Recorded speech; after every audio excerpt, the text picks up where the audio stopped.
Chapter 1. The Reclusive Master. In the land of Qi Yin, beneath the towering Tian Dao Mountain, the sun gradually descended beyond the horizon.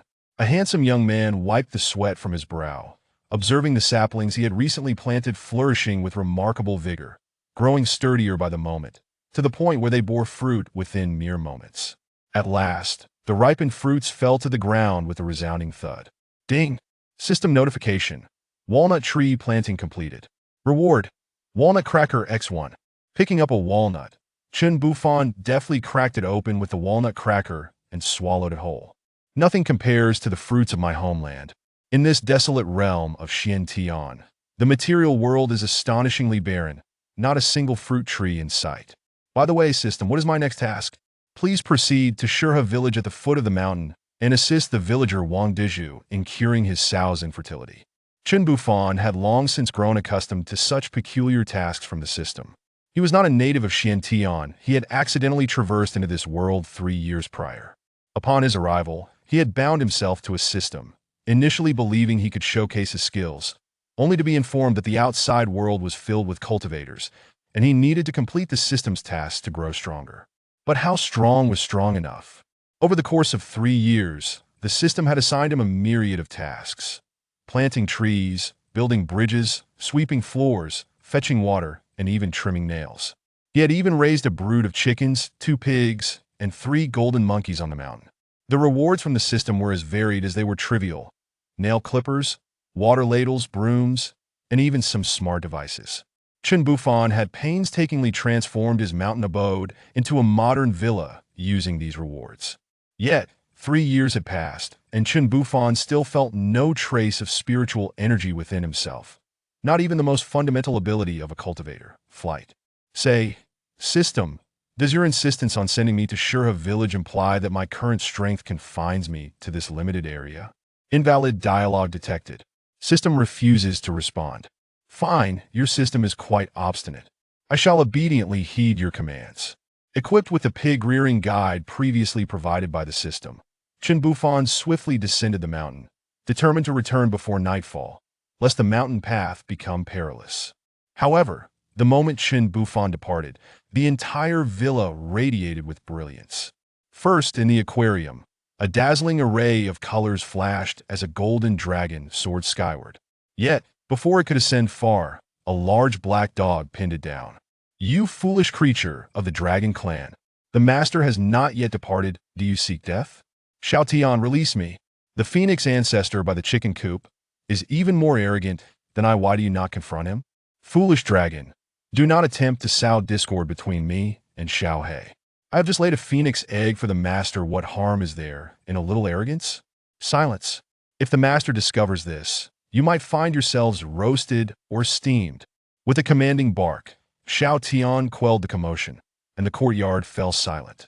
In the shadows, a table stealthily inched closer to the entrance, hoping that by doing so, the master would naturally engage with it more often, sharing some of his celestial energy. Yet, Xiao Tian, self-proclaimed steward of the courtyard, promptly shoved the table back to its original position. Uncle Wang, I heard your old sow hasn't given birth in a year? Chen Bufan called out loudly, prompting Wang Diju to react as if he had seen a savior. Ah, Dabao, come quickly and take a look. Our family is relying on her to give birth for the new year. You're our most capable hope. If you can cure her, they'll treat you to 5 pounds of pork later. Understood? As Chen Bufan approached, he suddenly noticed a group of individuals clad in black stealth attire hurriedly fleeing in a nearby corner, accompanied by the occasional sound of meowing. The sky darkened, and had it not been for the night vision ability rewarded by the system, he might have failed to notice them. Your Highness, we can't continue fleeing in this direction. There's a village ahead. If that creature is drawn there, all the villagers will perish. Yes, Your Highness, let's change direction. If it comes to that, I and the National Master will do our utmost to ensure your escape and buy you time. Our Princess of Qi Yin cannot fall here. Though the leader's face was obscured by a black cloth, the brilliance of her eyes revealed a glimpse of her extraordinary beauty. Let's all disperse and find that beast's weakness. We must eliminate it. With the prince's command, the 3 immediately scattered. At that moment, the The ferocious beast pursuing them leapt forward, and the other two attempted to intercept it, only to be sent flying by the beast's kick. The princess, left vulnerable, was struck and sent tumbling towards Chun Bufan. Am I not supposed to be here? The woman before him bore signs of battle. Her garments were torn in several places, the black cloth that once concealed her face now lost. Chun Bufan was taken aback by her beauty, yet he knew instinctively that she was a cultivator. What kind of creature could render a cultivator in such a state? He was no match for such a being. Quietly, he took 2 steps back, intending to leave, when the woman unexpectedly grasped his thigh. "Senior, save me." "Senior? You must be mistaken. I am no senior. I am the princess of Qi Yin. If you will extend your hand today, I assure you that all your conditions will be met by my kingdom. I beseech you, show mercy." Chun Bufan never anticipated that she would kneel before him. With that bow, her already torn garments revealed her delicate, fair skin, causing a rush of blood to surge through him. At that moment of distraction, the ferocious beast surged forth. Yet upon seeing Chun Bufan, the beast's demonic aura was inexplicably suppressed, its form shrinking until it transformed into an ordinary orange cat. Its overt is caught up. Despair flickered across Su Qing's face. Though she could not discern the man's cultivation level, she sensed profound truths of the Tao entwined around him. If the senior intervened, calamity would surely be averted. Yet it seemed he had no intention of helping. What a beautiful orange cat! Chun Bufan eagerly approached and scooped up the little feline. The orange cat, meek and compliant, allowed him to stroke its head. With the immediate danger dissipated, Su Qing finally relaxed her tensed heart. "Thank you, senior, for your assistance." Su Qing is profoundly grateful. Were you pursued into this state by it? Gazing at the disheveled young woman and then at the small orange cat in his hands, Chun Bufan struggled to comprehend. Chapter 2. A Great Opportunity. The little orange cat trembled in Chun Bufan's embrace, desperately seeking a place to hide, yet it remained nestled in his arms, its instinctive reaction appearing quite affectionate. It seemed as though the orange cat had already accepted Chun Bufan as its master. What exactly is this creature? The orange cat's heart raced with trepidation. Upon seeing Chun Bufan, its 1,000-year cultivation seemingly recoiled in fear, retreating back into its essence, while its body was instantaneously suppressed by an unknown force, reverting to its original form. The orange cat desperately gathered its strength, wanting to voice its bewilderment at the man's true identity. Meow! The high-pitched cry astonished not only Su Qing, but even the orange cat itself. Under the pressure of this overwhelming presence, it had lost its ability to articulate. Goodness! Upon hearing the cat's call, Chun Bufan was utterly charmed. He scratched its chin for a while before finally setting it down. "Though this wild and desolate place is not conducive to survival, I cannot take you in. You must fend for yourself." Having spoken, Chun Bufan released the orange cat, which scampered into the thicket, appearing immensely relieved. "Meow, meow, meow. What a delightful little creature," Chun Bufan remarked, turning to Su Qing. Just as he opened his mouth to speak, he noticed her garments were in tatters, exposing much of her form, causing his gaze to linger a moment longer than he intended. Feeling his stare, Su Qing gasped, hastily pulling her already tattered clothing to cover herself. Due to her injuries from the earlier battle, even the act of adjusting her clothes caused her wounds to sting painfully. "Though it's a little worn, please wear this." Chun Bufan removed his outer garment and draped it over Su Qing. "How could I presume to accept such generosity from you, senior?" she protested while preparing to remove the coat, but then she noticed that the garment radiated a rich essence of the Tao. The power of the Tao permeated her body, and within mere breaths, the majority of her injuries had healed. "This is simply astounding," Su Qing exclaimed. "What's so astounding? There's a village ahead, and I have some business there. You might as well come along and rest." Chun Bufan began leading Su Qing forward, and soon, Wang Dazhu arrived, having followed the sounds of commotion. "What has happened?" "Nothing much, Uncle Wang. Take me to your pig pen. Let's get this done quickly." "Very well, the pork is ready. Once you finish your treatment this evening, we shall dine here. I shall prepare some delectable dishes for you." The dialogue between the two left Su Qing utterly astonished. This esteemed elder, who was enveloped in the power of the Tao, with each step seemingly causing lotus flowers to bloom beneath his feet, referred to this ordinary person as uncle? Could it be that this fellow is yet another hidden master? Yet, there was not a trace of spiritual energy emanating from him. Upon entering the village, Su Qing observed more ordinary folk, and Chen Bufan treated each one with utmost courtesy. Perhaps this elder, despite possessing boundless abilities, merely wished to interact with them as an ordinary individual. The saying goes, the greatest hermits reside in the bustling world, which may very well describe the elder's state of being. Su Qing silently admired this notion, and before long, she suddenly sensed an intense surge of spiritual energy gradually approaching from behind her. Whirling around, she beheld the elder approaching with a basin in hand. The contents of the basin appeared to be pig feed. Yet Su Qing was confident that no pig could ever partake of sustenance so rich in spiritual energy. If I could consume this divine offering, my strength would surely elevate to the 5th level of the golden core stage. Chen Bufan noticed Su Qing's eyes fixated hungrily on the pig feed in his hands, her desire so palpable that it was as if drool was about to spill forth. He couldn't help but feel a pang of sympathy. Look at how famished the child is, even drooling over pig feed. With that thought, he freed one hand and retrieved 2 biscuits awarded by the system from his pocket. Starving, are we? Have this to tide you over. Taking the biscuits, Su Qing realized her previous expression had been rather inappropriate, and she nodded awkwardly, savoring the treat with delight. Chen Bufan paid her no mind, instead turning his attention to feeding the pigs. What is this substance? Why is the spiritual energy so dense within it? No, this does not merely feel like spiritual energy, it resembles the celestial essence recorded in ancient texts. Su Qing's heart raced uncontrollably. So this is the kind of treasure that celestial beings like the elder consume regularly? No, it must be said that such treasures are merely sustenance to them, not worthy of much notice otherwise. The elder would not have so readily bestowed it upon me. Due to the overwhelming potency of the celestial essence, Su Qing promptly sat cross-legged. I am on the verge of a breakthrough. She forcibly repressed her elation. Having been stuck at the 3rd level of the Golden Core stage for quite some time, perhaps today, with this fortuitous opportunity, she could directly ascend. 4th level of the Golden Core stage. 5th level of the Golden Core stage. 6th level of the Golden Core stage. Su Qing's power surged dramatically, climbing all the way to the 9th level of the Golden Core stage before gradually coming to a halt. Is this the strength of the 9th level of the Golden Core stage? Upon opening her eyes, Su Qing gazed at her own palm, feeling a vitality coursing through her that she had never experienced before. Every meridian, every pore in her body was alive with an unending flow of energy. Thank you, esteemed elder, for your guidance.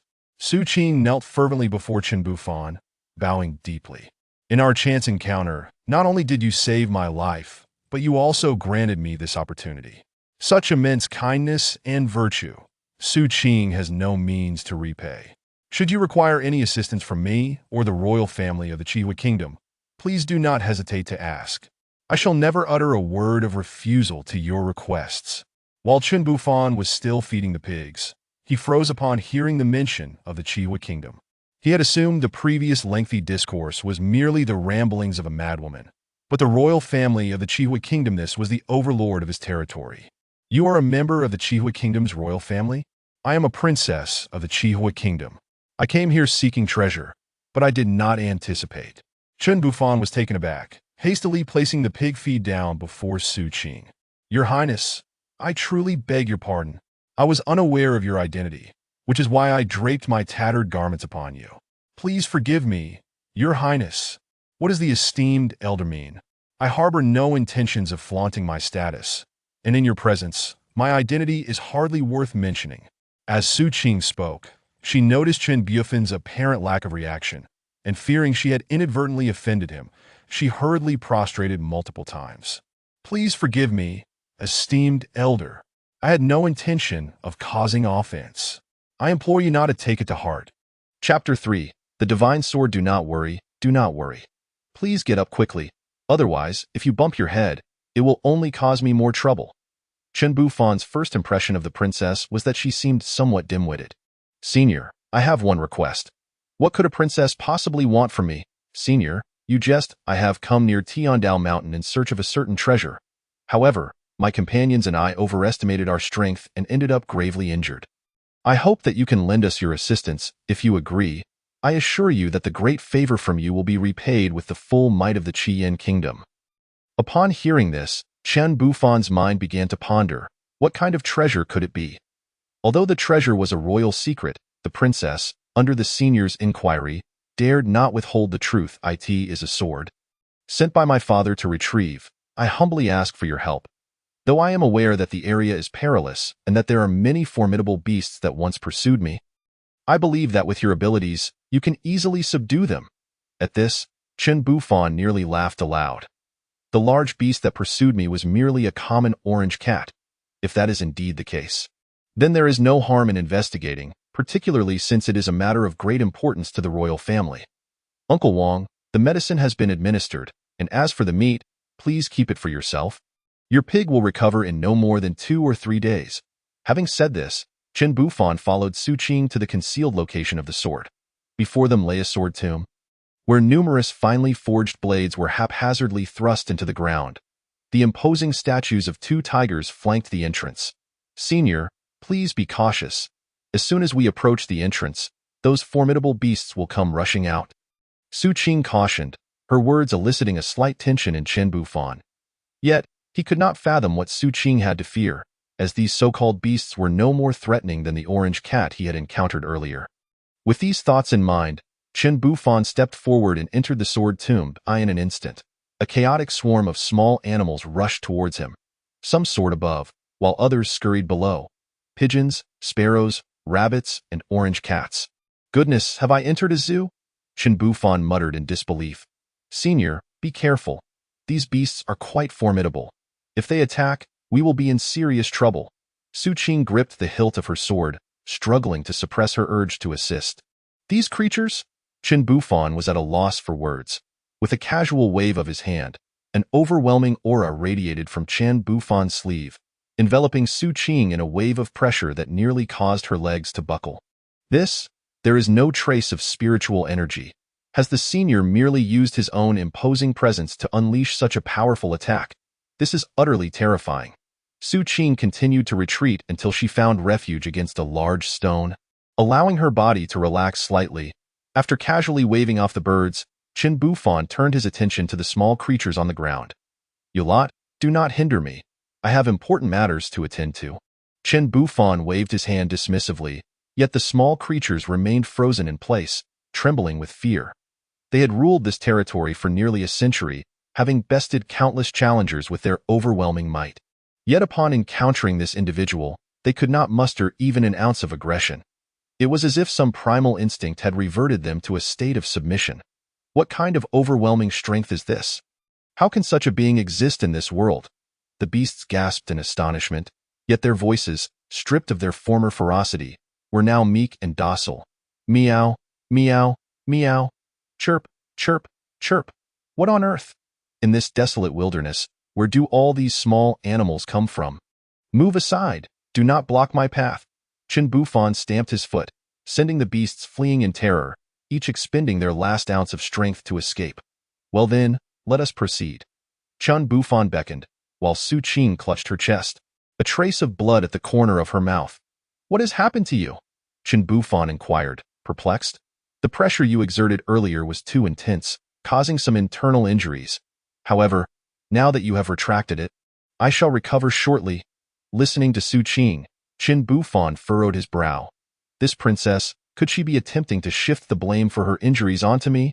I have done nothing. Those suspicions lingered in his mind. Chen Bufan refrained from voicing them and instead led Su Qing further into the sword tomb. In mere moments, Su Qing's injuries were completely healed by Chen Bufan's outer garment. This is the sword.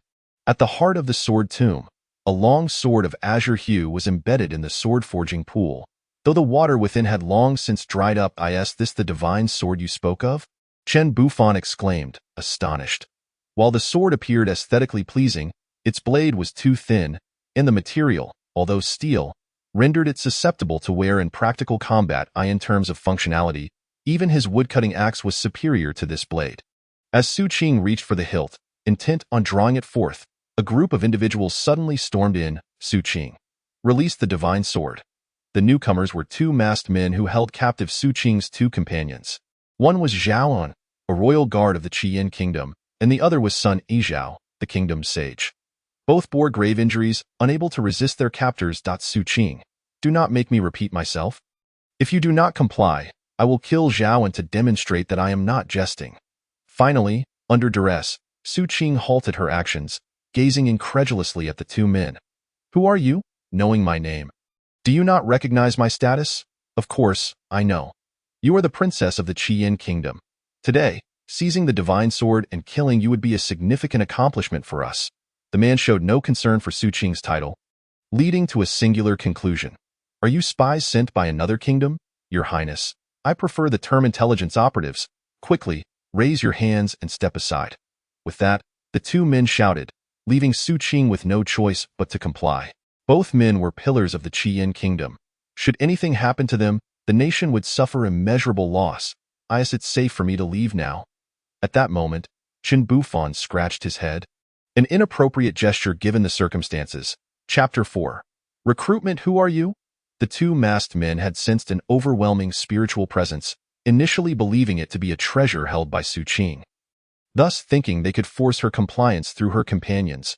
However, upon hearing the voice of the man before them, their hearts raced uncontrollably. What manner of power is this? The mere resonance of his voice sends tremors through my very being, as if my heart might leap from my chest. Both men were at the golden core stage. The effects of this presence suggested that the individual before them was at least at the spirit severing stage, if not the void stage. Where did this formidable master come from?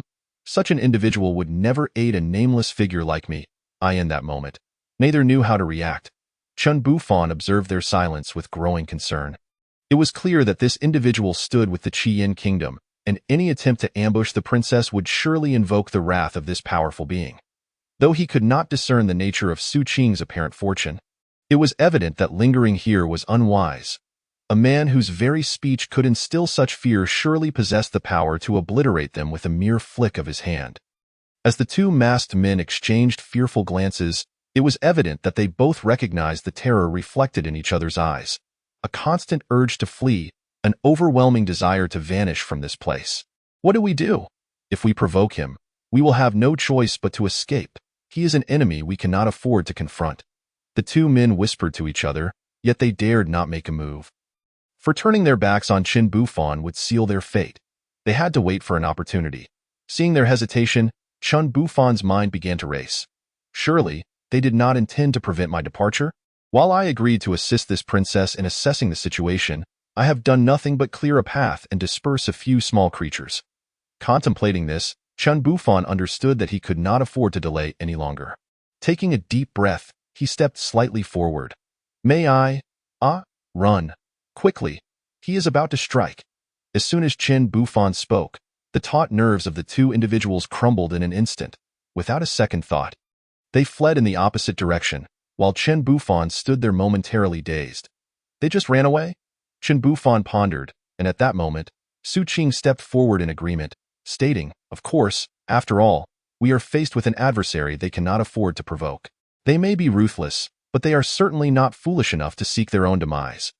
Chen Bufan paused for a moment, but quickly grasped Su Qing's meaning. It was evident that these individuals were intimidated by Su Qing's status as the princess of the Qiyin kingdom. After a mental struggle, they had chosen to flee.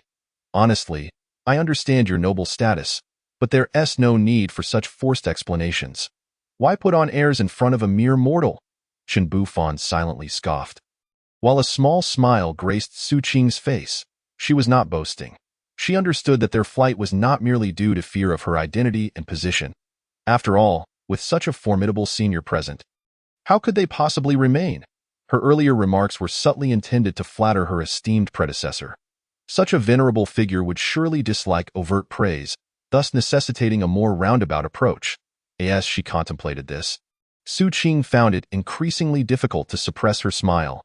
I say that sword, the treasure you've pursued for so long. Hurry and retrieve it. I have matters to attend to. Oh, be frank. Chen Bufan felt rather disheartened by the treasure. He had initially assumed that something worthy of attracting a princess would be a rare artifact, but upon seeing it, he discovered it was merely a finely crafted piece of junk. After speaking, Chen Bufan departed, while Su Qing knelt before him alongside her two divine companions. We, the juniors, bid farewell to our esteemed elder. The three remained in their kneeling position until Chen Bufan's figure faded from view, at which point they gradually rose. Your Highness, you must retrieve the sword promptly. We should return together. Additionally, we must report the matter concerning our esteemed predecessor to His Majesty without delay, the National Master urged anxiously. In comparison to the sword, the appearance of this elder was the true stroke of fortune.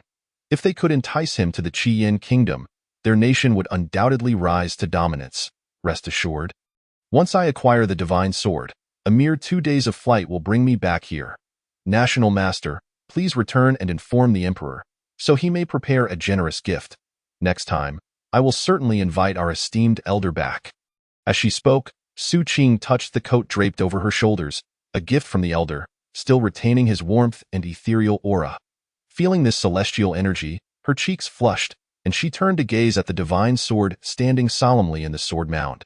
Hurry! Take this medicine, and I guarantee your sow will conceive a litter of piglets this month.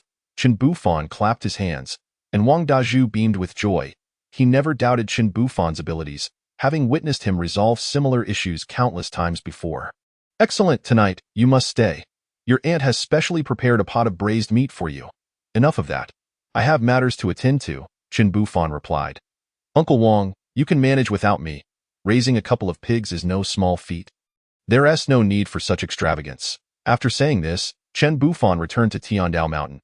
His hurried departure was not due to a lack of appetite, but rather because the system had assigned him a new task, to cultivate an acre of wasteland on the mountain and plant wheat. The reward for this task was an automatic tiller and 10 boxes of oil. Muttering about the system's peculiar assignments, Chen Bufan felt a wave of helplessness. Am I not in a realm of cultivation?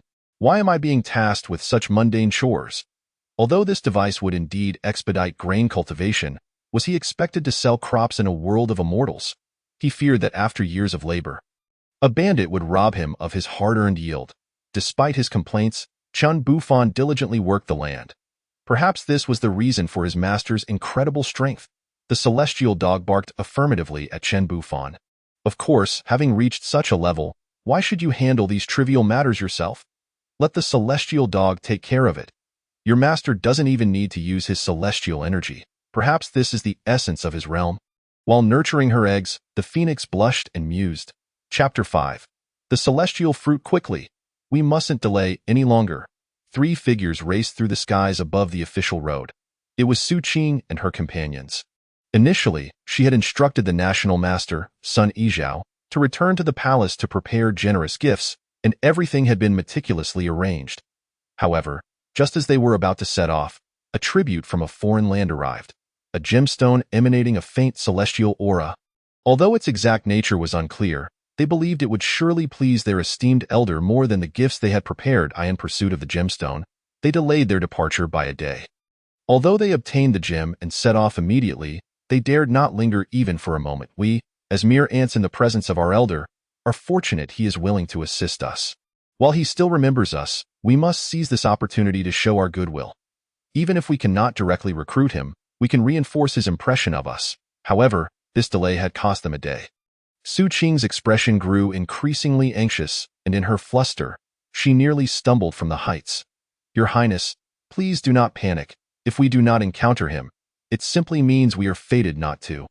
Rest assured, since he was willing to help us once, he will surely do so again. Not panicking. How can I not be anxious? Su Qing snapped, her frustration boiling over. Spies from other nations have already turned against us. Do you still believe our kingdom is at peace? Today, they ambushed the princess of the Qiyin kingdom. Tomorrow, they could wreak havoc in our imperial city. Only by inviting our elder back can we deter those malicious scoundrels. Forget about fate. Even if we cannot find him today, I will not leave. I will remain here, waiting for his appearance. Without sincerity and sacrifice, do you think such a formidable figure would deign to accept our invitation? Su Qing's fervent declaration silenced her companions. If we merely rely on fate, How can we hope to invite such a powerful being back? Opportunities do not fall from the sky. We must earn them through our own efforts. Su Qing continued passionately. Even if I have no fate with him, I will move him bit by bit through my own diligence. How could he possibly offer his protection to the Qiyin kingdom without some form of recompense? After Su Qing's impassioned speech, her companions fell silent, following her lead in a humble procession. They recognized that compared to this young woman, who had yet to reach her 20s, they lacked her tenacity and patience. Years of experience had made them too cunning, causing them to forget the most crucial point. Those transcendent beings, those who have entered the realm of immortality, do not care for material gifts. What they value is sincerity. Soon, the group arrived at the foot of Tiandao Mountain. Gazing up at the towering peak, Su Qing took a deep breath, adjusted her attire, and began her ascent, bowing with each step. Her earnestness filled her companions with shame, prompting them to replicate her actions as they climbed toward the summit. After what felt like an eternity, they finally reached the village at the mountain's base. I remember this place. It was here that I encountered our esteemed elder, who even referred to one of the villagers as uncle. As Su Qing pondered whether to inquire further, the villager Wang Dazhu approached. Ah, isn't this the princess from last time? What trouble have you gotten yourself into, to be in such a state? Wang Dazhu was taken aback, realizing that if something were to go awry while the princess knelt, the emperor of the Qiyin kingdom would bring down severe retribution upon their village. I have come to seek our esteemed elder. Su Qing hesitated before responding. Esteemed elder? Which elder? The one who helped you when you were in the pig pen? Treating the pigs for some ailment, essentially, that elder. Su Qing corrected herself, realizing it would be disrespectful to refer to him merely as that man. Oh, I thought you were referring to someone else. It turns out it's Xiao Chen. He lives atop Tiandao Mountain. If you seek him, simply go there directly. Why go through such trouble? The elder truly resides here. Upon hearing the news, Su Qing's heart leaped with joy, but upon further contemplation, she realized that since she had already ascertained the elder's residence, it would be prudent to inquire about the elder's preferences and other pertinent details. This would undoubtedly increase her chances of persuading the elder to descend the mountain. Uncle, may I ask what the elder enjoys doing in his spare time? Su Qing inquired, to which Wang Dazhu readily responded without reservation to As for Xiao Chun. I truly cannot say what he likes. However, I do know that whenever we encounter troubles, he always comes down to assist us. For instance, 2 years ago, when there was an outbreak of disease here, it was Xiao Chun who helped us resolve the issue. Last year, when the rain refused to fall, he took the initiative to help us dig wells. And he also gifted us a rather peculiar plant. Let me show you.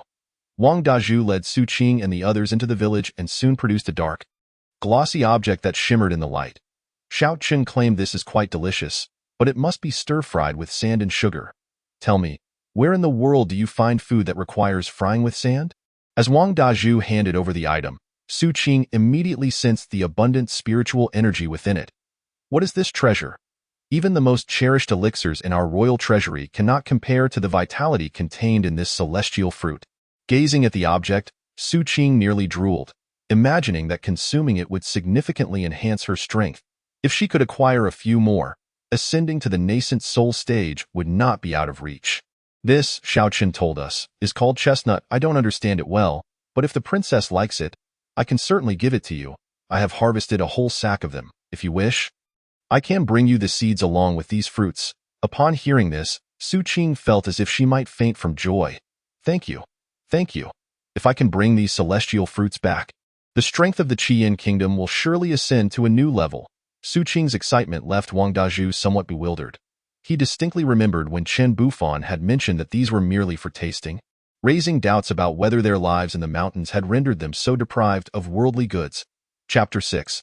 The Trial. After packing the chestnuts, Wang Dazhu took Su Qing on a tour. With each new plant that Wang Dazhu introduced, Su Qing would marvel and wonder for an extended period. It was truly hard to fathom that such an abundance of rare treasures, brimming with spiritual energy, could be so casually bestowed upon them by the elder. Yes, the time approached noon. Wang Dazhu remarked, Princess, it is nearly lunchtime. Would you care to stay for a meal? No, I must continue my visit to the elder. Su Qing replied, taking a deep breath before resuming her journey of reverence. Her earnestness left Wang Dazhu utterly perplexed, leading him to suspect that perhaps this princess had some peculiarities in her thinking. What did you say? A hidden master has been discovered on Tiandao Mountain. In a small inn within the capital of the Qiyin Kingdom, a richly dressed figure glared with anger at his subordinates. My lord, it's not that we chose not to inform you. It was merely that you were away a few days ago when we made this discovery, and we dared not act without your authorization. And now, has there been any movement from the Qiyin royal family?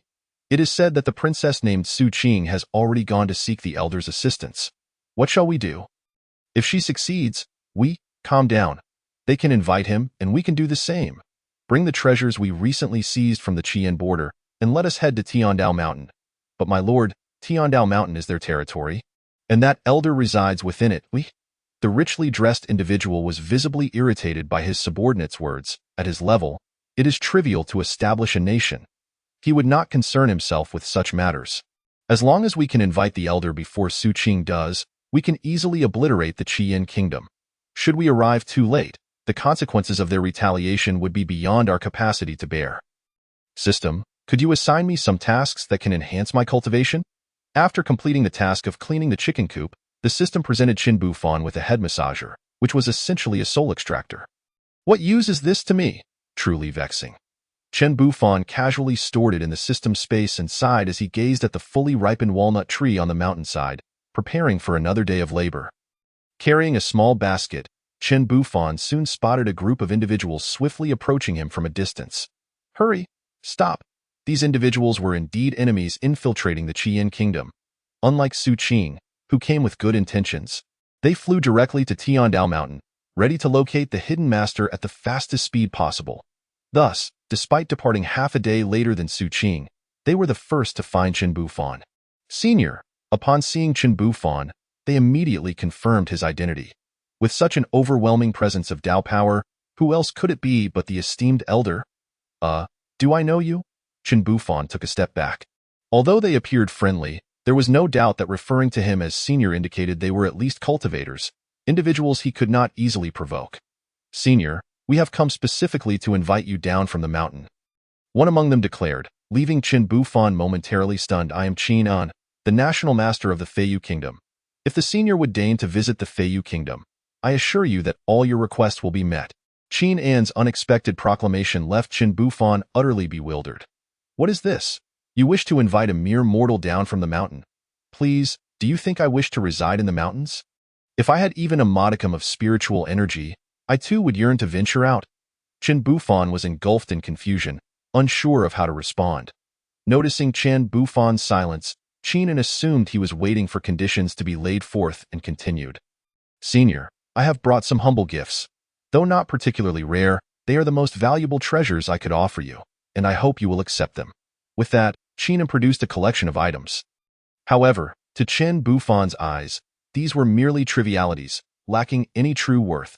Senior, behold this celestial fruit we discovered within the borders of the Feiyu Kingdom. Though it has withered, the residual spiritual energy still possesses notable effects. We dared not use it, thinking of you. Thus we brought it as a gift. Isn't this just watermelon seeds? Qin Bufan felt a wave of disbelief wash over him. Realizing that watermelons did not exist in this world, he recalled that he only possessed watermelon seeds from having planted them on Tiandao Mountain. You found this on Tiandao Mountain, did you not? Qin Bufan's inquiry rendered Qin An speechless. How could the senior possibly deduce that? Panic surged within Qin An as he recalled the joy he felt upon discovering the seeds, believing he had found a treasure to present to the elder. Yet, it had been so easily seen through. No, it's not that he saw through it. A figure like the senior simply would not care for such trivialities. It seems this is a trial set by the elder, and I have foolishly walked right into it. Frustrated by his own lack of insight, Qin An lamented that he could have easily deduced that Tiandao Mountain was the elder's abode, and anything of value found there would surely be known to him. Yet, he had foolishly entertained the notion of presenting something from there as a gift. What a joke! Now that the senior has seen through my charade, what must I do to earn his forgiveness? After much contemplation, Qin An found no solution. Since it was a trial, passing it would surely win the elder's favor. But would the elder be angry? If angered, a mere flick of his finger could extinguish my life. With immense psychological pressure bearing down on him, Qin An abandoned his thoughts and suddenly knelt before Qin Bufan. Senior, please forgive me. I was momentarily blinded by my own folly, and I did not come adequately prepared. I hope you will not take offense.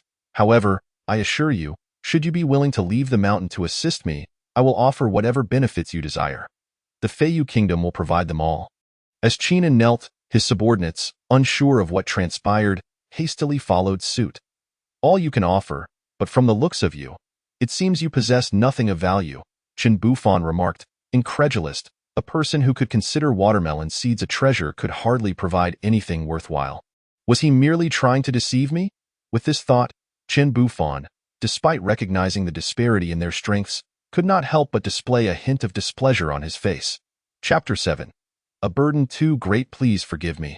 Senior. Realizing the elder's demeanor had shifted to one of slight irritation, Qin An's spirit nearly fled his body, prompting him to plead fervently, I beg for your pardon. Please do not hold my offense against me. Observing the fearful demeanor of this individual, it was not the opportune moment to act. Just as he was about to speak, three figures unexpectedly approached from behind. Qin Bufan looked up and recognized them as Su Qing and his two attendants from earlier.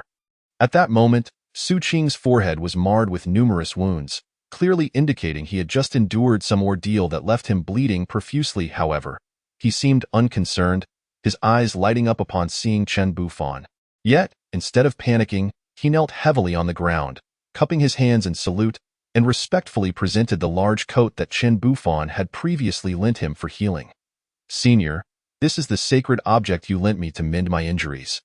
I had carelessly forgotten to return it at the time, and I have come specifically to return it now. As soon as Su Qing appeared, Qin An's expression darkened.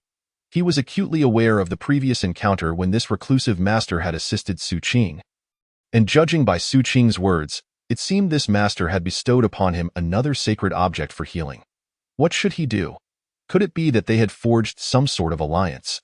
Or perhaps the senior had long desired to aid their Qiyin kingdom? The more he pondered, the more trepidation filled Qin An's heart. Turning to the unremarkable garment held in Su Qing's hands, it appeared quite ordinary. However, upon closer inspection, one could sense the ethereal energy emanating from it, along with a substantial aura of profound power lingering above. It was hard to fathom how such a sacred object could be entrusted to someone like Su Qing. With a casual wave of his hand, Qin Bufan remarked, "There is no need for you to go out of your way to return this." "I dare not," Su Qing countered.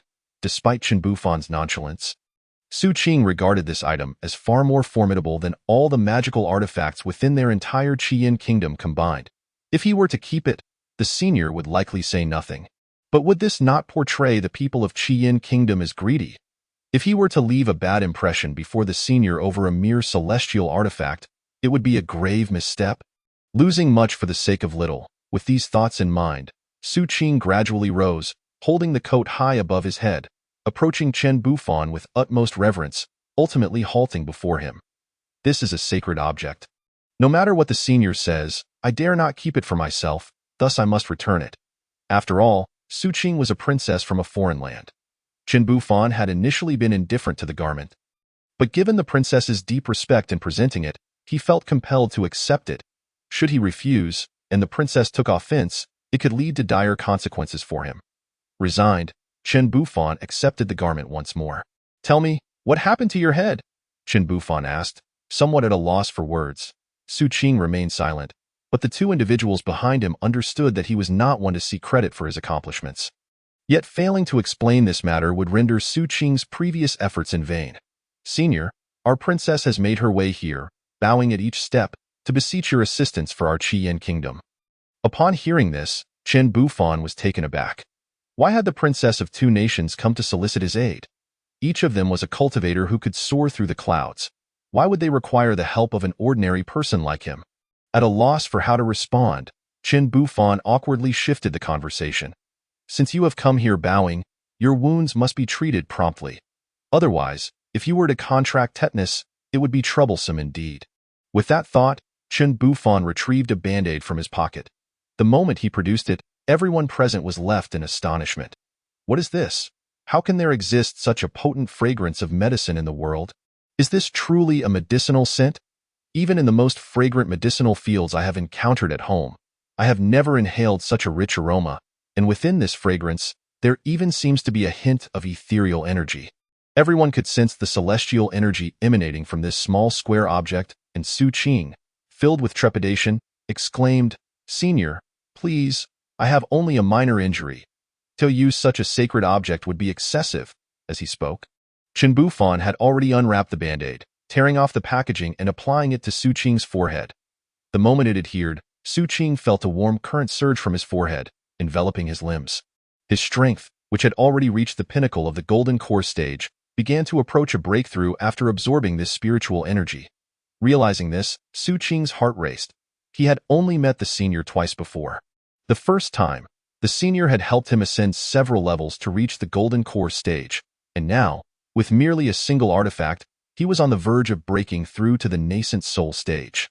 Though he felt the stirrings of a breakthrough, he sensed he had not yet reached that realm, and with the senior present, to break through before him would be exceedingly disrespectful. Thus, he forced himself to suppress the surging spiritual energy within. This wound is rather large. One band-aid seems insufficient. Appreciating this, Chen Bufan produced another band-aid from his pocket, leaving Su Qing utterly astonished as he knelt down and feared. "Senior's kindness is beyond my capacity to repay." Before Su Qing could kneel again, Chen Bufan grasped his forehead, saying, "Enough, enough. You are a foreign princess. It would be ill-fated if you were to injure yourself further here." With that, Chen Bufan applied the second bandage to Su Qing's forehead. While Qinan looked on, his face filled with trepidation. The earlier words spoken by Chen Bufan had become abundantly clear. The princess of Qiyan Kingdom, of noble status, could not afford to be injured. Yet Qinan was the national master of their Feiyu kingdom. Both were pillars of their respective nations. Could it be that one kingdom was superior to the other? Chen Bufan's preferential treatment of Su Qing while disregarding Qinan and his companions clearly indicated his intention to assist Qiyan Kingdom, not their Feiyu Kingdom. Chapter 8. Foundation. Indeed, this was obvious, especially given the disgraceful manner in which they had conducted themselves during the senior's trial earlier. The more he contemplated this, the more Qinan was consumed by regret. How could he have failed to recognize such an evident trial? The senior had deliberately placed the celestial fruit there, a clear test of his character. Had he not picked it up, perhaps the senior would have developed some favorable impression of him. Instead, he not only picked it up but even intended to present the items he had scavenged to the senior, seeking to win favor. A notion that now seemed ludicrous. At this moment, Qinan longed to slap himself in frustration. Yet he understood that it was far too late to express remorse. Meanwhile, Su Qing's spiritual energy had reached a critical point, clearly on the verge of breaking through. However, in the presence of the senior, he could not afford to be so disrespectfully reckless in enhancing his power, so he forcibly restrained the energy surging within him. To Qinan's eyes, this only sparked envy and fury. With a princess like Su Qing, the Qiyan kingdom would undoubtedly dominate the world in the future. Fear gripped Qinan's heart. The mere casual possession of a single treasure by the senior had allowed Su Qing to approach and almost break through a significant realm, underscoring the senior's formidable prowess and profound foundation. Such a person, regardless of which side he chose to support, would render that faction the strongest in the world.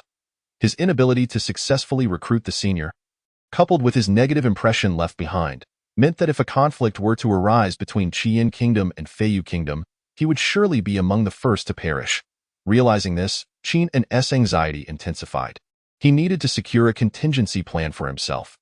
Although the senior had not explicitly stated his intentions, it was highly likely that he had already resolved to assist Qiyan Kingdom and Su Qing. If he continued to linger in this weak position, his personal future would be dire. In light of this, Qinan, disregarding everything else, hastily bowed multiple times, even breaking the skin on his forehead, and declared, "Senior, my purpose in coming here is not merely to request your assistance, but rather to pledge my allegiance to you. If there is any way in which I can serve you, I shall not hesitate to plunge into perilous waters." As Qinan shouted towards Chen Bufan, the latter was left utterly bewildered, unsure of the true intentions behind Qinan's words. "Humph, do you truly believe that such declarations hold any significance now?" At that moment, the national master of Qiyan Kingdom issued a sharp rebuke, startling Qinan greatly. "Do not assume that we are unaware of your ulterior motives. You merely seek to ally with us now because you have failed to secure our favor. Do you think such petty schemes can deceive anyone? You cannot even deceive me, let alone the senior. At last, the two individuals knelt before Chen Bufan and implored, "Senior, this person harbors sinister intentions. The one who previously attacked us is his subordinate. Furthermore, he spoke disrespectfully of you, clearly not regarding you with the esteem you deserve. Now that he has come to recognize your prowess, he seeks to turn against you. Such opportunities are rare in this world. We beseech you to take action." Their words evidently surrendered the decision-making power entirely to Chen Bufan. However, at this juncture, he remained perplexed about the circumstances. Initially, he had been meandering peacefully when a group approached him to solicit his assistance, only to encounter another faction. Before he could comprehend their intentions, both parties were already kneeling, uttering nonsensical remarks. How could Chen Bufan possibly manage this? Overwhelmed with incredulity, he regarded the two factions before him and, with a resigned wave of his hand, declared, "Enough, enough. You may return whence you came. Do not disturb me. Given my current state, I cannot assist you." Unable to fathom the situation, he deemed it prudent to make a hasty retreat. Chen Bufan had no time to engage in idle chatter with these individuals.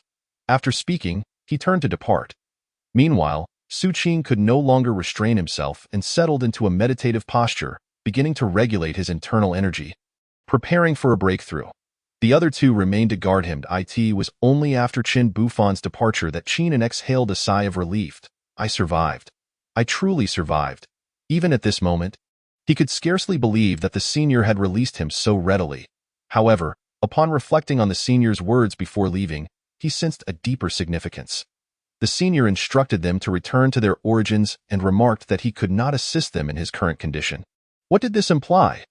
Qin inquired of his two subordinates, yet they could only shake their heads in confusion. If the senior had no intention of intervening, he would surely not have revealed himself so easily. Nor would he involve himself in the worldly disputes concerning them. After all, given the senior's past strength, if he wished to remain concealed, they would never have discovered him. The very appearance of the senior, entangled in the conflict between their nations, indicated his desire to emerge from seclusion. Yet he claimed he was unable to assist them. In a moment of clarity, Qin suddenly grasped the crux of the matter. Yes, precisely. The key lies in the word assist. Previously, he could not fathom why someone of such stature would willingly subordinate themselves to another. Thus, he would not aid anyone but himself. Hence, what the senior sought was not treasures, but rather status. With this realization, all the threads of understanding in Qin mind converged. No wonder the senior had not pursued him for his transgressions. He had spared his life, and even refrained from punishing him. Initially, Qin believed the senior had resolved to support the Crimson Flame, yet he had not outright accepted the request of the princess of the Crimson Flame Kingdom, signifying that there remained hope. The senior would not assist anyone unless it served his own interests, so they merely needed to offer him a promise of unparalleled status. After all, the senior could not possibly work for mere mortals like them. Sensing he had identified the key to the issue, Qin brimmed with confidence. He promptly led his companions down the mountain, intent on returning to their homeland to confer with their sovereign. If they could promise the senior a position surpassing that of their emperor, perhaps he would be willing to lend his support. Moreover, they were oblivious to whether the Crimson Flame Kingdom had discerned this opportunity. So they needed to act swiftly to secure these terms. If their emperor consented, everything could be resolved with ease. Crimson Flame Kingdom, take heed. The struggle between our nations will ultimately conclude with the senior's involvement. And when that time comes, the entire royal family of your nation shall be enslaved by me. Chapter 9. The Supreme Emperor on the mountainside of Tiandao Mountain. An elusive array enveloped an exceedingly small area. Although the array was compact, it rendered the space devoid of any living creatures. No birds, beasts, snakes, insects, or even ants could be found within it. The very heart of the array. Su Qing sat, regulating his breath as the tumultuous energy within him gradually converged toward his dantian. With the senior's assistance, he was on the verge of breaking through to the nascent soul stage. Should he achieve this, he would become one of the 10 foremost experts of the Crimson Flame Kingdom. No one could have anticipated that Su Qing, initially at the second level of the Golden Core stage, would ascend to the nascent soul stage in a mere 4 days. The two guardians were equally elated. Should Su Qing succeed in his breakthrough, the national strength of the Crimson Flame Kingdom would experience a significant enhancement, thereby augmenting their deterrent power against neighboring states, from which they would undoubtedly reap immense benefits. After 2 days of the erase operation, a powerful surge suddenly emanated from its center, shattering the formation, and Su Qing slowly opened his eyes. His aura had intensified several-fold compared to before. Gazing at the two individuals before him, Su Qing exhaled a breath of stale air and smiled gently. I have finally broken through. In facing those provocateurs in the future, I shall no longer be apprehensive. When the time comes to seek treasures, I will possess a measure of confidence. As he spoke, the two companions leaped in excitement. Everything had unfolded so smoothly. Were it not for the senior's assistance, Su Qing could never have achieved such a significant advancement in such a short time. Now, we must hurry back. We must act swiftly to summon the senior. I believe you have grasped the essence of his previous statements, correct? Indeed, they replied in unison. The senior stated that he could not assist others in his current state. We have indeed underestimated him. How could someone of his caliber deign to serve beneath another? To attract his favor, we must offer him a status unparalleled, one that even surpasses our emperor's. Su Qing nodded in agreement. Precisely. Therefore, we must make haste to return to my father. Without my father's approval, we cannot secure the senior's assistance. Given that the senior had not eliminated Qin and his group, it indicated that he had not forsaken their nation, nor was he bound to aid them against the Yin kingdom. This meant they still had a chance, and they must expedite their efforts to finalize everything before the others. Su Qing and his companions soared into the skies, fully absorbed in their mission, while Chen Bufan remained atop the mountain, pondering the renovations of his home. The system had inundated him with a myriad of chaotic items. He had been provided with 5 generators alone. Although his abode was equipped with numerous electronic devices, most were incapable of connecting to the internet, rendering such an abundance of power unnecessary. In a fit of exasperation, Chen Bufan gazed at the 5 generators and 20-plus mobile phones piled in the corner. Lost in contemplation, suddenly, a spark of inspiration ignited in his mind. Could the system assist me in constructing a signal tower? After all, you provided me with so many phones, yet I have no means to utilize them. Perhaps a signal base station would suffice, allowing me to make calls and engage in various activities. Ding. System task detected. Construct a wind turbine generator. Reward, 5G signal base station 1. Wait, is that for real? Initially, Chen Bufan had approached the matter in jest, for even if the base station were completed, the phones would still serve little purpose. To play games. A server was needed. To watch videos, content had to be produced. In a vacuum devoid of resources, the phones would merely facilitate calls. However, upon re-evaluation, he remembered that this was a world of cultivation, where sustenance was already rather monotonous and entertainment was scarce. If he could successfully introduce the internet into this realm, it might just open a unique avenue. Indeed, even without the ability to cultivate, if he could establish an entertainment empire, enticing all cultivators to immerse themselves in his world of amusement, he could become the foremost figure in this realm. Could he not? Merely harboring this thought in his mind, Chen Bufan decisively accepted the system task and began to construct a wind turbine. Utilizing the various tools rewarded by the system previously, Chen Bufan devoted 3 days to erecting a wind turbine. Situated atop the mountain, the wind was indeed present. Chen Bufan wiped the sweat from his brow and stood there, gazing at the towering windmill, nodding in satisfaction. Soon after, a system notification chimed, indicating the completion of the task and the acquisition of a 5G signal base station. Although the thought was fleeting, the reward was safely stored within the system space, and he could retrieve it whenever he wished. After properly securing the wind turbine, Chen Bufan turned off most of the other generators, leaving only one operational. Standing beneath the large windmill, he pondered how to utilize his signal base station when suddenly, a figure descended gracefully from the sky. Looking up, Chen Bufan was surprised to find that it was Su Qing. This time, Su Qing did not approach cautiously as before, but rather rushed towards Chen Bufan at remarkable speed. Observing Su Qing's descent, Chen Bufan felt an even deeper envy. Flying through the air was a privilege reserved for those who practiced cultivation, and despite having been in this world for many years and completing numerous system tasks, he had yet to discover even a trace of spiritual energy within himself.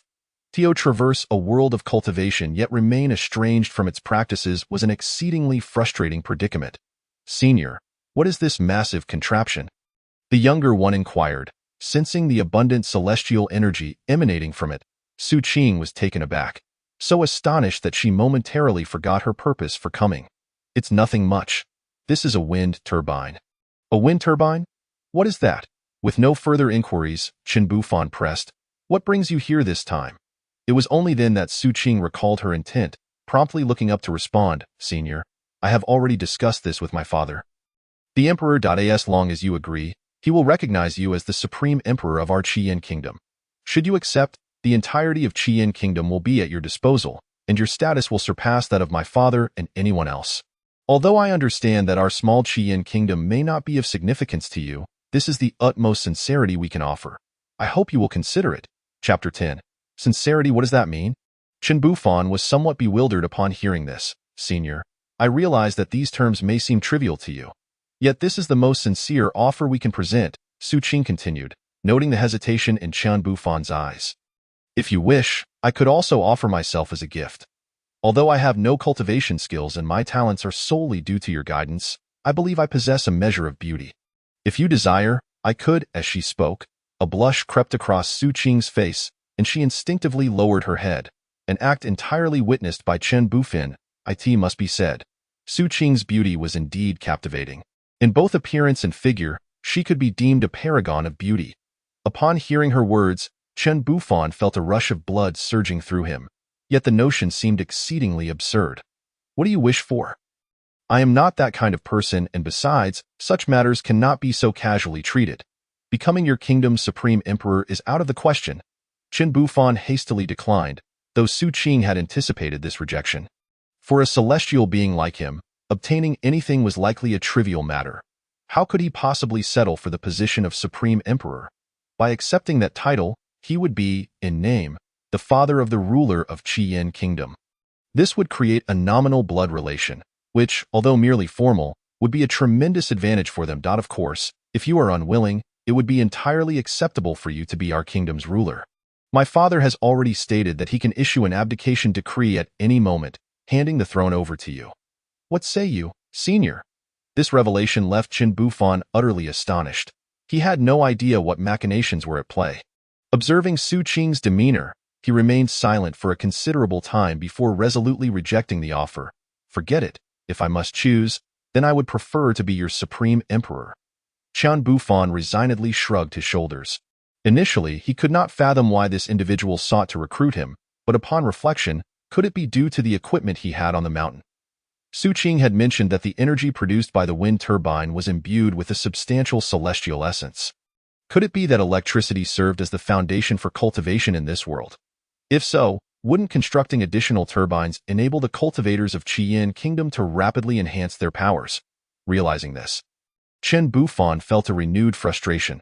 So this was the essence of cultivation in this realm. However, electricity was not something he could master. Should he come into contact with it, he feared he would be severely harmed. Damn it, why can't I cultivate? Here I have such a splendid opportunity. If I could cultivate while managing a wind turbine, it would far surpass their years of arduous training. Cursing inwardly, Chen Bufan maintained a composed exterior as he nodded at Su Qing. Upon hearing Chen Bufan's agreement, Su Qing immediately leaped with joy. Wonderful, since you are willing to aid our Qian Kingdom. The day we dominate the world is not far off. Witnessing Su Qing's exuberance, Chen Bufan found himself questioning whether this was some sort of prank. However, given the era's lack of entertainment, it was unlikely they could conceive such a ruse. Moreover, he had already inquired and confirmed that this individual was undoubtedly the princess of Qian Kingdom. Surely, a princess would not come to him with such antics. Just as their discussion reached an accord, a group of individuals suddenly descended from the sky, landing before Chen Bufan. He recognized one of them. Upon closer inspection, it was Qin Un, the very person who had fled from here previously. Given their past grievances, Chen Bufan felt a surge of anxiety at the sight of him. However, Qin Un did not hesitate and approached steadily. The closer he drew, the more Chen Bufan's anxiety mounted. Finally, as Qin Un was about to reach him, Su Qing abruptly stepped forward and stood protectively in front of Chen Bufan. Qin Un, let me inform you that Senior has already agreed to become our Qian Kingdom's supreme emperor. So abandon any fantasies you may harbor. Return whence you came. Perhaps Senior will grant you a path to escape. As Su Qing spoke, Qin Un appeared momentarily stunned, his desire to inquire stifled by Su Qing's presence. Observing Qin An's flustered demeanor, Su Qing nodded confidently and stepped aside, leaving Chen Bufan utterly bewildered. Hey, can you not do this? You were just standing in front of me. Why are you running away now? Are you hoping to watch this guy do me in? Chen Bufan's heart raced, yet he remained silent. Meanwhile, Qinan approached ever closer until he stood directly before Chen Bufan. Just as Chen Bufan was panicking about what to do next, Qinan suddenly knelt before him. Senior, if you are willing to come to our Feiyu kingdom, we can offer you everything. Our nation's power, our wealth, anything you desire, as long as you will aid us. Qin An's kneeling left Chen Bufan momentarily speechless, yet upon reflection, it made sense. After all, he possessed the formidable wind turbine. The electricity generated could be harnessed as celestial energy. If he brought the turbine with him, surely anyone would have to treat him with respect. With this realization, Chen Bufan's confidence solidified. I regret to inform you that I have already promised Su Qing, so you may take your leave. Indeed, as soon as Chen Bufan uttered these words, Qin An's expression shifted, and reality dawned upon him. He realized there was no way to alter the situation, so he had to find a means of self-preservation. As for Feiyu Kingdom, it was a realm on the brink of extinction. Everyone knew that Feiyu and Qiyin were sworn enemies. If a senior were to assist Qiyin, then Feiyu would undoubtedly be the first target of retribution. Thus, the fate of Feiyu Kingdom was sealed, and what remained was for Qinan to safeguard his own interests. Senior, I have no desire to alter your decision. I merely wish to serve you as your follower. Chapter 11. A visit. This unexpected turn of events truly caught Chen Bufan off guard. Yet, under the current circumstances, Qin An's words carried a degree of credibility. Qin An, do you truly believe your words hold any weight now? I must inform you that you have slain countless of our warriors in the past, and now you seek to ally with us? I assure you, such a notion is utterly impossible. The debts of your blood can only be repaid in blood. Do not delude yourself into thinking you have any means of retreat. Su Qing's words shattered Qin An's hopes completely, and then he turned to Chen Bufan, whose face was twisted with conflict and anguish. Senior, I implore you to grant me a chance at survival in the future. I shall serve you without complaint, but I earnestly hope you can. Silence. I strongly advise you to flee swiftly. Otherwise, we shall not show you mercy. Throughout this exchange, Chen Bufan remained silent, feeling utterly bewildered, unsure of what these individuals were discussing or what their intentions were. Nevertheless, it was clear that they regarded themselves as the most formidable of beings.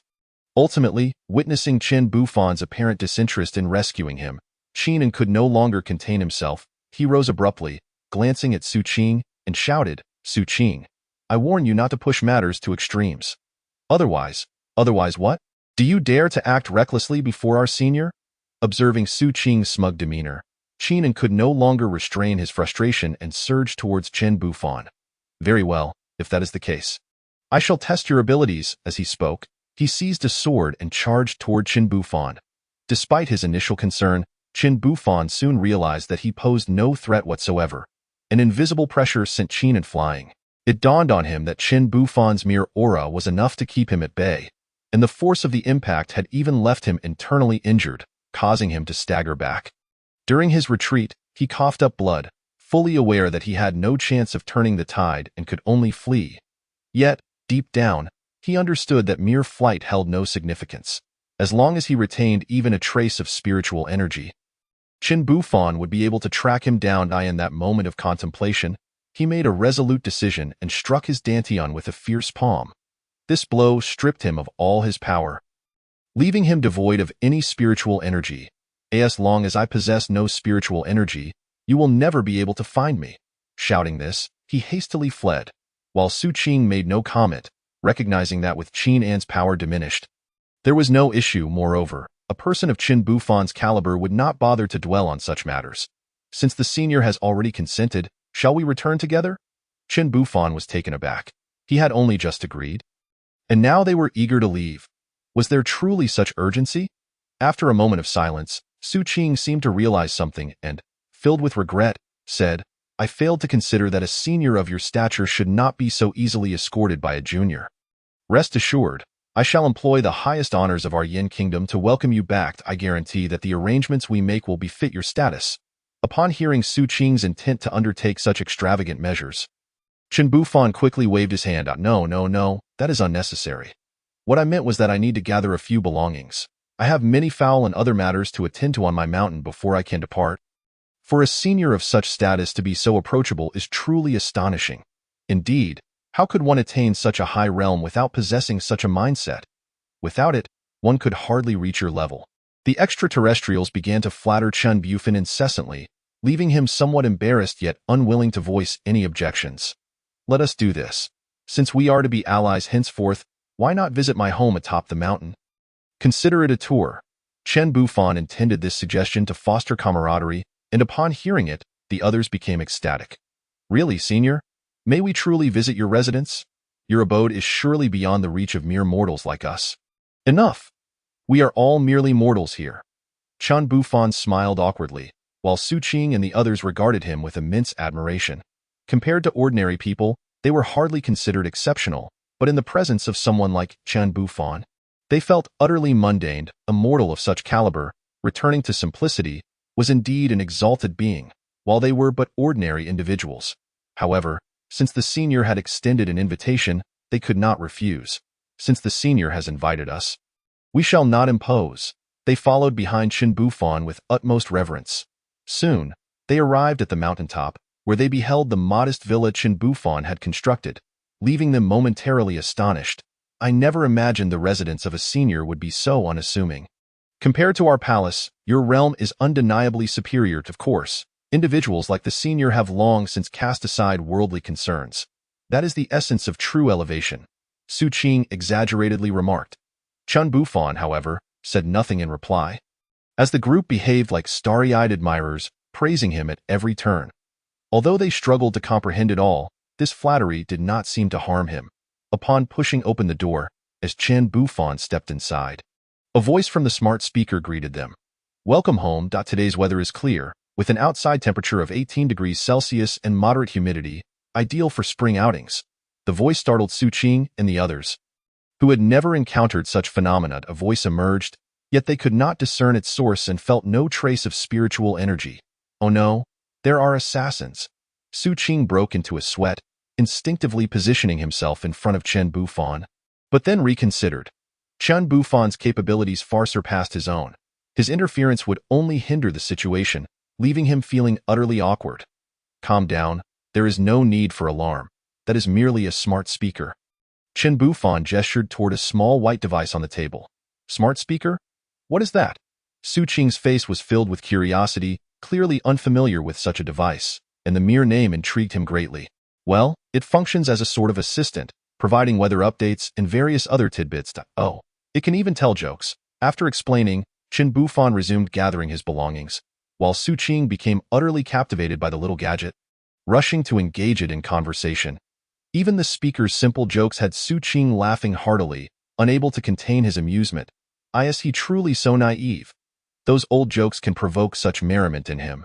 He is beyond saving, I scoffed, packing my belongings. The smart speaker unexpectedly unleashed a series of risque jokes, causing Su Qing to flush with embarrassment, leaving him speechless. If a smart speaker can amuse you so, what would you do upon encountering a computer? Computer.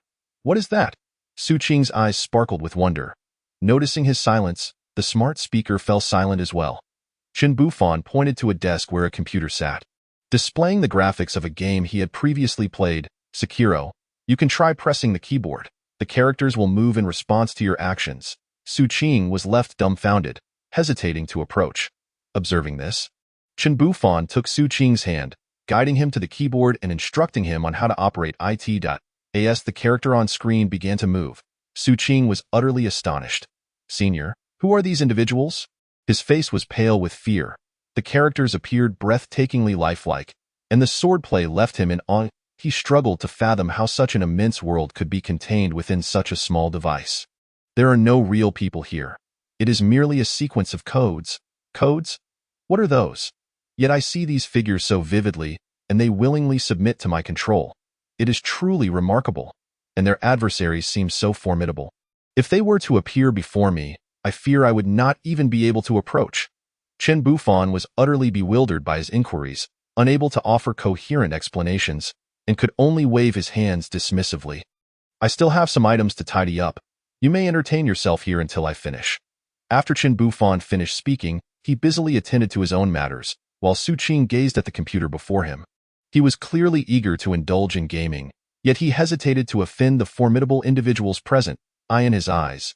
Everyone here was extraordinarily powerful, and as a junior, the thought of controlling such titans filled him with trepidation.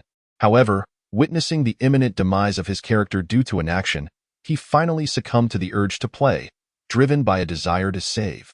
This engagement lasted well over half a day, and when he emerged from his reverie, he found that Qin Bufan had already organized the essential items.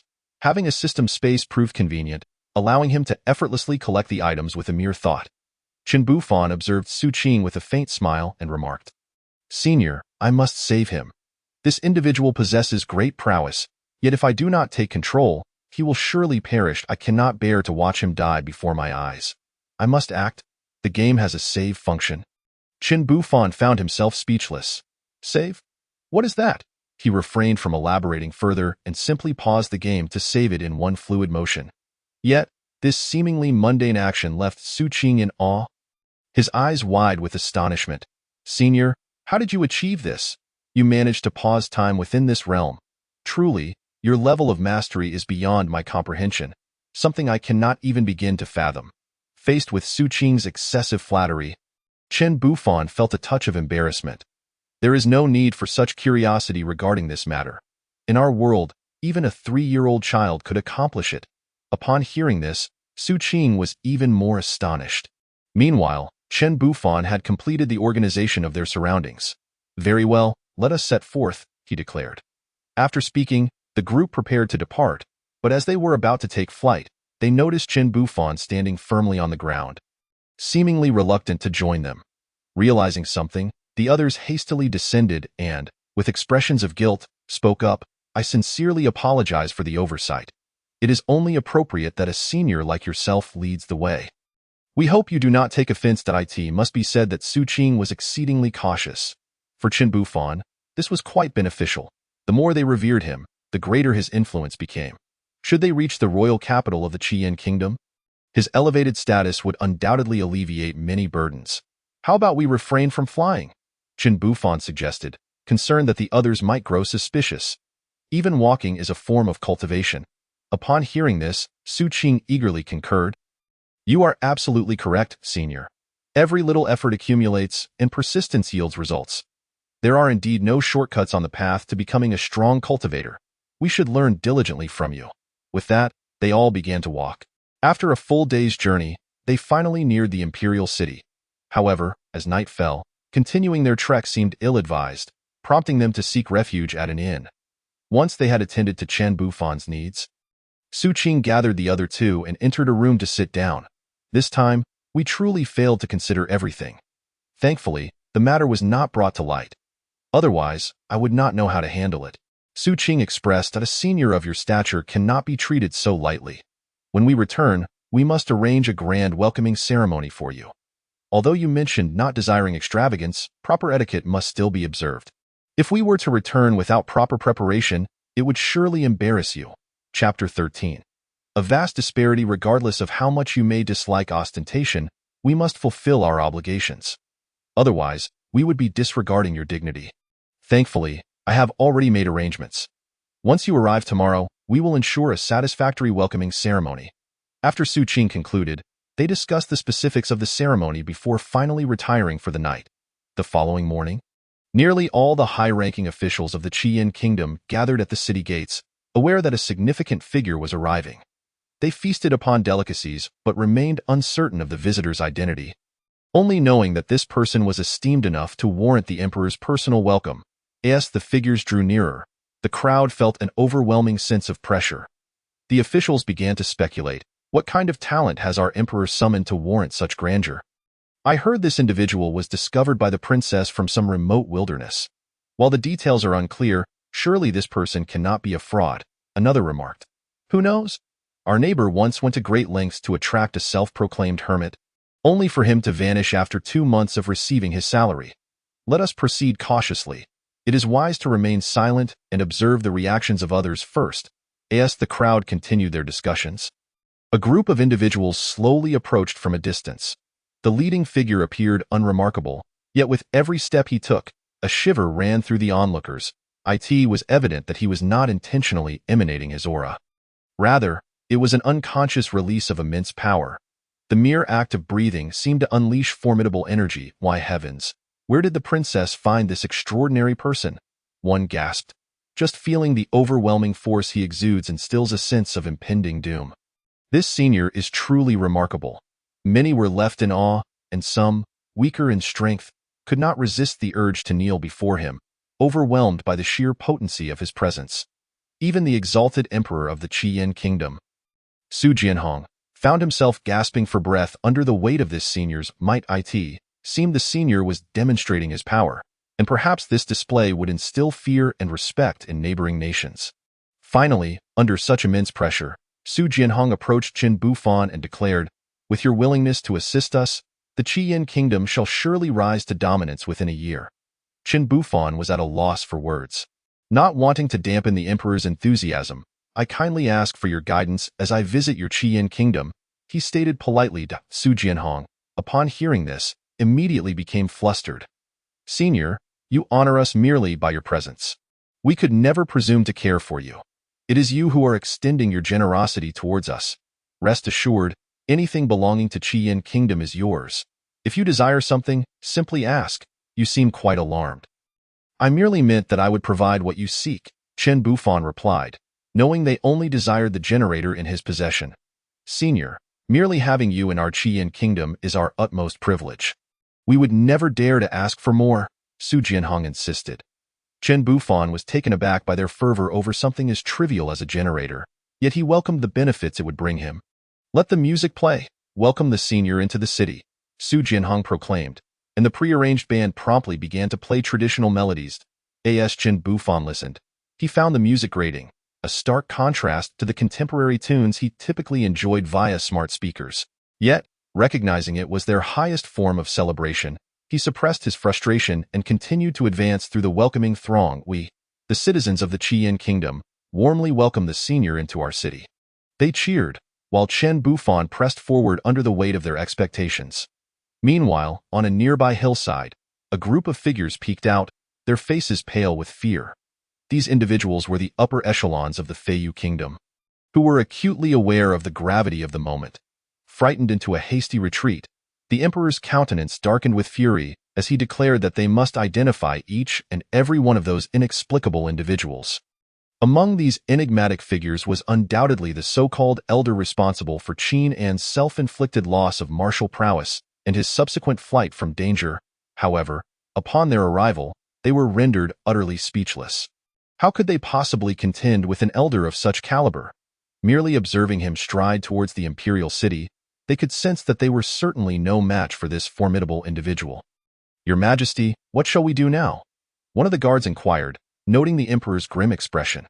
The emperor of Feiyu Kingdom, named Chen Yin, had seen the nation's comprehensive strength multiply by at least threefold since his ascension.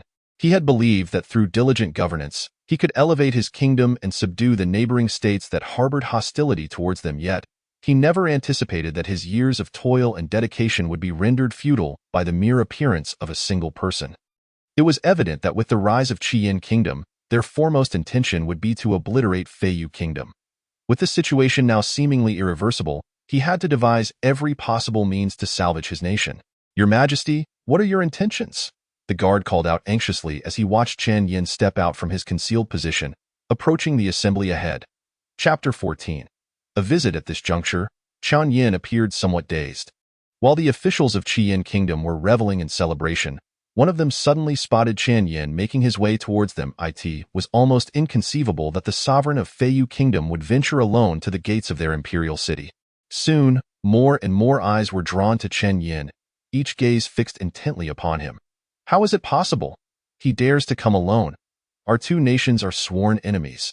Does he not fear for his life? What are you thinking? He is no fool. How could he possibly come here unprepared? I suspect he has a scheme in mind, perhaps intending to launch a surprise attack on us. Why worry? We are at the gates of our imperial city. No matter how well prepared they are, we have our elder here. With his presence, dealing with such trifles should be a walk in the park. That moment, the crowd's focus shifted to Qin Bufan. And observing the fervent stares directed at him, Chen Bufon's expression turned somewhat sour. What is the matter? Do they truly view me as some grand figure? Is it not my generator they seek? Why do their expectant gazes perplex me so? The myriad of looks bore down upon Chen Bufon, who realized that even if he wished to withdraw, the crowd would likely not permit it. Finally, under the weight of their scrutiny, he found himself unable to escape and could only approach them with a sullen demeanor. Everyone could clearly see Chen Bufon's expression. It appears our elder is displeased. Indeed, it is outrageous for that fellow to act so brazenly at the banquet we arranged for our elder. If the elder wishes to discipline him, it would surely be effortless. I, too, am curious to witness how an individual of such lofty realm engages in battle. I wonder if those of celestial stature can effortlessly vanquish ordinary folk like us. Anticipation filled the eyes of the crowd, and at that moment, Chen Bufon had reached Chen Yan's side. As he regarded Chen Yan, the corners of his mouth twitched, but before he could utter a word, Chen Yan suddenly dropped to his knees with a resounding thud. This turn of events left Chen Bufon and the onlookers astonished. What is the meaning of this? Have I had too little exposure to the people here? Why do they all bow upon meeting me? Chen Yan, disregarding everything else, immediately began to prostrate himself, knocking his forehead against the ground 3 times. Elder, it is my failure in governance that allowed that wretched Qin to offend you. This is entirely my fault.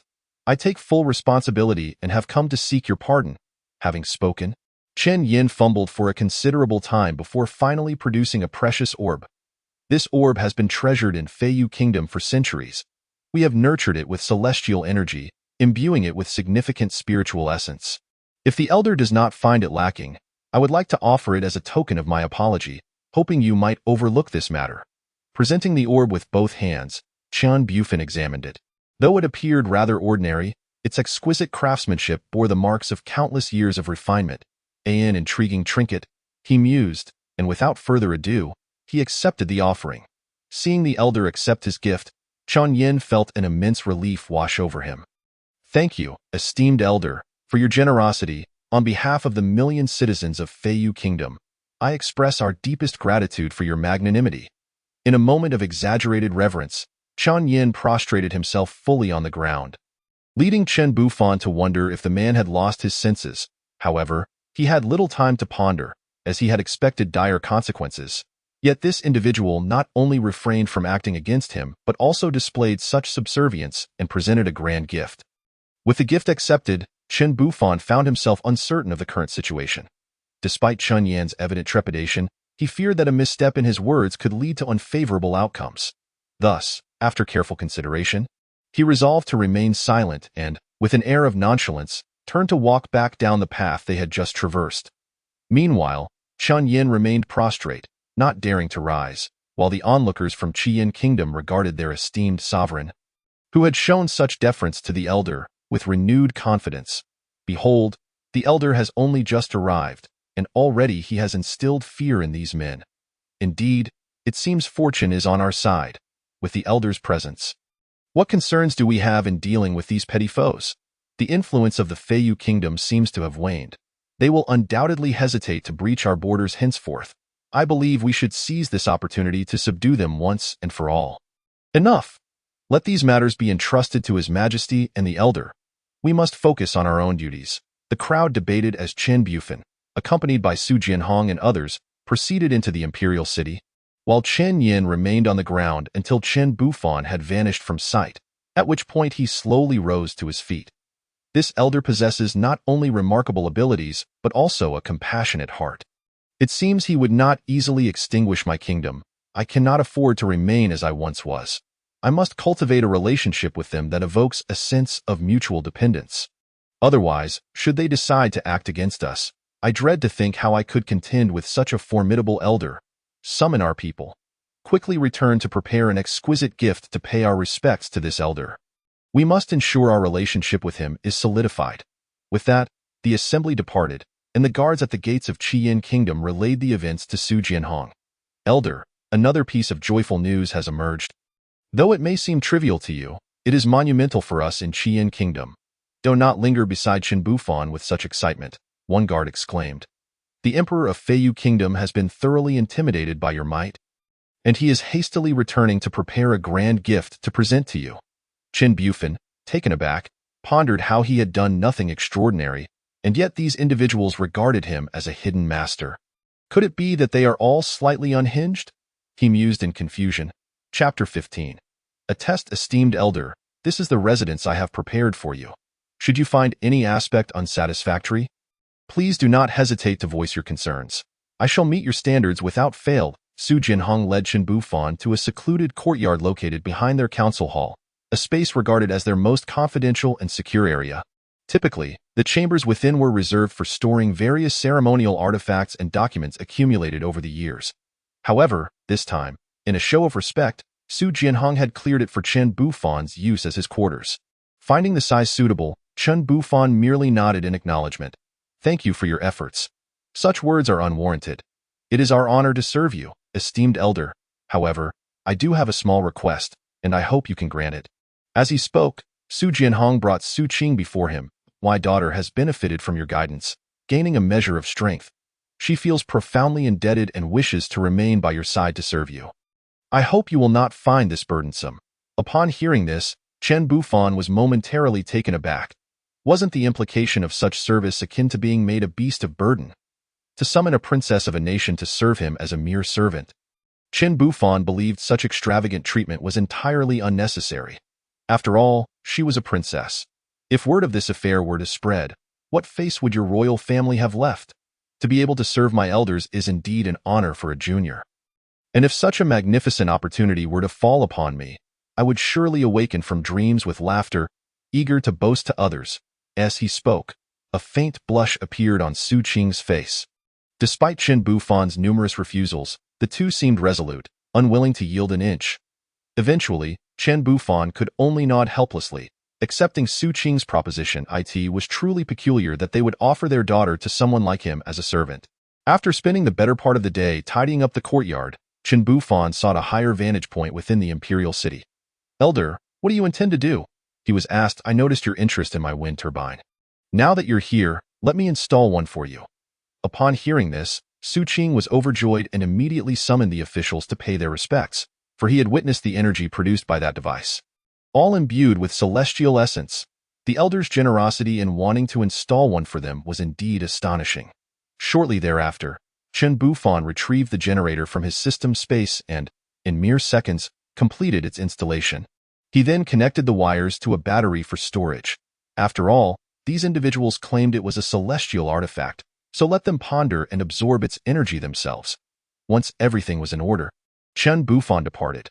After his exit, the officials of the Qiyin kingdom revered the generator as a sacred object, bowing in worship, and only after a lengthy period of rituals did they finally disperse. This scene left Chen Bufan somewhat speechless, yet upon reflection, he recognized that these individuals had not encountered much in their lives, so their astonishment at electricity was quite understandable. However, what Chen Bufan did not anticipate was that later that afternoon, someone was grievously injured and fell unconscious due to contact with the battery's wires. Although the individual was not in serious danger, it indicated that while the generator's output was perceived as celestial energy, it could not be directly harnessed by them. Chen Bufan was not particularly knowledgeable about this matter, and if he continued down this path, he feared they might conclude that his device was utterly ineffective. At that moment, Chen Bufan believed his ability to thrive here was thanks to the generator's assistance. If it proved useless, would the Qiyin kingdom still treat him as they had promised? Furthermore, might they harbor resentment towards him for his ineffective equipment and seek to eliminate him? Growing increasingly anxious, he summoned Su Jinhong. I believe it is necessary to emphasize the matter regarding the generator, Chen Bufan said. Upon hearing this, Su Jinhong broke into a cold sweat, fearing Chen Bufan had come to hold him accountable for the incident, especially since someone had tampered with the device without permission and subsequently suffered injuries. Please forgive me, Elder. This was an accident. A few of our members succumbed to curiosity and mishandled the situation. However, they lacked the skill and caused chaos. Please punish them and address my lax oversight. This left Chen Bufan taken aback. It appeared these individuals had not grasped his true intention. After some contemplation, he shook his head slightly. The energy generated by the generator cannot be directly utilized by you. While it serves some purpose, it cannot be absorbed by you at this moment. I cannot take your things without offering something in return. Perhaps you could arrange some work for me instead. Upon hearing this, Su Jianhong's imagination began to run wild. Elder, what do you mean by this? Did we not agree to hand over the kingdom to you? Suddenly, a spark of realization illuminated Su Jianhong's mind. He sensed the elder's true intentions. There are indeed matters requiring your assistance, particularly concerning our Ministry of War. If you have the time, could you help us? There appear to be discrepancies regarding the military funds, though I am not fully aware of the details. Could you investigate? Very well, having something to do will certainly set my mind at ease. Chen Bufan replied, relieved as he hurried to the Ministry of War. At tea that moment, a young eunuch could not help but ask, Your Majesty, the accounts at the Ministry of War were indeed problematic. But weren't they resolved? Fool, do you think I am sending the elder to investigate trivial matters? The official scolded. Terrified, the eunuch fell silent, realizing the gravity of the situation. The elder is assessing our sincerity. Since we have pledged to share the world with him, we must demonstrate our genuine intent. On the surface, it appears he seeks work, but in reality, he wishes to gauge his status within our kingdom. The Ministry of War governs our military power. Only by sharing it with the elder can we truly convey his significance to me. The accounts of the Ministry of War and the finances combined represent the lifeblood of a nation. By entrusting them to him, he will surely feel reassured. Chapter 16. Astonishing and extraordinary, Your Majesty's strategy is truly ingenious. By doing so, the elder will have no reason to doubt us, and once he lends us his support, the annihilation of the Feiyu kingdom will be but a matter of time. Silence. Who are you to address him as elder? Remember, he is our Qiyin kingdom's supreme emperor. The emperor is eternal. Henceforth, refer to him as Zhao Sui. Understood, Su Jianhong commanded, prompting the surrounding eunuchs to kneel in apology. From this moment forward, a new hierarchy was established in the Qiyin kingdom, the rank of Zhao Sui. After leaving Su Jianhong, Su Qing approached Chen Bufan with a cheerful demeanor. Elder, where are you headed? I have procured a task from your father, going to the Ministry of War to retrieve something. Allow me to accompany you. Since you are new here and unfamiliar with many places, I can guide you along the way, Su Qing suggested, to which Chen Bufan had no objections. After retrieving the items from the Ministry of War, they passed through the streets and encountered a funeral procession, with a large group of mourners clad in mourning attire, carrying a coffin outward. Whose family is this? Such a grand affair for a funeral, Chen Bufan inquired. Su Qing responded promptly, Your Majesty, this is the residence of our Qiyin kingdom's prime minister. You should have met him before.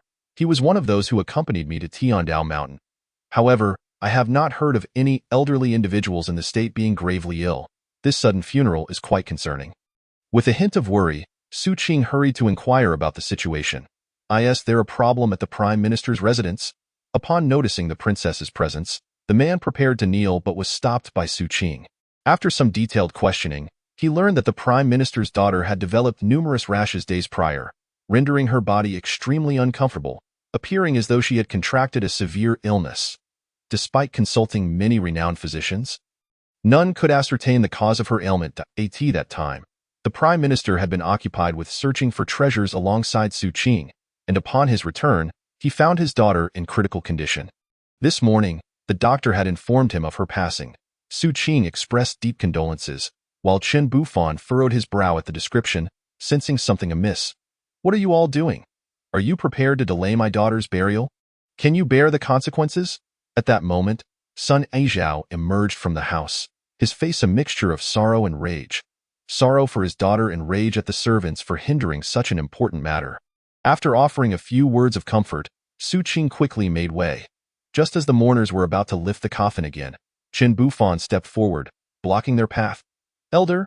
Sun Yizhao's expression shifted to one of alarm, and he hurriedly attempted to kneel, only to be grasped by Chen Bufan. Hold on, let us not rush to the grave. I have heard of your daughter's situation. She likely suffered an allergic reaction. If an allergy is left untreated for several days, it can indeed lead to shock, but she should not have succumbed so easily. Chen Bufan's barrage of specialized terminology left Sun Yizhao utterly bewildered. How could he possibly comprehend what an allergy is? Or what shock entails? Senior, he began, although your expertise is profound, my daughter's condition has already been assessed by no fewer than a dozen esteemed physicians. They were utterly unable to ascertain the cause of her ailment. Moreover, this morning, the foremost doctor of our Qiyin kingdom, I Ching, issued a death certificate declaring my daughter beyond salvation. How can you assert otherwise? Oh dear, I realize you may not grasp this, so let me suggest this. Please open the coffin lid and allow me to assess your daughter's condition. I am almost certain she is still alive. But if we delay any further, the outcome may be dire. As Chen Bufan stepped forward, Sun Yizhao suddenly interposed himself, blocking Chen Bufan's path. Senior, I acknowledge your immense prowess and esteemed reputation, but my daughter has indeed passed away. There is no need to offend an ordinary woman. Since the verdict has been rendered, you need not be so audacious. Before Sun Yizhao could finish his sentence, Su Qing interjected with a sharp exclamation, startling Sun Yizhao into silence. After all, it was well known that the emperor of Qiyin Kingdom had but one daughter, and it would not be long before this princess ascended to the throne. Even someone of Sun Yizhao's status dared not confront Su Qing directly. Are you questioning the judgment of a senior? If the senior claims your daughter is alive, then she must be, as Su Qing spoke. He advanced once more, gently tugging at Sun Yizhao's sleeve and whispering, I understand your distress, but the senior is beyond our comprehension. Just as that world within the iron box could have its time suspended at will, it is evident that the senior possesses the extraordinary ability to manipulate the flow of time and space. Even if your daughter were truly deceased, the senior could surely reverse time and restore her to life. At this revelation, Sun Yizhao suddenly grasped the gravity of the situation. Indeed, I have been overly anxious. I implore the princess and the senior to forgive my rashness. I shall step aside. Once both men had made way, Chen Bufan hastily opened the coffin lid, his heart racing with trepidation. Su Qing believed that good fortune was on their side, yet the method he had proposed seemed rather absurd. This man claimed he could reverse time to heal the patient? Chen Bufan, in that moment, felt that if he could merely extract a wisp of spiritual energy from within himself, he would be grateful beyond measure. Alas, with matters having reached this point, Chen Bufan steeled himself. As the coffin opened, he beheld the girl lying within. Though her face was marred by a rash, her exquisite features revealed that she was undoubtedly a breathtaking beauty, her allure undiminished by the affliction that beset her. This alone attested to her remarkable lineage. Chen Bufan then took her pulse and confirmed that it had indeed ceased. Placing his hand upon her chest, he felt no heartbeat. The wave of panic washed over him. He leaned further into the coffin, straining to hear, and finally caught the faintest whisper of a heartbeat. I was not mistaken. She is suffering from anaphylactic shock, and it has persisted for a considerable duration. However, as long as there is life, there remains hope. With that, Chen Bufan retrieved an adrenaline injection from his system's space. Chapter 17. Awe-inspiring Chen Bufan's actions of feeling her chest and leaning in to listen left Su Qing envious. If only I could experience such proximity to the senior, perhaps the celestial energy emanating from him would be equivalent to several days of my own cultivation. In that fleeting moment, Su Qing was tempted to feign fainting, but then reconsidered, realizing that the senior would surely see through such a ruse. After administering the adrenaline and discarding the needle, a remarkable change occurred. The girl's heartbeat grew increasingly robust. Before Sun Yizhao could express his astonishment, she began to cough. She lives, she truly lives, such is the prowess of the senior. Sun Yizhao exclaimed, eager to kneel and offer thanks to Chen Bufan, only to be interrupted. Enough! There is no need for such fervor. It was not a matter of great severity. Now that we have a clearer understanding of her condition, have those esteemed physicians prescribed some medication to restore her health. Additionally, all the items she previously consumed or utilized must be replaced. Your words shall be heeded, senior, Sun Yizhao declared, suddenly dropping to his knees and bowing thrice with great reverence. After a lengthy exchange of pleasantries, Chen Bufan finally calmed Sun Yizhao and prepared to return to the palace to report to Su Jianhong. Senior, how did you accomplish this? You are not the physician who treated her, yet the finest doctors of our Qiyin kingdom had already determined her to be deceased. How did you manage to revive her? Su Qing gazed at Chen Bufan with wide-eyed admiration, prompting Chen Bufan to ponder how best to explain the effects of adrenaline and the nuances between shock and anaphylactic shock. Ultimately, he could only shrug helplessly. She was never truly dead. It was simply that you were unable to perceive her condition. With this evasive response, Chen Bufan and Su Qing arrived before Su Jianhong. As Chen Bufan prepared to depart, Su Jianhong suddenly spoke up, Senior, wait. There is a matter I wish to discuss with you. Su Jianhong's expression bore a hint of embarrassment. Senior, the news of your arrival in our Qiyin kingdom has spread across the continent in a mere 2 days. Many reclusive masters and various royal families are extremely interested in you and wish to pay their respects. It is a matter of great urgency, and I have not yet provided a definitive response. Might I request your willingness to receive them? Upon hearing this, Chen Bufan was momentarily taken aback. He had come to Qiyin Kingdom under uncertain circumstances, fully aware of his lack of prowess, and the electricity generated by that wind turbine could not be directly harnessed by them. It was evident that he no longer held any value for the Qiyin Kingdom, yet they showed no inclination to dismiss him. This led Chen Bufan to suspect that they might be scheming something. Intending to embarrass him, now, with Su Jianhong suggesting that someone wished to visit, he wondered if this man intended to set him up for failure. Chen Bufan felt a wave of exasperation wash over him. Standing there momentarily at a loss for words, Su Jianhong, sensing Chen Bufan's shift in mood, hastily reassured him, of course, if you prefer not to meet them, I shall refuse on your behalf. After all, someone of your caliber would hardly wish to associate with such inconsequential individuals.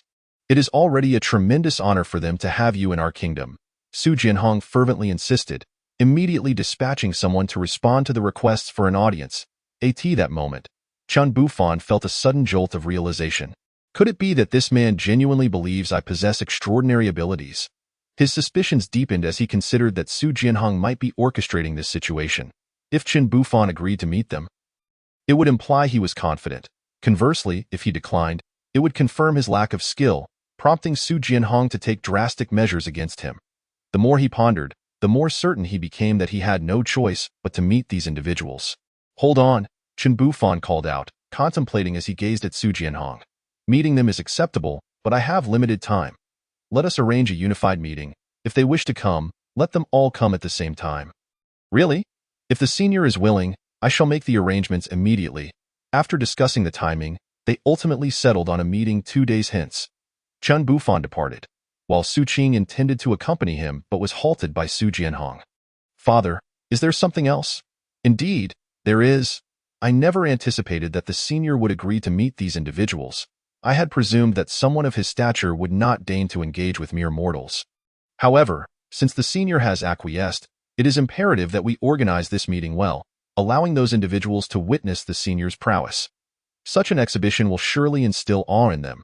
Listening to Su Jianhong's analysis, Su Qing's eyes sparkled with excitement. By the way, father, there is something I feel compelled to mention to you. It concerns the daughter of the Prime Minister, who has succumbed to a grave illness and passed away. Today, as I was passing by their residence with my senior, we fortuitously encountered the scene of a military deployment. Without a moment's hesitation, my senior approached and revived the Prime Minister's daughter. At that moment, even the state officials attempted to intervene, expressing their disapproval of my senior's intervention. However, my senior steadfastly insisted on proceeding. To be honest, I found it quite perplexing. I could not fathom the state of mind my senior must have been in at that time.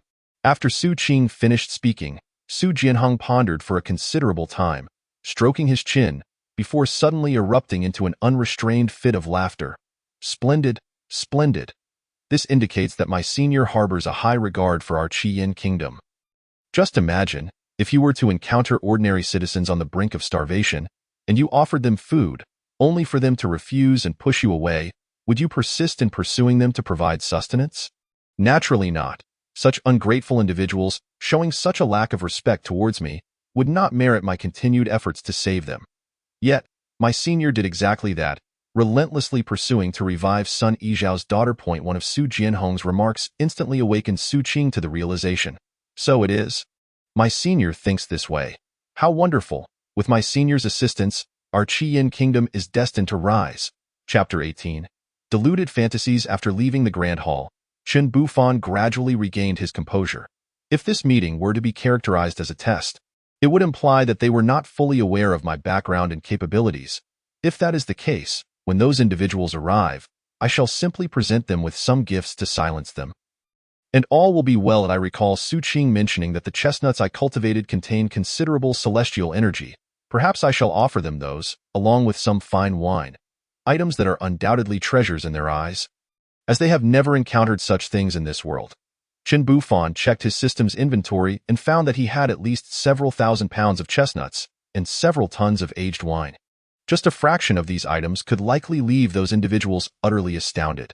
Although the entertainment life in Qian Kingdom is rather meager, Qin Bufan has no desire to return to the mountains at all. Everything he could do in the mountains, he can accomplish outside, and the things that are impossible in the mountains can also be done outside. The monotonous and tedious life in the mountains has left him resolutely unwilling to go back. Moreover, since the system prohibits him from cultivating, claiming he lacks spiritual energy, he intends to seek out others to teach him, as long as he perseveres through this trial, and subsequently explores those ancient texts within the royal archives of Qian Kingdom. Qin Bufan remains confident that he will find a way to cultivate. Finally, on the eve of the agreed-upon meeting, various experts began to arrive in the royal city of Qian Kingdom. Each individual, without exception, was eager to witness the legendary senior and discover the extent of his extraordinary abilities. After all, this was someone capable of compelling the royal family of Qian Kingdom to bow in submission. However, among the multitude, while some harbored expectations, others were driven by ulterior motives. Brother, I believe Qian Kingdom is merely playing tricks. Given their current strength, even if they did encounter such a formidable figure, that figure would certainly not lower themselves to assist them. Indeed, a wise bird chooses its tree to roost in.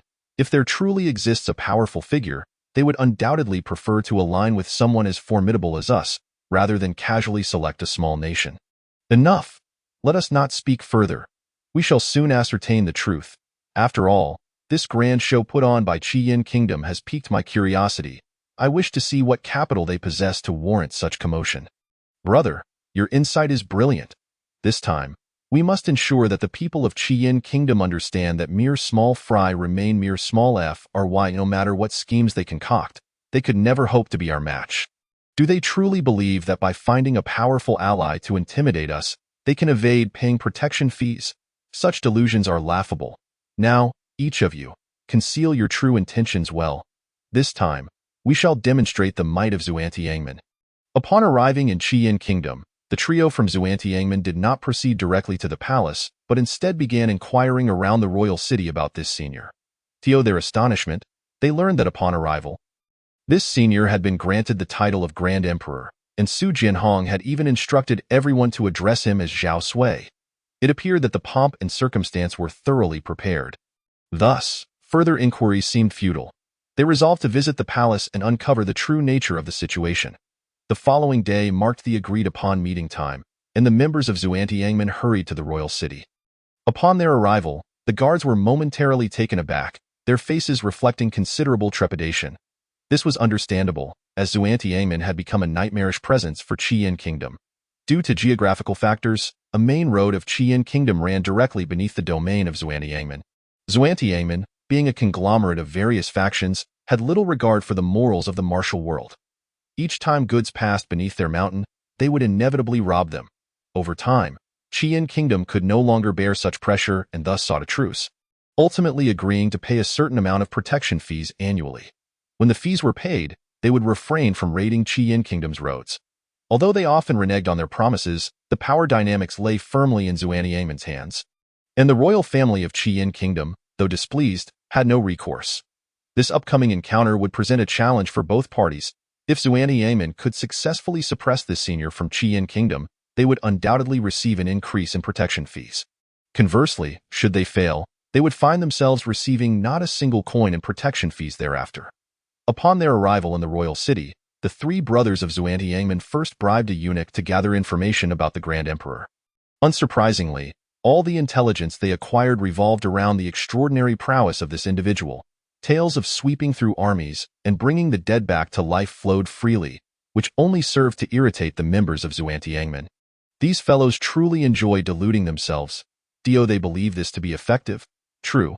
Should they find the senior and feel the need to retaliate for our years of oppression, there is no doubt they would not let us off easily. At the very least, they would likely launch a probing attack against us. Yet, they have not done so. Instead, they have orchestrated this inexplicable meeting. This time, I shall make them aware that the best way to establish authority is through direct action, not through mere theatrics, as if boasting would instill fear in others. How absurd! As they spoke, the group did not head directly to the venue, but instead made their way to the path leading to the meeting place. Laying in wait, we shall simply wait here. I refuse to believe this fellow possesses any genuine skill. The group remained in hiding for some time, until finally, an individual stealthily emerged from concealment. Brother, look, a person approaches. Is that him? One exclaimed, causing the others to fixate their gaze on Lon Darren. This individual was robust and handsome, yet emanated little sense of power. Surely not. This person appears to lack any extraordinary capabilities. Nevertheless, for caution's sake, let us inquire. As the leader of Xuantiangmen had just finished speaking, he suddenly leaped from the shadows, blocking Chen Bufan's path. Young man, may I ask you a question? Chapter 19. Framing Youth. I have heard that you seem to have recruited an impressive individual. Might I inquire as to their whereabouts? If I am not mistaken, the person you seek is likely me. The moment the reply left the stranger's lips, the members of Xuantiangmen felt as though they were facing a formidable foe, hastily retreating several paces to regain their composure. However, upon further reflection, they realized that this individual bore no remarkable traits, and they could not detect anything particularly extraordinary about him. Young man, I advise you not to jest with us. I am not someone to be trifled with. If you dare to provoke me, I assure you will not see the end of the day. Hearing this, Chen Bufan understood that these individuals intended to confront him seriously. He reached into the system space, contemplating whether he should produce something to bribe them. Brother, why are we wasting time here? Let us just take care of him. If he is genuine, we can eliminate him and present his head to Su Jianhong, informing him to cease these petty tricks. If he is a fraud, he will surely reveal the truth when faced with dire consequences. Indeed, you are correct. In that case, prepare to meet your demise. The three members of the Shantian sect charged towards Chen Bufan. With a resounding rumble, the ground trembled beneath them. Above the main hall of the Red Flame Kingdom's palace, a gathering of elite experts from various nations wore expressions filled with astonishment and dread. What just transpired? What caused that tremor? I cannot fathom it. Surely, only a formidable being at the Void Return stage could induce such vibrations, right? Could it be that the powerful ally the Red Flame Kingdom has recruited is at the Void Return stage? The thought sent a chill through the crowd. They had heard whispers of this mighty figure's extraordinary capabilities, but now they were acutely aware of the tangible evidence of such prowess, leaving them stunned into silence. Ladies and gentlemen, the Red Flame Kingdom has had its share of Void Return stage experts, so if it were merely a matter of that realm, it would hardly warrant my elevation to the status of Supreme Emperor. Worthy of a title for eternity. At this moment, Su Jianhong rose, evidently pleased with the expressions and attitudes of those around him. His objective was to deepen their fear of the elder. After Su Jianhong's words, the crowd stood there, momentarily speechless, until one individual finally spoke up. Your Majesty, if it is not merely the Void Return stage, then what level has this elder attained? Could it be the Calamity Transcendence stage? Gasps of astonishment filled the air. If one truly reached the Calamity Transcendence stage, they could annihilate an entire nation with a mere snap of their fingers. Moreover, should they ascend beyond that, having survived the heavenly tribulation, they would enter the realm of immortals. Countless individuals devote their entire lives in pursuit of such a state, yet many merely chase after elusive phantoms, unable even to reach the Calamity Transcendence stage. The crowd lamented, their discussions swirling in a cacophony, while Su Jianhong observed their reaction with a faint smile before stepping into their midst and declaring, My friends, I have never specified the Elder's realm, and I can definitively state that the Elder has not disclosed it. Nor can I discern it myself. However, I can share that the pets raised by the Elder exude the essence of dragons and phoenixes, which is suppressed in their presence, rendering them quite ordinary in appearance. Furthermore, as witnessed by my daughter, the Princess of the Red Flame Kingdom, the Elder possesses the ability to pause time in other realms at will. Such an ability is likely beyond even a great Luo Golden Immortal. Would it not? At this revelation, the crowd was no longer merely shocked but stood there, dumbfounded, unable to articulate their thoughts. The essence of dragons and phoenixes? Could it be that this powerful being had captured legendary ferocious beasts as pets? Such indulgence is truly extravagant. Moreover, the ability to halt time is not something an ordinary deity could achieve. Even many purported great Luo Golden Immortals cannot perform such a terrifying feat indeed. The capacity to pause time is an ability only a being capable of fabricating an entire dimension could possess. Impossible. How could the Red Flame Kingdom attract such a formidable individual? Indeed, even if the people of the Red Flame Kingdom were to offer their entire nation for sale, it would likely be insufficient to sway such a mighty being. How on earth did you manage to accomplish this? The crowd remained in a state of shock, while Su Jianhong observed their reactions with a composed smile. Ladies and gentlemen, this is a secret between us and the elder. Not something we can divulge so readily. By the way, given the commotion outside, I believe we should investigate. Perhaps someone has unwittingly offended the elder. After speaking, Su Jianhong led the way outside, with the others hastily following, eager not to miss an opportunity. Soon enough, they arrived at the scene of the incident. On the ground lay two individuals, wailing in agony, before whom stood Chen Bufan. Chen Bufan was equally perplexed. These individuals had approached him with weapons drawn. Yet upon taking only a few steps, they suddenly collapsed to the ground, feigning great distress. Their antics were clearly an attempt at swindling him. It was astonishing to discover that such antics existed in this world. If they were indeed attempting to deceive him, it indicated their lack of real capability. He was curious to see how much they would attempt to extort from him. Remaining silent, Chen Bufan merely observed the scene before him. Soon, a throng of onlookers gathered, some visibly frightened, while Su Jianhong quickly recognized the three individuals. Were these not the three elite experts of the Xintian sect? Had they come here to cause trouble for the elder? Su Jianhong swiftly reacted, raising his hand to summon a group of guards who swiftly bound the three. You certainly possess audacity, daring to intrude upon our Red Flame Kingdom's imperial city. However, little did you expect that even united, you three are no match for the elder. At this point, the trio finally regained their composure, their faces reflecting sheer terror. Spare me, I was wrong. I shall never dare to offend again. Chapter 20. Celestial Brew. The three knelt upon the ground, fervently pleading, and Su Jianhong felt a surge of delight at their plight, clearly indicating that they had been thoroughly intimidated by the elder. For years, they had guarded vital trade routes for the Red Flame Kingdom, enduring numerous thefts. The kingdom had no choice but to pay these individuals a certain fee for road usage, which, while diplomatically termed, was essentially a protection fee. This was a humiliating situation for the Red Flame Kingdom, as it meant a nation was paying tribute to a band of brigands. Should this information become public, it would surely make them the laughingstock of neighboring states. For years, they had sought to eliminate these bandits, but after several attempts, Su Jianhong realized that exterminating them would be nearly impossible. These ruffians had evidently gauged the royal family's hesitance to deploy significant resources against them, resulting in a cycle of increased robbery whenever the kingdom attempted to retaliate. Over time, merchants found themselves unable to travel safely and were forced to take longer, more circuitous routes, which significantly impacted the kingdom's economy. Ultimately, they had no choice but to acquiesce, and this submission had persisted for many years.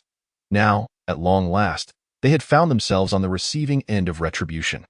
While they could not publicly proclaim their victory, Su Jianhong felt an immense thrill within. Who are you? What brings you here? After Su Jianhong's inquiry, the trio seemed to see a glimmer of hope and scrambled to respond. Your Majesty, this must be the elder you recently recruited. We have made a grave misunderstanding, and now we beseech your help to clarify the situation. Otherwise, the elder might take our lives. They knelt, crying out that Su Jianhong, having endured their harassment for so long, was hardly inclined to intercede on their behalf. Observing their pitiful state, he smiled slightly and turned to the officials behind him. Have we extended any invitations to them? The two officials, clearly understanding the gravity of the situation, quickly shook their heads. In response to your Majesty, we have never invited them, nor have they submitted any application to us. Indeed, it was true. These individuals had not sought permission but had simply barged in, recognized by the guards who dared not offend them and thus allowed entry. Satisfied with their responses, Su Jianhong waved his hand, summoning several guards. Take these individuals away. The trio turned pale, realizing that the Red Flame Kingdom had long harbored animosity towards them. Now, having finally gained the protection of a powerful ally, they knew that revenge was inevitable. Realizing their plea for mercy was futile, they shifted their gaze towards Chen Bufan. Elder, please spare us. I acknowledge my faults and promise never to oppose you again. They knelt and repeatedly bowed, while Chen Bufan watched their desperation, feeling somewhat awkward. Moments ago, these individuals had attempted to attack him, yet he had not retaliated, and they had fallen to the ground. Initially, he thought they were merely trying to swindle him, but it seemed their intentions were more serious than he assumed. "Elder, I was blind and disrespectful. I beseech you to spare my life. Whatever conditions you require, I shall fulfill. Gold, treasures, anything you desire, I will provide." "How absurd! Do you truly believe the elder would covet your worthless trinkets?" Su Jianhong, upon the arrival of the physician's wings, had the guards dragging several individuals before him, who were desperately struggling and pleading for Chen Bufan's forgiveness. However, at that moment, Chen Bufan suddenly realized that this was an opportune moment to establish his authority. Although he was uncertain about the reasons behind these individuals' injuries, it was unmistakable that everyone believed Chen Bufan to be the perpetrator. Thus, he resolved to seize this chance to instill fear in them. Without uttering a word, Chen Bufan observed as the two individuals were taken away, then turned to the crowd before him and spoke. "Ladies and gentlemen, I trust you comprehend that this is the Imperial Palace, the highest administrative body of the Qiyin Kingdom. Therefore, I expect none of you to engage in any acts of offense." After delivering his statement, Chen Bufan strode into the grand hall, leaving the onlookers too frightened to utter a word, merely exchanging anxious glances. These individuals were already aware of the terrifying prowess of Chen Bufan, and experiencing it firsthand only intensified their trepidation. They could vividly recall the strength of the three individuals moments ago and the violent sounds that had echoed through the air. All these factors indicated that Chen Bufan was not someone they could afford to provoke. Faced with such a formidable threat, they naturally dared not speak. Eventually, the crowd took their seats, and an air of awkwardness enveloped the room. Everyone was acutely aware of the recent events and the chilling demeanor of this powerful figure. For a moment, silence reigned, and the attendees remained still, which was precisely the outcome Chen Bufan desired. The balance of benevolence and intimidation was the path to authority. Relying solely on fear would likely prevent these individuals from harboring any goodwill towards him. As he contemplated this, Chen Bufan nodded and retrieved a bottle of wine from his system space. "Since you have all come to visit me, allow me to present some fine offerings," he declared, handing the bottle over and instructing his attendants to pour half a glass for each person present. "This wine differs vastly from what you are accustomed to. I wonder if you can discern its unique qualities?" With this, the anticipated wine-tasting event commenced.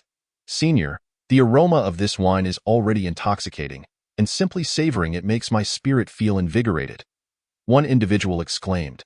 "Indeed, merely from this glass, I can sense my spiritual energy has become significantly more robust. It has remarkably enhanced my capabilities, leaving me astonished. Senior, may I inquire what celestial ingredients were used in its crafting? If I could obtain your recipe, I would willingly trade 10 years of my lifespan." "No, make it 20 years. I would exchange 20 years of my life for this formula." Chapter 21. "The declaration enough. Who would desire your meager lifespan?" Another retorted. "Moreover, the celestial wine bestowed by our senior is undoubtedly crafted using celestial techniques. Even if you were privy to the method, lacking celestial energy would render any attempt at creation futile." The crowd began to flatter Chen Bufan, each person nodding in agreement as they spoke, clearly perceiving this flattery as a means to curry favor with him. Given the display of strength he had just exhibited, alongside the existence of a wine unknown in their world, it was no wonder these individuals were captivated. Chen Bufan remained silent, savoring the wine, knowing that in this moment he need not speak, as others would rise to refute the flatterers on his behalf. Surely, this wine must be brewed using celestial artifacts. Even if we were fortunate enough to receive a gift from the senior, it would merely be a stroke of luck. Do not entertain the notion of acquiring the recipe for such divine creations. Furthermore, even if we were to attain it, with our current skills and resources, we would undoubtedly be incapable of replicating it." Su Jianhong's words left the attendees feeling somewhat regretful, while Chen Bufan regarded him with a knowing nod. The gathered crowd comprehended the unspoken sentiment and refrained from further comments. The banquet soon concluded amidst a pleasant atmosphere. Having witnessed Chen Bufan's prowess, they could no longer entertain notions of hostility towards him. Following the banquet, the guests departed, and Su Jianhong did not see them off, which was uncharacteristic. Typically, as the ruler, he would escort such prominent figures from major sects and powers, but now, with Chen Bufan's presence, he felt emboldened. These individuals could come and go as they pleased. Su Jianhong would not concern himself with their departure. The moment Qin Bufan arrived in the Qiyin kingdom, the dynamics of their relationships had subtly shifted. Previously, they had been equals, with the Qiyin kingdom's influence even slightly weaker, necessitating diplomatic courtesies. However, with the formidable presence of their senior, the balance of power had drastically shifted, rendering the need for deference obsolete. Finally, as all had departed and Qin Bufan prepared to rest, individuals from Feiyu Kingdom arrived. Senior, the representatives from Feiyu Kingdom seek an audience. While I believe there is no necessity for such a meeting, I felt it prudent to inform you, Su Jianhong reported, appearing more akin to a humble attendant than a sovereign in Qin Bufan's presence, too apprehensive to exhibit any disrespect or speak too forcefully. What business do the individuals from Feiyu Kingdom have? Qin Bufan inquired. At this point, Su Qing stepped forward to elucidate. Senior, do not concern yourself overly with this individual. Feiyu Kingdom has long been our adversary, and their ruler's visit is clearly an attempt to ingratiate themselves with you. Senior, you may not be aware, but over the years, he has taken countless lives from our Qiyin kingdom. Now that we have your support, we are poised for retribution. Silence, Su Jianhong suddenly interjected, halting Su Qing's words. Indeed, Su Qing sought to use this opportunity to instill a negative impression of Feiyu Kingdom in Qin Bufan's mind, which was a valid strategy, but one that was perhaps too hasty. This young lady must be taught the art of discourse. While my intention aligns with creating a negative impression of Feiyu Kingdom, such direct insinuations would surely irk the senior. Su Qing, startled into silence, while Su Jianhong finally addressed Qin Bufan. Senior, regarding our grievances with Feiyu Kingdom, I believe you now possess a general understanding, thanks to my daughter's earlier remarks. Indeed, our two nations have been embroiled in continuous conflict. Not only have they slain many of our people, but we have also caused them significant losses. This deep-seated enmity has reached a point of irreconcilability. Now, with their ruler approaching us, it is evident they seek to concede. However, I firmly believe we must not acquiesce. Otherwise, the blood of our fallen warriors would be in vain. After years of strife, we are finally on the brink of resolution, and we cannot relent. For the sake of those who have sacrificed their lives, we must strike decisively and hold steadfast. Of course, this is merely my perspective. Since the moment I welcomed you into Qiyin Kingdom, the fate of this realm rests in your hands, Senior. It must be said that Su Jianhong's eloquence surpassed that of Su Qing. Following his remarks, Qin Bufan appeared to be the one making the decisions. However, he found himself with little choice. Indeed, Qiyin Kingdom was a realm he shared with its royal lineage. As an individual, he must prioritize his own interests. Thus, in this scenario, Qin Bufan could hardly consider the perspective of Feiyu Kingdom. Moreover, it was clear that Feiyu Kingdom had recognized their inferiority and sought to plead for mercy. If it were anyone else, they would likely pursue victory relentlessly, determined to obliterate Feiyu Kingdom entirely. Understood. If he wishes to meet me, let him come, I shall have a word with him, Qin Bufan declared, leaving Su Jianhong visibly perplexed. How could this be? I have attempted to guide his thinking, yet he remains hesitant to declare his stance. Confused, Su Jianhong departed, while Su Qing, noticing his unease, hurried after him to inquire, "What troubles you? You seem preoccupied." Su Qing inquired, to which Su Jianhong turned to Su Qing and responded with a question. "Did you not notice the elder's emotions just now? I was preoccupied with other matters and did not observe closely." "Emotions? I did not take note of that, but have we not been negotiating smoothly with the elder?" Hearing Su Qing's words, Su Jianhong shook his head in resignation. "Although your cultivation talent is unparalleled among our royal lineage, your political acumen leaves much to be desired." Chapter 22. The return of the belongings. What do you mean by that, father? I have been getting along quite harmoniously and pleasantly with the elder recently. Su Jianhong continued, "Let me ask you, why did I send you to the elder's side, even if it meant sending you as a maid?" Su Qing was momentarily at a loss for words. After pondering for a while, she tentatively replied, "Is it that you hope I can interact more with the elder, thereby establishing a good relationship so that he will work more for our Qiyin Kingdom in the future?" Hearing Su Qing's words, Su Jianhong shook his head once more. "I have already stated, since the moment the elder chose to come to our Qiyin Kingdom, the entire Qiyin Kingdom has belonged to him. I must correct your perspective. It is not the elder working for us, but rather the opposite.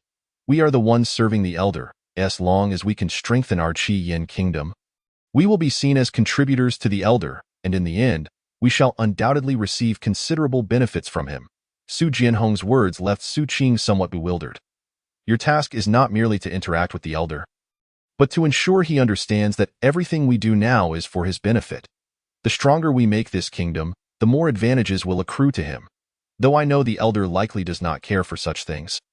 You must understand we are making a statement of loyalty to it is sufficient that the elder feels our sincerity. At this point, Su Qing began to grasp her father's intentions. She understood that as long as the elder remained in Qi Yin Kingdom, its prosperity was assured, and all they needed to do was convert the kingdom's flourishing into their own success. By dedicating themselves to serving the elder, he would surely assist them in enhancing their strength and status. Upon hearing this, Su Jianhong nodded in satisfaction. Though his daughter lacked awareness in certain areas, she was quite intelligent. With a little guidance, she would undoubtedly achieve great things. That is enough understanding for now. Quickly go and arrange a meeting with the elder. Also, when I was speaking with him earlier, I sensed something was amiss, yet I could not pinpoint it. I do not know if there was an issue with the elder's attitude towards me. But you must pay close attention to ensure he knows our loyalty is unwavering. Understood, father. After Su Jianhong departed, Su Qing began to arrange a meeting between Qin Bufan and Chen Yin. Soon, Chen Yin was brought before Qin Bufan by Su Qing, holding a box that emanated a strong aura of celestial energy. Although the contents were unknown, the presence of such energy indicated it was undoubtedly a rare treasure. Elder, it has been a long time since we last met. Chen Yin's face showed signs of fatigue as he approached slowly, presenting the box with a somewhat awkward smile. I sincerely apologize for my previous indiscretions. I have come to seek your forgiveness. After speaking, Chen Yin pushed the box towards Qin Bufan with an apologetic expression. Although I know this may not meet your esteemed standards, it is the most precious offering we can provide from Feiyu Kingdom. I hope you will not take offense. Upon opening the box, a dazzling light burst forth, momentarily blinding Qin Bufan. Previously, he had lost all hope for treasures in this world, having discovered that what Su Qing had risked her life to seize was merely a worthless iron sword. He had thought the items in this realm were more symbolic than practical, but the brilliance emanating from the box was overwhelming. What is this? Qin Bufan inquired, while Chen Yin, noticing the elder's curiosity, felt a surge of delight at least the elder was responding to the treasure he had brought. This item was painstakingly acquired from a great monster. However, its radiant glow was so blinding that neither I nor anyone in Feiyu Kingdom could discern its true nature. We have been unable to identify this celestial artifact for quite some time. Since we have the opportunity to present it to you, we wish to bestow it upon you, as it is of no use to us. Chen Yin offered the box to Qin Bufan, who hesitated for a moment before reopening it. The same brilliance erupted once again, prompting him to shield his eyes. Once the light subsided, he was able to discern the object clearly. Upon seeing it, Qin Bufan found himself momentarily at a loss for words. Is this truly what I think it is? He shook his head lightly and closed the box. This is merely an energy-saving lamp. I initially thought it was something significant. It is just light, and according to my deductions, I must have discarded it down the mountain a year ago, only for you to retrieve it. Chen Yin was left dumbfounded. This item had indeed been sold to Feiyu Kingdom by a wandering hero a year prior. Due to its blinding glow and the celestial aura it exuded, they had kept it. But after a year, they had still not figured out its true nature. He had initially hoped to use it to gain the elder's forgiveness, but who would have thought it was merely a discarded trinket? I assure you, elder, I had no intention to deceive you. This was sold to us by a wandering hero, and it passed through several hands before finally being placed in the palace. I never imagined it was your discarded item. In that case, it is only right for it to return to its rightful owner. Please do not take offense. Chen Yin was so frightened that he prostrated himself on the ground. At that moment, he had completely lost the dignity and spirit of a ruler, humbly begging for Qin Bufan's forgiveness. It is of no consequence.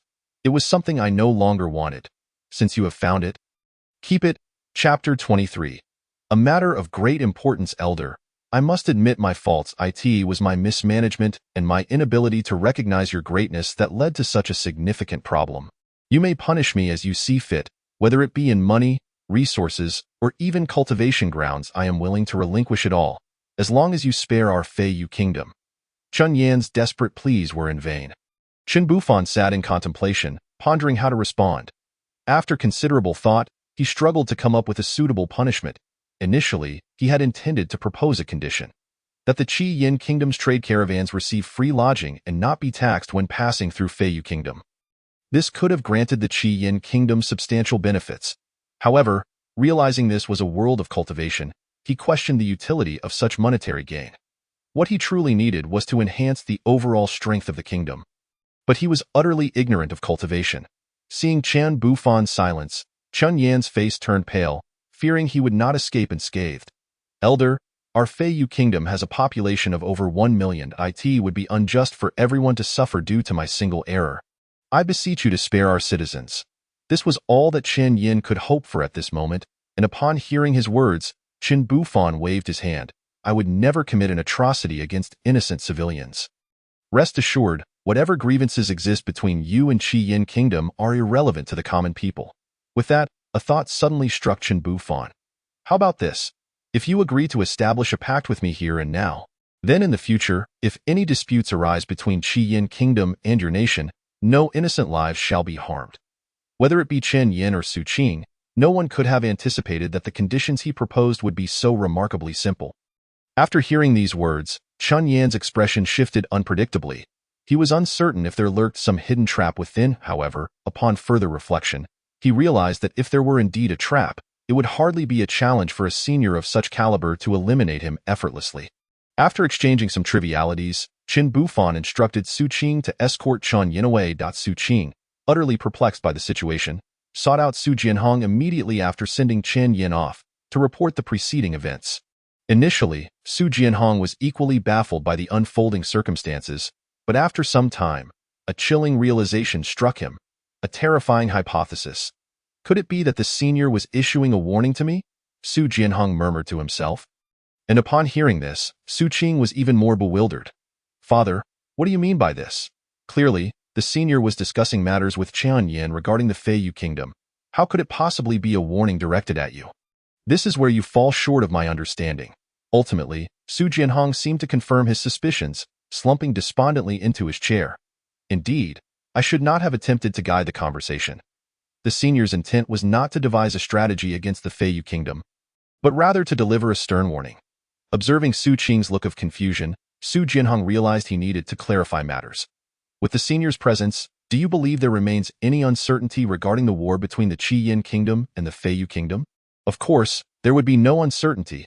We could straightforwardly advance and annihilate them, precisely. However, what you do not know is that during a previous conflict, the Feiyu Kingdom employed exceedingly vile and underhanded tactics that resulted in our significant losses, even surpassing 70%. Although I ultimately obliterated the enemy forces, my wrath led me to order a massacre, claiming the lives of tens of thousands. The request made by the senior serves as a warning. The Qi Yin Kingdom is now under the senior's aegis, and such decisions must not be made lightly in the future. Furthermore, we must heed the senior's counsel in all matters. At this point, Su Jianhong could not help but draw in a sharp breath. The senior's ploy is akin to striking the mountain to scare the tiger. I had presumed that someone of the senior's formidable strength, while undoubtedly clever, would refrain from engaging in political machinations. Yet, I am astounded to discover that the senior possesses not only exceptional strength but also profound cunning. Henceforth, I must approach the senior with utmost sincerity, leaving no room for even the slightest duplicity. Listening to these words, Su Qing felt a twinge of embarrassment. He gazed at his father, still grappling with confusion. But what does this have to do with the senior sparing the Feiyu Kingdom? If the senior intended to warn us, could he not have simply articulated it directly? What you mention is indeed crucial. He certainly could do so. However, the question remains, why would he choose this method? The Feiyu Kingdom holds no significance for him, yet keeping them around serves as a constant reminder of our inherent similarities. The only distinction lies in the fact that the senior has allied himself with us in the Qi Yin Kingdom. Should the senior depart, the Qi Yin Kingdom would revert to its former state, embroiled in ceaseless conflict with the Feiyu Kingdom. The senior's retention of the Feiyu Kingdom is a warning for us to remember our true nature. Indeed, we are no different in strength from the current Feiyu Kingdom. Should we dare to harbor any disloyalty toward the senior, then the current Chen Yin would become our future.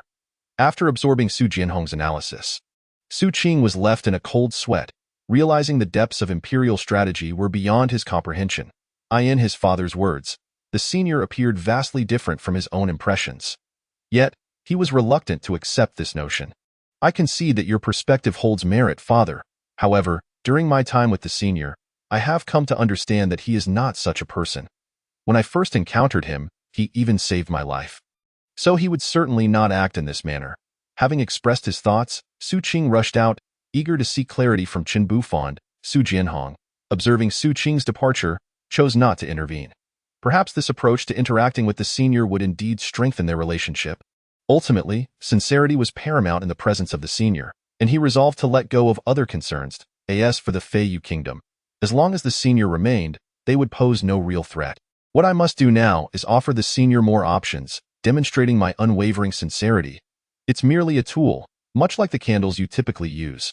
I have simply modified it slightly. It should continue to emit light for about 20 to 30 years. Chapter 24. Origins. After leaving Su Jianhong, Su Qing made his way directly to Chen Bufan's palace. Senior, there is a matter I wish to inquire about. Su Qing intended to discuss the hypothesis his father had presented. Although he found it hard to believe that Chen Bufan was so politically astute, Su Jianhong's analysis resonated deeply, compelling Su Qing to entertain the thought, much to his reluctance. What is it? At that moment, Chen Bufan had just finished assembling the components and ammunition for a hunting rifle. Given the scarcity of food, he intended to venture out to hunt for some game to roast. As Chen Bufan prepared his gear, Su Qing found himself hesitating, unable to voice his inquiry. He feared that directly addressing such sensitive matters might be overly presumptuous. If his father's assertions proved accurate, bringing this subject to light could undoubtedly provoke Chen Bufan's disdain. Ultimately, after much deliberation, Su Qing could only awkwardly ask, "What are all these things you're preparing, senior? Are you planning to go out?" Unbeknownst to Chen Bufan, he was oblivious to Su Qing's subtle demeanor. Upon hearing the question, he merely replied, "Indeed, I am preparing to hunt for some wild game." As he finished packing, Chen Bufan opened the door and was about to step outside when he noticed Su Qing's hesitant expression. Assuming the young man wished to accompany him, "You seem quite interested. Would you like to join me?" Su Qing was all too aware of what lay ahead. In the past, his status would have attracted a throng of attendants eager to offer game at a mere request. "Senior, you are truly diligent. With your standing, a simple request would have prompted my father to provide you with an abundance of wild delicacies," Su Qing remarked, following closely behind Chen Bufan. Chen Bufan chuckled. Patting his backpack, "Indeed, I am well aware of the concern the Qi Yin kingdom has for me. However, having already partaken of your hospitality, I feel it would be rather presumptuous to impose further requests." With that, Chen Bufan exited. Since he could not fly, he had procured a carriage for the journey. Su Qing, though curious, decided to accompany him. Just as they stepped outside, their small black dog broke free from its tether and followed closely behind. Initially, Su Qing paid little attention to the dog, but as they exited the courtyard, he suddenly sensed an overwhelming aura of murderous intent emanating from the creature. The moment he felt this aura, Su Qing couldn't help but shudder, casting a wary glance back at the small black dog. To his dismay, the dog showed no reaction, quietly trailing behind without barking or running amok. What manner of divine beast is this? Merely the aura it exudes is enough to instill dread in me, a cultivator who has already reached the nascent soul stage. I dare say, should it choose to attack me, I would be unable to withstand even 2 strikes before succumbing to its lethal bite. The palpable menace radiating from the small black dog left Su Qing deeply unsettled. Under its influence, his imagination spiraled, conjuring terrifying scenarios where such a creature could decimate their forces in an instant, potentially threatening the very existence of their nation. Chen Bufan caught a whiff of the dog and turned to see the small black dog following them. He waved it over. The dog quickly caught up with the carriage and leapt up, snuggling against Chen Bufan's legs as it rubbed against him affectionately. "This dog has been with me for several years. It's quite intelligent," Chen Bufan introduced. Su Qing, however, found himself unable to meet the dog's gaze. Such a formidable creature, effortlessly tamed by the senior. His strength is indeed unfathomable. The small black dog seemed to understand Su Qing's praise, barking joyfully in response. Chen Bufan, upon hearing the dog bark at the princess, swiftly smacked its head. "How dare you be so disrespectful? Be honest with me." Upon hearing Chen Bufan's command, the little black dog immediately fell silent, curling up in the carriage with its head resting at Chen Bufan's feet, displaying remarkable obedience. The overwhelming aura of murderous intent it had exuded moments ago vanished without a trace. It was only at this moment that Su Qing dared to take a proper look at the little black dog. Previously, he had refrained from doing so, perceiving the creature as formidable. However, now that he could finally gaze upon it, he unearthed something exceedingly terrifying. Senior, this divine canine seems to have some connection to our Qi Yin kingdom. Su Qing exclaimed. Chen Bufan, finding himself with little to do during the journey, waved his hand and replied, "What connection? Why don't you share it with me?" It is said that during the founding of our Qi Yin kingdom, the founding emperor was cornered by a treacherous general. At that critical moment, a divine dog descended from the heavens to assist the emperor. Ever since then, dogs have held a superior status over other animals in our kingdom. And a statue of that divine dog still graces our national altar. There can be no mistake. I see that divine dog every year, and it bears an uncanny resemblance to this one. Could it be that the connection between our Qi Yin kingdom and you, Senior, was established millennia ago? Could it be that the founding emperor was rescued by you, who arranged for this divine canine's intervention? Listening to this, Chen Bufan found himself at a loss for words.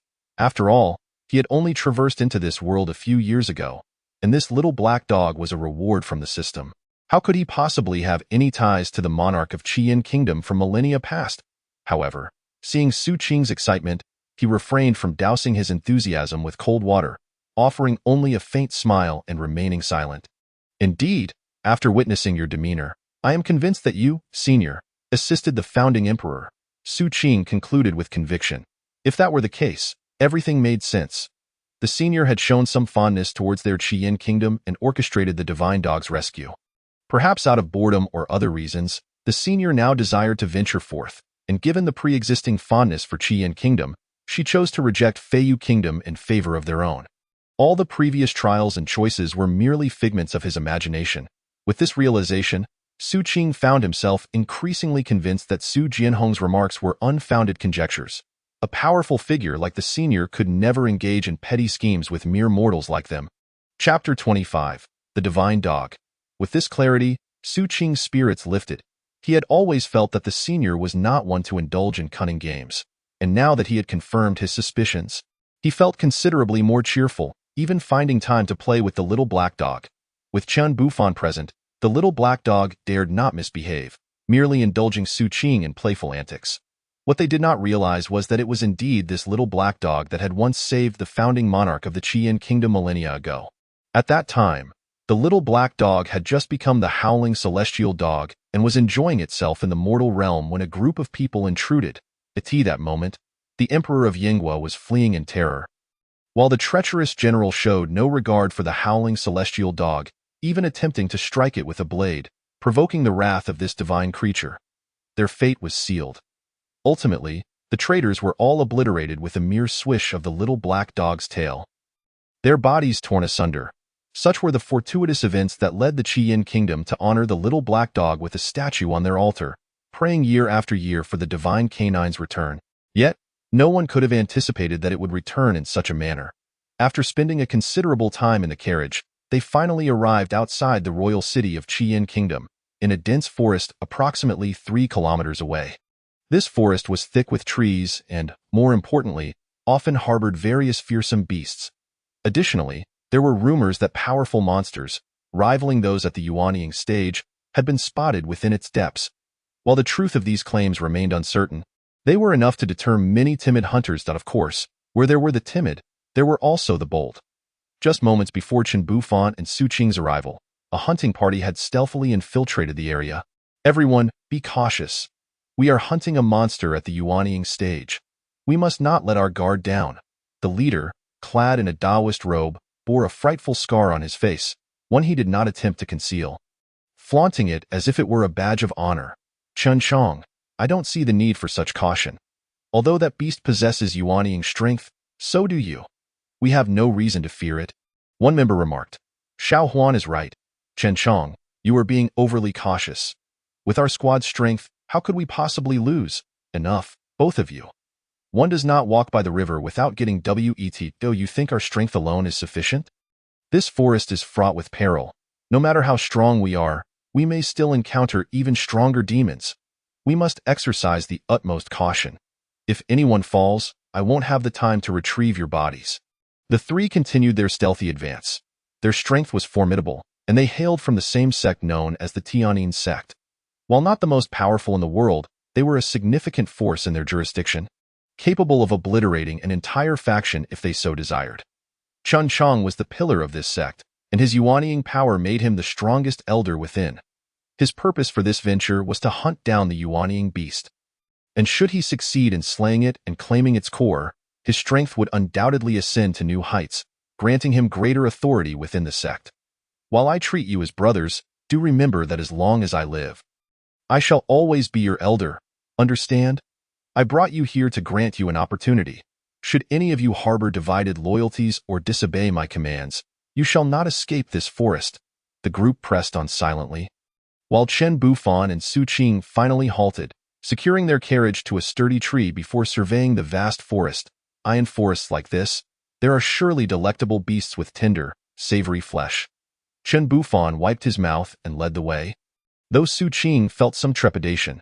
Nevertheless, as the senior was leading, he believed that any potential issues would be resolved. Soon, the two, accompanied by the little dog, ventured into the depths of the forest. They quickly heard a series of eerie cries resonating from ahead, resembling both a lion's roar and a tiger's growl. Upon hearing this, Su Qing furrowed his brow. According to their knowledge, this was undoubtedly the sound of a powerful creature residing in the forest, some of which were at the Yuanying stage, while others had even reached the Dongshu stage. With Su Qing's abilities, he could not discern the capabilities of the beasts within, but with the senior present, he felt assured that they would face no danger. At that moment, the expressions of the Tianyin sect members turned grim. "Chun Chang, this is not right. Our intelligence indicated that this creature was merely of Yuanying strength, yet why is its offensive power so formidable? Even our combined formation cannot withstand its attacks. That's why I warned you not to underestimate the dangers of this forest." Chun Chang huffed, glaring at his companions, his frustration palpable. They had painstakingly approached the creature from behind, intending to launch a surprise attack, but the two had recklessly charged forward, causing the beast to prepare itself.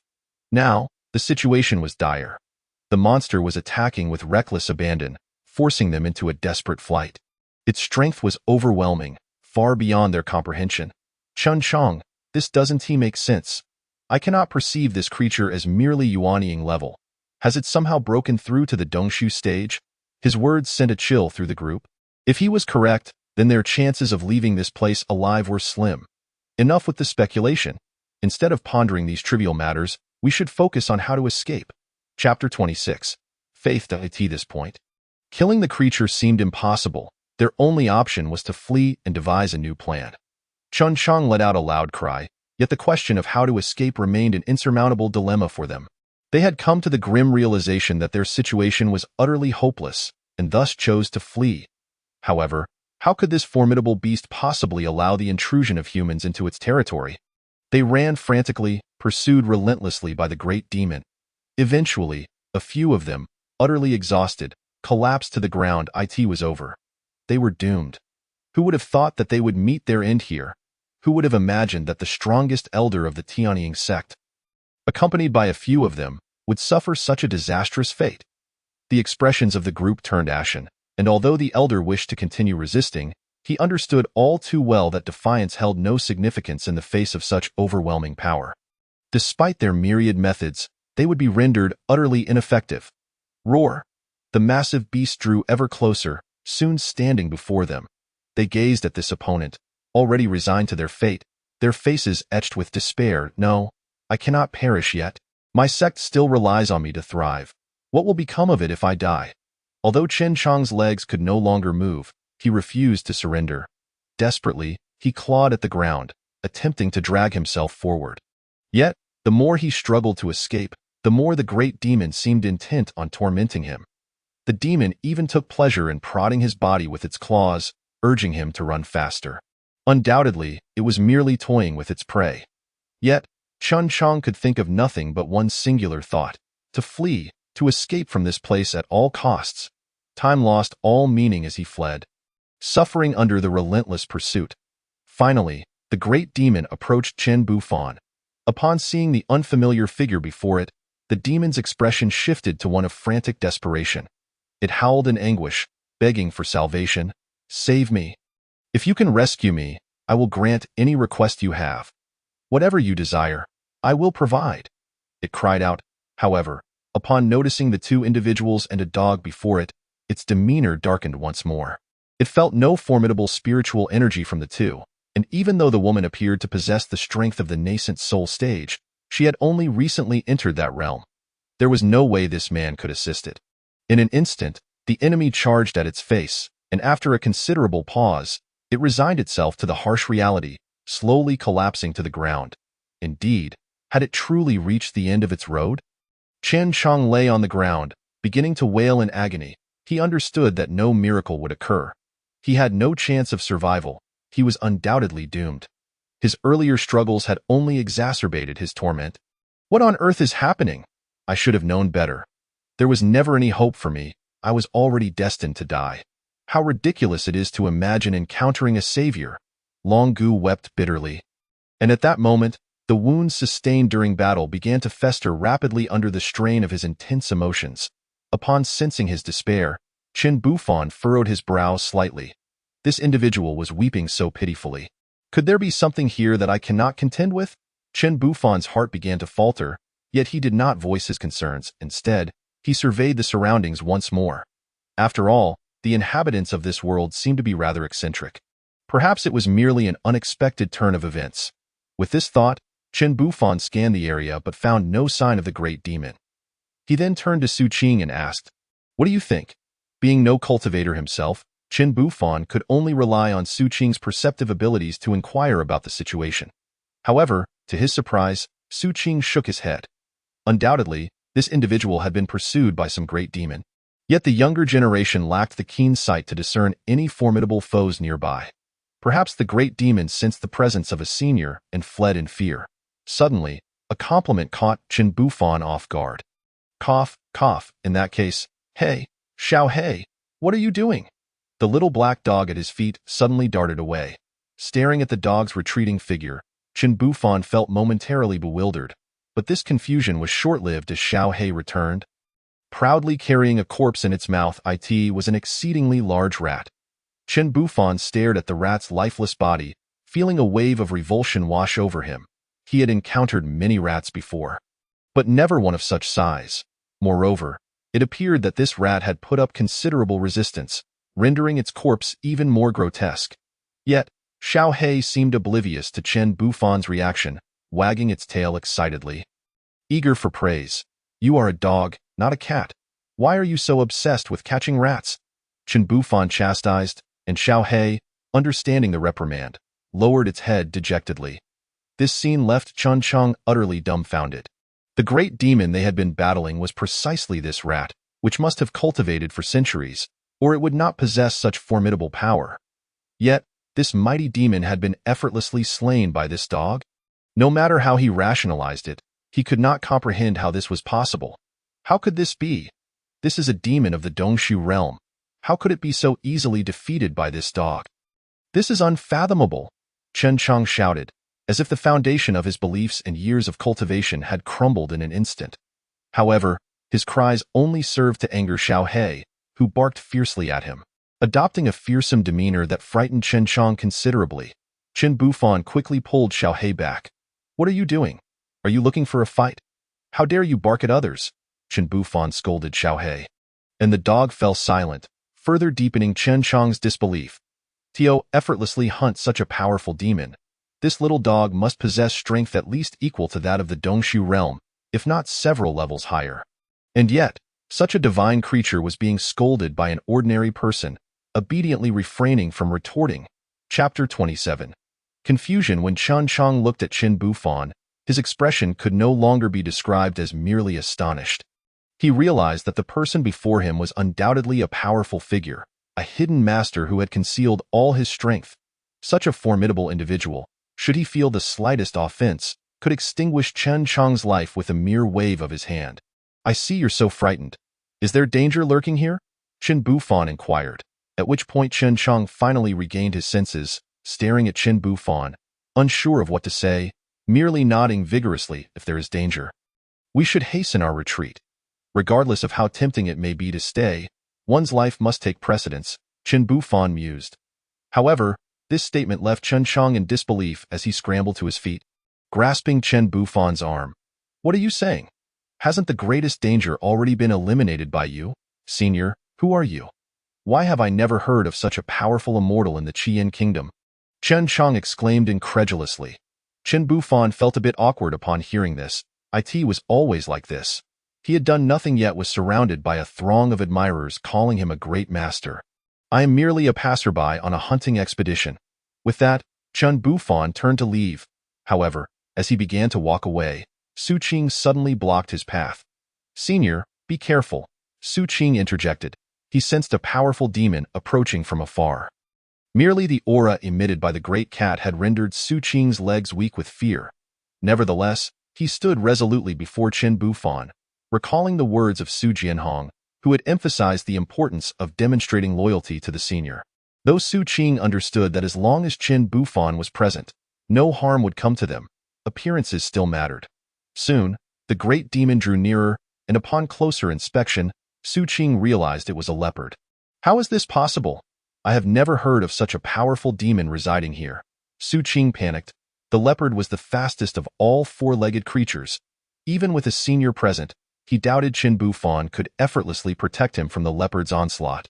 As the leopard closed in, Su Qing's anxiety grew.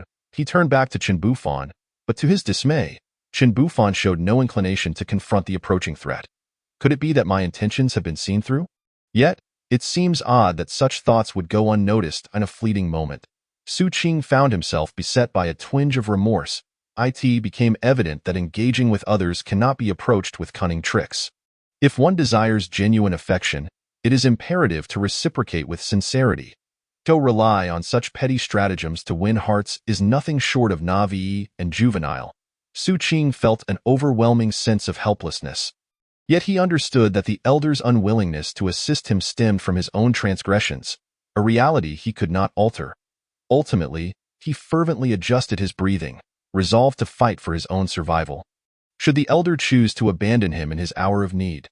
Just as he had gathered all his spiritual energy, preparing for a desperate struggle, an astonishingly loud sound suddenly pierced the air, reverberating through his ears with such intensity that it left them tingling. Yet, he was unable to discern its origin. When he finally opened his eyes, he beheld the formidable beast he had perceived as invincible lying weakly on the ground. Gasping for breath, upon closer inspection, he noticed a gaping, blood-red wound the size of a fingertip upon the creature's body. The only individual capable of delivering such a lethal blow to a beast of this caliber, aside from Chen Bufan, was beyond Su Qing's imagination. Turning abruptly, Su Qing saw Chen Bufan holding a smoking gun, the air around it thick with the peculiar scent of gunpowder. While Su Qing recognized gunpowder, he was baffled by the mechanics of the weapon and its purpose. How is it? Did I startle you? Chen Bufan inquired, to which Su Qing, filled with trepidation, shook his head in response. Elder, I did not sense any fluctuations of spiritual energy or celestial artifacts. How did you slay this great beast? Su Qing asked, astonished. Chen Bufan produced the hunting rifle and placed it beside Su Qing. Feel it, the barrel is still warm, he stated as Su Qing touched the warm barrel. A wave of fear washed over him. He had never encountered such a device before, and the heat felt like an unknown, formidable power, leaving him worried that merely touching it could lead to his own demise. This is a hunting rifle. I just used it to dispatch that creature, Chen Bufan explained, placing the rifle back into his bag and stepping forward to hoist the leopard's carcass onto his shoulder. Now, we shall feast as he carried the body away. Su Qing glanced at the wounded individual on the ground, but chose to remain silent. He had heard of the Tianyin sect, known for its formidable strength, and the injured person was clearly a master of considerable skill, capable of standing among the elite even within the imperial city of their Qian kingdom. Yet, a creature that even such a master could not contend with had been effortlessly slain by the elder's small pet. Moreover, the elder's weapon had not even been infused with spiritual energy, yet it had casually dispatched a beast that had evidently reached the void phase. Su Qing was profoundly astonished, and at that moment, Chen Chong gazed at Chen Bufan's retreating figure, his expression clouded with deeper confusion. Could such powerful beings truly exist in this world? He pondered. This individual was already so formidable that one could only fear that his weapon could easily obliterate one or two powerful nations. Did such beings genuinely belong in this world? Chen Chang's face reflected a sense of despair, for he realized that all his efforts had been in vain, and no matter how hard he tried, he could never hope to reach the same level as this extraordinary being. Rather than striving tirelessly to cultivate and ultimately fail to reach the pinnacle of the world, he felt it wiser to squander his life and enjoy it. Let those with exceptional talents undertake the arduous path of cultivation. With a heavy heart, Chen Chang rose, this time not emboldened by adversity but having surrendered all his resolve. Chapter 28. Calamity. Chen Bufan was preparing to leave with the cart when a throng of individuals obstructed his path. They bore no apparent malice. Their gaze was fixed intently upon the corpse he carried. After a considerable pause, one of them finally spoke up. Might we inquire about the origins of this great beast you possess? Su Qing stepped forward, wishing to defend Chen Bufan, but was halted when Chen Bufan interjected. It was merely a wild animal I encountered while hunting. Don't you have any business with me? The group stood in stunned disbelief. What did you say? You killed it while hunting?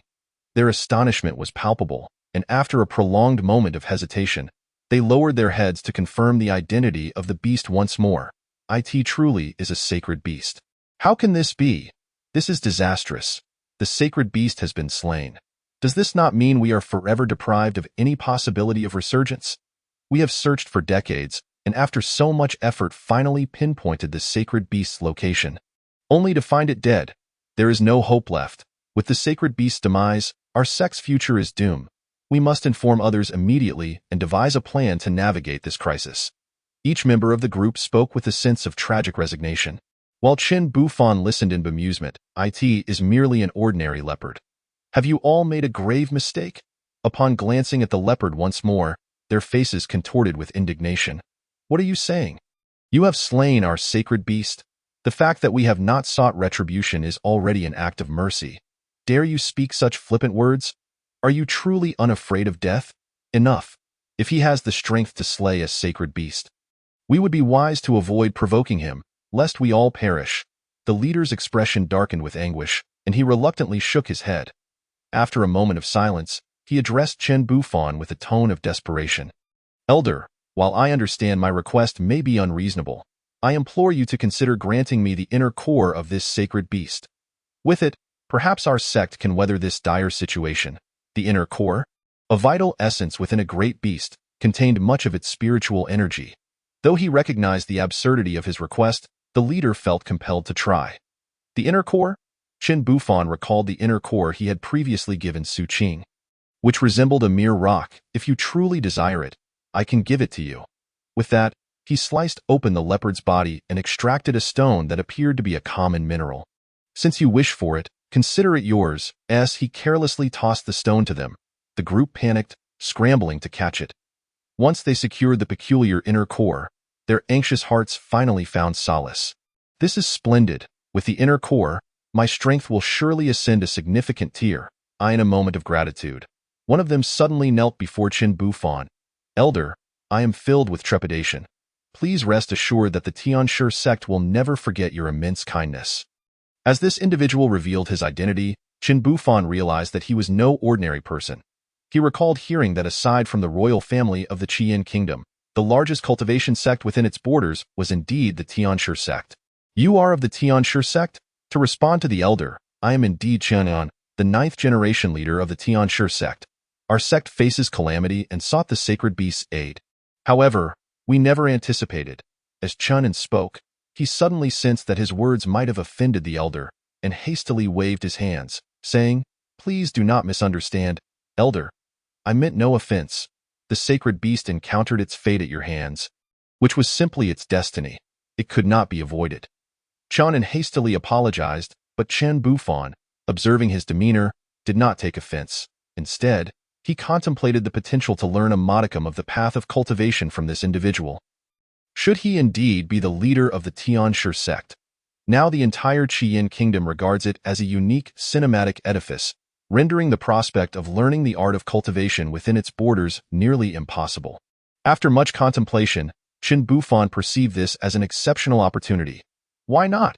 he proposed. Since we've encountered each other, it signifies our fateful connection. Why not accompany me back?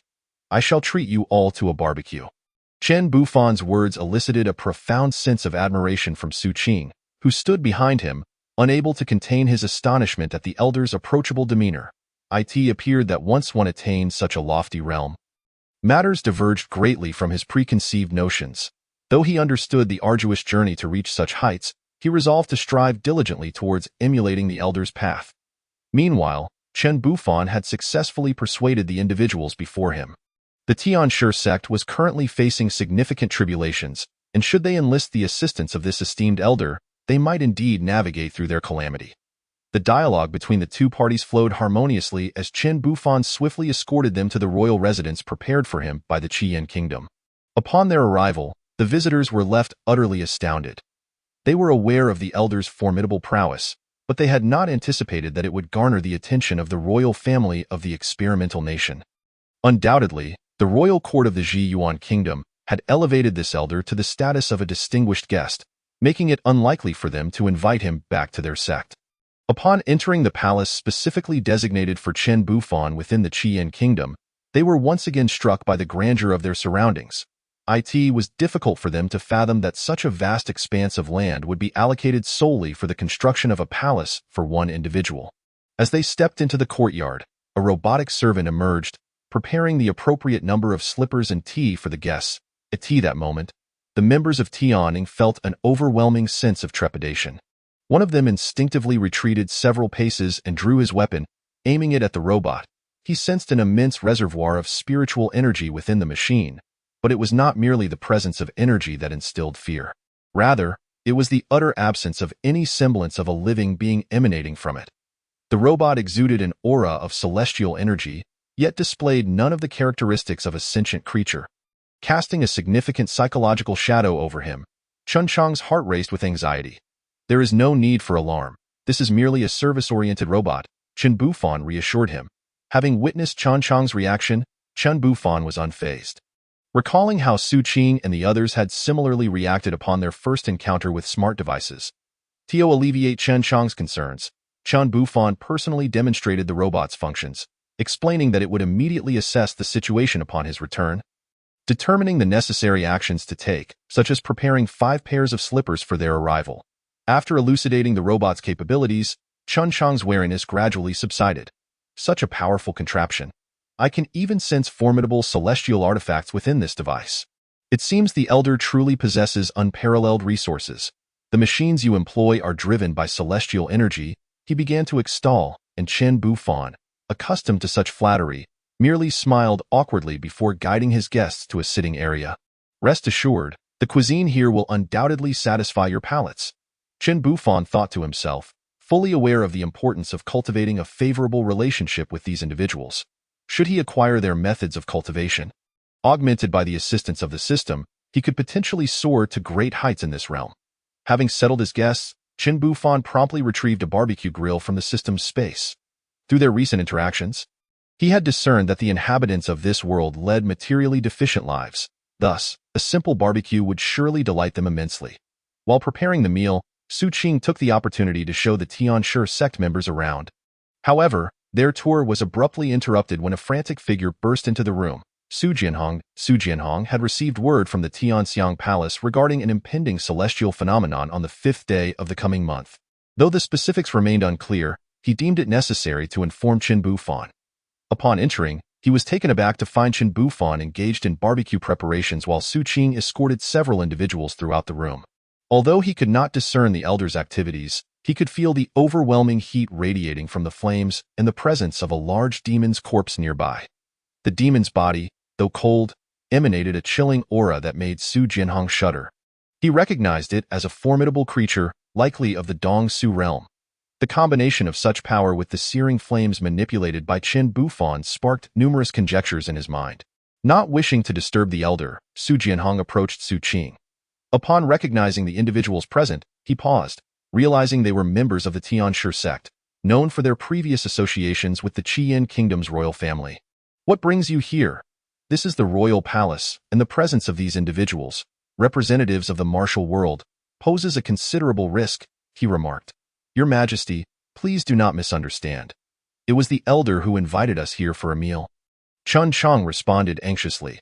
Given the severe internal turmoil faced by the Tianshi sect, he refrained from disclosing any details and feigned calmness. Su Jianhong's gaze remained skeptical.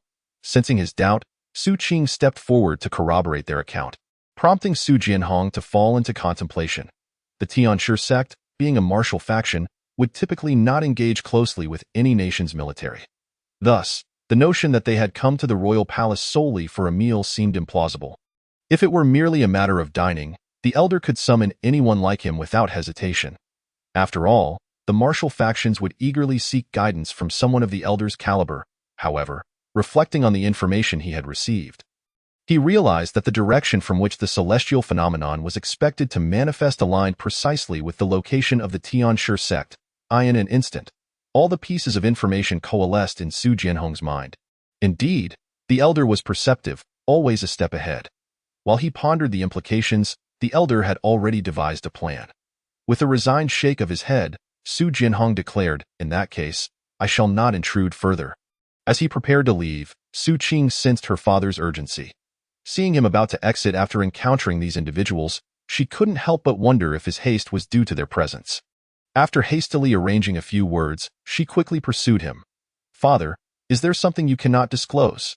If it pertains to the elder, I can relay your message, as I am constantly by his side and can certainly find an opportunity," she suggested. Su Jianhong shook his head. "I just received news from the Tianxiang Palace regarding the imminent celestial phenomenon. I intended to inform the elder and ascertain his intentions. However, the elder's foresight far surpasses mine. He has already made arrangements." Su Qing, bewildered by her father's words, retorted, "What do you mean? I've been with the elder the entire time. He hasn't made any arrangements. That is precisely why I say you are naive." Su Jianhong replied, his expression tinged with displeasure. He had repeatedly emphasized to his daughter the need to respect the elder's wisdom, yet she remained unwilling to contemplate the implications. "Do you have any notion of the direction from which the celestial phenomenon is expected to emerge?" Su Qing shook her head. "The source of the phenomenon aligns with the very location of the Tianshi sect. Surely, you can grasp the significance of this." Chapter 30. Misconceptions in an instant. All the clues intertwined seamlessly. Initially, Su Qing harbored suspicions regarding Chan Bufan's motives for hunting. At that time, he had merely attributed it to the elder's personal interests. However, it has now become evident that this was far from the truth.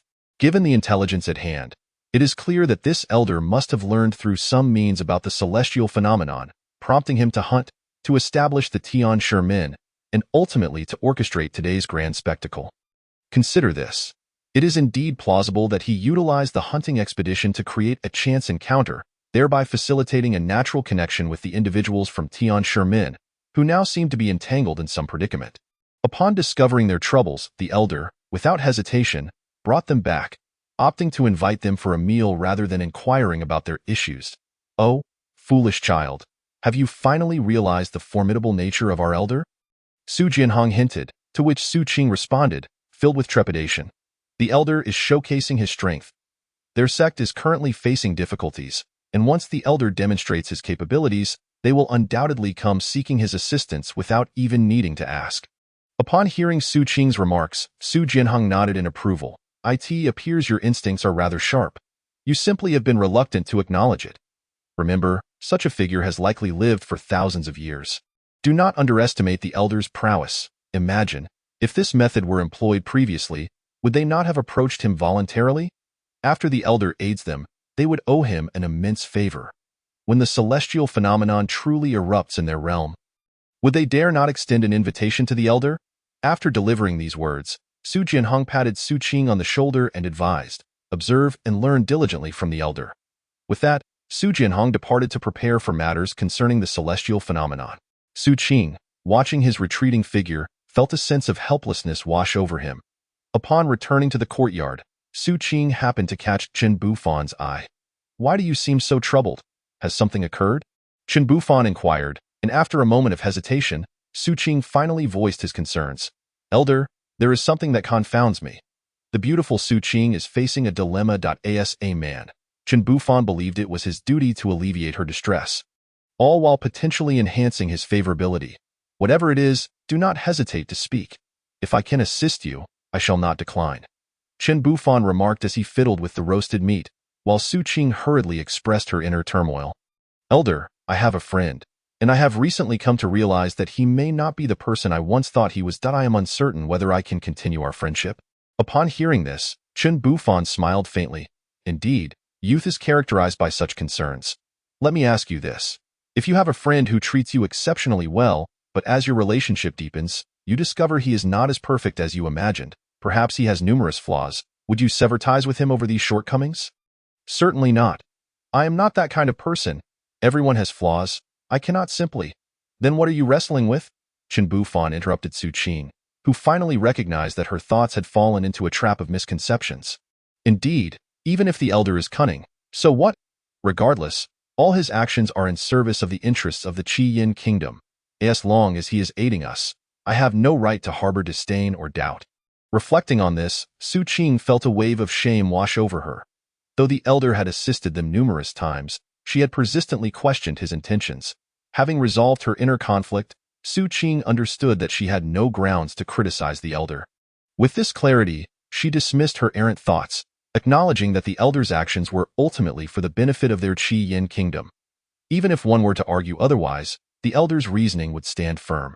In this ruthless world, focusing solely on oneself and neglecting the greater picture could very well lead to one's downfall.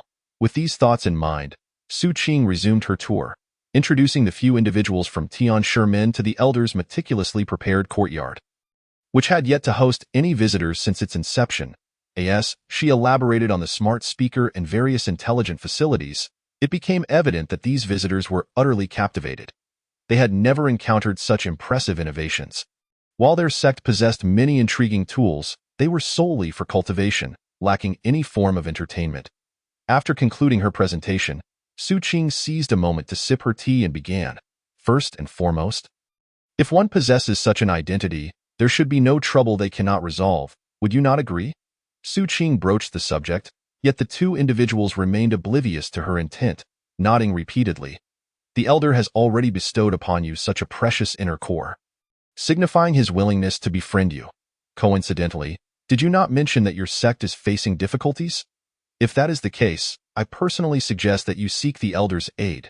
Given his previous demeanor towards you, it is highly likely he would be inclined to assist. Upon hearing Su Qing's words, the two remained motionless, revealing their apprehension and hesitation. This reaction was entirely understandable, as they were merely acquaintances and could not easily divulge their sect's secrets. Of course, if you are not at ease, then consider my words unspoken. Though the elder currently resides in our Shiyin kingdom, you should recognize that our Qi Yin kingdom lacks the power to command someone of his caliber. The elder is free to act as he pleases, and our kingdom has no significant ties to him, at last. Her words resonated with the individuals, and after a period of contemplation, they inhaled deeply and exited the room. Ultimately approaching Chen Bufan. Chapter 31. Dependent on others suddenly, the group approached, leaving Chen Bufan, who had just finished grilling meat, somewhat bewildered. What brings you here? Chen Bufan inquired, while Su Qing was subtly gesturing to Chen Bufan, urging him to take credit. This left Chen Bufan in a state of confusion, uncertain of their intentions. Please, elder, rescue us, Chen Chang exclaimed, then promptly knelt before Chen Bufan, leaving him speechless. Why do people in this world so readily kneel? One might think their knees are too soft to stand. Silently mocking this absurdity, Chen Bufan hurriedly assisted Chen Chang to his feet. What is the meaning of this? Speak plainly. There is no need for such theatrics. Chen Bufan attempted to lift him, but Chen Chang persisted in remaining on his knees. With a sigh of resignation, Chen Bufan decided to let him stay as he wished. Elder, our Tianshi is currently facing an immense crisis, and we implore you to help us navigate this peril. Should you assist us, you shall forever be our unparalleled benefactor. Chen Chang cried out, and upon grasping the essence of his words, Chen Bufan fell into deep contemplation. I had thought the Tianshi sect would possess more wisdom than the royal family of the Qi Yin kingdom, yet I did not anticipate such naivety. After mentally scoffing, Chen Bufan inquired, What troubles you? Speak directly. Upon hearing Chen Bufan's words, Chen Chang was filled with excitement. Believing the elder was genuinely willing to help, he swiftly stood and solemnly stated, Elder, Our Tian Sherman has recently fallen victim to a demonic invasion. We are unaware of their origin, but if we do not act swiftly, they will consume our entire sect. Should our sect perish, they will inevitably descend upon the Qi Yin kingdom. At that point, chaos will reign and countless lives will be lost. Such grave matters left Qin Bufan momentarily at a loss. What do I care about chaos or the loss of lives? This is a world where the strong prey upon the weak. I find myself unable to cultivate in this realm, making me little more than a lamb for slaughter among these powerful beings. How could I possibly concern myself with the fates of others? The demeanor of the individuals conversing was unmistakably that of self-proclaimed saviors. Pray tell, I lack such capabilities. Were I endowed with such prowess, I would undoubtedly venture forth into the world to carve out my own destiny, rather than remain in a position of dependence. Chen Bufan silently scoffed at this notion, yet he could not voice such sentiments, especially with Su Qing present, should she discover that he was incapable of cultivation. It would undoubtedly spell disaster for him. Is the evil entity you mentioned truly formidable? Chen Bufan inquired tentatively, while Chen Chang shook his head vigorously in response. It is not merely a matter of strength. He is of a nature that defies description. His claws can rend mountains asunder, his footsteps can shatter the earth, and even his breath can cause the flora to sway perilously. Regrettably, I have only crossed paths with him once, and at that time, over 300 of us disciples besieged him, only to be scattered by a single sneeze of his. Upon hearing that over 300 had been bested, Chen Bufan could no longer contain his amusement. Originally, Chen Chang had been animatedly recounting the tale, but upon witnessing Chen Bufan's impolite laughter, his enthusiasm waned, leaving him awkwardly seated, unsure of how to respond. After all, this was a senior. If he were to display a lack of decorum, it could lead to dire consequences. My apologies. I was merely reminded of something amusing, Chen Bufan said, attempting to feign nonchalance. What amusing thing? Chen Chang pressed. My chickens have begun to lay eggs, Chen Bufan replied. A statement that elicited a sense of humiliation among Chen Chang and the others, for in such dire circumstances, their very lives hung in the balance. While he sought their assistance earnestly, this senior seemed intent on jesting. Truly, if you do not believe me, look over there. Chen Bufan gestured towards the chicken coop. Chen Chang, striving to maintain decorum, feigned ignorance and glanced in that direction. Upon doing so, he realized that the creatures within were far from ordinary chickens. Though they bore the appearance of hens, a closer inspection revealed an undeniable aura of phoenix power emanating from them. Clearly, these were not mere birds, but rather phoenixes disguised in avian form. As this realization dawned upon him, Chen Chang was struck dumb with shock. He quickly scanned the other animals in the yard and discovered that they were not mere creatures either. It was as if the legendary beasts from ancient texts had been casually congregated in this yard. As if they were commonplace. These mythical beings had concealed their innate spiritual energy, seemingly under duress rather than by choice. A terrifying thought suddenly struck Chen Chang. Could it be that these celestial and sacred creatures were suppressing their powers out of fear of this senior's might? If that were the case, what level of strength did this senior possess? Was it the void realm? The tribulation realm? Or could it be that this individual had already transcended the heavenly tribulation? Could it be that the person standing before him was, in fact, a genuine immortal? As these thoughts raced through his mind, Chen Chang felt his legs turn to jelly. After a moment of trembling hesitation, he finally mustered the courage to ask, Senior, you would be willing to assist us, would you not? Chen Bufan felt a wave of embarrassment wash over him at such a question. Now was not the time for grand proclamations. If he were to agree and the adversaries proved too formidable, what then? He had no desire to risk his life. Of course, if you believe such trivial matters do not require your direct involvement, I would be grateful if you could allow me to procure a celestial beast to handle the situation. Once the trouble is resolved, I shall ensure the beast is returned. Chapter 32. Unfathomable depths. What in the world? Chen Bufan mused in silence, bemused by the peculiar individuals he encountered upon descending the mountain. Please, Senior, grant us your approval, Chen Chang implored, suddenly dropping to his knees and fervently bowing his head, his voice filled with desperation. You? Chen Bufan found himself at a loss for words. Su Qing, observing Chen Bufan's expression, began to ponder deeply. This should not be the case. Given the senior's strength, it was unlikely anyone in this world could rival him. Why, then, Did he appear so hesitant? A bold thought crossed Su Qing's mind. Could it be that the senior wished to remain uninvolved in the mundane conflicts of this world? Yes, that must be it. With such power, dominating the continent would be a trivial endeavor for him. However, it seemed he had grown indifferent to such matters, hence his reluctance to intervene. Reflecting on Qian Bufan's recent actions, Su Qing recalled that even if someone were to challenge the senior, they would only encounter his protective golden light. Suddenly, her thoughts began to crystallize. If the senior was hesitant to act, could she not step in on his behalf? Surely, he would allow the celestial beasts to protect her, thus resolving the issues at hand.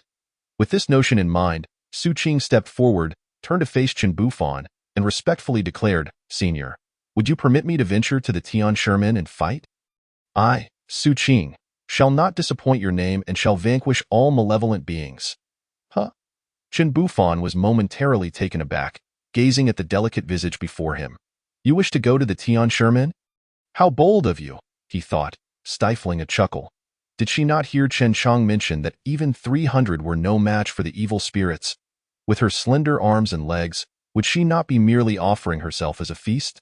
Surely, she would not even be sufficient to fill their tooth gaps. Chen Chang raised his head, tears streaming down his face as he looked at Su Qing. "Thank you, Princess. This kindness, my Tian Sherman cannot repay. If we survive this calamity, I vow to lead our people under the banner of the Qiyin Kingdom." Su Qing had initially been pleased by Chen Chang's words, thinking him to be quite perceptive. But upon hearing the latter part, she was immediately alarmed. She quickly glanced at Qian Bufan, then turned to glare at Chen Chang. "If the Tian Sherman survives, it will be thanks to the senior's efforts. How could my Qiyin Kingdom dare to accept any favor from you?" Having said this, Su Qing discreetly observed Qian Bufan's expression, relieved to find that he did not appear angry. However, as she pondered further, she realized that the senior likely did not mind at all. Bang, bang, bang. After Su Qing's admonition, Chen Chang, realizing his faux pas, was startled and once again bowed deeply to Qian Bufan. "Senior, I beg your forgiveness. It was I, Chen Chang, who spoke thoughtlessly." "You?" Qian Bufan shook his head in exasperation. "Rise." Afterward, he turned to Su Qing, noticing her earnest gaze fixed upon him. He felt puzzled. Why did she seem so eager to engage in such perilous endeavors? Yet if she were to take on this task, he need not expose himself to danger. After all, he was merely a mortal, and a battlefield where one could face 300 foes was far beyond his capabilities. Moreover, this princess appeared quite astute. Should any unforeseen circumstances arise, she would likely find a way to extricate herself. With this thought, Qian Bufan felt a sense of calm wash over him as he regarded Su Qing with warmth. "Then I must trouble you, Princess, to undertake this journey." Upon hearing such courteous words, Su Qing became flustered. "Senior, please do not speak thus. It is my honor to serve you. However, before I depart, I hope you might bestow upon me a celestial beast." "A celestial beast?" The mere mention of those words left Qian Bufan feeling somewhat awkward, though considering the current atmosphere, such behavior might be deemed inappropriate. Nevertheless, the celestial beasts she referred to were merely his pets, akin to those Chen Chang had mentioned. Yet since both of them were so keen on the idea, he decided to grant each of them one, to avoid further discussion of celestial beasts. With this resolution, Qian Bufan shook his head, still concerned about the princess's lack of discernment. Should he perhaps provide her with a vial of eye drops? "Senior? Senior?" Su Qing's voice broke through his reverie. Qian Bufan snapped back to attention and forced a smile. "You two may choose for yourselves. Whichever you prefer, feel free to take it." He gestured towards the collection of small creatures nearby. "Thank you." "Senior!" Su Qing exclaimed joyfully, and Chen Chang's face too lit up with delight. "Cluck, cluck, cluck. Oh no, is my master casting me aside?" The hen that had just laid an egg cried out. Meanwhile, 3 golden monkeys nearby chattered nervously. "Wah, am I being abandoned too?" On the other side, the 2 little pigs began to grunt anxiously. Su Qing and Chen Chang entered the enclosure one after the other. However, the joy on their faces quickly vanished, overshadowed by an overwhelming sense of fear. Both were pale, and as Chen Chang gazed at the multitude of small animals before him, his legs trembled uncontrollably. He regretted not having observed more closely just moments ago, having assumed that only the phoenix was the most formidable presence within. Yet here stood the likes of the Suhua Yanzhu, Jiuming Ho, Tong Tian de Shengwang, and Tian Xiang Bao Yutun, ancient beasts far surpassing even the phoenix in might. Your Highness, Chen Shang stammered, his teeth chattering as he stiffly turned to Su Qing, at that moment. Su Qing's situation was equally dire. Though she had broken through to the Yuaning stage with the help of her predecessors, the terrifying power of these beasts rendered her as powerless as an ant, afraid to make a move. Behind them, Chen Bufan, observing their entry into the enclosure, approached out of curiosity. You two can't even catch a pet? He stood before them, a look of skepticism etched on his face. Su Qing gasped for breath as if she had nearly drowned, exclaiming, "Senior!" Her voice was weak. Beside her, Chan Chong, drenched in sweat, appeared as though he had just emerged from a fierce battle. How strange, Chen Bufan remarked, shaking his head in puzzlement, before walking over to the two little pigs. "It must be you too." With hands on hips, he looked down at them. "Oink oink, master." "No." "Oink oink, master. Go catch that dead chick." "I don't want to leave my master." To Su Qing and Chen Chong, the once fearsome beasts now seemed to have transformed into ordinary pets, playfully vying for Chen Bufan's attention. "Senior? Truly unfathomable," Su Qing murmured, her gaze complex as she watched Chen Bufan's retreating figure. Chapter 33. Ancient Beasts. Tianshi Gate. Within the borders of the Qiyin Kingdom, the only force daring to contend with this realm, sprawls across tens of thousands of acres, housing thousands of disciples. Once a sanctuary for cultivators, it now lay in ruins, countless palaces destroyed. In the distance, a colossal demon rampaged, mercilessly claiming lives, the cries of the fallen echoing into the heavens. Upon witnessing this scene, Su Qing's heart ignited with fury. "Master!" Chen Chong, following closely behind, roared as he saw a figure consumed by the demon's maw. "Don't be rash. You'll only be sending yourself to your doom." Su Qing swiftly restrained Chen Chong, then turned to the pink pig, which had been snoring peacefully, and respectfully implored, "Divine beast, please lend us your aid." Chen Chong, shaken from his fury, glanced at the black pig in his embrace and hurriedly echoed the sentiment. The two pigs, roused from their slumber, exchanged glances. "Should we intervene? It's their fault for taking us from our master. Perhaps we should just ignore it." The Su Hua Yin Zhu grunted. The Tian Xiang Bao Yutun shook its head. "That won't do. This is a task assigned by our master. If we fail, we might not have any food upon our return." All right, the Su Hua Yin Zhu conceded, recalling the rice it had consumed in the past, drool slipping from its mouth. With that, it soared from Chen Chong's arms, followed closely by the Tian Xiang Bao Yutun. Flying through the air, a feat achievable only by those in the divided spirit stage. Chen Chong watched the two pigs depart, filled with envy. Su Qing's eyes sparkled with longing. She glanced at Chen Chong and silently vowed, "This mission must satisfy my senior. If I can make my senior happy, the divided spirit stage should be within reach." Reflecting on her rapid progression from the second layer of the golden core to the Yuaning stage within just 4 days, she felt an overwhelming sense of hope for the future. In the distance, the colossal demon laughed maniacally, unleashing its malevolent aura, laying waste to the Tianshi Gate's territory. Any creature that crossed its path was doomed to vanish from existence. Roaring, the giant demon sensed two peculiar creatures approaching, two flying pigs. Its expression shifted from confusion to terror as the black Su Hua Yin Zhu manifested its true form, a massive beastly silhouette spanning the heavens. An endless void flame enveloped it, causing the very air around to sizzle ominously. Meanwhile, the Tian Xiang Bao Yutun also revealed its true form, surrounded by ethereal light. "This is impossible." The giant demon gaped in disbelief at the two ancient beasts charging toward it, shattering its understanding of the world. With a thunderous roar, the Su Hua Yin Zhu unleashed a torrent of void flames, capable of incinerating all existence, engulfing the demon's body and eliciting a spine-chilling scream. The surviving disciples of Tianshi Gate stood transfixed, their minds forever haunted by the scene before them. The giant demon writhed, attempting to escape the flames, but they clung to it like an insatiable parasite, relentlessly burning. It was not until the Tian Xiang Bao Yutun delivered the final blow that the demon was utterly vanquished. In less than 3 breaths, the once feared giant demon was reduced to nothingness. Chen Chong's mouth hung agape.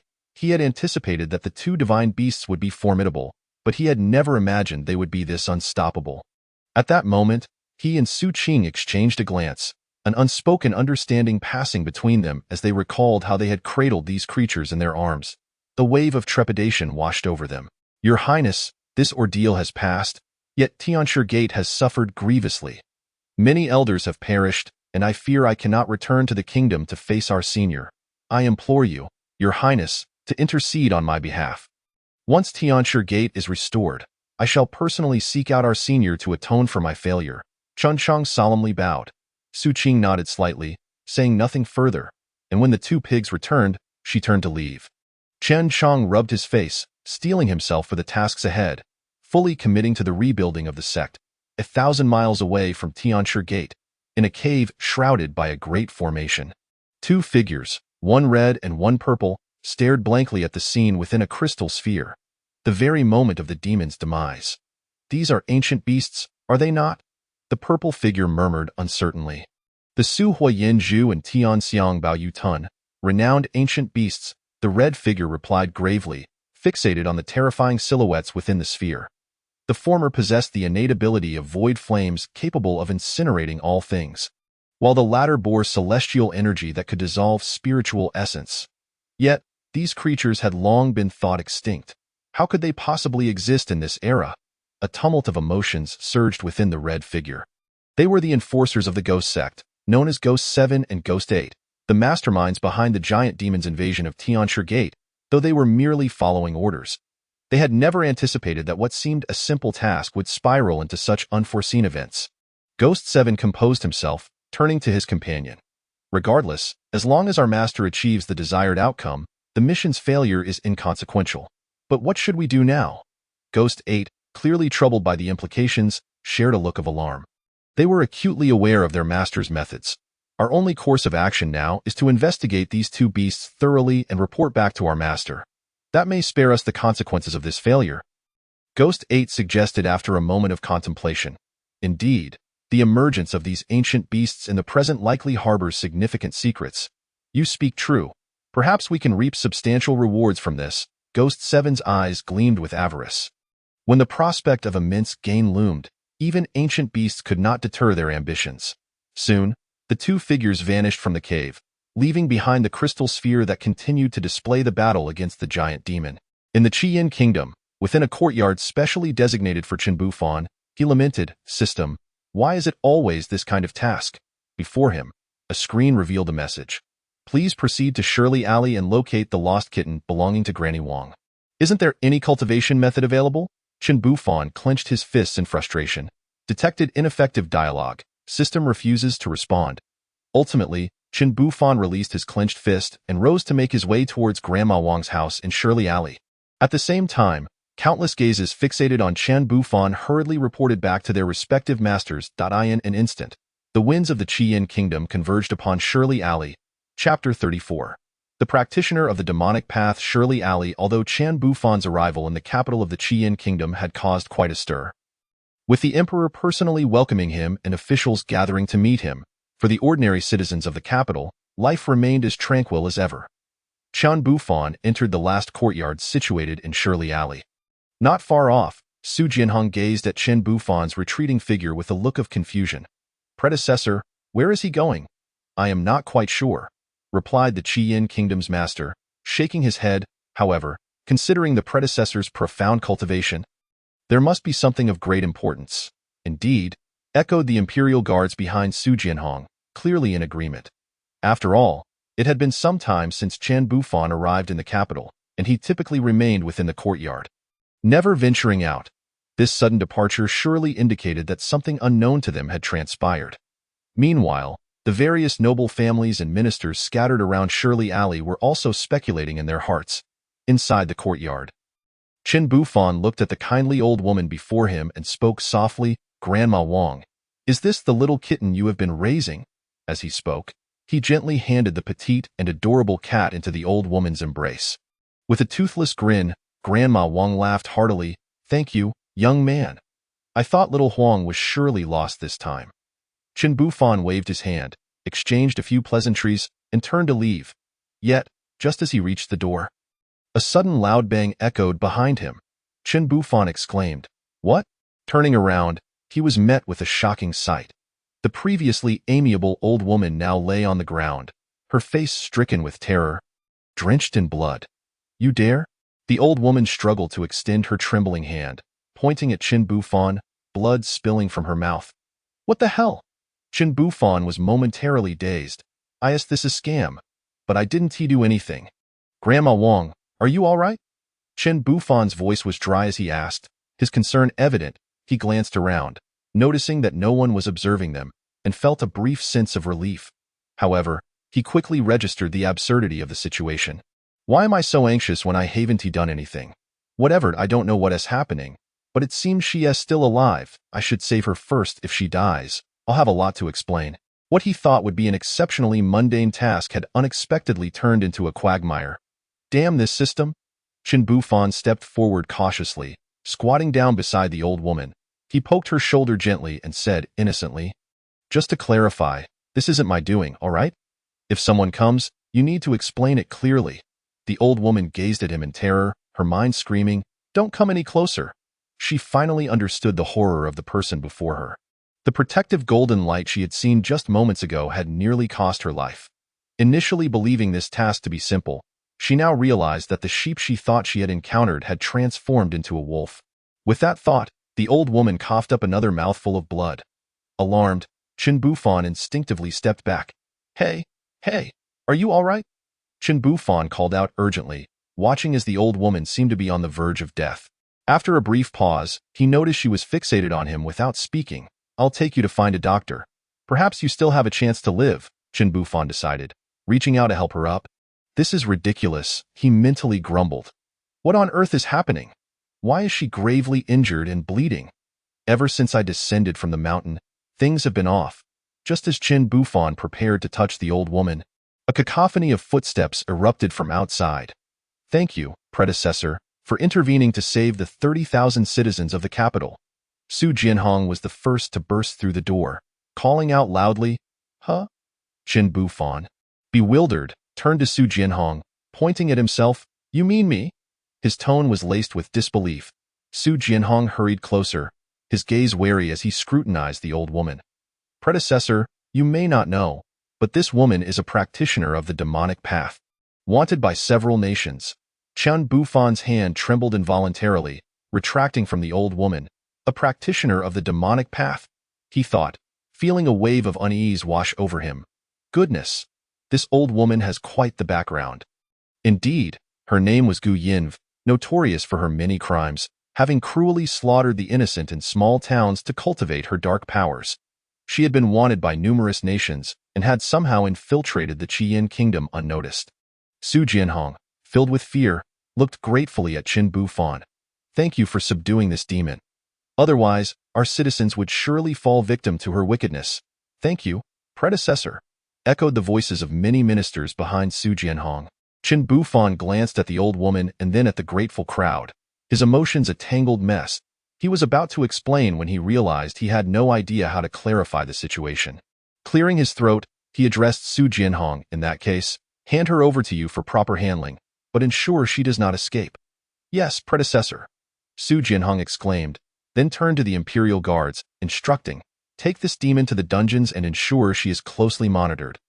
Yes, the guards complied, swiftly incapacitating Gu Yinv and escorting her away. In a rural village outside the capital, Gu Qi and Gu Ba stood in a room, watching the scene through a crystal ball, their faces etched with shock.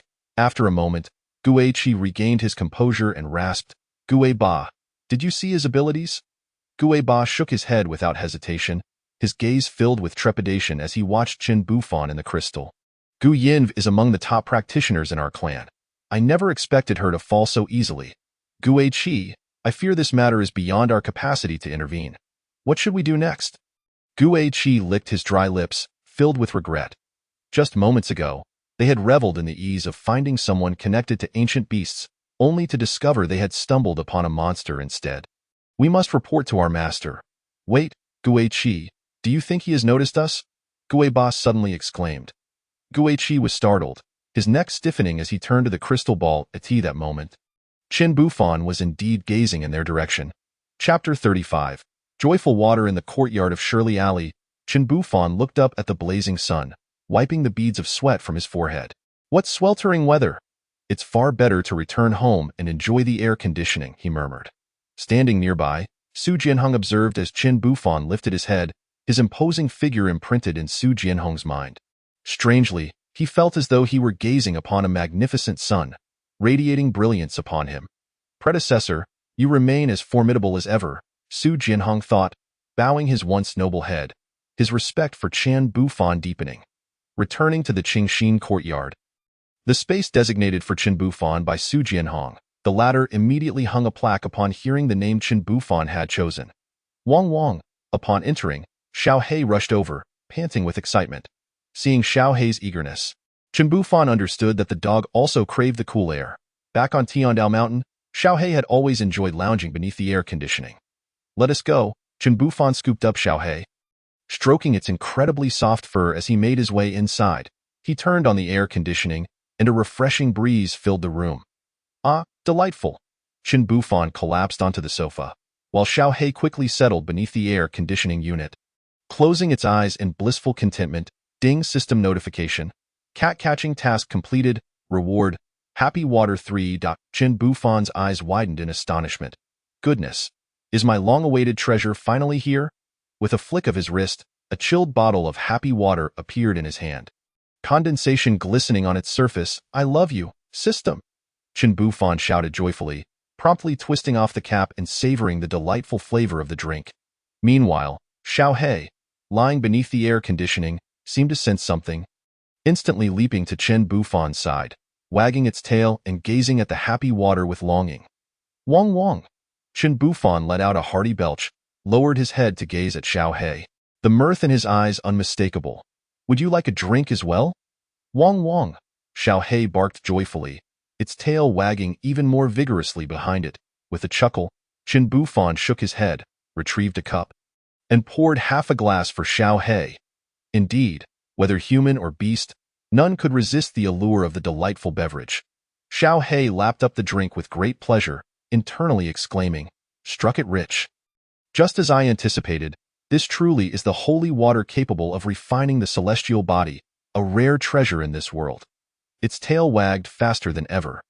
Thus, man and dog commenced a leisurely afternoon, until Su Qing knocked on the door of Qingxin Xiaoyuan. "Respected elder, the giant demon has been vanquished. Su Qing has come to return the celestial beast." "What?" Qin Bufan, just awakened from his nap, felt a bit disoriented. "What giant demon?" With a yawn, he lazily inquired. Reporting to the respected elder, "It is the beast that attacked the Tianshi Gate. Under the intervention of your celestial beast, it has been obliterated." Su Qing's tone remained unchanged, viewing Qin Bufan's forgetfulness as perfectly natural. After all, for someone of his stature, a mere giant demon was hardly worth remembering. Oh. Qin Bufan finally grasped the situation, recalling that such an event had indeed occurred 3 days prior. Yet, with the passage of time, he had assumed Su Qing would not return, for he was well aware that the pets he kept were nothing more than ordinary animals, not celestial beasts. However, it seemed that all troubles had been resolved. Thus, there was no need to dwell on the matter any longer. With this thought, Qin Bufan cast a somewhat guilty glance at Su Qing, secretly relieved that this princess was not particularly sharp-witted. The matter was thus brushed aside. Qin Bufan nodded, smiling. "Princess, you arrived just in time to taste a beverage from my homeland." "Beverage?" Su Qing blinked in confusion, then suddenly widened her eyes as she watched Qin Bufan produce a bottle. Boom! It was as though 1,000 bolts of lightning struck her mind. Su Qing stood frozen in place. The liquid within the bottle contained such potent and pure celestial energy. Seeing her suddenly dazed, Qin Bufan assumed she had never encountered such a thing before and felt somewhat at a loss. "Don't be nervous. The beverage is akin to the tea we drink. Quite delightful. Do give it a try." Qin Bufan beamed at Su Qing, placing the delightful drink in her hands. That Su Qing stammered, lowering her head, utterly bewildered as she gazed at the bottle in her grasp. From the sensation it conveyed, the bottle itself seemed to be a powerful treasure. "Respected elder, how do I open this?" Su Qing raised her head, her gaze pleading as she looked at Qin Bufan. Qin Bufan slapped his forehead, suddenly recalling that she was unfamiliar with the concept of twisting a bottle cap. He pointed to the red cap of the delightful beverage and mimed the action of twisting it off. Having said that, he eagerly watched Su Qing, curious to see her expression after she tasted the drink. Yet, Su Qing found herself in a predicament, for as she attempted to mimic Chen Bufan's actions, she realized she was utterly unable to twist the cap. The moment she thought of opening the cap, an immense pressure surged forth. "Respected elder, I can't open it." Su Qing looked up again, her voice weak. Chen Bufan regarded her with a strange expression. Could it be that women from this alternate realm were as incapable of opening bottle caps as those from his previous life? Amused, he took the delightful beverage, twisted off the cap, and handed it back to Su Qing, advising, "It might feel a bit strange the first time you drink it. Do be cautious." Cautious? Su Qing's heart skipped a beat. Was there some danger associated with this drink? Yet, she quickly dismissed the thought. Could the elder truly wish her harm? With that, Su Qing closed her eyes and boldly poured the delightful beverage into her mouth. Glug glug. Her fair neck continued to swallow as Chen Bufan stared in astonishment at the scene unfolding before him. This princess not only lacked common sense, but also acted so recklessly. Xiao He, at their feet, gazed at Su Qing with envy, for it could only enjoy a small cup as the holy water flowed into Su Qing's body. Xiao He couldn't help but marvel at her good fortune. Logically, such celestial energy-infused holy water would be akin to poison for someone of Su Qing's mere nascent soul cultivation level.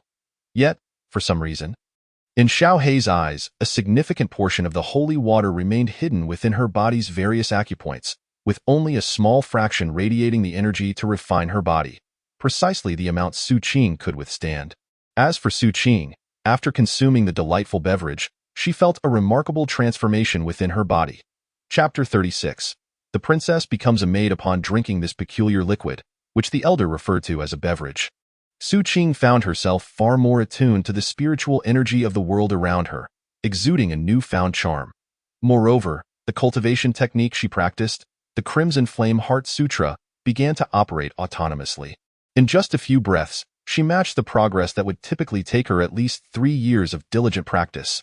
Spiritual energy surged within her dantian, causing her recently achieved nascent soul level to rise rapidly. First level, second level, third level, fourth level. When Su Qing finally set the bottle down, she was astounded to realize that her cultivation had unconsciously advanced to the mid-nascent soul stage. It was well known that once a cultivator reached the nascent soul stage, their cultivation speed would dramatically decline. Even with the exceptional Crimson Flame Heart Sutra, a rare celestial technique, Su Qing had estimated that it would take a minimum of 10 years to break through to the mid-nascent soul stage without any extraordinary opportunities. Yet now, it seemed she had done so in less than the time it would take to burn a stick of incense. Su Qing was taken aback, recalling her previous breakthrough from golden core to nascent soul in just 4 days. Surely, only a hidden master like the elder could achieve such feats.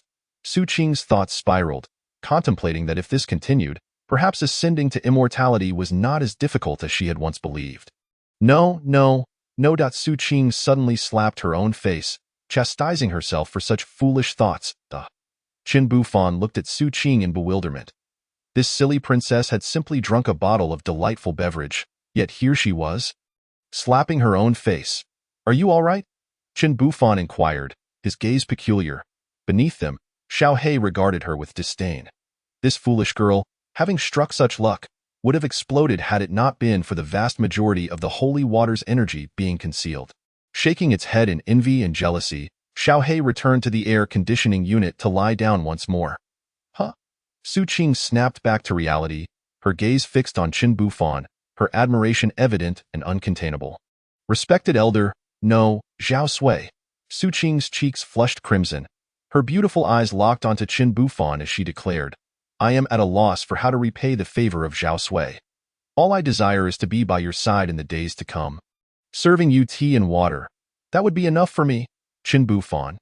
In an ordinary small town outside the capital, Gui Qi and Gui Ba knelt on the ground, looking at the middle-aged man in a black brocade robe before them with trepidation. This man was their master, the third elder of the ghost sect, Tuoba Shan. "Is it true that this Zhao Sui from the Qian kingdom is so formidable?" Tuoba Shan asked, his rugged face stroking his chin with an amused expression. "Yes, master. This individual not only possesses 2 ancient beasts from the beast list, but also wields extraordinary and unpredictable abilities." Even the ghost Granny was defeated without our knowing when the attack occurred. Gue Ba swallowed hard, his voice dry as he replied. The ghost Granny was a peak, nascent soul cultivator, nearly stepping into the separation stage, and was among the most esteemed figures within the ghost sect. Heh, interesting. Yet you two have quite the audacity. The ghost is a subordinate of the Grand Elder, and you dared to command her. Tuoba Shan evidently did not regard Qin Bufan with much concern, but instead looked at the two with a teasing gaze. Gue Qi and Gue Ba felt even more despondent upon hearing this. They had merely called in a favor from the ghosting granny, and now it had backfired. Enough, don't be afraid, I will speak to the Grand Elder on your behalf. However, your next task is to lure that Zhao Sui out for me. Tuoba Shan stated indifferently. Though he was powerful, recklessly intruding into a capital filled with national luck could lead to significant trouble. Gue Qi and Gue Ba exchanged glances, a glimmer of hope rising within them, and then they both responded in unison, understood. It's just a bottle of soda. All right, sit down and talk. Don't just stand there. I am not accustomed to having a maidservant. Qin Bufan looked at Su Qing with a hint of exasperation as she stood beside him, adopting the demeanor of a little maid since she had expressed her desire to serve him. Zhao Sui, Su Qing began. Not only is this something I willingly accept, but my father also instructed me to serve you. Su Qing replied with a serious expression, appearing quite stubborn. Qin Bufan found this very troublesome. All right, but please refrain from calling me Zhao Sui, as it sounds rather strange. What would you like me to call you? Su Qing inquired with a hint of confusion. You can simply call me by my name. Or Brother Qin would suffice, Qin Bufan replied with a smile. After all, he appeared to be significantly older than Su Qing, who seemed to be no more than 16 or 17 years of age. Addressing him as brother should not be a disadvantage. Right? That is not appropriate. Zhao Sui at Su Qing pursed her lips, feeling quite pleased with Qin Bufan's words, as they indicated his willingness to grow closer to her. Moreover, calling someone brother is inherently an affectionate term. However, she felt unworthy of such a title. Merely serving as a maid to him was already an extraordinary honor. It would be more fitting for me to refer to you as Gongzi.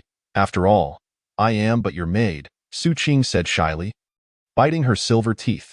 Although she had prepared herself for the role of a maid, having been a princess for over a decade made her quite bashful. Qin Bufan, having just taken a sip of the fragrant tea Su Qing had poured, could not help but spit it out upon hearing her words. What is going on here? Why are you referring to yourself as a maid? He looked at Su Qing in astonishment, then his expression suddenly darkened. I have already mentioned that I have no intention of taking a maid, and you should not refer to yourself in such a manner. I dislike that term. Qin Bufan, who had once been a model youth in his previous life and now lived on Tiandao Mountain after transcending, was not swayed by the aristocratic customs of this foreign world. Do not tempt me, a righteous gentleman, he admonished himself internally. Gongzi. Su Qing, sensing Qin Bufan's grim demeanor, felt a wave of panic wash over her and immediately knelt down. Qin Bufan could not help but rub his forehead, feeling a sense of helplessness. However, he was not truly angry. He was merely startled by Su Qing's self-reference. All right, I do not mean to blame you. However, please refrain from calling yourself a maid, and if you wish to stay by my side, that is perfectly acceptable, but we are friends and not master and servant. Qin Bufan spoke earnestly, hoping to rescue a young woman harmed by the aristocratic customs. Yes, Gongzi, Su Qing replied, lowering her gaze obediently. Chapter 37.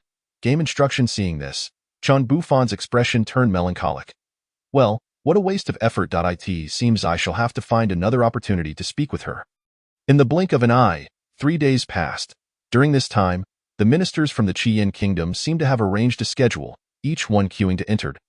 First, Qin Bufan personally attended to them, assuming they had matters to discuss, as he was living in their territory and did not wish to offend them. What? The emperor has made you the Grand Emperor, yet you still act so reserved? To this, Qin Bufan could only mutter an expletive. He was well aware of his worth. Were it not for the wind turbine, he would not have such treatment. Moreover, this was a world of cultivation, and it was better for someone as powerless as himself not to be too arrogant. Thus, even though the emperor of the Qiyin kingdom constantly sought to curry favor with him and had even arranged for a princess to serve him, Qin Bufan remained unimpressed. However, the number of visitors over the past 3 days was simply overwhelming. Just as he finished attending to one, another would immediately follow. Is there no time for rest? Chen Bufan exclaimed as he grabbed a can of soda from the nearby table, opening it and drinking deeply. Ah, refreshing. Suddenly, the door creaked open, and Su Qing entered, adorned in a dress of emerald green. Gongzi, the ministers have all departed. You have worked hard these past few days. Please sit and rest for a moment. Chen Bufan said with a smile, internally praising his own ingenuity. While he was exhausted from dealing with the ministers, Su Qing, having grown up in royalty, was quite adept in navigating social interactions. With her assistance, resolving this issue should be a simple task. By the way, try this. It tastes quite delightful, but do not swallow it. You must chew it in your mouth. Chen Bufan produced a small green strip from his pocket and placed it in Su Qing's hands. Su Qing examined the object curiously and asked, Gongzi, what is this? Chewing gum, Chen Bufan replied, popping one into his own mouth and chewing as he spoke. Remember, do not swallow it. Su Qing nodded, still somewhat bewildered, as she mimicked Chen Bufan and placed the gum in her mouth. Her delicate lips moved gently as she chewed. In an instant, Su Qing felt her mind clear up. The convoluted principles of cultivation that had confused her for so long suddenly unraveled, presenting themselves clearly in her mind, including the key techniques of the Chiyu Heart Sutra. Within a few breaths, she grasped the 8th level and was rapidly approaching the 9th. Once she broke through to the 9th level of the Feiyu Heart Sutra, it would signify an unobstructed path in her cultivation journey, even through the tribulation phase, devoid of inner demons. Observing Su Qing's astonished expression, Chen Bufan was no longer surprised. However, he felt compelled to inquire about her experience. How does it feel? He asked with a gentle smile. Su Qing, still in shock at this gum that resembled a miraculous fruit of enlightenment, hurriedly replied, Thank you, Gongzi, for this precious gift. What? This is merely an ordinary piece of gum. How can it be considered a treasure? Moreover, I have no treasures to give. Chen Bufan waved his hand, feeling somewhat bashful. However, Su Qing's gratitude reminded him that she had worked diligently for 3 days, and he should at least offer her a gift in return. Yet, he hesitated, knowing that these were common items meant for ordinary people. By the way, I noticed you enjoy playing games. How about I teach you how to play? After some thought, Chen Bufan felt this gift would be quite suitable. Is this what you mean, Gongzi? Su Qing pointed timidly at the computer behind Chen Bufan. Exactly. You have played before, right? We will pick up from where you left off last time. I will show you how to progress, Chen Bufan said excitedly. After all, ever since he received the computer as a reward from the system, he had been playing alone for too long, and it had become somewhat monotonous. Then I shall trouble you, Gongzi, Su Qing replied softly, but the thought of controlling characters from another world made her heart race with excitement, mingled with reverence for Chen Bufan's abilities. What level of mastery must one attain to command a world? She thought, feeling dizzy as this notion exceeded her comprehension. The two settled at the computer desk, and Chen Bufan opened the previous saved file, instructing, This key is for attacking, this one is for defense, and this one is for jumping. Su Qing diligently followed his instructions, pressing the corresponding keys as she watched the character in the game move according to her actions, still finding it hard to believe. How is it? Did you remember everything? Chen Bufan asked gently, though he noted that the princess's movements were rather stiff. Nonetheless, he did not give up and managed to teach her through a series of stumbles. Su Qing nodded like a chick pecking at rice. Now you try it. Relax, do not be so tense. Chen Bufan chuckled, observing her rigid posture. Su Qing nodded once more and began to control the character on screen. A booming voice from the speakers announced, KO? And with a burst of sound, the character she controlled fell into a pool of blood. Seems I have failed, Chen Bufan noted, unperturbed by the outcome. However, he was soon startled by the sound of weeping. Turning to his side, he found Su Qing covering her exquisite face with her hands, tears streaming down her cheeks. Gongzi, I have caused his demise. She sobbed, looking up at Chen Bufan with glistening eyes, her voice choked with emotion. Chen Bufan was momentarily at a loss for words, a mix of amusement and concern flooding his heart. He quickly reassured her. What do you mean caused his demise? Look, he is still here. He clicked the mouse, and a new game screen appeared, identical to the previous one. Su Qing's eyes widened in disbelief as she pointed at the screen, exclaiming, Gongzi, you can actually revive him? Chen Bufan nodded. Of course, they can all be revived infinitely. Revived? Gongzi possesses the power to bring others back to life, she thought, marveling at such an extraordinary ability. Su Qing yearned to express her thoughts. Yet she suddenly realized that she had grown somewhat numb. Moreover, since her acquaintance with Qin Bufan, she had noted a steady increase in her capacity to endure. This time, upon learning that Qin Bufan could actually resurrect others, and infinitely at that, it felt as though a thread deep within her heart had snapped with a resounding crack. Truly, he is capable of anything. Chapter 38. Skill Realization. Hey, are you all right? Qin Bufan waved his hand, noticing that this foolish princess had fallen into a daze again. Young master, I am ready, Su Qing declared with a deep breath and a resolute tone. Very well, give it another try, but do not worry. If you fail, you can simply continue. Qin Bufan replied with a slight smile. Su Qing nodded and began to maneuver the mouse and keyboard, directing her character to engage in battle with the foes. Although her movements were still somewhat stiff, they had improved significantly since the beginning. Qin Bufan observed her from the side, occasionally offering critiques. After several more failures, Su Qing's skills became increasingly refined, and her character unleashed a dazzling array of abilities. Very good, you have considerable talent, Qin Bufan thought to himself. Although she still could not match him, her progress was commendable for a novice. At last, with a triumphant smile, Su Qing struck down the final enemy. As she beheld the word victory on the screen, she exuberantly exclaimed, Young master, look, I won. Seeing this, Qin Bufan smiled and praised her. Not bad. You truly possess a knack for gaming. Upon hearing this, Su Qing's excitement intensified. But in the next moment, she suddenly stiffened. How could this be? She murmured, unable to contain herself. What? Qin Bufan looked at her quizzically, as her voice was too soft for him to hear. He merely observed her lips moving, but soon realized she had once again fallen into that peculiar state, aptly termed dazed. Shaking his head, Qin Bufan chose to ignore her and took control of the game himself, feeling a bit eager after watching her. The reason Su Qing became lost in thought was that a series of memories, not her own, had suddenly emerged in her mind. Although these memories did not belong to her, they felt strangely familiar. For she had just executed these very skills. Indeed, the abilities of the game character had manifested in her consciousness. It was as if they were innate, and within a few breaths, she comprehended them fully. This skill, Skyward Gale, is clearly used in this manner, she mused. Qin Bufan deftly maneuvered his character, silently critiquing Su Qing's earlier attempts, and this, the Great Fire Extinguishing, is the highest single-target damage skill. Even the final boss would lose a couple of layers of health against it. He executed a flurry of commands until the last enemy's health bar vanished, finally releasing the mouse and keyboard, stretching lazily as he exhaled a single word. Refreshing. How is that? Did you learn? Qin Bufan glanced at Su Qing, only to find her fixated on the screen. Hearing his question, Su Qing suddenly regained her senses. So this is why young master is teaching me to play. She thought to herself. With two skills akin to divine powers and a plethora of practical techniques, she mused that her strength might now surpass any opponent in the nascent soul stage.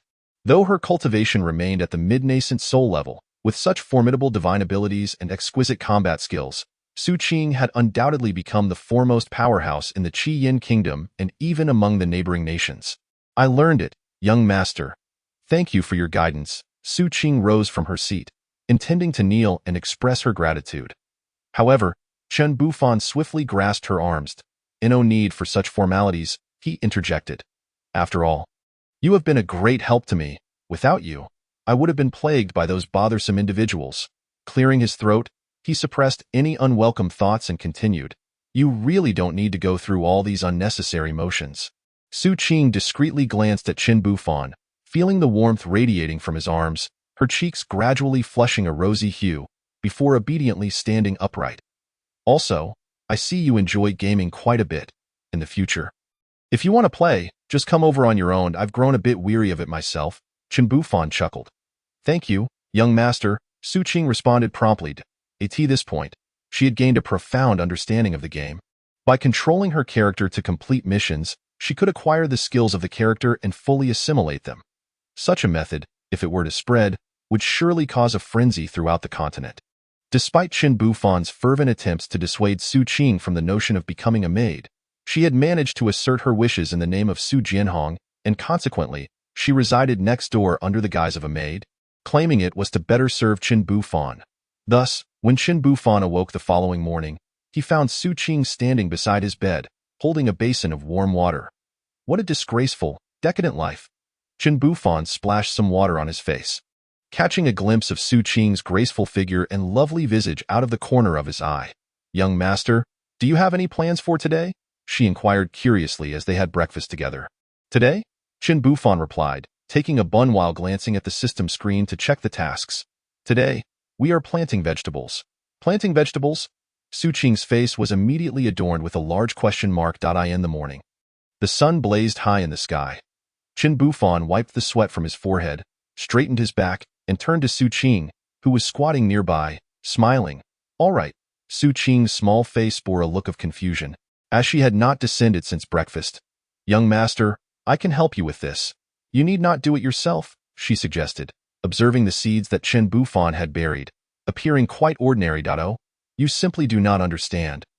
The joy of planting vegetables is boundless," Chen Bufan replied with a mysterious smile. At that moment, a notification echoed in his ears. "Ding, system notification. Task completed. Plant vegetables. Reward, 6 God floral water 1. Chen Bufan gazed at the green bottle that had appeared in his hand. Chuckling, "What is young master talking about?" Su Qing asked, bewildered, as she examined the suddenly appeared bottle. Chen Bufan lifted the floral water, shaking it at Su Qing. "It's for repelling mosquitoes, though I haven't seen any here." This world seemed devoid of mosquitoes, a realization that struck Chen Bufan as his most significant discovery since his arrival. After all, it was summer now, and in his previous life, mosquitoes were a considerable nuisance during this season, making floral water essential. However, regrettably, in this world, without mosquitoes, the floral water was rendered useless. "Here, take this to play with. A little dab on your skin is quite invigorating." Chapter 39. Doubts. Chen Bufan tossed the floral water into Su Qing's embrace. "Eh?" Su Qing fumbled to catch it, inspecting it closely in her hands. Its green color appeared quite appetizing. "Young master, can this be consumed?" she asked playfully, tilting her chin. It's not for drinking. Just apply a little to your skin. I am unsure if the scent will suit you." Chen Bufan shrugged, then added, "Simply cover the top with your hand." "Oh?" Su Qing nodded, looking somewhat disappointed, yet she followed Chen Bufan's instructions and sprayed a bit of the floral water onto herself. As the floral water settled on her skin, a refreshing sensation enveloped her, only for a moment later as black substances appeared on her skin. "Is this purging impurities from my body?" Su Qing suddenly raised her head to gaze at Chen Bufan. However, he was currently focused on the seeds he had just sown, lost in thought. After a moment of contemplation, Su Qing realized that Chen Bufan must have anticipated this occurrence, but chose to divert his attention out of consideration for her feelings. After all, it was rather unseemly for a young lady to have dirt on her skin. With this thought, a notion arose in Su Qing's mind. Young master is truly a considerate person. It would be best to cleanse herself quickly, she thought, glancing at Chen Bufan, muttering to herself as she quietly slipped away, undetected. As for Chen Bufan, he was not preoccupied with such thoughts. He simply wanted a clearer view of the system screen. "System, do you have any other functions?" Chen Bufan asked, gazing at the barren interface before him. "Invalid dialogue detected. Please complete the next task," the system's cold voice replied. "Useless system," Chen Bufan grumbled to himself, then checked the next task. "Collect cold leaf grass in Donglu Town. Quantity, 100. Donglu Town? Cold leaf grass? This task indeed seems rather peculiar," Chen Bufan mused, stroking his chin with a hint of confusion. Such collection tasks appear to have never occurred before. Su Qing, where is Donglu Town? Yet, after a prolonged silence, Chen Bufan lifted his gaze towards the spot where Su Qing had been standing, only to find it vacant. "Has something come up?" Chen Bufan scratched his head, initially intending to inquire if Su Qing had any knowledge of this place. After all, the location mentioned by the system was likely situated around the Crimson Flame Kingdom. Perhaps I should ask Su Jianhong instead, he contemplated. With that thought, Chen Bufan exited the Qingxin Garden. In the palace. At the Qihua Hall, Su Jianhong appeared to have just awakened, standing before Chen Bufan in disarray, shoes mismatched and attire slightly rumpled, yet wearing a broad smile. "Xiao Sui, is there something you need from me?" Chen Bufan, observing his state, realized he might have disturbed Su Jianhong's rest and promptly expressed his apologies. "I truly apologize, Your Majesty, for interrupting your slumber." "Xiao Sui, not at all, not at all," Su Jianhong hastily replied, his face beaming with a smile. Pondering what matter had prompted this esteemed visit, Could it be that another demonic force has infiltrated the capital? Suddenly, he recalled the ghost Granny, who was currently imprisoned, though she had not perished. She was barely clinging to life, a result of Su Jianhong's willingness to expend precious spiritual herbs on her behalf. This decision stemmed from her first words upon meeting him. I am a subordinate of the Grand Elder of the Ghost Sect. If you do not release me, the entire Crimson Flame Kingdom shall await its demise alongside me. Su Jianhong had been taken aback, realizing that the ghost Granny had allied herself with the Ghost Sect. After learning this, he had spent sleepless nights, yearning to confide in Qin Bufan, yet fearing that it might irritate him. This is quite troublesome. Su Jianhong sighed heavily. Qin Bufan inquired, why do you look so troubled all of a sudden? Just a moment ago, you were smiling. The swift alteration of Su Jianhong's expression caught him off guard. What is the matter, Your Majesty? After some contemplation, Qin Bufan decided it would be better to postpone his inquiry about Donglu Town. Su Jianhong, having regained his focus, responded to Qin Bufan's question with a wry smile. I sincerely apologize, Zhao Sui. There have been too many worries weighing on my mind lately, making it difficult to concentrate. Qin Bufan wondered inwardly if something significant had transpired within the Crimson Flame Kingdom.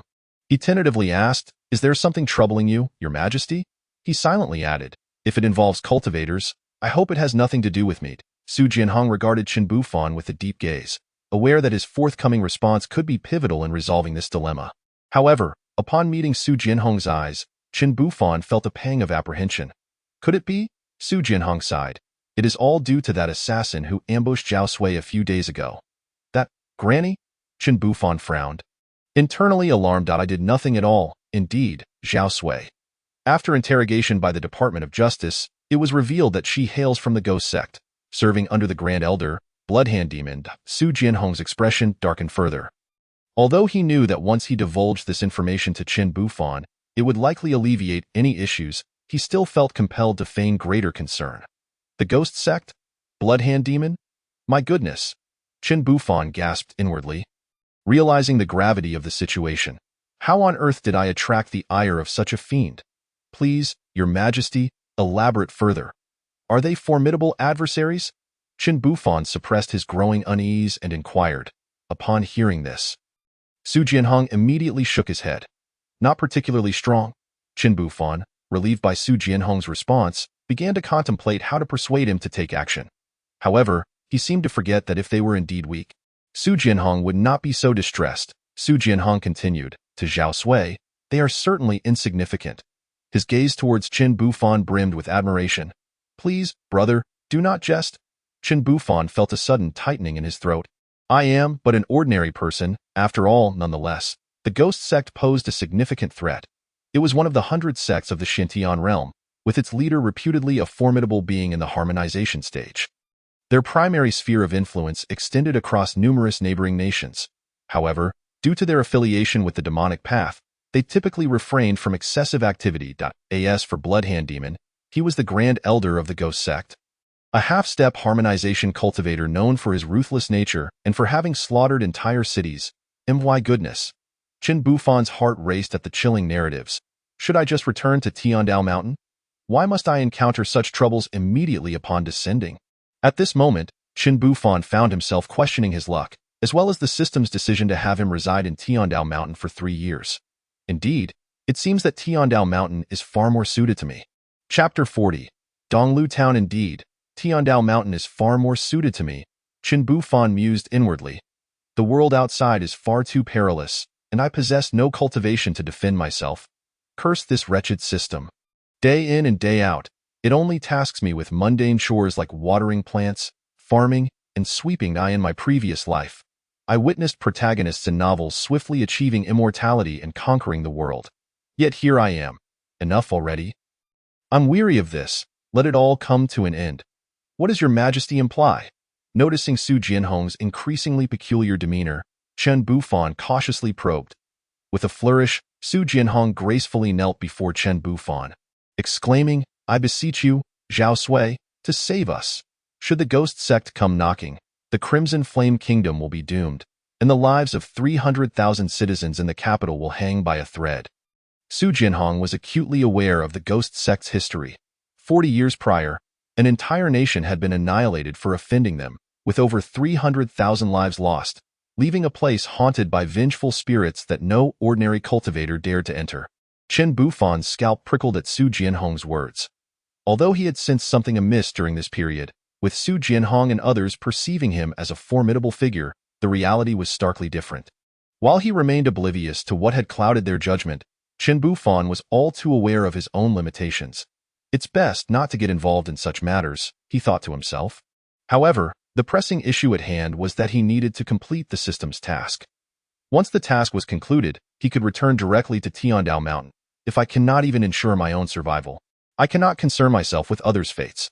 Resolute in his decision, Chen Bufan steadied his nerves and refrained from directly answering Su Jianhong's question.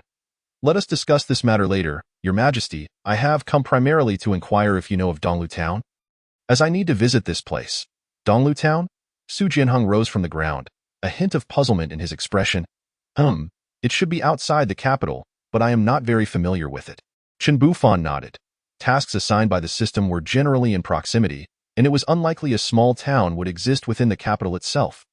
Well, I am not quite sure, Su Jianhong admitted sheepishly. As the ruler of a nation, he was knowledgeable about other cities, but a mere town eluded him. Is that so? Chen Bufan's brow furrowed slightly, disappointment creeping in. Upon noticing his expression, Su Jianhong immediately regretted his previous statement. While he may not have been aware, surely his subordinates would know. What if Zhao Sui were to take offense? Su Jianhong swiftly clapped his hands and said, Do not worry, Zhao Sui. Although I am unsure, the national master must certainly know. Upon hearing this, hope blossomed within Chen Bufan. Before long, the national master hurried in and, upon learning of Chen Bufan's inquiry, confidently declared, Rest assured, Zhao Sui. I know this place well. It lies 30 miles outside the capital. I visited it during my recruitment of disciples. That is splendid news, Chen Bufan spoke with delight. Now that we know where it is, let's act decisively. After bidding farewell to Su Jianhong, he departed with the national master. Once the two had left, Su Jianhong suddenly let out a sigh of relief. In his view, having disclosed the matters of the ghost sect to Chen Bufan, the latter would undoubtedly take action. With this, the downfall of the ghost sect was surely imminent. Su Jianhong's eyes began to gleam with a newfound ambition. He contemplated how, by leveraging this situation, the name of Qiyin Kingdom would resonate even more powerfully. Might it also provide an opportunity to expand the nation's territory? A smile involuntarily crept onto his lips as he filled his mind with visions of a promising future. Winter Willow Town is a quaint settlement. Encircled by mountains on three sides, boasting a moderate population of around 30,000. Although it is not particularly close to the capital, it is not too far either, ensuring a fair number of cultivators reside within the town. That evening, Chen Bufan and the national master arrived in the town, settling into an inn. They soon gathered in the main hall to enjoy a meal. During the meal, the national master several times attempted to speak but hesitated. It was only after Chen Bufan noticed and inquired that he stammered, Zhao Sui, is there a particular purpose for our visit here? Upon uttering these words, the national master was involuntarily reminded of a recent event where Zhao Sui had subdued a peak Yuanying demon with ease. Thus, he assumed this outing was also aimed at capturing some malevolent being. While he held great faith in Chen Bufan's prowess, he himself was merely at the mid-Yuanying stage and feared he would be of little assistance. Oh, you mean that, Chen Bufan replied, savoring a piece of fish, appreciating its delectable flavor. It's just a matter of gathering some cold leaf grass, though I'm unsure where to find it. Chen Bufan expressed his mild frustration. As it seemed the system had inexplicably tasked him with collecting this cold leaf grass, leaving him curious about its purpose. Cold leaf grass? The national master raised an eyebrow in confusion. I believe I have heard of it. It's a herb used by mortals. After a considerable pause, he struggled to recall it from his fleeting memories of his mortal days. You know? After finishing their meal, Chen Bufan noticed the national master's expression and remarked in surprise. He had initially intended to inquire of the locals in Winter Willow Town, but if the national master was familiar with it, there was no need for further inquiries. Yes, Zhao Sui, that is merely a herb for treating superficial wounds in mortals. If you require it, a mere word from you could summon countless. The national master promptly responded, bewildered as to why Zhao Sui suddenly sought a herb for mortals. Could it possibly have another purpose? Cough, cough. You wouldn't understand, I have my own reasons. Chen Bufan lightly coughed and chuckled. In truth, He was uncertain of its significance himself. Yet, given the system's insistence, he had little choice if he refrained from collecting it. The obstinate system would keep the task stagnant, never refreshing it, a fact he had previously tested. Thus, for the sake of his own enjoyment, he resolved to diligently complete the task. With renewed determination, he felt invigorated. Just as Chen Bufan was lost in his thoughts, a sudden, clear voice pierced the AI. "Art is this in robbing us? How can these dishes be so exorbitantly priced?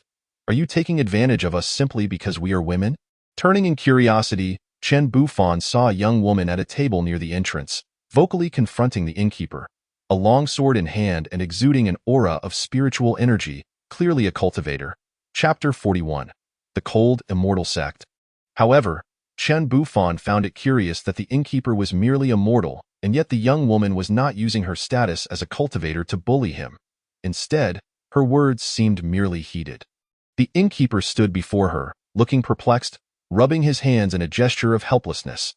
Having operated the inn for many years, he had a keen sense of perception, recognizing her as a cultivator.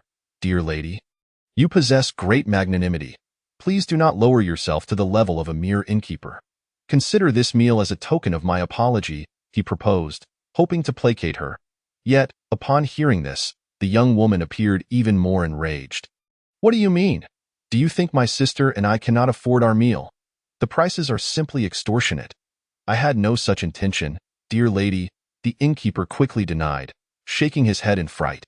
"It is merely that prices have risen rapidly of late. I run a small business, so—" "You?" The young woman raised her brows, prepared to unleash another tirade, but she was interrupted by the woman in white sitting beside her. "Enough, Xiao Dai, do not make a scene. The innkeeper is merely embarrassed. My younger sister has been spoiled since childhood, so please do not take it to heart. Here, take this silver as an act of goodwill." The woman in white spoke with a gentle tone. This is too much," the innkeeper stammered, holding the large ingot of silver. "Then please arrange a room for my sister and me," the woman in white smiled softly. "Ah, very well," the innkeeper, seeing her sincerity, ceased to decline and happily set about making arrangements. As the commotion concluded, Chen Bufan turned away, still captivated. "What a spectacle, of course," he referred to the recent uproar. "Let us retire. We must rise early tomorrow," he said to the national master, standing up first. As he passed by the two women, they were still engaged in conversation. The woman in white glanced at him, and Chen Bufan smiled and nodded before proceeding upstairs. Senior sister, Zhang Xiaodai tugged at Murong Ying's sleeve, observing her with curiosity. "What is wrong?" Murong Ying, still in a daze from the earlier encounter, slowly turned to Zhang Xiaodai. "Junior sister." After uttering those words, she suddenly collapsed onto the table, her consciousness fading amidst Zhang Xiaodai's increasingly faint calls. When Murong Ying awoke again, she found herself in a private room. "Senior sister, what happened to you? You scared me," Zhang Xiaodai exclaimed, her eyes glistening with tears as she pressed for answers. Murong Ying stammered, yet her mind was flooded with memories of the earlier encounter. That man, who appeared to be merely a mortal, had instilled in her a sensation of soul-crushing pressure when she gazed into his eyes. At that moment, it felt as if she were confronting her own master in her youth, so powerful, so awe-inspiring. Since beginning her cultivation, it had been years since she had felt such an oppressive force in his gaze. She felt like a mere insect, utterly vulnerable. Fear filled Murong Ying's exquisite eyes, her delicate face turning pale. Zhang Xiaodai, observing her distress, grew increasingly worried. "Senior sister," she called out again. This time, Murong Ying finally regained her composure and forced a smile for her junior sister. "I'm fine. I must have been fatigued from our journey and did not rest well." Zhang Xiaodai opened her mouth as if to say something but ultimately swallowed her words. Despite her straightforward nature, she was astute enough to sense that her senior sister had discovered something significant but was reluctant to share. "Very well, since you do not wish to speak, I shall not pry. Please rest well. I will ask the innkeeper to prepare some chicken soup for you.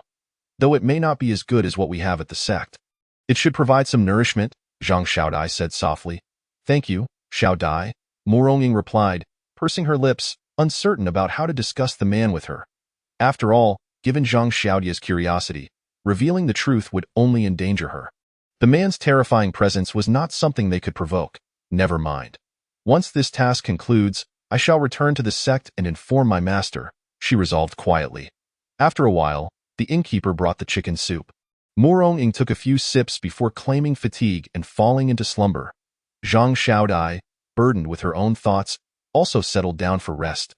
Meanwhile, in another room on the second floor, Qin Bufan sat in a chair, listening as the national master recounted their earlier encounter with the two women. They should be disciples of the cold immortal sect, the national master exhaled, perplexed. It is strange. The cold immortal sect has always operated within the realm of Xinjing. Why have they suddenly ventured into our Qiyin kingdom? The cold immortal sect? Qin Bufan's interest was piqued. The national master nodded, explaining, one of the 100 sects of the Xintian realm, primarily active around the borders of Xinjing kingdom. The sect's leader, the cold immortal, is said to be at the peak of the fusion stage, on the brink of the cave void stage, thus placing the cold immortal sect in a middling position among the 100 sections. The young woman in the green dress likely possesses cultivation at the initial Yuanying stage, and the sword she wields is probably the Ghost Frost Sword, one of the 9 swords of the cold immortal sect. Albeit a counterfeit. The woman in the white dress concealed her ethereal aura, yet as she passed by, a faint chill could still be sensed, attributable to her cultivation of the supreme technique, the Cold Maiden Heart Sutra. The national master spoke with the familiarity of one recounting cherished memories, which left Qin Bufan somewhat taken aback. Zhao Sui, in my youth, I ventured extensively in the cold immortal sect, upon noticing Qin Bufan's gaze. The national master suddenly blushed, a hint of embarrassment creeping into his tone. Though the cold immortal sect admits both men and women, whenever the gates are opened, they predominantly recruit young women, each more beautiful than the last. In my younger days, I too harbored dreams of marrying a disciple from the cold immortal sect. Alas, reality is often harsh. After several years of wandering, I returned to inherit my father's position as national master.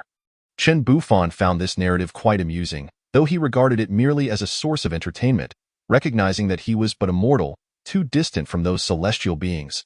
He resolved instead to focus on gathering cold immortal grass the following day. At the dining table, the national master elaborated on his thoughts, fearing their perspectives might differ, and thus requested Qin Bufan to speak from a mortal's viewpoint. Consequently, Qin Bufan received rather unsettling news, warnings of freezing upon contact and the toxic nature of the plant, instilling within him a foreboding sense regarding the next day's venture. Chapter 42. A chance encounter the following morning, in the winter willow town, which was flanked by mountains on 3 sides and bordered by a forest on the other. The air was crisp and invigorating, rich with greenery. Amidst towering trees, wild grasses, and innumerable blossoms, Qin Bufan silently lamented the absurdity of the system. Tasked with gathering cold leaf grass, he had no idea what it looked like, nor did he possess any visual reference. Fortunately, the national master, steeped in the lore of herbs since childhood, had some knowledge of even the most mundane plants. Realizing this, Qin Bufan expressed his gratitude. I truly appreciate your assistance, national master. The national master turned, his face a mask of concern, hastily replying, it is my honor to assist Zhao Sui. With that, Qin Bufan refrained from further comments, acknowledging the warmth of the people from the Qiyin kingdom. After a while, they finally discovered cold leaf grass beneath the shade of a tree. Zhao Sui, this must be it, the national master declared, pointing to a blue flower. Qin Bufan focused intently, observing the flower's 4 plump petals, which confirmed it was indeed the cold leaf flower. Each flower could yield 4 pieces of cold leaf grass, meaning he would require 24 in total, aside from the one before him. Equipping the gloves he had prepared, Qin Bufan knelt to begin the harvest. The national master watched with some confusion, pondering whether such diligence was warranted for a mere herb, especially given the exquisite gloves Qin Bufan wore, which emanated a palpable aura of celestial energy, a rare artifact. Remarkably, the gloves did not damage the harvested cold leaf grass. As Qin Bufan completed his collection, the national master began scanning the surroundings, soon spotting another plant. Meanwhile, not far from them, 2 young women were fleeing. They were the disciples of the cold immortal sect whom Qin Bufan had encountered previously. Damn it. I never expected Ghost 7 and Ghost 8 to have already broken through. Moronging seethed. Still clad in the white dress from the previous day, now marred by stains of blood. Zhang Xiaodai, wielding a somewhat inferior version of the Ghost Frost Sword, her petite face glistening with sweat. Exclaimed urgently, both of them were mid-stage nascent soul cultivators. Together they could contend with late-stage practitioners. Now that they've broken through, we stand no chance. Sister, this was my oversight. Do not blame yourself, Moronging replied, shaking her head. Glancing back at their relentless pursuers, she realized both she and her junior sister had expended most of their spiritual energy during the earlier confrontation. At this rate, escape would be impossible. With this in mind, Moronging halted, turning to the startled Zhang Xiaodai. You must go ahead and contact the sect once you escape. I will hold them off. Sister, Zhang Xiaodai cried, her eyes welling with tears. Hurry! Moronging abruptly pushed Zhang Xiaodai away. Just then, Ghost 7 and Ghost 8 closed in on them. Unperturbed by the fleeing Zhang Xiaodai, Ghost 7 regarded Moronging with a mocking glint in his eyes, coolly stating, Isn't Miss Morong here to seek trouble with us? Why run upon our meeting? Meanwhile, Zhang Xiaodai ran heavily forward, her internal energy swiftly circulating, occasionally consuming pills to recover her strength. Just as she neared the forest's edge, two figures suddenly appeared before her, startling her into a halt. Chen Bufan, having just finished harvesting the last cold leaf flower, stood up, brushing off his hands, relieved by the system's notification. Ding, task completion. Harvest cold leaf grass. Reward, 1 useless gemstone. Chen Bufan was incensed. A useless gemstone? What kind of joke is this, you wretched system? He felt his frustration boiling over. After a grueling morning's work, he expected a decent reward. Anything would suffice. Even a refreshing drink. Yet he was met with a worthless gemstone, and the name itself was so dismissive. System, show yourself. He fumed internally, his anger palpable. In truth, Chen Bufan had harbored a glimmer of hope for this task. Hope for cultivation. Unlike previous tasks, which were mundane, this one involved matters pertaining to the Shintian realm. Yet, as often happens, reality defied expectation. After a lengthy wait, when the system remained silent, Chen Bufan was about to call out again when he heard hurried footsteps nearby, which abruptly ceased. He looked up to see a disheveled young woman standing not far off, her expression wary as she regarded the national master. She looked vaguely familiar. It was the girl from the inn yesterday. But where was the one in the white dress? Step aside. Zhang Xiaodai glanced at Chen Bufan, realizing he bore no trace of spiritual energy and was merely a mortal. Her focus shifted to the national master, whose cultivation level was evidently superior to hers. Under normal circumstances, she would not have felt fear, being a disciple of the cold immortal sect with numerous skills and the ghost frost sword at her side. However, her current diminished state rendered her no match for him. I am a disciple of the cold immortal sect. I request that you let me pass, she stated, her voice calmer as she recognized her earlier agitation. Understanding the need to avoid further conflict, she cleverly tempered her attitude. The national master remained silent, turning to Chen Bufan. Zhao Sui. Zhang Xiaodia's gaze sharpened as she fixed her eyes on Chen Bufan, astonished. This mortal was the leader? The term Zhao Sui was typically reserved for high-ranking officials. Could it be that this individual was the ruler of a nation? But why did he exude no aura of cultivation? Her mind raced with questions. Chen Bufan, sensing both their gazes upon him, felt a jolt of realization. The girl appeared to be in a hurry, her attire stained with fresh blood, clearly fleeing from some pursuers who might be close behind. With this in mind, he spoke in a gentle tone. If you wish to leave, please do so. We harbor no ill intentions. Upon hearing this, Zhang Xiaodia's vigilance did not wane, yet she began to move toward the forest's edge, all the while keeping a wary eye on Chen Bufan and the national master. Only when she had put some distance between them did she breathe a sigh of relief. Like Zhang Xiaodai? Chen Bufan exhaled in relief, grateful to have avoided trouble. Suddenly, a sharp command rang out, Halt! Chen Bufan froze, his heart sinking as he recognized the voice behind him. It seemed he had not evaded the impending chaos after all.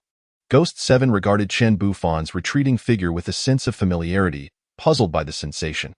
However, upon further inspection, it was discovered that Chen Bufan bore no trace of spiritual energy. One could only conclude that he was merely an ordinary mortal. Paying him no heed, the speaker turned defiantly towards Zhang Xiaodai, who stood not far away, and called out, Yo Shuang Xinzi, is your esteemed senior still in my grasp? Are you certain you wish to flee? Beside him, Gueba wore a mischievous expression. The two young ladies had been observing them for quite some time, and this was a trap laid to ensnare them entirely. After all, they had important tasks at hand, and before proceeding, they needed to eliminate the lurking threats around them. Zhang Xiaodai, with a face full of despair, turned to face Gui Qi and Gui Ba. How could she dare to flee now when her senior was in their clutches? If her actions were to provoke them, her senior would be in grave danger. The people of the Ghost sect were capable of anything, and their long-standing enmity with the cold immortal sect remained unresolved. Fortunately, she had already communicated with her sect. If she could endure just a little longer, she would be safe. Yoshuang Xianzi, one of the contemporary 9 swords of the cold immortal sect, who would have thought that you two have been fixated on us all along? Gui Qi clicked his tongue. They had been under watch for quite a while, yet had never revealed themselves. This time, they had intentionally shown a flaw, hoping to lure their opponents into a trap. As anticipated, the adversaries were utterly unprepared for their sudden prowess and fled in disarray. Release my senior. I leave her fate in your hands, Zhang Xiaodai declared coldly. Release? Why would we do that? You two are now like fish on a chopping board. Ready to be slaughtered, Gui Ba cackled, lunging forward with astonishing speed that left onlookers astounded. However, just a few steps into his advance, an unexpected occurrence transpired. Gui Ba froze as if he had seen a ghost. Abruptly retreating, Gui Ba, what are you doing? Gui Qi exclaimed, his irritation palpable as he glared at Gui Ba. Zhang Xiaodai, taken aback by Gui Ba's sudden action, soon filled with confusion. Had Gui Ba just glanced at that mortal? Qin Bufan, feeling utterly bemused, began slapping his own cheeks. This was none of his business, so upon the arrival of Gui Qi and Gui Ba, he gestured to the national master to leave. Given that the newcomers had not attacked him, Qin Bufan cautiously prepared to distance himself from this conflict. Yet, Gui Ba suddenly made a move. The commotion compelled Qin Bufan to glance back, only to find the latter looking his way as well. Oh no, I've been noticed. Qin Bufan braced himself, knowing there was no escape now, and turned around, preparing to explain that he was merely an ordinary mortal of no consequence. What nonsense are you up to? Gui Ba? Gui Qi said, his discontent evident as he observed the trembling Gui Ba. A sense of great perplexity arose within him. Since their entry into the ghost sect, they had seldom exhibited such behavior. It's him, Gui Ba rasped, his tone rife with disbelief. How could he possibly be here? The plan had not even commenced. It was inconceivable. Him? Gui Qi questioned, following Gui Ba's gaze. At this moment, Qin Bufan had just turned to face them.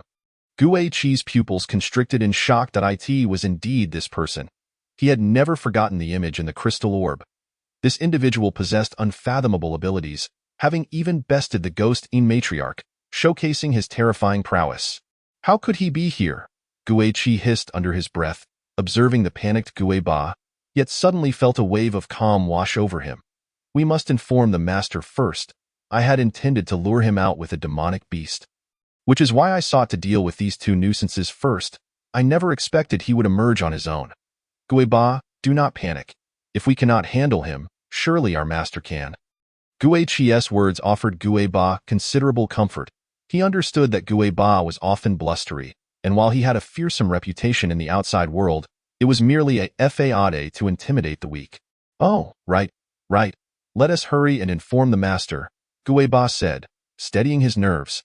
Qin Bufan cast a glance at the national master, then turned his gaze curiously towards Gui Qi and Gui Ba, who were whispering to one another.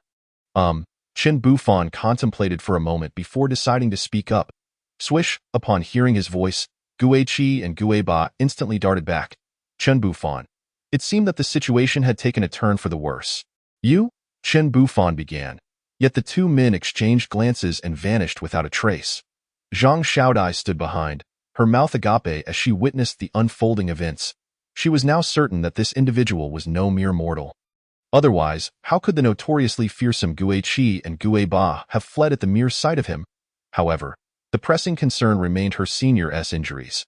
Zhang Xiaodai rushed to the fallen Morongying, cradling her in her arms and feeding her a copious amount of medicinal pills until her complexion regained some color. Only once Morongying appeared much healthier did Zhang Xiaodai hurriedly express her gratitude to Qin Bufan. Thank you, senior, for your assistance, Zhang Xiaodai. We'll remember this favor and repay it in the future. Qin Bufan stared at Zhang Xiaodai in bewilderment and quickly replied, This has nothing to do with me. Please do not misattribute the credit. Is this really happening? How can this be blamed on him? He hadn't even finished a complete sentence before those two seemingly dim-witted figures turned and abandoned the girl to flee. Moreover, this favor is of no use to me. Chen Bufan had no intention of entangling himself in the affairs of these cultivators. With that thought, his desire to return to Tiandao Mountain intensified. Zhao Sui, you are far too humble. Had you not been here, those two would never have let this matter rest. Young lady, consider yourself fortunate this time. The National Master has come to your aid, he said, offering a gracious smile to Zhang Xiaodai. But who exactly were those two? They appeared to be from the demonic path. Yes, the National Master inquired further. From the outset, he had detected the strong scent of blood emanating from Gui Qi and Gui Ba. It was a side effect of their prolonged cultivation of demonic arts, akin to the subtle chill that lingered on Murong Ying, as the National Master had mentioned the previous night. Essentially, every cultivator's method bore such traits, with the demonic arts being the most pronounced due to their inherent need for bloodshed. This was also why the National Master had refrained from intervening directly, opting instead to observe coldly from the sidelines. Chen Bufan gazed at Zhang Xiaodai with curiosity. He had initially thought that this task would proceed smoothly aside from the rewards, yet unforeseen complications had arisen. Zhang Xiaodai bit her lip, glancing at Chen Bufan before speaking with malice. Those two are the enforcers of the ghost sect, Gui Qi and Gui Ba. She offered a brief introduction without delving into further details. The National Master nodded thoughtfully. Unlike Chen Bufan, he had lived in Qiyin Kingdom for many years and had once ventured into the world during his youth. So he was aware of certain matters, such as the enmity between the Ghost Sect and the Cold Immortal Sect. Both sects were among the 100 sects, primarily operating within this region. However, the Ghost Sect was closer to Qiyin Kingdom, while the Cold Immortal Sect was situated farther away. The entanglement in their conflict was far from ideal. The National Master contemplated quietly. Although Zhao Sui was present, alleviating concerns, it was prudent to avoid unnecessary trouble, especially as he was unfamiliar with these two young ladies. Upon hearing the term Ghost Sect, Chen Bufan's heart sank. He recalled that before departing the capital, Su Jianhong had mentioned that the old woman who had tried to deceive him was under the command of the Ghost Sect's Grand Elder. With this in mind, Chen Bufan's thoughts surged. Even though he was uncertain about what had just transpired with those two, it was clear that this location was not suitable for lingering. That moment. The National Master turned to Chen Bufan and smiled. Zhao Sui, why don't we take our leave? There's nothing more to be done here. Chen Bufan, contemplating how to broach the subject, felt a wave of joy upon hearing those words. He nodded and addressed Zhang Xiaodai. Then, young lady, we shall take our leave. With that, he turned to depart with the National Master. Wait. Zhang Xiaodai bit her lip and called out, It will only take a short incense stick's time for the sect to communicate. But my master will require at least 3 sticks worth of time to arrive from the sect. If the ghost sect pursues us in the meantime, I will be unable to escape with my senior. The individual before her, who appeared as a mere mortal yet could command the attention of a nascent soul cultivator and even frighten away the two from the ghost sect, could not possibly be an ordinary person. Thus, if she wished to extricate herself from this predicament, it seemed that enlisting his aid was her only option. That moment, Chen Bufan lamented his inability to move quickly, yet upon hearing the young lady call for him, he could not turn a blind eye. What else do you require, young lady? Chen Bufan turned back, his brow slightly furrowed. He had no desire to meddle in affairs that did not concern him. I hope the senior can lend a hand. If we can endure just 2 more incense sticks time, my master will arrive, and there shall be ample rewards for your assistance. Zhang Xiaodai, seeing him pause, felt a glimmer of hope but also feared his refusal. She quickly added, my master is Yoshuang Jin Master, one of the 9 swords. Once my master arrives, the two from the Ghost Sect will be easily dealt with. Upon hearing these words, Chen Bufan could not help but glance at the National Master, only to discover a look of surprise on the latter's face. He pondered silently, is the Lord of the Ghost Frost Sword truly formidable? Can he contend with that so-called Bloodhand demon? Suddenly, Chen Bufan recalled the Grand Elder of the Ghost Sect. Who might that be? He inquired of the National Master, who immediately replied with respect, Zhao Sui. The Lord of the Ghost Frost Sword is the foremost among the 9 swords of the Cold Immortal, a formidable entity of the combined body stage, reputed to be the strongest under the sect master of the Cold Immortal Sect. Ah, So he is indeed quite powerful, Qin Bufan thought, feeling a sense of reassurance regarding his earlier concerns. After all, upon hearing about the Bloodhand demon, he had harbored some apprehensions. If only he could secure some protection at this juncture. That would be splendid. With this in mind, Chun Bufan turned to Zhang Xiaodai and gently suggested, given the circumstances, we should not delay. Let us depart from this place swiftly.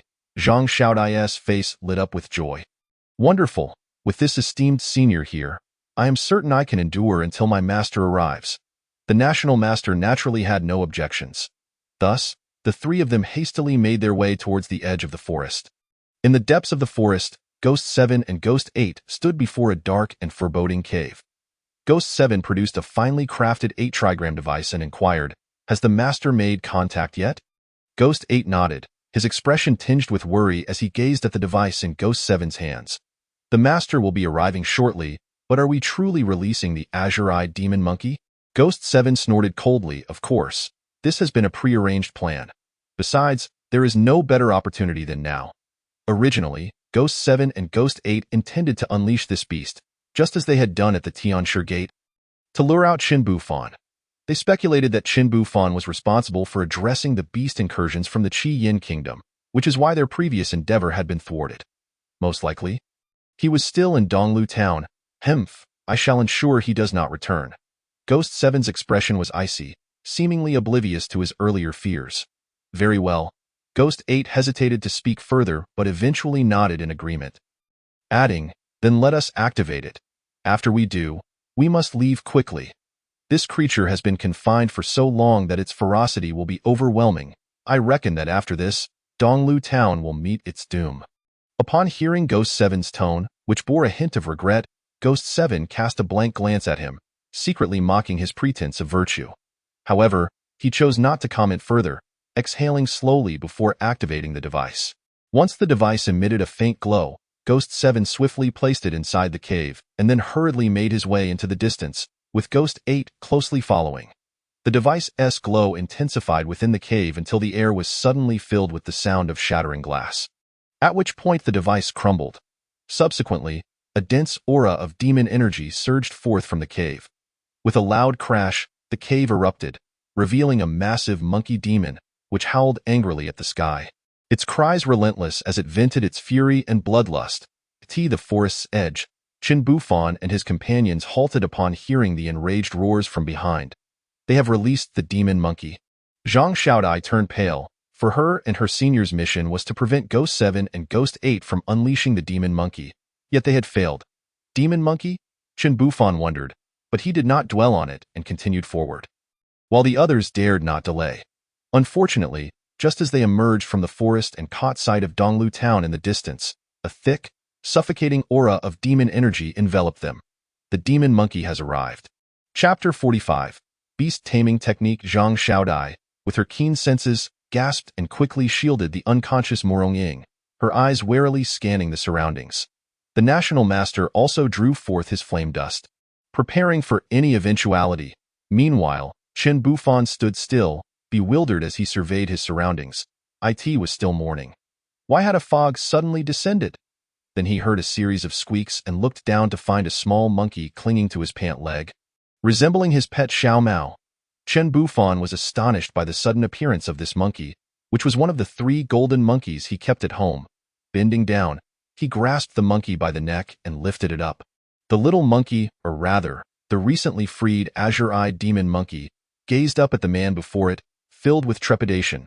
It could distinctly sense the immense energy within him. Why? How could this be? Such a terrifying power still exists in the Xintian realm. The azure-eyed demon monkey's fear deepened, yet it dared not move. "What an adorable little monkey!" Zhang Xiaodai exclaimed, her beautiful eyes sparkling with delight as she regarded the creature in Qin Bufan's hands. Being fond of small animals herself, she felt a rush of affection, despite the dire situation they faced. "Do you like it?" Qin Bufan smiled slightly, intending to let Zhang Xiaodai pet the monkey. However, Zhang Xiaodai suddenly gasped, quickly covering her mouth, her gaze shifting from adoration to terror. "It's an azure-eyed demon monkey? How is that possible?" Waves of panic surged within her, just as she prepared to take the little monkey. An overwhelming sense of danger washed over her. Simultaneously, being in close proximity allowed her to detect the demon energy emanating from the monkey, which resonated with the malevolent aura surrounding them. This is the Spirit Division Demon King. The azure-eyed demon monkey. There is no mistake. Although its eyes inexplicably lack the characteristic purple hue, I am certain of my recognition. Who on earth is this person? How can he so easily tame this fierce demon? What is wrong? Chen Bufan regarded the startled girl with curiosity. At that moment, he noticed that the thick fog, which had nearly obscured his vision, was beginning to dissipate, finally allowing for a clear escape. It's all right, it's all right. Zhang Xiaodai hurriedly lowered her head, gripping Morong Ying's arm tightly, as if seeking solace from her. The national master observed the exchange with clarity, undoubtedly deducing that the monkey in Chen Bufan's grasp was indeed the azure-eyed demon monkey the girl spoke of. After all, he had witnessed Chen Bufan's prowess when they first met. No matter how powerful the demon beast, it would bow before him. Chen Bufan, observing Zhang Xiaodia's reaction, felt perplexed but did not dwell on it. He continued to stroke the monkey's soft, glossy fur as they progressed forward. Just as they neared Donglu town, 3 figures suddenly appeared ahead. The foremost figure, rugged and clad in a purple brocade robe, fixed his malevolent gaze intently upon Chen Bufan, or rather, on the monkey he held. This individual was Tuoba Mountain, the 3rd elder of the Ghost sect, who had rushed over upon receiving news from Ghost 7 and Ghost 8. The 2 others standing behind him were none other than Ghost 7 and Ghost 8. Though they had not released the azure-eyed demon monkey, they regarded Chen Bufan with utmost vigilance. At the same moment, Chen Bufan and his companions recognized the 3 figures. The national master's expression shifted dramatically as he clearly sensed the immense pressure emanating from Tuoba Mountain. Zhang Xiaodai's complexion also paled slightly. Although Chen Bufan did not know who the leader was, Ghost 7 and Ghost 8 recognized him, and their hearts sank in unison. Could this be the Bloodhand Butcher come to trouble us? A sense of unease enveloped Chen Bufan, compelling him to muster his courage and inquire, "Might I ask what business you have?" As soon as he finished speaking, Tuoba Mountain remained silent, his scrutinizing gaze sweeping over Chen Bufan. How curious! There was indeed no spiritual energy present, merely a mortal. But how could he have tamed the azure-eyed demon monkey? Tuoba Mountain had suppressed the azure-eyed demon monkey decades ago, but had never killed it, instead waiting for the opportunity to tame it. Alas, he had always been unsuccessful. Generally, demon beasts become difficult to control upon reaching the nascent soul stage, let alone the azure-eyed demon monkey, which was at the spirit division stage. Yet this man before him had managed it with such ease. Did he possess a treasure or secret technique? Tuoba Mountain's breathing quickened, his gaze on Chen Bufan growing fervent. "Allow me to introduce myself. I am Tuoba Mountain, the 3rd elder of the Ghost sect. I have come to request your assistance on a matter." Though Tuoba Mountain appeared brutish, his speech was surprisingly cultured. Not the Grand Elder. Then, Chen Bufan thought with relief, this could be manageable. He responded, "I am Chen Bufan. May I inquire what matter Elder Tuoba wishes to discuss?" Zhang Xiaodai's heart sank at that moment. Could it be that they intended to capture her under the guise of negotiation? Realizing that her senior was formidable, with this thought, she instinctively took a step back. Tuoba Mountain's keen eyes caught this movement, but he merely glanced at Zhang Xiaodai before dismissing her, turning his attention back to Chen Bufan with a smile. "It is not a matter of great consequence. I merely heard that you possess the beast taming technique and hope to borrow it for a time, if one can refrain from action. It is undoubtedly preferable to do so." This was the current contemplation of Tuoba Shan, for although Chen Bufan appeared to be an ordinary mortal, the ability to subdue divine beasts was certainly no trivial matter. Ultimately, he had misjudged the situation. The wave of regret washed over Tuoba Shan's mind. Yet he quickly rekindled his determination. No matter, once he acquires the beast control technique from the other party, he would methodically deal with the matter and reclaim the purple-eyed beast, not to mention the 2 ancient beasts as well. Beast control technique? Chen Bufan was momentarily taken aback. How could he possess such a thing? Wait, perhaps he did. Suddenly, he recalled a reward from the system, a manual on postnatal care for sows. Could that qualify? Just as Chen Bufan hesitated, Tuoba Shan grew increasingly impatient. He reflected that he had never before spoken courteously to anyone. "My lord." Tuoba Shan's gaze flickered as he unleashed his cultivation prowess at the fusion stage, attempting to probe Chan Bufan first. However, as he exerted his imposing aura, he discovered that the latter paid him no heed. Still lost in thought. Meanwhile, the two individuals beside him were struggling to maintain their composure. Zhao Sui, the national master, urgently called out. He had not anticipated Tuaba Shan's audacity to act in front of Zhao Sui. Truly reckless. Chapter 46. Celestial Techniques. Tuaba Shan, ultimately a formidable practitioner at the fusion stage, could easily overwhelm the national master and Zhang Xiaodai with mere pressure. The national master's frantic cry caught Chen Bufan's attention. He turned to see the other man's face drained of color. "What troubles you?" Chen Bufan approached swiftly and steadied the trembling figure of the national master. In an instant, the national master felt an immense weight lifted. His mind cleared, and a sense of vitality surged within him. "Senior." A faint voice came from Zhang Xiaodai, who, already in a poor state, was now utterly weakened under Tuaba Shan's oppressive aura.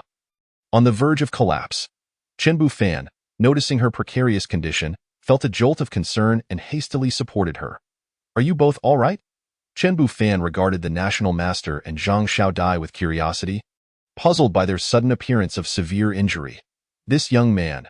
Tuaba Shan narrowed his eyes, gazing warily at Chen Bufan's silhouette. The ability to effortlessly dispel his oppressive aura indicated that Chen Bufan's cultivation was at least at the fusion stage, matching his own strength. Yet, Tuaba Shan remained perplexed. He still could not sense the flow of Chen Bufan's spiritual energy. Seeing that the national master and Zhang Xiaodai had regained some strength, Chen Bufan felt reassured and turned his attention back to Tuaba Shan, pondering the situation. This man demanded a beast control technique, yet all he possessed was a manual on postnatal care for sows. Could this be the technique the elder of the ghost sect desired? Chen Bufan found himself intrigued. However, given the current circumstances, should he fail to relinquish it, he feared the other party would not easily let him and his companions go. "Very well, then I shall give it a try." Chen Bufan sighed inwardly, lamenting his lack of cultivation. Merely a mortal, when would the system reward him with something related to cultivation? As he contemplated, Chen Bufan retrieved the book from the system space and approached Tuaba Shan with a smile. "Elder Tuaba, is this what you seek?" Chen Bufan said with a beaming expression. Tuaba Shan's gaze intensified, fixated on the book in Chen Bufan's hands. It appeared rather ordinary, akin to something a mortal would use, yet in his perception, it emanated a strong white light, swirling with a faint celestial aura. Celestial aura. Tuaba Shan's heart trembled. Could this possibly be a celestial technique? As he watched Chen Bufan approach step by step, a tumult of emotions surged within him. Ever since the celestial path was severed a millennium ago, the remaining celestial beings had rapidly turned to dust, leaving behind scarcely any celestial techniques. Most of these techniques were held by the 10 supreme powers of the Xiantian realm, and even their ghost sect had never possessed a celestial technique. Yet now, a celestial technique lay before him, and it seemed that he could simply reach out and grasp it. Tuaba Shan felt a rush of blood surge through him. But soon, a thought arose in his mind like a cold shower. Who could possess a celestial technique so easily? With this realization, Tuaba Shan's eyes filled with wariness. He summoned a fiery red aura around him and abruptly retreated. Chen Bufan. Chen Bufan regarded the elder of the ghost sect quizzically, bewildered by his sudden withdrawal. "Elder Tuaba, do you not desire it?" Chen Bufan, feeling somewhat awkward, adjusted his smile, striving to appear sincere. "This young man harbors ulterior motives, intending to strike at me from close range." Tuaba Shan observed the suspicious smile on Chen Bufan's face, his heart racing. He had narrowly avoided a trap. "My lord, you conceal your true intentions well," Tuaba Shan spoke coldly. "What?" Chen Bufan blinked in confusion, unable to comprehend Tuaba Shan's meaning. Had he discovered his deception? A sudden pang of anxiety gripped Chen Bufan's heart, prompting him to reply, "Elder Tuaba, why such words? Is this not the beast control technique you seek?" Chen Bufan stepped closer, knowing that given Tuaba Shan's strength, escape was impossible. Thus, he could only present the beast control technique to ensure his safety. "Do not approach." Tuaba Shan, witnessing Chen Bufan's advance, was instantly on high alert, akin to a spooked cat. To be honest, he felt uncertain about engaging the individual before him, unsure of the hidden aura technique at play. Even now, he could not sense Chen Bufan's cultivation. Could it be yet another celestial technique? Tuoba Shan felt a surge of temptation, his eyes betraying greed, but it was quickly replaced by trepidation. Gue Qi and Gue Ba stood behind Tuoba Shan, exchanging apprehensive glances before subtly retreating a few steps. This way, no matter what transpired next, they would have a chance to escape. What is the matter? Elder Tuoba, is this not what you desired? Chenbu Fan, utterly perplexed, thought to himself. Take it if you want it. Just let me go. I have matters to attend to at Tiandao Mountain. Upon hearing Chanbu Fan's words, Tuoba Shan felt an inexplicable sense of shame, as if he were indeed the one who had initiated this request. Moreover, that was his purpose for coming. However, the reality diverged from his expectations. Tuoba Shan had envisioned swiftly striking at Chenbu Fan upon meeting, eliminating him and seizing the two ancient beasts. Yet, to his astonishment, he found that Chanbu Fan had silently subdued the purple-eyed demon monkey, a feat he had struggled with for decades. Then he discovered the existence of the celestial technique, amplifying his wariness of Chanbu Fan's capabilities and identity. For he could not ascertain whether he would emerge victorious should he attack. His instincts warned him that if he did strike, his demise was all but certain. Yet, to stand idly by and watch the celestial technique slip away was equally intolerable. Was he to simply allow the celestial technique to elude him? The notion of it being offered to him felt like a lowly trap, especially given the overt malice in Chanbu Fan's smile. Place the item on the ground. I shall retrieve it myself. Tuoba Shan stated coldly, his eyes glinting. Chenbu Fan was somewhat puzzled by Tuoba Shan's demand, yet resolved to comply if it meant extricating himself from this predicament. With that, Chanbu Fan bent down and placed the book upon the ground. Chapter 47. Master of the Ghost Frost Sword. Then, he felt a breeze brush against his head, tickling and uncomfortable, prompting him to scratch at it before standing upright. However, the sight that greeted him was astonishing. Surely not again. Was this another ruse? There lay Tuoba Shan, who had been so imposing moments ago, now languishing on the ground, blood spilling from his mouth. What in the world is happening? Not far away. Gue Qi and Gue Ba exchanged horrified glances, their hearts pounding with fear. They were relieved they had refrained from intervening. Otherwise, given their strength, they would have been no match for Tuoba Shan's grievous state. On the other hand, the national master displayed no surprise, yet Zhang Xiaodai's jaw dropped involuntarily. What had she just witnessed? The man she referred to as her senior had, with a mere flick of his hand, effortlessly wounded the previously formidable Tuoba Shan. It was simply unfathomable. At this moment, the feeble breath of Tuoba Mountain was filled with deep regret. He had originally intended to strike when Chen Bufan set down his book. But when he unleashed his most formidable technique and approached Chen Bufan, the latter merely waved his hand, and Tuoba Mountain realized he had fallen into a trap as the terrifying momentum bore down upon him. An overwhelming sense of suffocation akin to endless darkness surged into his heart, followed by an unparalleled force that pierced through his body.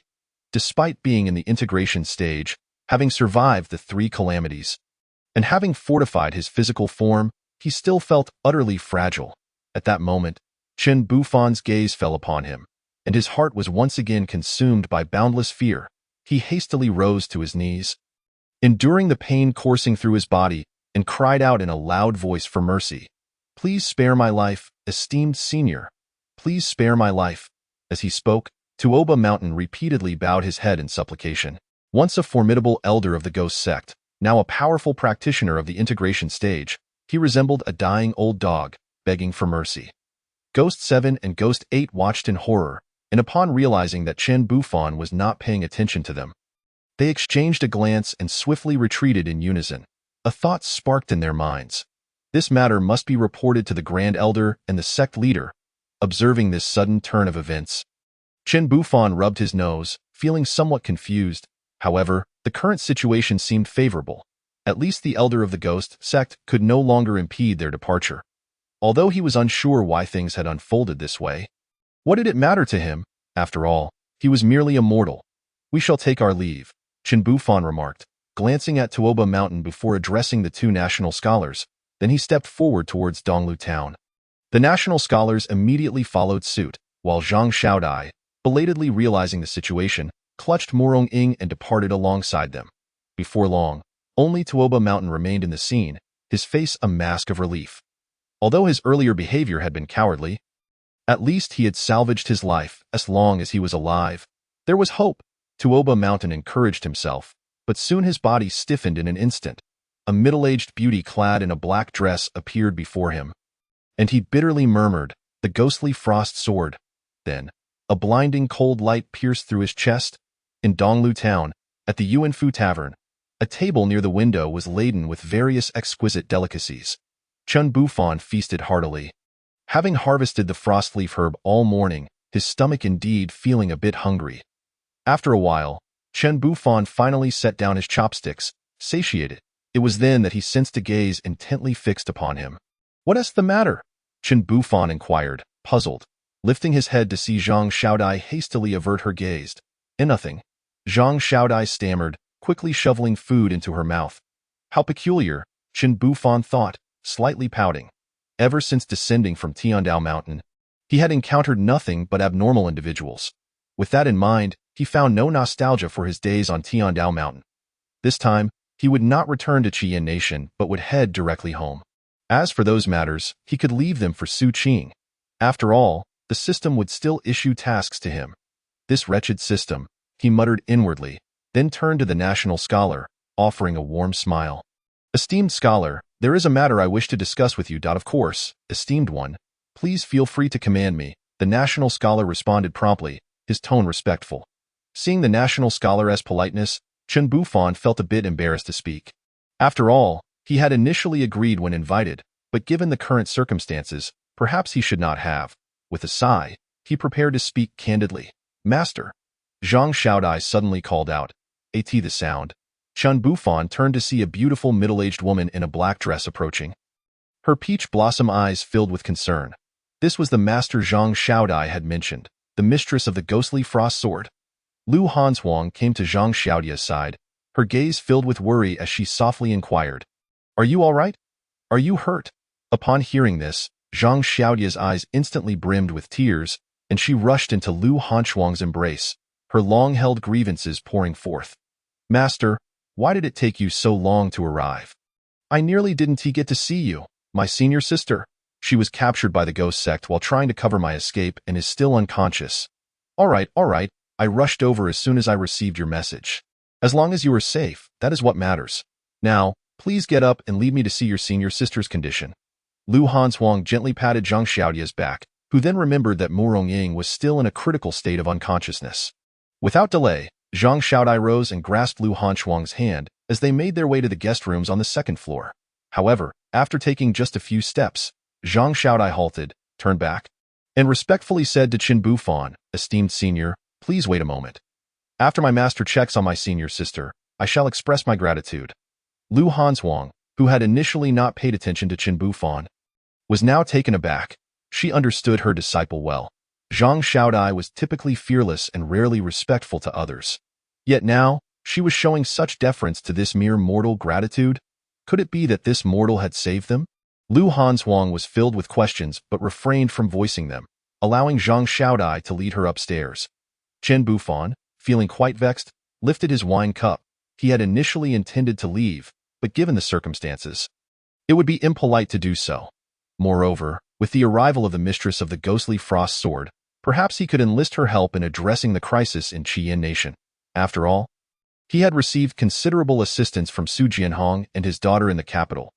He had planned to depart due to the lack of options, but now that a solution was at hand, it would be unreasonable to leave without taking action. He ought to wait until the troubles with the ghost sect were resolved before returning to Tiandao Mountain. Chapter 48. The hidden powerhouses in a guest room on the second floor of the Yuanfu Inn. Mu Rongying lay pale on the bed while Lu Hanshuang sat beside her, examining her condition. After a long while, under Zhang Xiaodai's anxious gaze, Lu Hanshuang withdrew her jade hand, exhaling heavily before turning her head with a smile. "Fortunately, it is merely a case of excessive use of spiritual energy that has led to her unconsciousness. Her body has not sustained significant harm." Zhang Xiaodai let out a long sigh of relief, feeling as though a weight had been lifted from her shoulders. "You scared me, master," she said, patting her chest. "But when will my senior sister wake up? She will need some time to recuperate. The issue of excessive use of spiritual energy is neither trivial nor insignificant. Xiaoying has entered a state of self-protection. Forcibly awakening her is inadvisable. We can only wait for her to recover gradually. However, once we return to the sect, the abundant spiritual energy there will hasten her recovery. Lu Hanzhuang lovingly stroked Murong Ying's beautiful face, speaking softly to in Donglu town. The spiritual energy was naturally not as rich as in the Hanxian sect. Zhang Xiaodai nodded, glancing at Lu Hanzhuang as if wanting to say something but hesitating. Lu Hanzhuang, perceptive as always, covered Murong Ying with a blanket and then looked at Zhang Xiaodai with a knowing smile. Let's discuss this at the table. I have something I'd like to ask you as well. Zhang Xiaodai nodded again. The two took their seats at the table in the center of the guest room. Lu Hanzhuang waved her hand, and 2 steaming cups of fragrant tea appeared before them. Master, what would you like to ask? Zhang Xiaodai asked, lifting her teacup and taking a gentle sip before gazing up at Lu Hanzhuang. First, tell me everything that happened this morning in detail, Lu Hanzhuang instructed. Her heart filled with curiosity. Yes, Zhang Xiaodai replied, and she recounted her encounter with Ghost 7 and Ghost 8 in painstaking detail. Oh, that is why. They have broken through to the late Yuanying stage. Lu Hanzhuang mused, enlightenment dawning on her face. She was well aware of the tasks assigned to Zhang Xiaodai and Murong Ying. Initially, she believed there would be no issues, but unfortunately, unforeseen circumstances had arisen. My senior sister and I were no match for them and could only flee hastily. They pursued us relentlessly, and my senior sister had no choice but to cover my escape, allowing me to leave. As she spoke, Zhang Xiaodia's voice quivered slightly with emotion. Sigh, this was also my oversight. I thought that with your imitation of the ghostly frost sword, you could easily escape even if the situation changed. Lu Hanzhuang lamented. The ghostly frost sword in Zhang Xiaodia's possession was a replica crafted from the true ghostly frost sword Lu Hanzhuang wielded, possessing at least 50% of the original's power. Unfortunately, Ghost 7 and Ghost 8 had reached the late Yuanying stage, capable of contending with those at the spirit-severing stage, making Zhang Xiaodai and her senior sister no match for them. It is not your fault, Master. Ever since we learned of their plan to unleash the purple-eyed demon monkey upon the world, my senior sister and I had been keeping a close watch on them. We simply did not anticipate that they would break through. Zhang Xiaodai expressed her regret. Very well, remember this lesson and do not repeat the same mistake in the future, Lu Hanzhuang advised gently. Unable to scold her further. What happened afterward? And what of that mortal? Upon hearing these words, Zhang Xiaodai's gaze became instantly intricate. She opened her mouth, unsure of how to articulate her thoughts. After a moment of contemplation, she began to speak slowly. Upon learning that Chen Bufan had frightened away Gue Qi and Gue Ba with merely a glance, Lu Hanzhuang's eyes sparkled with intrigue. When she heard that Chen Bufan had merely touched Tuo Bashan and left him grievously wounded, Lu Hanzhuang sprang to her feet, visibly shaken. Is what you say truly the case? Lu Hanzhuang inquired again, her disbelief palpable. When she arrived outside Donglu town, she encountered the severely injured Tuo Bashan, who was barely clinging to life. Although puzzled by how he had ended up in such a dire state, as an elder of the Hanxian sect with a long-standing grudge against the ghost sect, Lu Hanzhuang could not let him go unpunished. Without uttering a single word, she dispatched him with a single strike of her sword.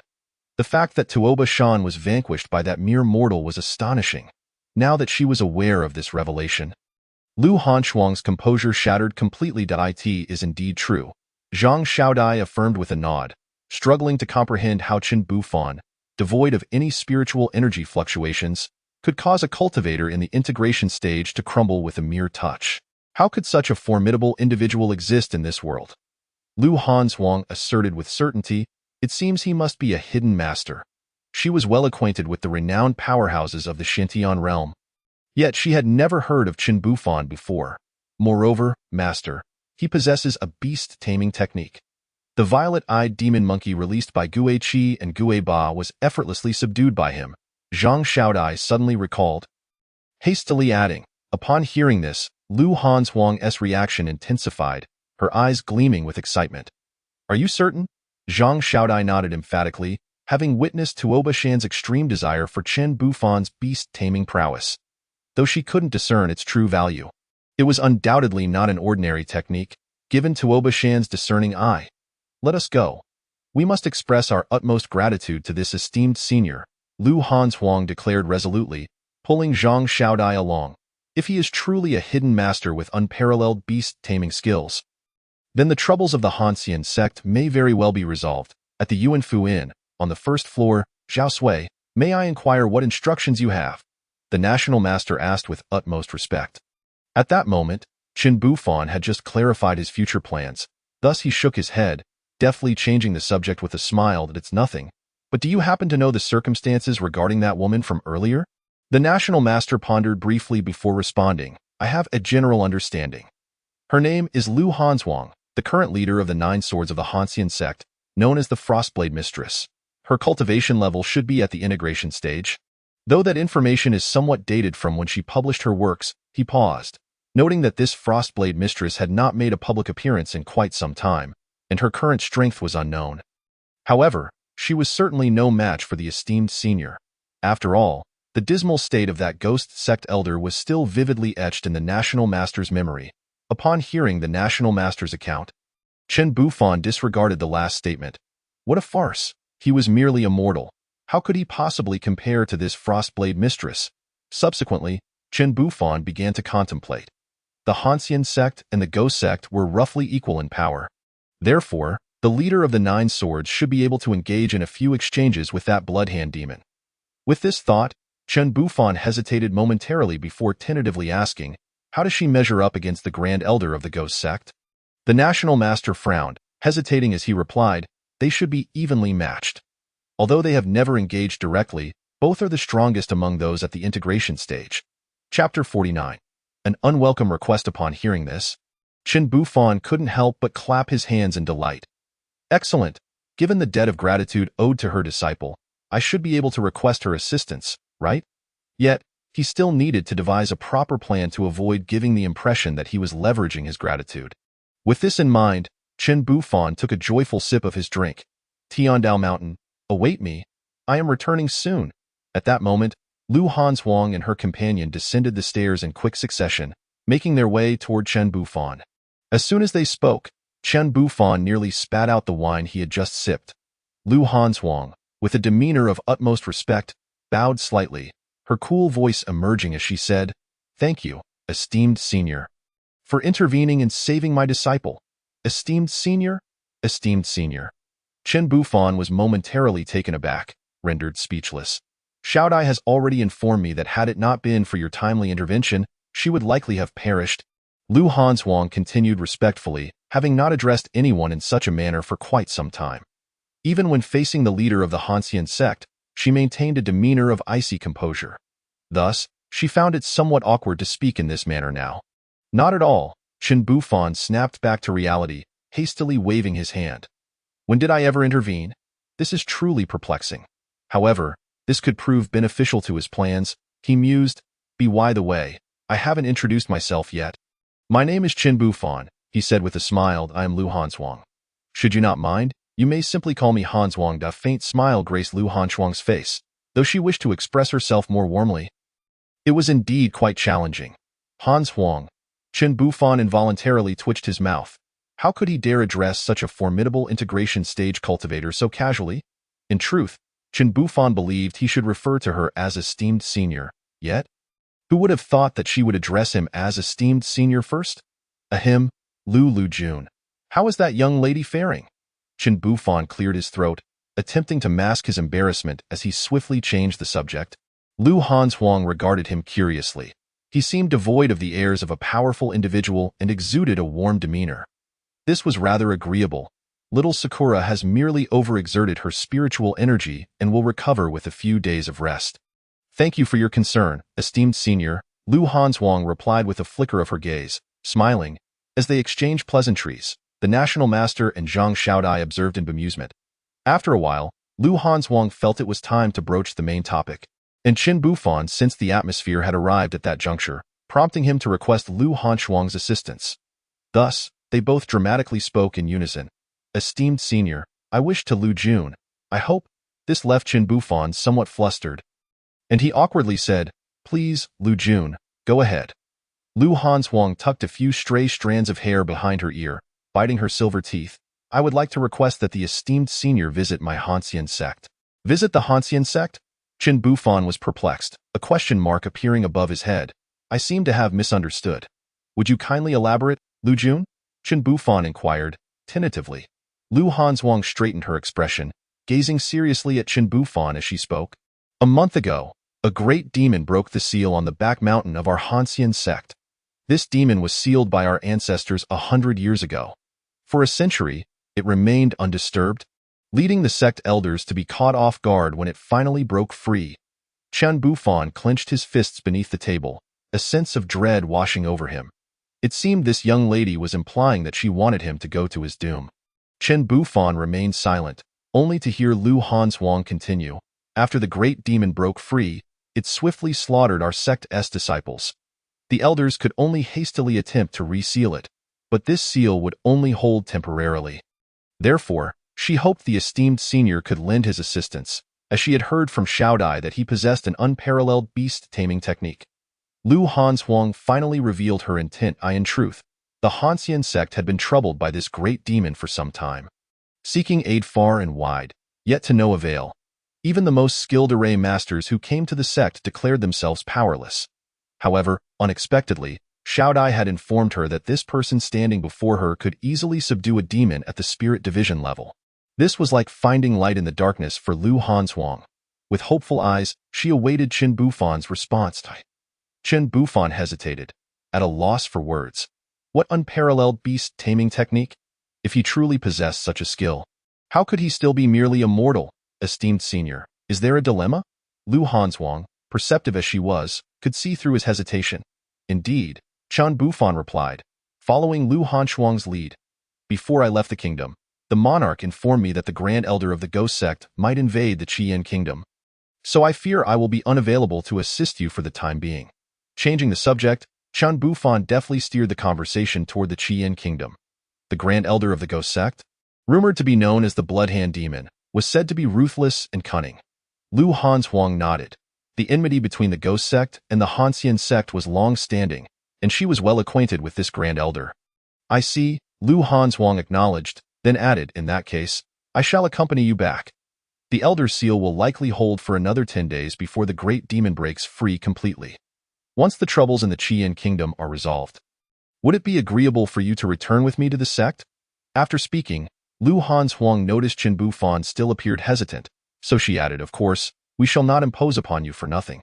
I assure you that whatever resources the Hanxian sect possesses, you may freely take. Chen Bufan did not respond immediately. Instead, he pondered the matter in his heart. First and foremost, if Lu Hanzhuang could return to the Qian Kingdom with him, then half of the troubles posed by the Ghost Sect would be resolved. The remaining issue would be to have Lu Hanzhuang take action. Secondly, his plan was to return directly to Tiandao Mountain after addressing the affairs of the Qian Kingdom. As for the formidable demon from the cold immortal sect, he felt utterly helpless. Finally, if he were to agree to Lu Hanzhuang's proposal, would she tear him apart if he later chose not to go? With a sigh, Chen Bufan weighed the pros and cons. At present, acquiescing to Lu Hanzhuang's idea appeared to be the most prudent course of action.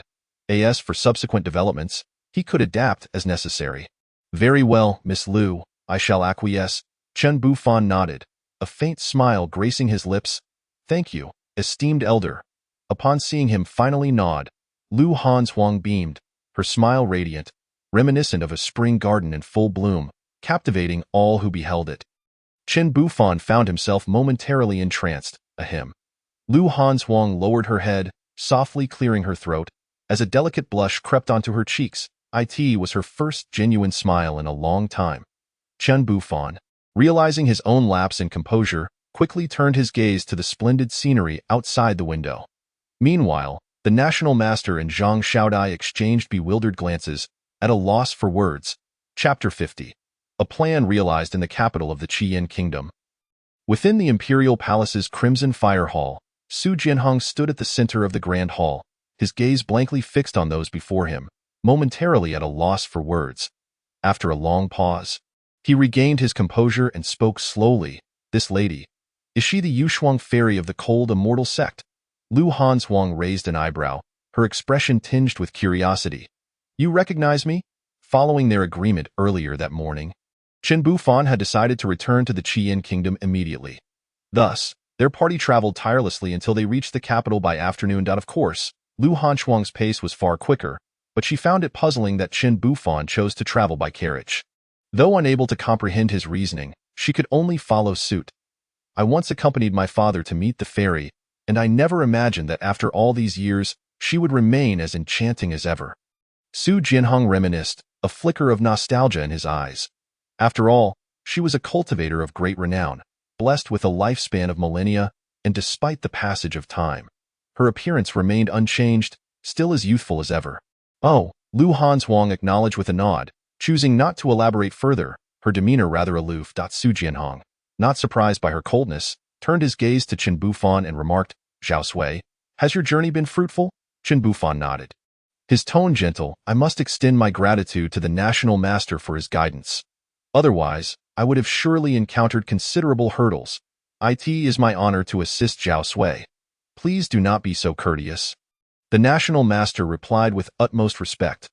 Lu Hanzhuang, listening to the conversation within the hall, felt a twinge of confusion.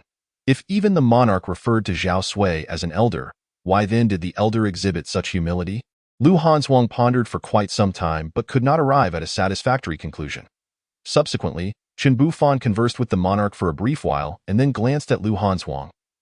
Smiling as he said, "Miss Lu has come specifically regarding the matter of the elder from the ghost sect. I trust the monarch will take good care of her." Lu Hanzhuang, upon hearing this, lifted her gaze to Chen Bufan, silently questioning the intent behind his words.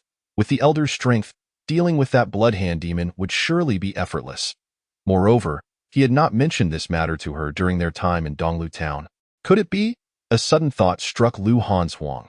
Could it be that the elder is testing my resolve? Once this notion took root, it proved impossible to suppress. Indeed, while the elder had agreed to assist her sect, she had yet to express her commitment. Even though she had promised to bear the consequences afterward, such a pledge likely held little weight for someone of the elder's caliber. It was only her sincerity that might sway the elder. Lu Hanzhuang increasingly felt she had grasped Chen Bufan's intentions. In a wonder, he had initially hesitated to accommodate her request, but upon her mention of the Qiyin kingdom, he had readily agreed. It appeared he wished to gauge her sincerity through this matter. If she were to withdraw now, it was likely that the elder would not visit the cold immortal sect 10 days hence. Her thoughts sharpened and clarified. Su Jianhong, taken aback, soon found the situation to be quite predictable. He regarded Lu Hanzhuang with a knowing look, contemplating. It seems this Yushuang fairy is aware of Zhao Sui's might and is thus attempting to curry favor. Then I must trouble you, Fairy Yushuang. Su Jianhong concealed his thoughts and promptly expressed his gratitude to Lu Hanzhuang. Lu Hanzhuang smiled slightly, replying, "The monarch is too kind. It is merely my duty." The two exchanged glances, as if they had both discerned one another's intentions. Meanwhile, Chen Bufan let out a quiet sigh of relief. Throughout their journey, he had been contemplating how to persuade Lu Hanzhuang to take action. Ultimately, upon arriving at the hall, he settled upon a strategy: to candidly inform Su Jianhong that Lu Hanzhuang was present to assist. This way, given the events in Donglu town, Lu Hanzhuang would likely not refuse, especially considering the request for him to visit the cold immortal sect in 10 days. Indeed, everything unfolded as planned. Yet, before he spoke, a flicker of anxiety crossed his mind. After all, given the other party's acumen, she would undoubtedly perceive his ulterior motives. Should she reject him outright, it would be disastrous. Fortunately, Lu Hanzhuang did not take such a course.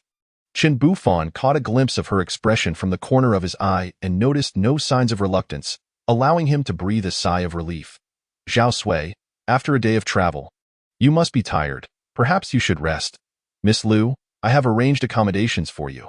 However, my humble abode cannot compare to your esteemed sect, so I hope you will not take offense." Su Jianhong addressed Chen Bufan with utmost respect. Chen Bufan nodded. He had experienced quite a day and indeed felt fatigued. "I appreciate your hospitality, National Master. Esteemed Elder, Shaodai and I shall take our leave to rest. Should you require anything, please feel free to summon me." Lu Hanzhuang did not decline, offering her thanks before bidding farewell to Chen Bufan. "Let us depart together," Chen Bufan said with a smile. Qingxin courtyard. Upon returning, Chen Bufan immediately spotted Su Qing standing in the courtyard. Her figure graceful, illuminated by the nearby lanterns, exuding an ethereal beauty. "Welcome back, young master," Su Qing greeted softly. Chen Bufan waved his hand, approaching her with a smile. Why haven't you gone to rest yet?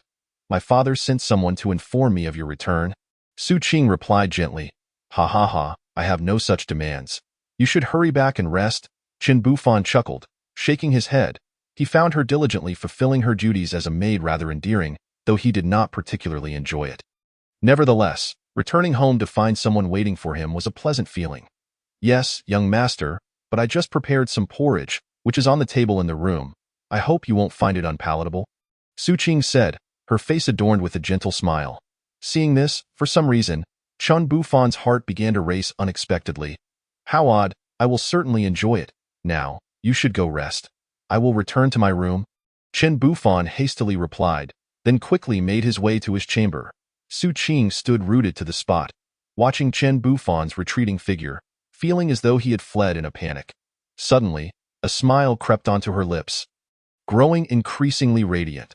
The young master is truly a peculiar person, she mused, turning to leave with a lightness in her step as she headed to her own room. Back in his room, Chen Bufan hurried to the mirror, gazing at his slightly flushed face. How could I possibly feel shy? He thought, feeling a wave of embarrassment wash over him. In the corner, the small black creature regarded its master curiously, letting out a few soft grunts before lying down once more. A night passed quietly. The next morning, after enjoying the breakfast meticulously prepared by Su Qing, Chen Bufan sat at his desk, retrieving the latest task reward from the system. Chapter 51. Wind and Cold. A useless large gemstone. Chen Bufan stared at the yellow, unremarkable stone in his hand, a frown forming on his forehead. System, are you not going to offer an explanation? He activated the blank screen of the system. The screen displayed only a single line, awaiting task refresh. After a lengthy pause, the system offered no further response. Fine, I knew it would be pointless to ask, he sighed. Chen Bufan, undeterred, continued to speak, intending to provoke a reaction from the system with his words. However, it was evident that he had once again failed.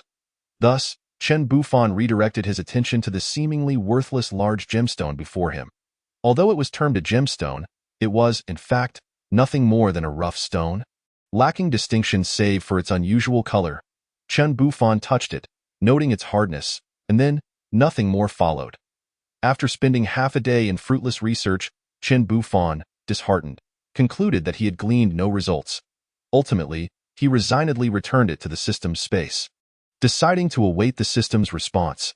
With a sigh, Chen Bufan retrieved a piece of chewing gum and popped it into his mouth as he exited the room. Little Black, barking, trailed closely behind him. My lord. As soon as he stepped outside, Chen Bufan spotted Su Qing standing there, radiating cheerfulness as she greeted him. Chen Bufan responded with a smile. Let us proceed to the Tianyuan Hall. The Tianyuan Hall was the luxurious abode prepared for Lu Hanzhuang by Su Jianhong, one of the most opulent places in the entire palace. My lord, where have you been this time? Su Qing inquired brightly. I asked my father, and he said he didn't know much either. I made a trip to Donglu town to gather some hanyi grass. Chen Bufan explained. Hanyi grass? Su Qing tilted her head, puzzled, as if she had never heard of it before. Indeed, Chen Bufan nodded, intending to show Su Qing, but suddenly remembered that the system had already collected the hanyi grass, and thus refrained from doing so. The two continued their light banter, and before long, they arrived at the entrance of the Tianyuan Hall. After the maid announced their arrival, Chen Bufan and Su Qing stepped inside. Within the hall, Zhang Xiaodai served tea to the three of them, after which Chen Bufan introduced Su Qing. Your Highness, Lu Hanzhuang acknowledged Su Qing with a nod, noticing the closeness between Chen Bufan and the princess. Su Qing, somewhat flustered, hastily replied, I have met the Yushuang fairy. There's no need for such formality. I shall call you Su Qing Mei Mei, and you may call me Lu Jiejia, Lu Hanzhuang said warmly. Su Qing was naturally delighted by this, considering it an elevation of her status. Chen Bufan, grinning as he watched the two converse, took a sip of tea and remarked, Lu girl, how is that young lady faring? Upon hearing Chen Bufan inquire about Murong Ying, Lu Hanzhuang's smile instantly vanished. What is it? Is there an issue? Chen Bufan asked, curious upon noticing her change in demeanor. Lu Hanzhuang nodded, her gaze becoming complex and tinged with concern. I was dissatisfied with the elder's assessment. When I checked on Xiaoying in Donglu town, it was merely a case of excessive spiritual energy use. With a few days of rest, she should have recovered. Yet, last night, her condition suddenly deteriorated. Her complexion turned inexplicably dark, and her body temperature soared alarmingly. As Lu Hanzhuang recounted this, a shadow fell over her eyes, and no matter how I treated her, there was no change throughout the entire night. It was only this morning, just before dawn, that Xiaoying's condition began to improve. Such severity. Qin Bufan's expression turned serious as he withdrew his smile. Is there truly no other remedy? None for the time being. Lu Hanzhuang shook her head, her clear, cold eyes gazing hopefully at Qin Bufian. In fact, I was just about to summon you. Elder me? An unsettling thought flickered through Qin Bufan's mind. We hope for your intervention to save Xiaoying's life. Since the events of the previous night, Lu Hanzhuang understood that Morong Ying's condition could not be delayed any longer. If not treated promptly, it could become dire. She also recognized that the only one capable of aiding Morong Ying was the man before her. I'm afraid. Qin Bufan was about to decline when a notification from the system rang in his ears. Ding! System task refreshed. Please check promptly. A task at this moment? Qin Bufan felt exasperated, but opened the system screen nonetheless. His eyes widening in surprise. New task. Treat Morong Ying's cold. Recommended treatment. 3 doses of Jiugan Mao Ling. Task completion reward. Proper usage method for the useless large gemstone. What is this? Qin Bufan felt his mind reeling. Lu Hanzhuang had described the situation as grave, yet it turned out to be merely a common cold. Naturally, he had no doubts about the system's notification. Perhaps he could indeed offer assistance. Elder, Lu Hanzhuang observed Qin Bufan's silence, noticing he seemed lost in thought. Him. Allow me to check on her condition, Qin Bufan said as he stood. Thank you, Elder. Lu Hanzhuang expressed her gratitude, promptly leading Qin Bufan to Morong Ying's chamber. Upon seeing the pale young girl lying on the bed, Qin Bufan gently touched her forehead. It was indeed quite hot. Fetch me a cup of hot water, he instructed Su Qing, who immediately complied. Bringing a cup of steaming water, Qin Bufan took out 3 doses of Jiugan Mao Ling, dissolving them in the hot water, and after swirling the cup to ensure they were fully dissolved, he administered it to Morong Ying. Simultaneously, the system notification chimed once more. Ding! System notification. Task completed. Please check the reward. Upon hearing the notification, Qin Bufan let out a long sigh of relief and smiled at Lu Hanzhuang. It should be about right now. The astonishment in Lu Hanzhuang's eyes was palpable. However, before she could voice her thoughts, a soft groan escaped Morong Ying's lips. Lu Hanzhuang and Zhang Xiaodai rushed to her side, calling out, Xiaoying, sister. Lu Hanzhuang immediately assessed Morong Ying's condition, and as she did, a tumult of emotions surged within her, leaving her agape. Not only had Morong Ying fully recovered, but her cultivation had also surged to the peak of the nascent soul stage. On the verge of entering the separation stage. How is this possible? Lu Hanzhuang felt her worldview collapse in an instant. Sister, are you all right? I thought I might never see you again, Zhang Xiaodai cried. Her eyes brimming with tears. I'm fine, Morong Ying replied with a gentle smile, her complexion rosy and her voice devoid of any weakness. Then she lifted her gaze, scanning the room until her eyes landed on Qin Bufan. Her pupils contracting in shock. Why is he here? Chapter 52. Half-finished products. Morong Ying's impression of Qin Bufan was profoundly etched in her memory. That fateful glance had wrought unimaginable turmoil upon her, leaving her unable to exert her full strength against Gue Qi and Gue Ba the following day, ultimately leading to her exhaustion. And now, she found herself face to face with this man once more. Everyone present noticed the change in Morong Ying, and soon, all eyes turned toward Qin Bufan. Qin Bufan, aware of this shift in attention, furrowed his brow slightly, locking eyes with Morong Ying. Beside them, Lu Hanzhuang, sensing the peculiarity of Morong Ying's behavior, quickly interjected, Xiaoying, your awakening is entirely thanks to Elder Qin's intervention. You should express your gratitude to him. Elder Qin? Morong Ying gazed at her master with astonishment. Though she was aware of his prowess, she had not anticipated her master's endorsement of him. Being naturally astute, Morong Ying quelled the myriad thoughts swirling in her mind and respectfully addressed Qin Bufan. Thank you for saving my life. Elder, should you require anything in the future, Morong Ying will certainly repay your kindness. Her voice was like a gentle stream, soothing and pleasing to the ear. Qin Bufan waved his hand dismissively, smiling as he replied, It was no great matter. Since you are well now, I shall take my leave. Farewell, Lu girl. Having confirmed that Morong Ying was indeed fine, Qin Bufan felt no inclination to linger further. What mattered most was that the reward for the recent system task was the usage method for that seemingly useless large gemstone, which made him eager to return and investigate. Thank you for your assistance today, Elder. Lu Hanshuang bowed respectfully. For reasons unknown, Chen Bufan sensed a subtle shift in her demeanor, as if she approached him with a hint of caution. Choosing not to dwell on it, Chen Bufan turned to leave with Su Qing. Before long, only the three of them remained in the room. Master, Murong Ying began, casting a fearful glance at the spot where Chen Bufan had just departed. Who exactly is that Elder Chen? In response to Murong Ying's inquiry, Lu Hanshuang refrained from answering directly, instead moving closer to examine her disciple's condition once more. Xiaodai, please explain the situation to your sister. Yes, master. Zhang Xiaodai obediently nodded, then began to recount her tale. After bidding farewell to Su Qing, Chen Bufan returned to his room alone.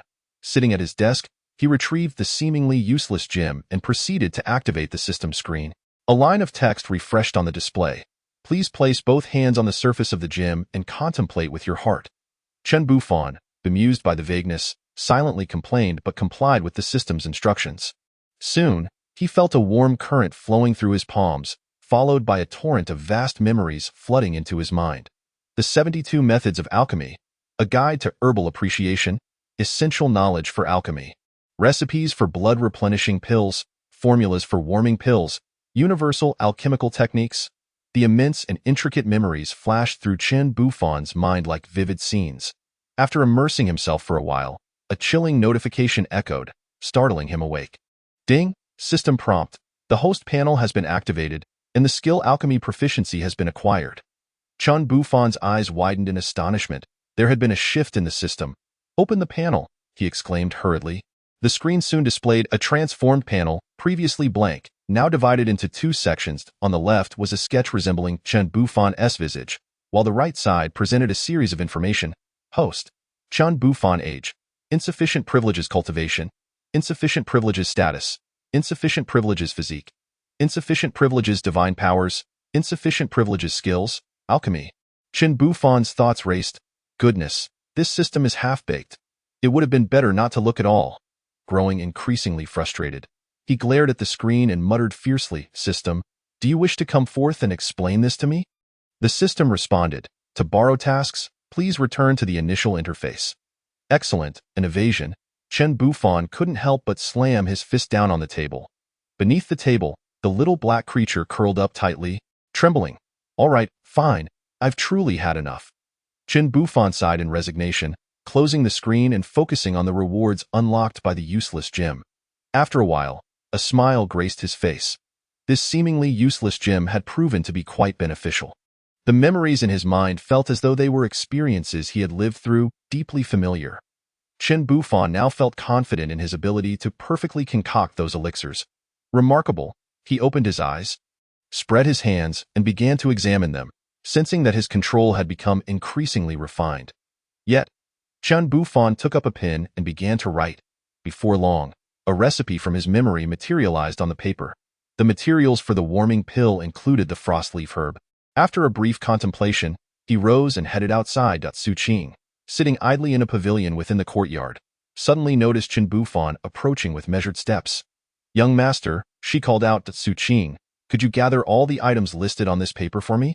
Chen Bufan replied cheerfully, handing her the recipe for the warming pill.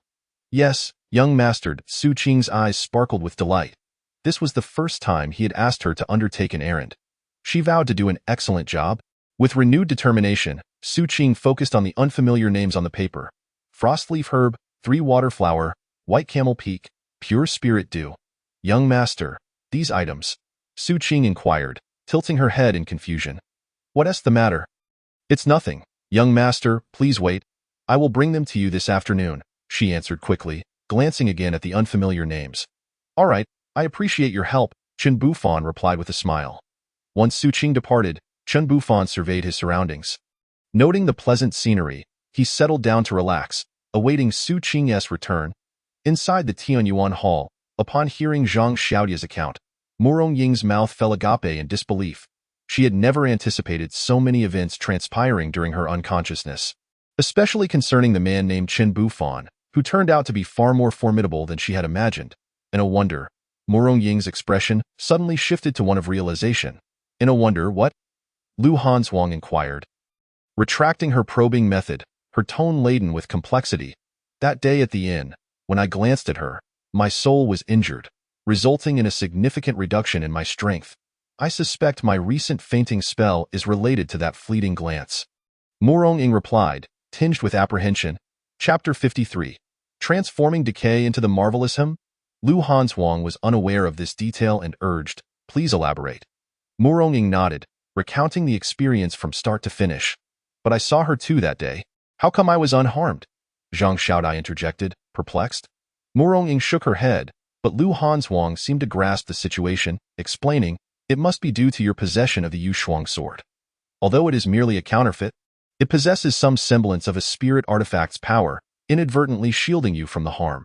Zhang Xiaodai had long refined the counterfeit Yushuang sword into her life spirit weapon, which automatically protected her when faced with threats. Ah, I just remembered, Zhang Xiaodai exclaimed, hastily retrieving the Yushuang sword and placing it before the trio. During the battle with those two from the ghost sect, I sensed that the Yushuang sword felt somewhat weakened, but I didn't think much of it.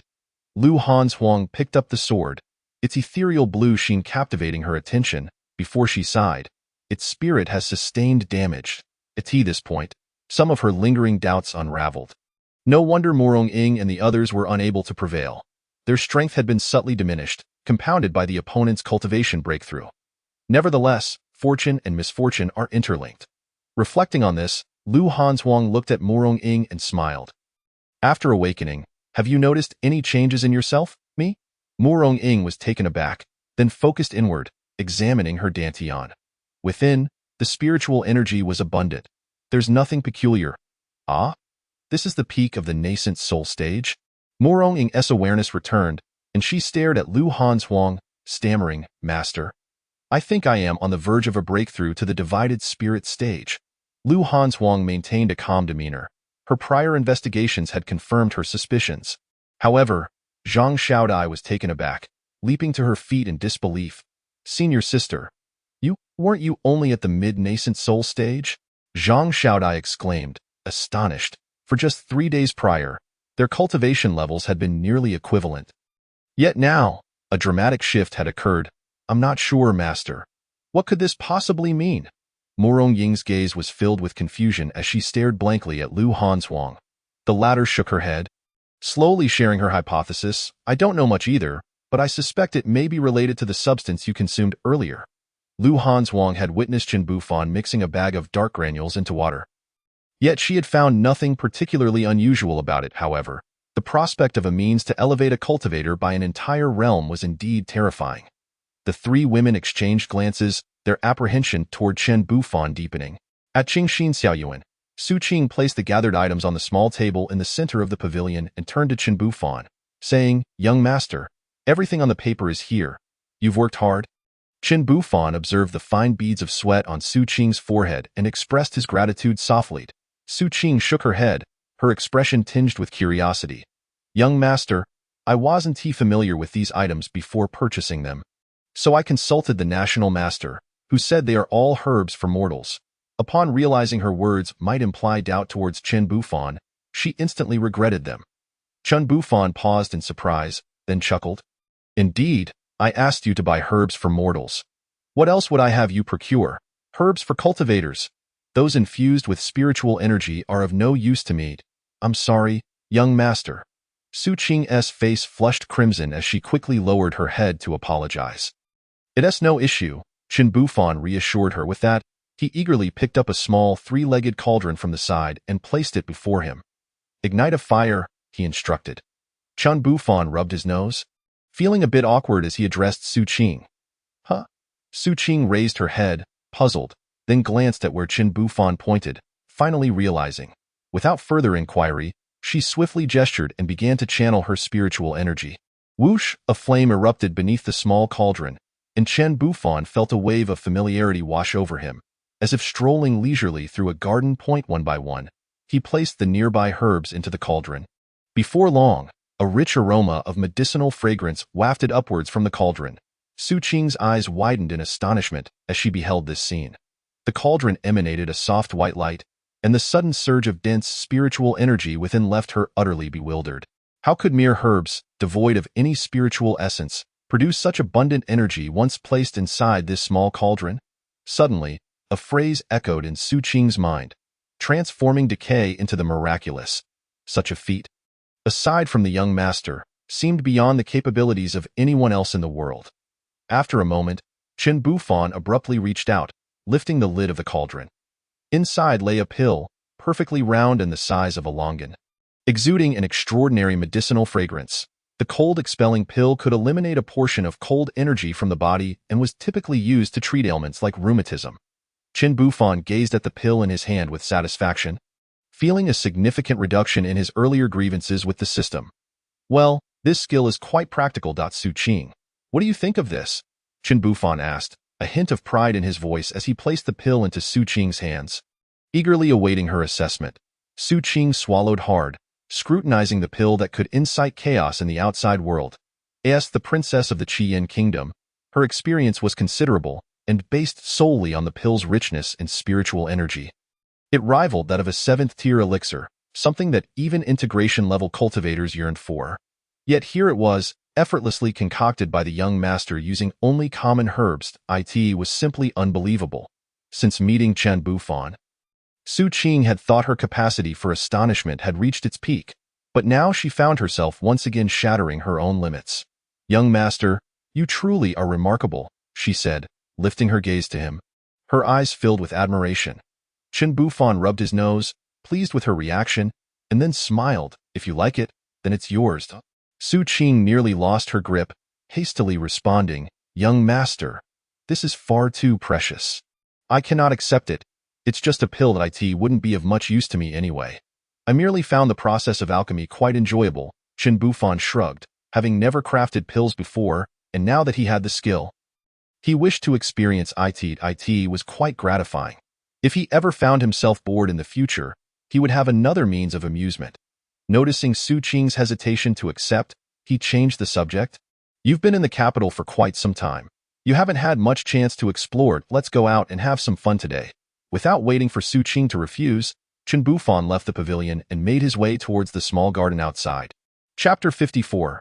A solution. It must be said that since arriving in the Xintian realm, Chen Bufan had lived solely within the confines of Tiandao Mountain. Due to the system's constraints, he had scarcely ventured outside. Now, finally able to experience the local culture and customs, he felt a surge of excitement.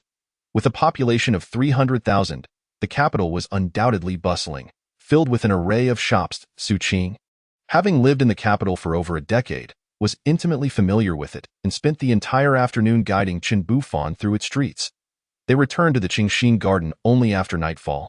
The next morning, Lu Hanzhuang arrived with her 2 disciples for a visit. Once everyone was seated in the hall, after Su Qing had served tea, Lu Hanzhuang produced a storage ring and placed it on the table beside Chen Bufan. "Senior, this is a small token of my appreciation. I hope you will accept it," she said. After much contemplation the previous night, Lu Hanzhuang decided to offer a gift. Is that truly necessary? Chen Bufan glanced at the ring, feeling somewhat helpless. Besides, he was not a cultivator. How could he make use of a storage ring? "There is no need for such formality, senior," Lu Hanzhuang replied promptly. "Although I understand that this may seem trivial to you. You have saved my 2 disciples multiple times, and I truly do not know how else to express my gratitude." Her tone was sincere, her expression earnest. In response, Chen Bufan could only nod, realizing that it was a nice gesture to give the ring to Su Qing. Seeing his acceptance, Lu Hanzhuang felt a sense of relief. Often, the first step to building a good relationship begins with the act of gifting. After exchanging pleasantries for a while, Lu Hanzhuang seized the opportunity to inquire, "What are your thoughts on the ghost sect?" In truth, Lu Hanzhuang's ultimate purpose for today was to address the troublesome ghost sect. After all, Chen Bufan had promised to resolve the issue of the ghost sect's invasion of the Qiyin kingdom. The time for the Hanyin sect was running short. If they did not return promptly, once the great demon broke free, there would be little left of the disciples aside from the elder council members. For a sect, this represented an existential threat. The disciples of a sect were the foundation upon which it continued to grow. Thus, Lu Hanzhuang was quite anxious to resolve this problem and return to her sect. "The ghost sect? Chen Bufan grimaced, feeling the situation was quite tricky. He then asked, "Do you have any good ideas?" Seeing Qin Bufan turn the question back to her, Lu Hanzhuang pondered for a moment before tentatively suggesting, "Why don't we go directly to the location of the ghost sect?" In her view, the current ghost sect was not a significant threat. With Qin Bufan's strength, they could easily destroy this enemy of the Hanyan sect in one fell swoop, killing two birds with one stone. Go directly to them? Qin Bufan's gaze flickered, feeling uncertain. Would Lu Hanzhuang be able to handle such an encounter? What if they were unable to defeat them? Wouldn't that be counterproductive? Qin Bufan shook his head, replying, "That is not advisable." Lu Hanzhuang felt a pang of disappointment at his words, but simultaneously entertained another thought. "Surely, senior, you haven't seen through my subtle intentions," she mused. However, she quickly realized that her modest scheme would hardly deceive someone of his caliber. Lu Hanzhuang recalled the scene in the Chihua Hall, where the senior had indicated she should take the initiative, at the time. She had speculated that it was a test of her sincerity. And now it seemed that was indeed the case. Her thoughts grew clearer. "Senior, I have another idea," she said. "Diotel?" Qin Bufan replied, intrigued. Lu Hanzhuang bit her lip and responded, "The Grand Elder of the Ghost Sect has yet to make an appearance. If he does not show up within the next 8 days, I fear the Hanyan sect may not hold out much longer. Therefore, I hope Senior can use that ghosting old lady to draw him out." Lu Hanzhuang was already informed by Su Jianhong about the ghosting old lady, and she believed this was currently the best course of action. If the Grand Elder of the Ghost Sect still did not arrive, it would indicate that they were not taking the matter seriously, allowing her to return to the Hanyan sect. Qin Bufan stroked his chin, realizing that this plan was indeed sound. If only the Grand Elder of the Ghost Sect came alone. Lu Hanzhuang should be able to deal with him. In that case, the troubles of the Qiyin kingdom would be resolved. "Very well, I will discuss this matter with the king. However, Lu girl, I fear I may have to trouble you for assistance when the time comes," Qin Bufan said with a smile. "This is what it is meant for," Lu Hanzhuang replied promptly, feeling considerably more optimistic about the Hanyan sect situation. If all went smoothly, she could return ahead of schedule. In the days that followed, at Qin Bufan's request, Su Jianhong hung the ghosting old lady outside the city gate, waiting for the Bloodhand demon to take the bait. 3 days passed swiftly. 30 miles from the city gate, an old man with a head full of white hair stood atop a boulder, gazing towards the distant gate. His subordinates were stationed nearby. He was none other than the Grand Elder of the Ghost Sect. The Bloodhand demon, Ding Yuanshan, a mid-level integration cultivator, he had roamed the cultivation world for 300 years. Ding Yuanshan had never anticipated that one day he would be subjected to such humiliation. It was an utter disgrace. He sighed deeply, then glanced at the two individuals standing behind him. "I will ask you again. Are you two telling the truth?" The two, Gue Qi and Gue Ba, nodded vigorously, their expressions betraying their fear. The past few days had been particularly dire for them. After the death of their master, their standing within the sect had plummeted, and they were eager to cling to Ding Yuanshan's support. Yet, upon relaying their information to him, he remained unmoved. Had it not been for hearing that his subordinates were hung outside the city gate, he might not have intervened at all. Observing the fear etched on their faces only heightened Ding Yuanshan's apprehension. Nonetheless, there was no choice. The situation had escalated to this point. If he did not act, how could he uphold his reputation? With a decisive nod, Ding Yuanshan ceased his hesitation. In the next moment, his figure transformed into a streak of light, racing towards the city gate. "Should we follow?" Gue Ba timidly inquired, while Gue Qi shot him a glare and remained silent, channeling his spiritual energy to keep pace with Ding Yuanshan's steps. As Ding Yuanshan approached the city gate, Lu Hanzhuang, who had been meditating with her eyes closed in the Tianyuan Palace, suddenly awoke, a glimmer of joy flickering in her eyes. Subsequently, her figure vanished from the palace. At the city gate, Ding Yuanshan set down Guayin Lao Lao and employed a spell to assess her condition. Discovering that she was barely clinging to life, a surge of fury erupted within him. How dare anyone humiliate Ding Yuanshan in such a manner? In the past, those who dared to act so brazenly would have faced extermination of their entire clan and the obliteration of their city. Qi Yin Gua, Himph. Ding Yuanshan's cold gaze fixated on the grand city before him, already contemplating the fate that awaited its inhabitants. Chapter 55. The backlash of blood. Qi, a beautiful woman clad in a light blue palace gown, appeared atop the city wall. Her figure graceful and her countenance strikingly serene. The newcomer was none other than Lu Hanzhuang, the Yushuang sword of the Hanxian sect. Ding Yuanshan furrowed his brow in confusion. What business did a member of the Hanxian sect have here? Could it be that she was the backing of the Qi Yinghua? Where is Qin Bufan? Have him show himself. Ding Yuanshan's voice thundered. Lu Hanzhuang scoffed disdainfully. You cannot summon me at will. Ding Laoma, first, face me in battle with that. She unleashed the Yushuang sword and charged at Ding Yuanshan. Naturally, he could not remain indifferent. Blood-red spiritual energy surged forth from him, and the two formidable cultivators clashed violently. In an instant, they exchanged over 100 blows in the tranquil courtyard. When Su Qing informed Qin Bufan that the Blood-Hand demon had arrived, he was still sound asleep. Even the earth-shattering battle between the two advanced cultivators outside the city gate failed to rouse him. You should go take a look, Su Qing urged. Qin Bufan immediately arose and, accompanied by Su Qing, made his way to the city gate. Upon reaching the city wall, he beheld the utterly ravaged ground. Pockmarked and uneven, ice-blue spiritual energy collided with blood-red energy, producing a cacophony of thunderous roars. Both were seasoned cultivators at the merging stage, employing their formidable techniques, yet neither could gain the upper hand. Propelling the battle into a frenzied state. Can Lu Gunyang prevail? Qin Bufan turned to Morong Ying, who appeared somewhat apprehensive. Master and Ding Laoma are not far apart in strength, she murmured, her gaze fixed anxiously on the battlefield. Upon hearing her response, Qin Bufan felt a pang of urgency in his heart. It seemed this plan was rather hasty. Unfortunately, there were no other effective alternatives. He could only hope for Lu Hanzhuang's victory. 9 Nether Frost Sword Qi, Blood Soul demanding life. The two unleashed their ultimate moves. However, this time, Lu Hanzhuang, wielding the spiritual treasure Yushuang sword, managed to slightly suppress Ding Yuanshan. Damn it! Ding Yuanshan roared inwardly, believing his spiritual energy and techniques did not pale in comparison to hers. But he was outmatched by her treasure. The treasures used by cultivators can be categorized into spiritual artifacts, transcendent spiritual artifacts, spiritual treasures, and transcendent spiritual treasures. Yet, Ding Yuanshan could only wield a transcendent spiritual artifact. Spiritual treasures are rare and elusive.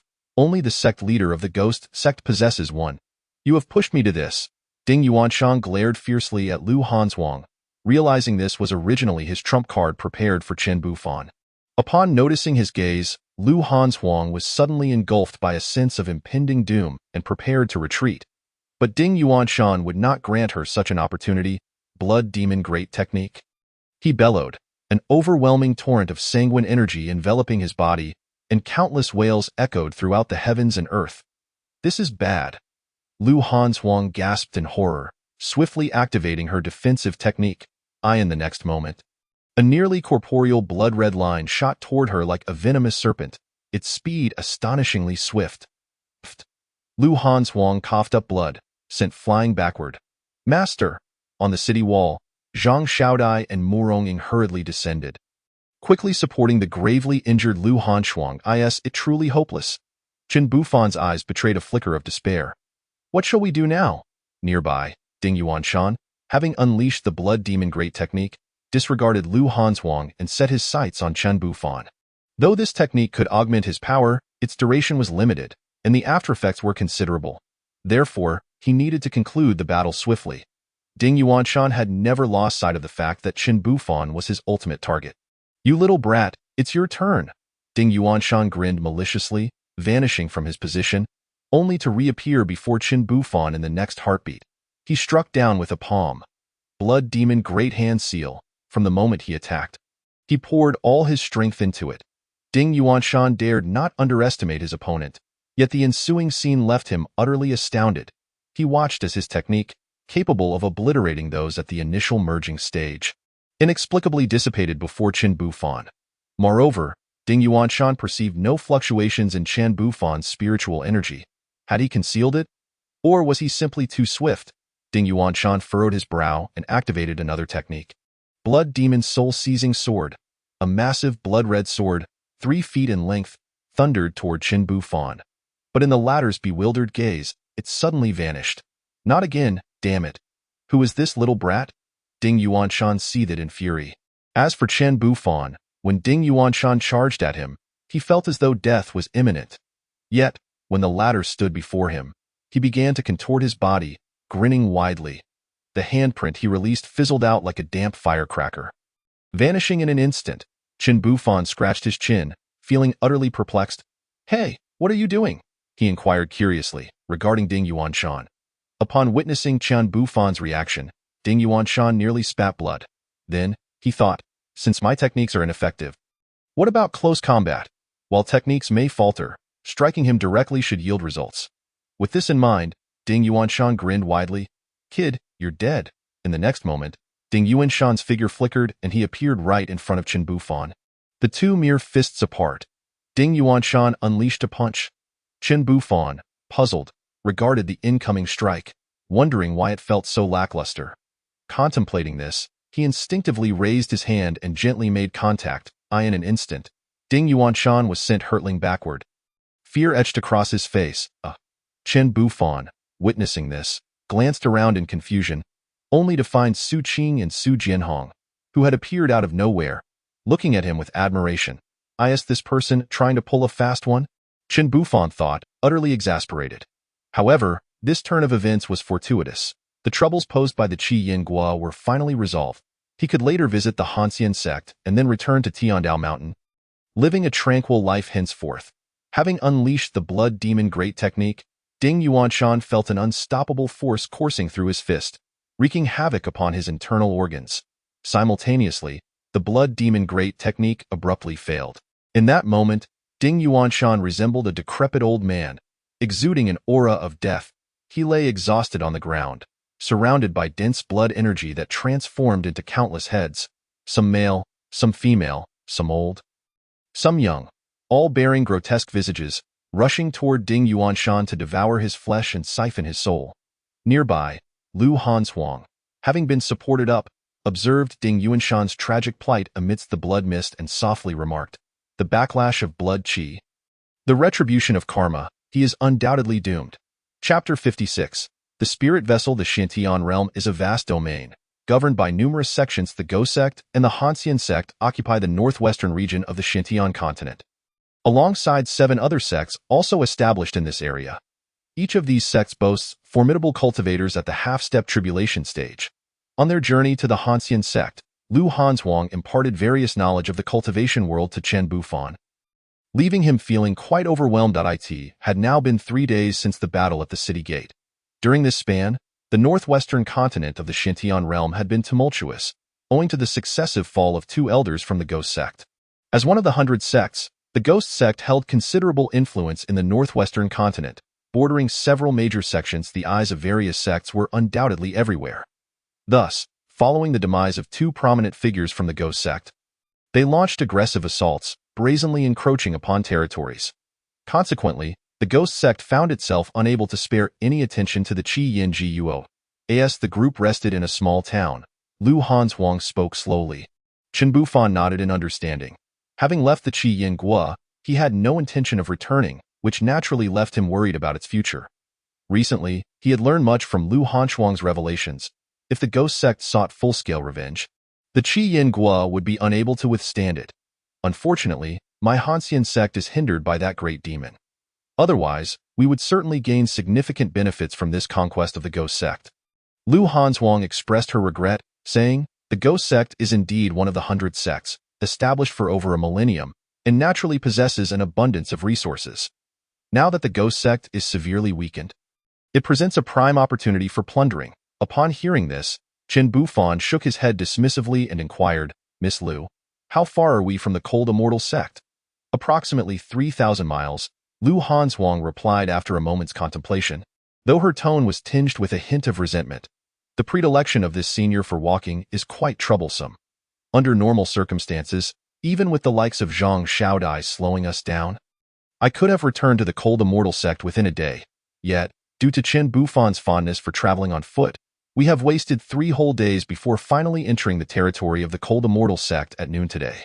Then let us hasten our pace," Chen Bufan declared after a brief hesitation, having contemplated several ideas along the way, ultimately deciding that a visit was indeed preferable.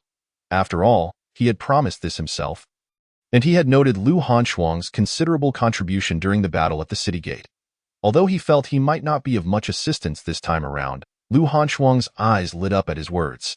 Once they entered the sect's territory, she immediately notified the sect to send someone to receive them, eagerly anticipating their arrival.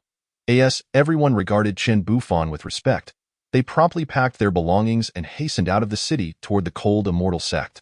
After traversing a distance equivalent to a stick of incense, a tremendous rumbling sound suddenly erupted from the sky, followed by the appearance of a colossal vessel before Chen Bufan's eyes. Lu Hanchuang's expression brightened, and without waiting for Chen Bufan to inquire, she exclaimed, "This is our sect's spirit ship, the Qihua." A spirit ship? Chen Bufan was truly amazed. The vast hull shimmered in a pale green hue, adorned with 3 towering structures on the deck, emanating a peculiar white light. Wow! Behind him, Su Qing's eyes widened in astonishment. During her prior training, she had certainly heard of spirit ships, but she had never seen one. After all, given the scale of the Qihua kingdom, it was entirely incapable of possessing such a strategic asset. Moreover, the value of this spirit ship could easily rival that of 10 Qihua kingdoms. Esteemed senior, please. Lu Hanchuang slightly bowed, and as the spirit ship descended before them, she spoke with respect. "Thank you, Miss Lu." Chen Bufan expressed his gratitude and stepped aboard the spirit ship, followed by the others. Once on board, the first figure to catch Chen Bufan's attention was an elegantly poised beauty clad in palace attire. Her gentle smile and unwavering gaze directed at him. "This is our sect's 7th elder, Han Yin," Lu Hanchuang introduced promptly. "Han Yin, this is Chen Bufan, a senior who has come specifically to assist the sect in subduing the great demon." Han Yin's eyes widened slightly in surprise. Although Lu Hanchuang had briefly mentioned this in her message, seeing the young man in person was unexpected. However, she quickly composed herself, offered a slight bow, and spoke softly. "Thank you, Senior Chen, for aiding the cold immortal sect. A banquet has been prepared for you in the hall. Please, do come inside." "Thank you, Miss Han." Chen Bufan nodded in acknowledgement and followed Han Yin forward. "Miss Murong, the cold immortal sect truly lives up to its reputation among the 100 sections. I have only heard of spirit ships in name, never having seen one before," Su Qing remarked as she walked alongside Murong Ying and Zhang Xiaodai. Observing the vessel, Murong Ying smiled lightly in response, saying, "Our sect possesses only 2 of these spirit ships, and unless a war occurs, they are seldom deployed in the realm of cultivation. Many practitioners not only focus on their spiritual paths, but also dabble in various arts, such as alchemy, artifact forging, array formation, and beast taming, in exchange for cultivation resources. Crafting a spirit ship is a branch of artifact forging that is exceedingly difficult to master and requires extensive time investment. Thus, few cultivators venture into this field. Yet, given the strategic significance of spirit ships, every sect regards them as treasured heirlooms, rarely utilizing them lightly. The rarity of such vessels is evident. Had it not been for Lu Hanchuang's assurance of her position as the master of the Yu Shuang sword in her message, the cold immortal sect likely would not have deployed a spirit ship at all. If any unforeseen incidents were to occur, the sect would surely suffer great distress. "Oh," Su Qing nodded in a daze. Murong Ying and Zhang Xiaodai exchanged glances and shared a wry smile, clearly aware that Su Qing did not grasp the true value of the situation. Upon entering the interior of the Qihua, they found themselves in a spacious and brightly lit hall where a young woman sat elegantly in a grand chair, her expression inscrutable. Chen Bufan paused, curiosity piqued as he regarded her. "Have you come to pluck out my eyes?" The woman's indifferent voice drifted from her lips. Chen Bufan was taken aback. He had not anticipated such a remark merely for casting a glance in her direction. Feeling somewhat at a loss, he turned to Han Yin beside him, who immediately displayed an awkward expression before introducing, "Senior Chen, this is our sect's 3rd elder, Wang Xinchuan." "Elder Xinchuan," Chen Bufan replied coolly, as her demeanor was decidedly unfriendly, and he had no inclination to curry favor with her. Han Yin, noticing the exchange, couldn't help but smile wryly. Her 3rd senior sister harbored significant biases against men and rarely left the sect. This time, she had been dispatched by the sect leader solely to prevent any mishaps with the spirit ship. "Senior Chen, please have a seat and sample our cold immortal sect specialty fruits. They are quite delightful," Han Yin urged, concerned that Chen Bufan might feel offended. Chen Bufan smiled faintly, waved his hand dismissively, and casually chose one of the grand chairs on either side to sit down. Indulging in the fruits placed upon the nearby table, above, Wang Xinchuan observed his nonchalant demeanor. her brows furrowing slightly. I wonder what kind of enchantment Lu Shiji has cast upon this fellow. He is merely a mortal. Yet he is held in such high regard in her message, and Han Yin too, calling a mortal senior without a hint of shame.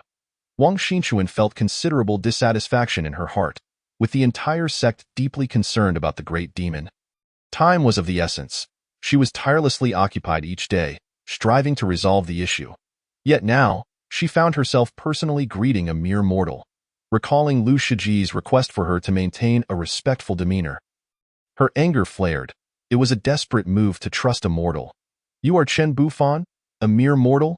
Wang Xingchuan remarked, her gaze indifferent as she fixated on her tea. Chen Bufan raised his head, swallowing the sweet fruit in his mouth, and noticed that Han Yin had inexplicably vanished. Likely to find Lu Hanzhuang with this thought, he glanced at Wang Xingchuan with some frustration and replied, "Yes." Chen Bufan could not comprehend why she harbored such animosity toward him. Was it solely because he was a mortal? He shook his head, deciding to disregard her thoughts, as he was merely passing through the cold immortal sect this time and had no intention of engaging in any deeper interaction with her. Humph! Wang Xingchuan suddenly slammed her teacup down onto the table with force, her cold voice resounding once more. "This elder does not care how you deceived Lu Shiji, nor what your intentions are. Just remember, if you dare to cause any trouble within the cold immortal sect, I will not spare you." Hearing this, Chen Bufan furrowed his brow deeply. It was the first time since descending the mountain that he encountered someone harboring such blatant malice toward him. He replied, "Elder Wang, you are mistaken. I have not deceived Miss Lu, and I harbor no ill will toward the cold immortal sect." Wang Xingchuan raised an eyebrow, casting him a disdainful glance. "I have encountered many like you. Their fates were never favorable. This time, I will spare you for Lu Shiji's sake, but remember my words. Opportunities are fleeting." With that, Wang Xingchuan stood and, without a backward glance, strode away. Such a temper! Chen Bufan felt his mood sour. For he had indeed never deceived Lu Hanzhuang. "Senior Chen," Lu Hanzhuang's urgent voice echoed. Upon hearing her call, Chen Bufan turned to see her approaching, seemingly just having bathed, her fair skin bearing a slight blush. Her hair still damp, and she was now clad in a light blue palace dress. "Miss Lu," Chen Bufan greeted with a smile, extending the fruit in his hand. "The fruits from your esteemed sect are truly delightful. Would you care for some?" Lu Hanzhuang shook her head, her gaze sweeping the hall, her brow furrowing slightly. Noticing her expression, Chen Bufan asked, "Are you searching for Elder Wang?" Lu Hanzhuang nodded, her heart racing as she inquired. "I hope Elder Wang has not shown any disrespect toward you." Chen Bufan was taken aback, then shook his head, chuckling, "There is no need for concern. Miss Lu, he had no intention of lodging a complaint." "That is a relief." Lu Hanzhuang patted her chest, and immediately a surge of tumultuous waves surged within her. Had it not been for Han Yin coming to seek her out, she would have remained blissfully unaware that this time Wang Xingchuan was accompanying them. Recalling Wang Xingchuan's disdain for men, Lu Hanzhuang felt a wave of trepidation wash over her. After Han Yin's notification, she promptly interrupted her bath and hurried towards the hall. If her words were to provoke Senior Chen's displeasure, resulting in the accidental demise of Wang Xingchuan, Lu Hanzhuang felt utterly incapable of seeking revenge. Fortunately, matters had not escalated to that extent. It was merely that, having been away from her sect for an extended period and not having bathed for ages, she had momentarily lost track of time upon boarding the ship. Seated to the right of Chen Bufan, Lu Hanzhuang began to explain that she had never favored bathing in public. It was only on her family's peculiar vessel that she felt at ease. "What about Su Qing and the others?" Chen Bufan casually inquired, biting into a fruit. "They are also bathing," Lu Hanzhuang replied, her cheeks tinged with a subtle blush. Regardless of her status as a formidable cultivator, discussing such matters in the presence of a man proved to be somewhat embarrassing. "Oh," Chen Bufan feigned calmness, averting his gaze to avoid looking where he ought not. Before long, Su Qing and the others arrived in succession, with Han Yin trailing behind. "Where is Xingchuan?" Lu Hanzhuang frowned upon noticing only Han Yin. Her tone laced with dissatisfaction. Upon being asked, Han Yin's heart sank. Within the confines of the cold immortal sect, Lu Hanzhuang's authority was formidable. The third elder, she said she was tired and went to rest. Han Yin stammered, her voice trembling with evident unease. The claim of fatigue was merely a pretext. She simply did not wish to attend. Lu Hanhuang was well aware of this, and her expression darkened further as she softly admonished. I see she is becoming increasingly audacious. At Lu Hanhuang's rebuke, Han Yin shivered involuntarily, feeling pity for Wang Xingchuan's future days. Typically, the sect leader was too preoccupied to instruct them, leaving Lu Hanhuang to assume the role of their strict mentor. I apologize for the inconvenience, Senior Chen. Lu Hanhuang turned her head slightly, her eyes filled with remorse.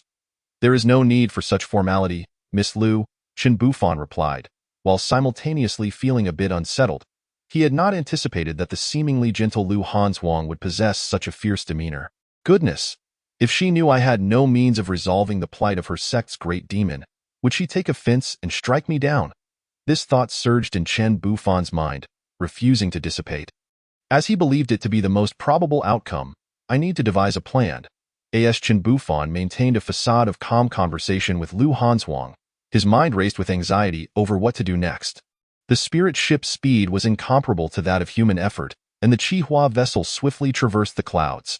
Time passed gradually, the sky darkening as the sun cast an orange glow along the horizon. Suddenly, the Qihua vessel came to an abrupt halt. Cold Immortal Sect, we have arrived. Chapter 58. Sect Leader Ji Yuer. Located in the northwest of the Xintian realm, the Cold Immortal Sect boasted opulent mountain gates. Established upon a mountain range that spanned 800 miles, the sect was further blessed with 3 high-grade spiritual veins, rich in spiritual energy. As the group disembarked from the spirit vessel, they entered through the grand gate inscribed with Cold Immortal Sect. Before them lay a myriad of pavilions and towers, with cranes occasionally soaring by, surrounded by lush greenery and the sweet sounds of birds and flowers. This is truly the celestial realm I have always envisioned. Chen Bufan exclaimed, stretching his arms wide and inhaling the fresh air with delight. Lu Hanhuang, witnessing his exuberance, stifled a laugh. Senior is jesting. Our sect has been established for 3,000 years and among the myriad sects. We rank merely in the middle tiered, is that so? Chen Bufan turned his gaze towards her, a hint of surprise evident in his eyes.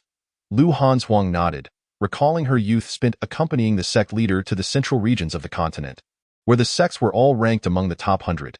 The various constructions within those sects remained etched in her memory. That certainly piques my curiosity, Chen Bufan chuckled, striding towards the staircase leading to the main hall. All the while appreciating the surrounding scenery, as Lu Hanhuang provided further commentary. As the moon ascended high into the night sky, the group arrived at the Cold Immortal Sect's main hall, the Cold Immortal Palace. The hall was brilliantly illuminated, with numerous figures bustling within. Please, Senior Chun, the sect leader has been awaiting your arrival for some time. Han Yin appeared from nowhere. After Chen Bufan and the others disembarked from the spirit vessel, she and Elder Wang had vanished without a trace. Why, thanks to you, Miss Han Yin, Chen Bufan said with a slight bow, smiling gently as he stepped into the Cold Immortal Palace. Inside the palace, Chen Bufan was taken aback by the sight before him. The hall was extraordinarily vast, supported by countless towering black iron pillars, leaving a wide-open space in the center adorned with numerous chairs. Scattered among the seats were several individuals, and Chen Bufan observed that women predominated the assembly. Recalling the numerous female disciples he had encountered during his journey to the Cold Immortal Sect, he began to piece together the reason behind this. At the head of the hall sat a regal and elegant woman, her oval face exquisitely beautiful, her peach blossom eyes sparkling with intelligence. Dressed in a flowing pink palace gown embroidered with delicate phoenixes, she regarded Chen Bufan's entrance with keen interest. This enchanting figure was none other than the sect leader of the Cold Immortal Sect, Ji Yuer. Are you the esteemed Chen Bufan, whom Hanhuang speaks so highly of? Ji Yuer's cherry lips parted gracefully as she inquired. Senior is too kind. I am indeed Chen Bufan, he replied, feeling a wave of admiration wash over him for this captivating woman. Suppressing the tumult of thoughts swirling in his mind, he spoke with neither subservience nor arrogance. Intriguing, truly intriguing, Ji Yuer smiled, extending her hand to gesture towards a seat on her right. Han Yin then clapped her hands, and a procession of graceful young maidens entered from outside, each carrying a platter of dishes exuding rich spiritual energy. This young lady must be Su Qing. No need to be nervous. Hanhuang, you too may take a seat. Ji Wei addressed Su Qing and the others with a warm smile. "Thank you, sect leader," Su Qing replied nervously. "How can one not feel anxious in the presence of a formidable half-step tribulation expert?" She thought, a level of reverence she had never felt before. As everyone settled into their seats, Chen Bufan surveyed the array of exquisite dishes before him, their vibrant colors and tantalizing aromas igniting his appetite. Though he was eager to indulge, he refrained out of respect for his host, awaiting the signal to begin the feast. Fortunately, Ji Wei did not prolong the wait, inviting everyone to sample the dishes without further ado. Chen Bufan, naturally, did not hold back, quickly picking up his chopsticks and relishing the delectable offerings. After satisfying his hunger, he wiped his mouth and prepared to speak, only to find Ji Wei gazing at him with a radiant smile. "What does Daoist Chen think of the meal?" "Quite delightful," Chen Bufan generously praised, genuinely considering this to be one of the finest meals he had ever enjoyed. "Then I shall rest easy. I trust Han Zhuang has informed you of our sect's matters?" Ji Wei said, casting a glance at the poised Lu Han Zhuang. Chen Bufan nodded in acknowledgement. "I have heard some, though the specifics remain unclear." Lu Han Zhuang had only briefly mentioned a few matters, as he had not intended to genuinely visit the cold immortal sect at that time. Upon hearing this, Ji Wei's smile broadened, and Chen Bufan felt a twinge of unease. "In that case, allow me to elaborate in detail," she said, waving her hand towards the center of the grand hall. Suddenly, a massive white light curtain materialized before them, and soon an image began to form within it. Chen Bufan leaned forward, observing the scene of a deep, secluded valley. Just as he began to ponder its significance, a thunderous roar echoed from within the valley, reverberating throughout the hall. A colossal and fearsome lion figure emerged from the depths of the valley, an extraordinary creature with 4 heads, 8 arms, 4 legs, and 3 eyes, all covered in a thick coat of white fur. As he beheld this bizarre apparition, Chen Bufan's heart raced. "As you can see, this is the great demon we have sealed for a century, the 3-eyed celestial jade lion." Ji Wei's voice resonated in his ears. This demon wreaked havoc upon the world a century ago, and was sealed away by the previous sect leader. However, due to this incident, the previous leader sustained grave injuries and perished thereafter. Our sect is not particularly adept at sealing, and thus, after a century, the once potent seal has lost its efficacy. A month ago, this demon seized the opportunity to attempt its escape, as the scene within the luminous curtain shifted. The 3-eyed celestial jade lion roared ferociously, charging out of the valley and commencing a massacre within the cold immortal sect. In desperation, I, along with the esteemed elders, combined our efforts to seal this beast once more. However, this seal can only endure for a mere month in this world, indicating that tomorrow marks the final deadline. Ji Wei's tone gradually turned a shade of helplessness. In the imagery, the 3-eyed celestial jade lion was once again trapped within the valley, surrounded by a faint violet barrier. Chen Bufan felt a chill run down his spine as Ji Wei's implication dawned upon him. If he failed to seal the beast by tomorrow, escaping with his life would likely prove exceedingly difficult, for this formidable demon showed no regard for the identity of its victims. "Master Ji," Chen Bufan licked his parched lips, preparing to speak, only to be halted by Ji Wei's raised hand. "There is no need for you to bear any psychological burden, my friend. By tomorrow, we shall know whether we live or perish." Chapter 59. A nightly discourse between master and disciple. With these words, Ji Wei rose to her feet, the smile that had graced her face vanishing in an instant, replaced by a demeanor of indifference. "Han Shuang, please escort Chen Dayu to rest." "Yes, sect master." Han Shuang stood and approached Chen Bufan, offering a respectful bow. "Senior Chen, please." Chen Bufan hesitated, his words caught in his throat, yet ultimately refrained from speaking as he followed Han Shuang out of the grand hall. Not long after, the grand hall was left with only Ji Wei and Lu Han Shuang. The two fell into a silence, and after a moment, Ji Wei finally broke the stillness, her expression calm. "Han Shuang, is this the revered elder you spoke of, capable of resolving the matter of the demon?" Lu Han Shuang nodded. From the events that had transpired, she had gleaned her master's sentiments. "Master, Chen Daoyu," Lu Han Shuang began, wishing to elucidate, for she understood that it was challenging to convince others of matters not personally witnessed, particularly concerning Chen Daoyu, who, unbeknownst to her, had employed some form of concealment technique. She had yet to detect any trace of spiritual energy emanating from him. Nevertheless, This did not diminish her trust in Chen Bufan, especially since she had witnessed the bloodthirsty demon perish right before her eyes, a sight her master had not seen. Jiwei waved her hand and resumed her seat, a hint of frost dissipating from her expression as she sighed. Gazing at her favored disciple, "Tonight, I shall refer to a mortal as Daoyou. Han Shuang, this should be quite a concession on my part. In truth, Jiwei's ire had been simmering since Chen Bufan entered the hall. She could not help but recognize that her eldest disciple had been deceived. Jiwei had no faith in any concealment techniques capable of eluding her perception. Chen Bufan was, without a doubt, an ordinary mortal. Despite her attempts to probe, she received only one conclusion. He possessed not a shred of spiritual energy. It was universally known that any cultivator, regardless of their level, including herself, would exude an aura of spiritual energy, however faint. Yet, Jiwei chose not to apprehend Chen Bufan on the spot. Instead, she extended him the courtesy befitting a sect leader. "I am aware that over the past month, you have sought assistance from countless individuals to seal the demon." Enduring much hardship, Jiwei spoke with a tone tinged with compassion. Han Shuang shook her head. "Master, these are my responsibilities." She had expended considerable effort to summon those renowned for their formations, only to have them flee in terror upon encountering the demon.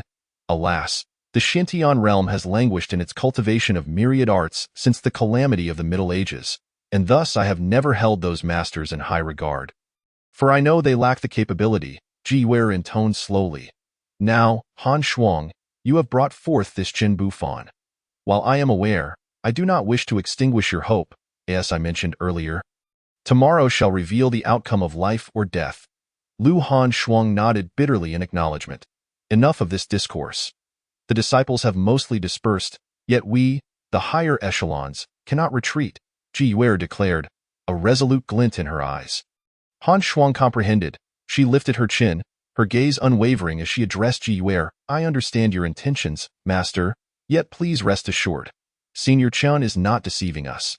The matters detailed in the missive are entirely true. Tomorrow, the cold immortal sect shall remain as it has always been." With these words, Han Shuang took her leave.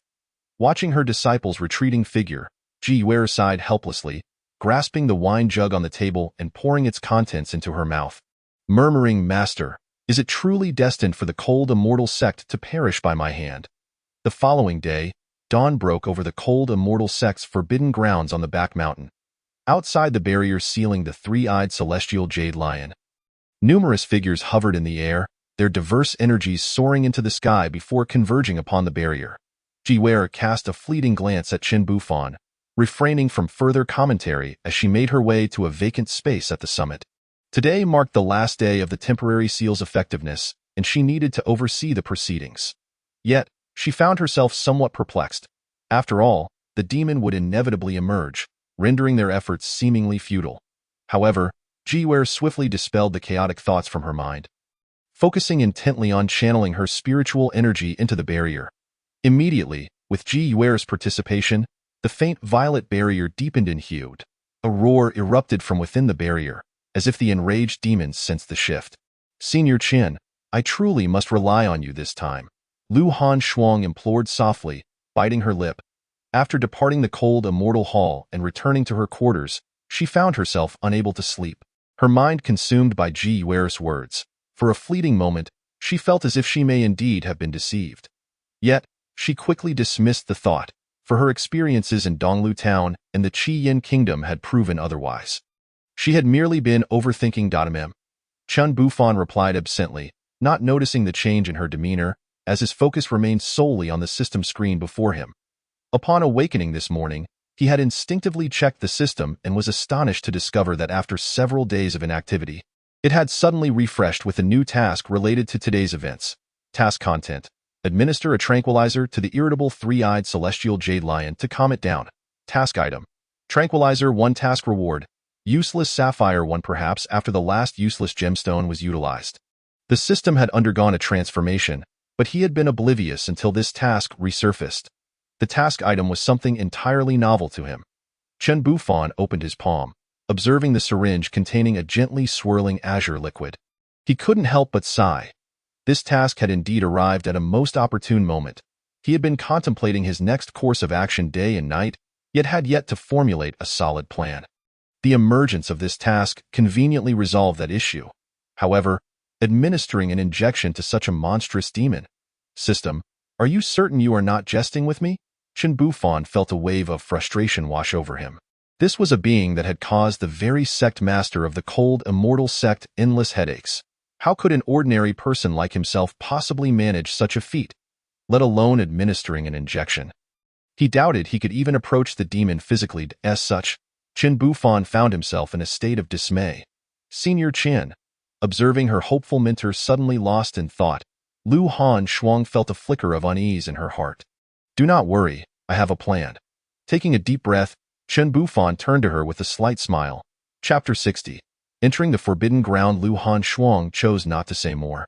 Yet her eyes brimmed with unwavering trust in Chen Bufan. Senior, I also need to maintain the grand formation. Chen Bufan nodded slightly, watching her as she stepped into the barrier's other side. Meanwhile, Wang Xinchuan and Han Shuang, whom he had encountered the previous day on the spiritual vessel, had already taken their positions. You stay here. Should anything go awry, leave immediately. After a moment's hesitation, Chen Bufan turned to Su Qing and instructed her. A flicker of concern crossed her features, but before she could voice her thoughts, Chen Bufan had already turned away. Standing before the pale violet barrier, Chen Bufan raised his head and clasped his hands towards Ji Wei above. I kindly request Sect Master Ji to open a portal, allowing me entry. Atop the barrier, Ji Wei raised an eyebrow in response. Compared to the relative safety outside the barrier, the interior was undoubtedly far more perilous. The three-eyed celestial jade lion had already been roused to fury, attacking anyone in sight. Even if you are the formation master invited by Han Shuang, your role is to arrange formations and enhance the barrier from outside. There is no need to confront the demon directly. After contemplating, Ji Wei deemed it unnecessary to send him to his doom, even though they were all destined to perish at the hands of the demon sooner or later. Upon hearing this, Chen Bufan was momentarily taken aback, but soon grasped Ji Wei's intentions. Narrowing his eyes, he smiled. Rest assured, Sect Master. I shall not engage in endeavors lacking certainty. As he spoke, Chen Bufan sighed inwardly. The situation had become critical, and there was no turning back. Then proceed as you wished. Ji Wei furrowed her brows and let out a cold snort. When had she ever offered kind advice to anyone? In the past, she wielded the power of the sect, her words determining the lives and deaths of thousands. If it were not for the lingering thoughts of Lu Hanshuang, she would have long since allowed this ignorant mortal to meet his demise. With a wave of her hand, a fissure appeared in Chen Bufan's line of sight, barely wide enough for a single person to pass through. Do not betray my trust, system. Chen Bufan took a deep breath, murmuring under his breath as he stepped into the crack. As his figure vanished, the barrier restored itself. Within the valley, as Chen Bufan's feet touched the solid ground, his senses immediately heightened. Simultaneously, he gripped the syringe tightly in his palm, advancing step by step into the depths of the valley. The surroundings were eerily silent, as if the wind itself had ceased to blow, and no sound echoed in the air. This unexpected stillness left Chen Bufan bewildered after having ventured for some time. After witnessing Ji Wei's demonstration the previous night, he had imagined the scenarios he might encounter upon entering the valley. However, the reality was starkly different. System, you have truly led me astray this time. As he proceeded, Chen Bufan kept his gaze vigilant, muttering to himself that in truth, he had not been unfamiliar with such tasks during his time on Tiandao Mountain. For instance, when Old Wang's donkey had gone wild, the system had instructed him to administer a calming injection. Or when Old Lu's cow had rampaged, the system had dispatched a similar task. Countless similar events had occurred. Yet, the current situation was altogether different. He was about to inject a creature that even cultivators feared. A formidable demon. Goodness, could my slender limbs withstand even a mere sneeze from it? Chen Bufan thought anxiously as he turned onto a narrow path. Coming to a halt, at the end of the path lay a dark cave, shrouded in an endless blackness that concealed all within. This must be the lair of the great demon. Chen Bufan couldn't help but swallow nervously. Hesitating at the cave's entrance, should he really venture inside? He paused, his gaze fixed on the cave's opening, his mind in a state of indecision. Yet soon, he clenched his teeth, resolute in his decision. Having come this far, There was no turning back. With a firm resolve, he closed his eyes and stepped into the cave. He felt as though he had passed through a barrier. At that moment, Chen Bufan sensed a ripple surging around him. Slowly opening his eyes, he was taken aback by the scene before him. In stark contrast to the darkness outside, the cave was brilliantly illuminated, dozens of glowing orbs embedded in the rocky ceiling casting light throughout the space. This place rivaled the grandeur of the Hanxian palace he had seen the previous night, sparsely furnished with nothing but a massive beast skin, creating an aura of emptiness. Upon that beast skin lay a demon beast, its entire form a striking white. The creature was not large, resembling a petite white jade lion, far from the terrifying visage Chen Bufan had anticipated. Unsure if this was the great demon Lu Hanzhuang had spoken of, he cautiously advanced a few steps. Suddenly, a flash of brilliance erupted as the white jade lion opened its eyes, gazing at Chen Bufan with indifference. Mortal, the three-eyed jade lion, or more accurately, the three-eyed celestial jade lion, uttered these words with a tone of disdain. Gulp. Chen Bufan swallowed hard, realizing that the creature he was to inject was the seemingly benign lion before him. I have no interest in you at the moment. Stand quietly by until the seal is broken, and I may spare your life. The three-eyed celestial jade lion regarded Chen Bufan with condescension before closing its eyes once more. Chen Bufan halted, feeling a wave of confusion wash over him. According to Ji Yuer, this demon was known for its murderous intent and would not spare any life. Yet, why did it seem so placid now? Could it be? A thought flickered in his mind. When on Tiandao Mountain, he had often injected those crazed beasts after they had exhausted themselves, waiting for them to recuperate before striking. If the lion was in a similar state, perhaps this endeavor was not as foolhardy as he had believed. With this realization, Chen Bufan felt a surge of excitement, disregarding the lion's warning as he advanced once more.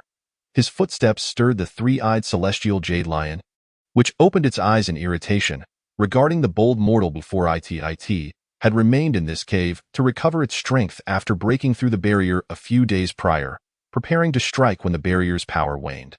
Thus, every unnecessary movement was unwelcome, for it would deplete the energy it had painstakingly gathered. Seeing the audacity of this mortal, the lion dismissed him, thinking that after a century, the world had forgotten its name. Chapter 61. The turn of events. Instantly, the three-eyed celestial jade lion grinned wickedly, preparing to unleash its boundless wrath upon this mortal, who dared to provoke it, an insignificant creature, one that had likely crushed countless ants, was audacious enough to challenge the noble three-eyed celestial jade lion. Truly a deserving fate. With a sudden flash, the third eye on its forehead opened wide, ready to employ its most potent illusionary technique, intending to trap this mortal in an eternal nightmare of torment. But in the next moment, the three-eyed celestial jade lion's gaze turned blank, for its proud and invincible snow jade true eye had inexplicably closed. It felt as if it had witnessed something terrifying, a wave of fear washing over its mind. How could this be? The three-eyed celestial jade lion fell silent, staring at the approaching mortal with growing confusion. It was merely a mortal, yet why could this insignificant being be a transcendent entity? The lion's bewildered gaze locked onto Chen Bufan, and in the next moment, a cruel glint returned to its eyes. It could not believe that this youth was anything extraordinary, for even a transcendent being would be discernible to its keen perception, though it did not comprehend why the snow jade true eye had reacted with such fear. The three-eyed celestial jade lion's might was not solely reliant on this ability. Suddenly, a cacophony of thunder erupted within the cave, the sound deafening. Azure thunder, annihilate. With a roar, the three-eyed celestial jade lion unleashed its fury, summoning azure lightning that surged toward Chen Bufan. Naturally, Chen Bufan noticed the shift in his surroundings as he stealthily advanced. To him, it appeared as a mist of blue energy, and he cast a perplexed glance at the great demon atop the beast's skin, now mere steps away from him. What puzzled him further was that despite his approach, the lion remained eerily still, coldly observing him. Chen Bufan forced a sheepish smile, and as the azure thunder struck him, he found himself face to face with the jade lion, almost within arm's reach. The three-eyed celestial jade lion's expression morphed into one of astonishment. At that moment, its focus shifted from how close Chen Bufan was to the fact that its ultimate killing move, the azure thunder, capable of vanquishing early-stage human cultivators, had utterly failed. Upon striking Qin Bufan, the azure thunder dissipated into swirling smoke. What on earth is happening? Suddenly, the three-eyed celestial jade lion felt a dizzying sensation, its paws growing numb as if it had lost all feeling. The sensation of numbness spread upwards from its feet. In that instant, a profound sense of impending doom crept into the lion's heart. It desperately attempted to harness its demonic power to flee. But at some point, it realized it had lost control of its own body. The three-eyed celestial jade lion turned its gaze downward, only to see the mortal grinning at it while wielding a strange object. Curse you! Just before losing consciousness, the three-eyed celestial jade lion let out one final, unwilling roar, before darkness enveloped it, collapsing atop the beast's skin. Phew! Qin Bufan wiped the sweat from his brow, exhaling a long breath of relief. Ding! System notification. Task complete. Please collect your reward and await the next task refresh. With the system's voice echoing in his mind, Qin Bufan felt a surge of energy and opened his palm, revealing a shimmering blue light. The next moment, a flat stone appeared in his hand. Is this the worthless blue gemstone? Qin Bufan traced the rough surface of the stone, feeling an anticipatory thrill. The last seemingly useless gem had bestowed upon him the skill of refining elixirs. He now pondered what this one might yield. Eagerly, he followed the same method as before, placing his hands upon the sapphire and silently reciting an incantation in his mind. After a lengthy pause, the system remained unresponsive. Could it be that a new unlocking method was required? Qin Bufan opened his eyes, a slight frown creasing his brow as he expressed his dissatisfaction. This system is rather stingy. Isn't it? I risked my life to complete this task, and all I receive is a stone that cannot be opened. Truly vexing. With a sigh, he exhaled to alleviate the frustration swelling within him. Well, it seemed he could no longer rely on the system for his cultivation plans. Stowing the sapphire away, Qin Bufan gazed at the jade lion, now deep in slumber, and fell into contemplation. Since the appearance of the previous useless gem, he had sensed a shift in the system, as that instance was markedly different from prior tasks. He wondered if the system had begun to encourage his cultivation, yet this current situation felt like a bucket of cold water dousing his hopes. In such a perilous world of cultivation, it would be wise to become a practitioner as soon as possible. With a resigned sigh, Qin Bufan grasped the jade lion and made his way toward the cave's exit. As if the slumbering beast in his hands had breathed life into the scenery, the surroundings suddenly appeared vibrant and teeming with vitality. An hour later, Qin Bufan reached the edge of the Forbidden Valley. Yet to his dismay, he saw no sign of any disciples from the Hanxian sect, including Lu Hanzhuang and Su Qing. The area outside the valley was eerily desolate, a stark contrast to the lively interior. What could be amiss? Qin Bufan quickened his pace, heading toward the Hanxian Hall. Soon, he arrived at the hall and, upon witnessing numerous figures inside, felt a wave of relief wash over him as he hastily entered. As he stepped into the grand hall, a multitude of gazes turned toward him. Young master, Senior Chun. The simultaneous exclamations came from Lu Hanzhuang and Su Qing. What on earth was happening? Qin Bufan looked around, puzzled, taking note of the injuries that marred the bodies of those present. Su Qing rushed over, her eyes sparkling with joy as she exclaimed, Young master, it is truly wonderful that you are unharmed. Unharmed?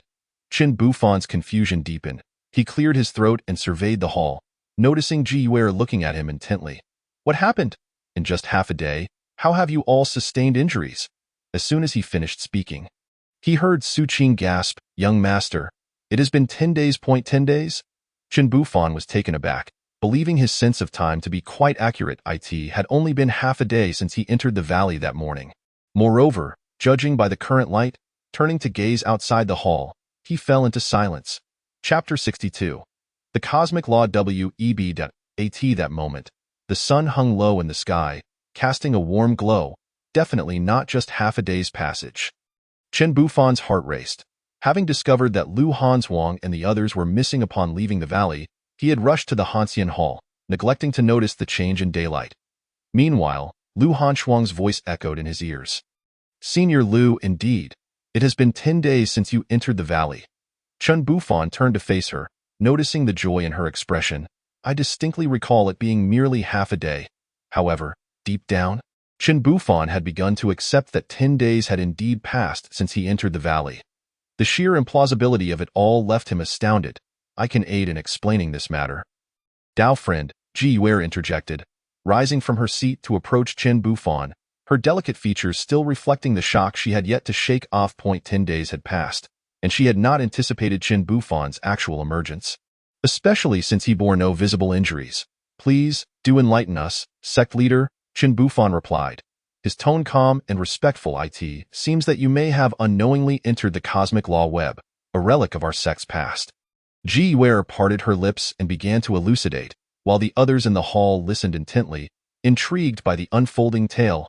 A millennium ago, our 74th sect master stumbled upon the lair of an ancient cultivator, where the cosmic law web was discovered. This artifact possesses the extraordinary ability to alter the flow of time. However, since our sect acquired it, no one has managed to wield its power until a century ago when the previous sect master, my own teacher, discovered its usage in an ancient tome. Unfortunately, following that, a great demon wreaked havoc, and my teacher had no choice but to sacrifice her soul and flesh to seal the demon within the valley using this very artifact. I had thought that when the demon broke free a month ago, the cosmic law web would have lost its effectiveness, but it appears I was mistaken. Qin Bufan, absorbed in thought, paid little heed to Ji Wei's repeated self-reference, contemplating the accuracy of her words, reflecting on the Jade Lion's frail condition in the cave. Rendered immobile and reliant on him for a calming potion, he now understood that it must have expended its strength to breach the cosmic law web, much like ordinary livestock, so that is the case. Qin Bufan acknowledged, his earlier confusion finally dispelled. Yet, he gestured toward the injured individuals in the hall, intending to voice his concerns, but Ji Wei spoke again before he could. The evening you entered the valley, the demon that was supposed to break free remained utterly still, leading me to believe you had succeeded. However, we dared not let our guard down, fearing unforeseen complications. Thus, we maintained the barrier until the following day. But still, there was no sign of movement, nor did you emerge. By the second day, Ji Wei had nearly accepted Lu Hanshuang's assertions. Remembering her own attitude from that night, she felt a blush creep to her cheeks. She had underestimated Qin Bufan's concealment techniques, which had deceived even her. Qin Bufan nodded, signaling her to continue. The barrier remained until the second evening, but there was still no sign of you. I resolved to investigate the forbidden area, only to be met with an unexpected occurrence. Ji Wei sighed, casting a glance around the hall before fixing her gaze on Qin Bufan with a wry smile. The ghost sect's master, Qiu Daoi, came knocking. The ghost sect? Qin Bufan's heart raced at the revelation. He shot a wary glance at Lu Hanshuang, recalling her earlier words about the ghost sect's dire straits, surrounded by enemies, their situation precarious. Lu Hanshuang had even jested that it was fortunate the Hanxian sect had not involved itself. Yet now, the master of the Hanxian sect was informing him that the ghost sect had come to their doorstep. Qin Bufan's lips twitched as he voiced his confusion. Miss Lu mentioned that the ghost sect was in a dire predicament. How could they possibly muster the strength to assault your sect? At this, Qin Bufan distinctly saw a deep-seated jealousy flicker in Ji Wei's eyes. Qiu Daoi has somehow crossed the tribulation and become a true tribulation-transcending cultivator. In just 3 days, 4 of the 7 major sects on this continent have already submitted to the ghost sect's power. A tribulation-transcending cultivator? Qin Bufan was momentarily taken aback, having learned about the cultivation hierarchy through Su Qing. The path of cultivation begins with qi refinement, followed by foundation establishment, essence formation, golden core, nascent soul, spirit separation, body fusion, tribulation transcending, and finally the grand completion. 9 realms in total. The tribulation transcending stage represented the pinnacle of existence on this continent, with the most formidable practitioners residing in the central region of the Xintian realm. How infuriating that we were utterly unaware of where he underwent his tribulation. Ji Wei gritted her teeth, her frustration palpable. Though she was at the peak of the body fusion stage, just a step away from transcending, she hesitated to take that leap. Beyond external factors, her instincts warned her that embarking on the path of tribulation would spell certain doom. And now, the adversary she had long contended with, the master of the ghost sect, had taken the lead in this perilous journey. It seemed that before long, the northwest region would fall under the ghost sect's dominion. So, All of your injuries are the result of that ghost sect master? Qin Bufan's heart sank as he processed this revelation. He had initially believed he would return to Tiandao Mountain without incident, fulfilling his promise to Lu Hanzhuang and focusing on his own cultivation journey. Yet now, the only adversary he had encountered since descending the mountain had proven to be a formidable threat. Would he even be able to return to Tiandao Mountain? In a fleeting moment, Qin Bufan found himself engulfed in confusion. Was it true or not? Although Qiu Daoi had successfully navigated the tribulation, our cold immortal sect had stood for over a millennium, possessing its own hidden cards. That night, I activated the protective formation to thwart the adversary, yet the disciples of the ghost sect were powerless, and the elders were injured while confronting them, Jiwei explained. Qian Bufan remained silent, enveloped in a heavy silence, for he was at a loss for words. All future plans had been abruptly shattered by an unforeseen incident, deepening the turmoil within his heart. By the way, I still wonder how that great demon is faring now. Ji Wei blinked, her curiosity piqued. This is that great demon, Qin Bufan declared, holding up the jade lion in his arms. Ji Wei involuntarily shuddered, her gaze fixed on the jade lion that Qian Bufan held. In truth, she had noticed it the moment he entered. Chapter 63. The unpredictability of worldly affairs, however, she did not expect that this seemingly harmless little lion was, in fact, the notorious great demon responsible for countless slaughters. Here, take this that I wish to rest for a while. If you have further inquiries, let us discuss them tomorrow, Qin Bufan said, his tone somewhat despondent. After tossing the jade lion to her, he turned and departed with Su Qing. Behind them, Ji Wei suddenly caught the jade lion, and a flicker of fear crossed her face as she regarded it. Yet, it quickly vanished. Meanwhile, the surrounding elders gathered, their eyes wide with astonishment at the sight of the jade lion. Only one individual remained transfixed, staring blankly at Qin Bufan's retreating figure. Xinchuan, what are you staring at? Hurry over and take a look at the great demon in the sect master's hands. That Chen Senior truly is formidable, Han Yin urged, tugging at Wang Xinchuan's sleeve. Wang Xinchuan nodded hesitantly, then made her way over. At the foot of cold immortal peak, within a pavilion, this was where Qian Bufan had rested that night. He had not anticipated such significant changes to occur in such a short span of time. After sending Su Qing away, Qian Bufan lay on the bed, gazing out at the night sky. Murmuring to himself, the affairs of the world are indeed difficult to fathom. Turning over to find a more comfortable position, he withdrew his gaze and activated the system interface. The character panel showed no changes, still displaying a long list of insufficient permissions, except for the line indicating the skill of alchemy. Returning to the original interface, Qian Bufan suddenly sat up with a start, so soon. His eyes were fixed intently on the system interface. The task had refreshed again. It was noteworthy that previously, tasks would only refresh after a considerable interval. Moreover, the latest system task took him by surprise. New task: establish 3 wind turbines. Task reward: 15G base station 1. Method to unlock useless sapphire. Back to this. Qin Bufan widened his eyes, pondering the purpose of establishing wind turbines at this juncture.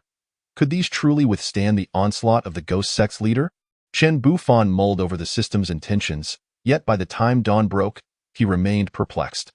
After rising, freshening up, and enjoying breakfast prepared by Su Qing, Qian Bufan strolled through the cold immortal sect with her, seeking suitable locations for the wind turbines. However, after a brief while, he found it curious.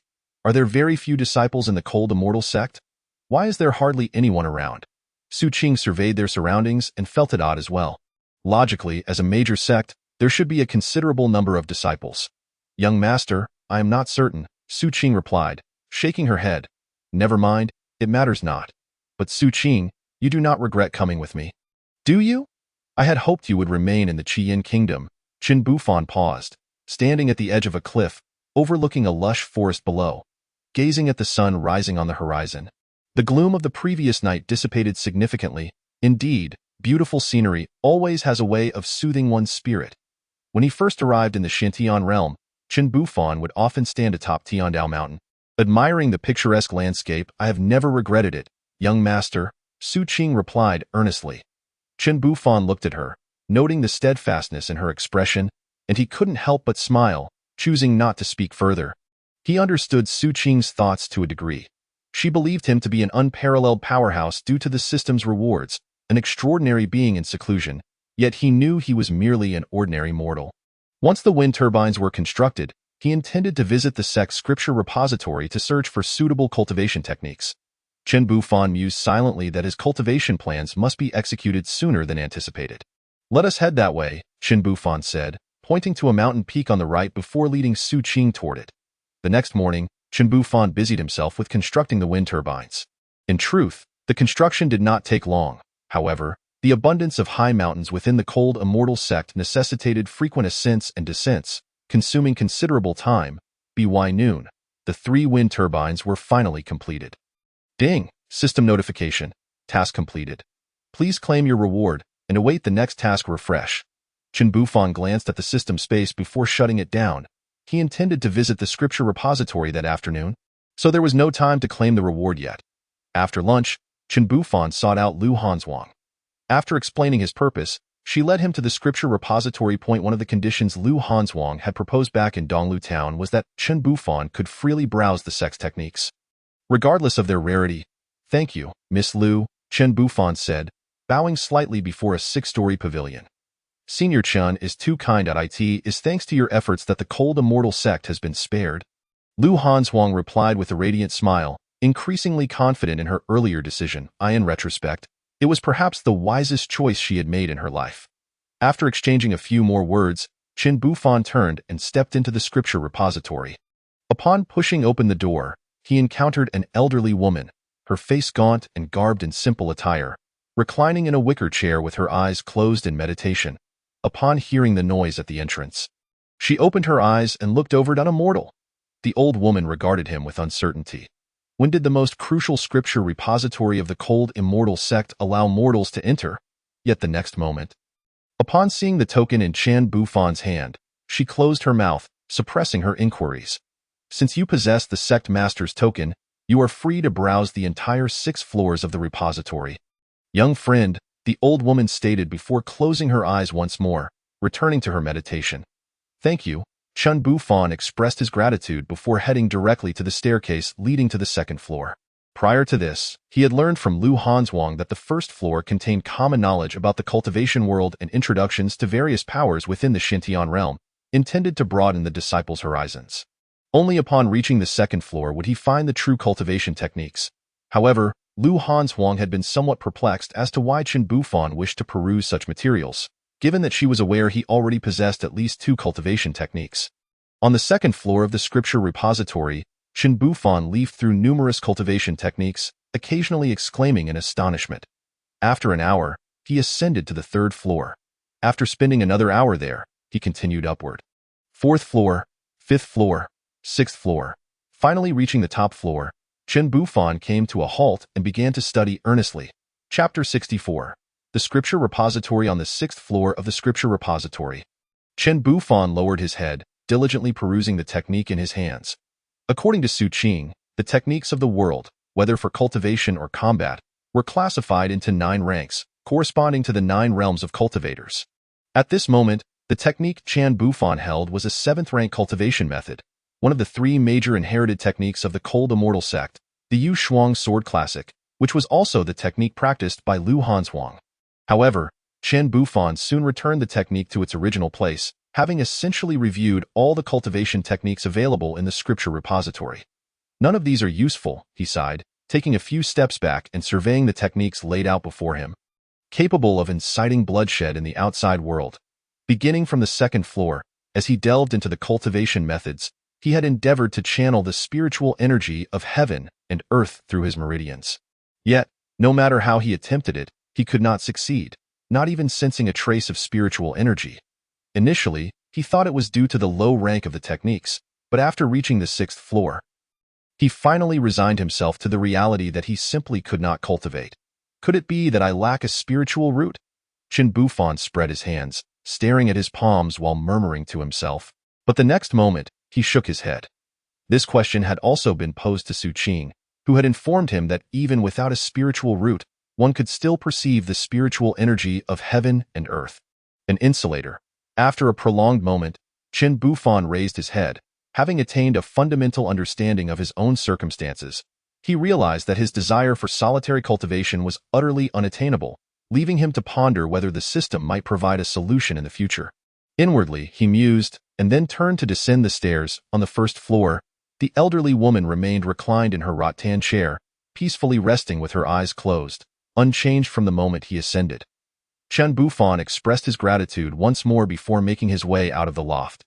The sky was shrouded in dusk when he spotted a stunning young woman outside the scripture pavilion, her hair elegantly styled in a bun, adorned in a flowing light blue palace dress that accentuated her slender figure. Her long, bare legs were fair and delicate, and at that moment, she beamed with a radiant smile as she gazed at Chen Bufan as he emerged. "Lord Ji?" Chen Bufan exclaimed, somewhat taken aback, as he recognized the person awaiting him was none other than Ji Yuer. The leader of the Hanxian sect, Dao Yu, Ji Yuer acknowledged with a graceful bow, her lips parting gently. "Having spent an entire afternoon in the scripture pavilion, I wonder if you have gleaned any insights?" The sect leader's token in Chen Bufan's hand was indeed passed to him through Lu Hanzhuang, and he felt a twinge of disappointment. Shrugging, Chen Bufan replied with a tone of resignation, "I squandered an entire afternoon. Had I known, I would have preferred to return and study that useless sapphire instead. The Hanxian sect is merely a minor sect, with its teachings consisting of nothing more than commonplace knowledge. I apologize for disappointing you, Da." Ji Yuer's expression was one of sincere regret. She had anticipated this outcome when she handed the token to Lu Hanzhuang, understanding well that someone capable of vanquishing a great demon would hardly be interested in the sect's teachings. "Not at all," Chen Bufan grinned. "I merely held onto a glimmer of hope. By the way, is there a reason you sought me out at such a late hour, sect leader? I wish to discuss certain matters with you." Ji Yuer replied, her expression turning serious as she explained her intentions. In the Biyun Pavilion, the night air was refreshingly cool, a gentle breeze wafting through, invigorating their spirits as they sat facing each other within the pavilion. Ji Yuer waved her hand, and 2 steaming cups of fragrant tea appeared on the stone table. "Thank you for accepting my invitation this evening," she began before Chen Bufan could utter a word. Ji Yuer then bit her lip, fixing her gaze upon him. "First and foremost, I wish to extend my apologies." "Apologies?" Chen Bufan was momentarily taken aback, unsure of Ji Yuer's meaning. Observing his confusion, she offered a bittersweet smile. "That night, my demeanor towards you was less than gracious. My ignorance was to blame. I implore you to forgive me." Regardless of whether Chen Bufan remembered that incident, Ji Yuer felt compelled to clarify her stance. A look of realization crossed Chen Bufan's face as he recalled the evening of his initial arrival at the Hanxian sect, when Ji Yuer had initially treated him well, only to grow distant by the end of the banquet. However, he had not held on to any resentment. In fact, had she not mentioned it, he might have nearly forgotten. "The matter you speak of is one I have long since put behind me," Chen Bufan chuckled lightly. "I appreciate your magnanimity. Allow me to toast to you with this tea instead of wine." Ji Yuer raised her cup and drank deeply, her hand then waving to refill her cup. Chen Bufan watched in awe at this remarkable display, feeling a tinge of envy, for he could not cultivate and lacked the spiritual energy to replicate such feats.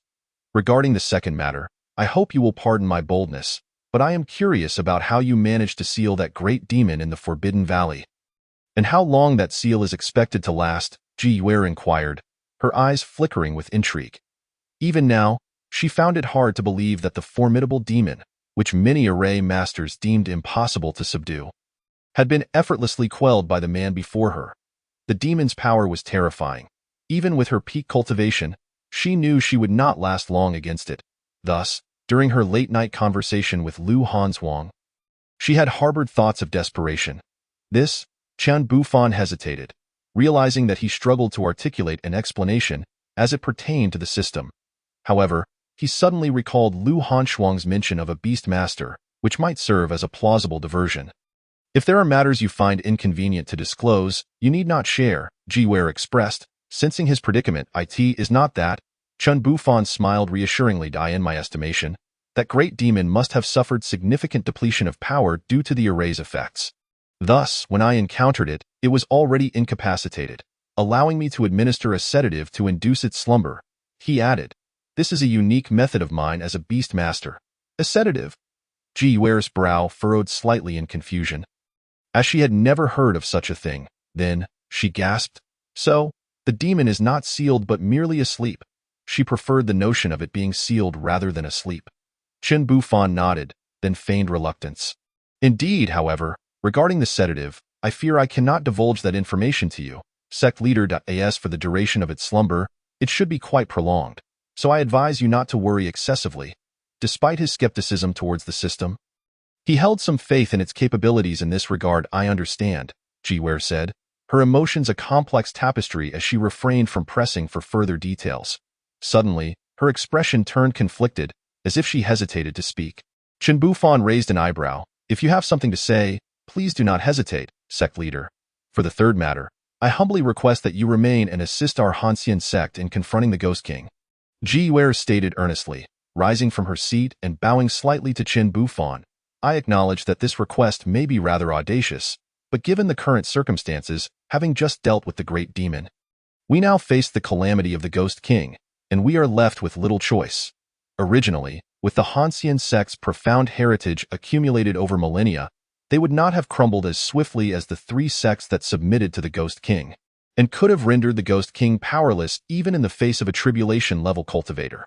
However, following the demon's emergence, Jiware had to deplete much of the sect's resources that had been preserved for generations. Subsequently, they assigned young disciples to represent the sect and relinquished a considerable amount of their treasures. Finally, on the day the Ghost King came knocking, they activated the protective array and employed various means. The Hanxian sect had already lost 80% of its resources. Therefore, when the Ghost King returned, the sect would be defenseless. Chen Bufan fell silent, contemplating deeply before responding. As you say, sect leader, the Hanxian sect is now like a fish on the chopping block for the Ghost sect. Have you not considered surrendering? He raised his gaze, fixing his eyes on Jiware, awaiting her reply. Her expression firm, she answered without hesitation, the Hanxian sect shall never surrender to the Ghost sect. Why? Chen Bufan inquired. Intrigued. For millennia, the Ghost sect has been our sworn enemy. That is the first reason. Secondly, the Ghost sect's methods are ruthless, often resorting to slaughtering entire cities and annihilating nations, which contradicts our sect's philosophy of cultivation. Lastly, should we surrender, the fate awaiting our sect members would be to become tools for the Ghost sect, stripped of dignity and ultimately perishing. This is a fate we absolutely cannot accept, Jiware declared emphatically. Pausing to add, rather than that, it would be better to fight with all our might and die with dignity. Well said. Chen Bufan raised his teacup, downing its contents, then slammed it onto the table. Preparing to respond to her plea for assistance. However, he quickly paused, realizing his limitations. What could he offer? He was merely an ordinary person, capable of tending to crops and flowers, or giving a shot to a frantic cow or sheep. Oh, and he also practiced alchemy, but that was only for concocting pills for mortals. In the realm of cultivators, he felt utterly helpless. Dao Yu, are you unwilling to assist? Jiware bit her lip, her voice tinged with bittersweet laughter. It is not that I am unwilling, Chen Bufan shook his head, his fingers tracing the surface of the teacup, but I genuinely fear I cannot be of much help. After a moment's hesitation, he spoke. You are too modest, Dao Yu. Jiware's tone carried a hint of flattery. If you would be willing to lend your hand, the Ghost King would not stand a chance. Of course, Jiware was uncertain, but she felt it best to speak in flattering terms. Upon hearing this, Chen Bufan's lips twitched. He recognized that this beautiful woman before him, much like Su Qing and the others, had begun to regard him as some extraordinary powerhouse. But had she ever encountered a truly exceptional being who could not even sense spiritual energy? Chen Bufan was suddenly enveloped in a wave of melancholy. He was acutely aware that, even if he attempted to explain himself, it would be futile. Prior to this, he had tried to clarify the situation with Yi Qing and the others countless times, yet they merely dismissed him as someone who was joking at their expense. This left Chen Bufan feeling utterly helpless. The Bai Yun pavilion fell into a profound silence. Chen Bufan remained silent, and Jiware did not dare to speak further, her eyes filled with anticipation as she awaited his response.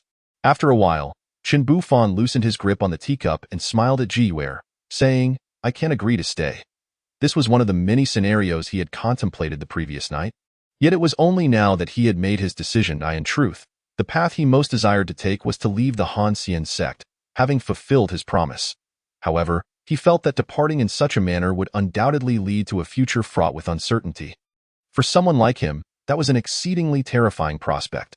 Qin Bufan cherished the idea of being unrestrained, free, and devoid of worries, so he knew that choosing to leave would only ensure that he would remain troubled by this matter.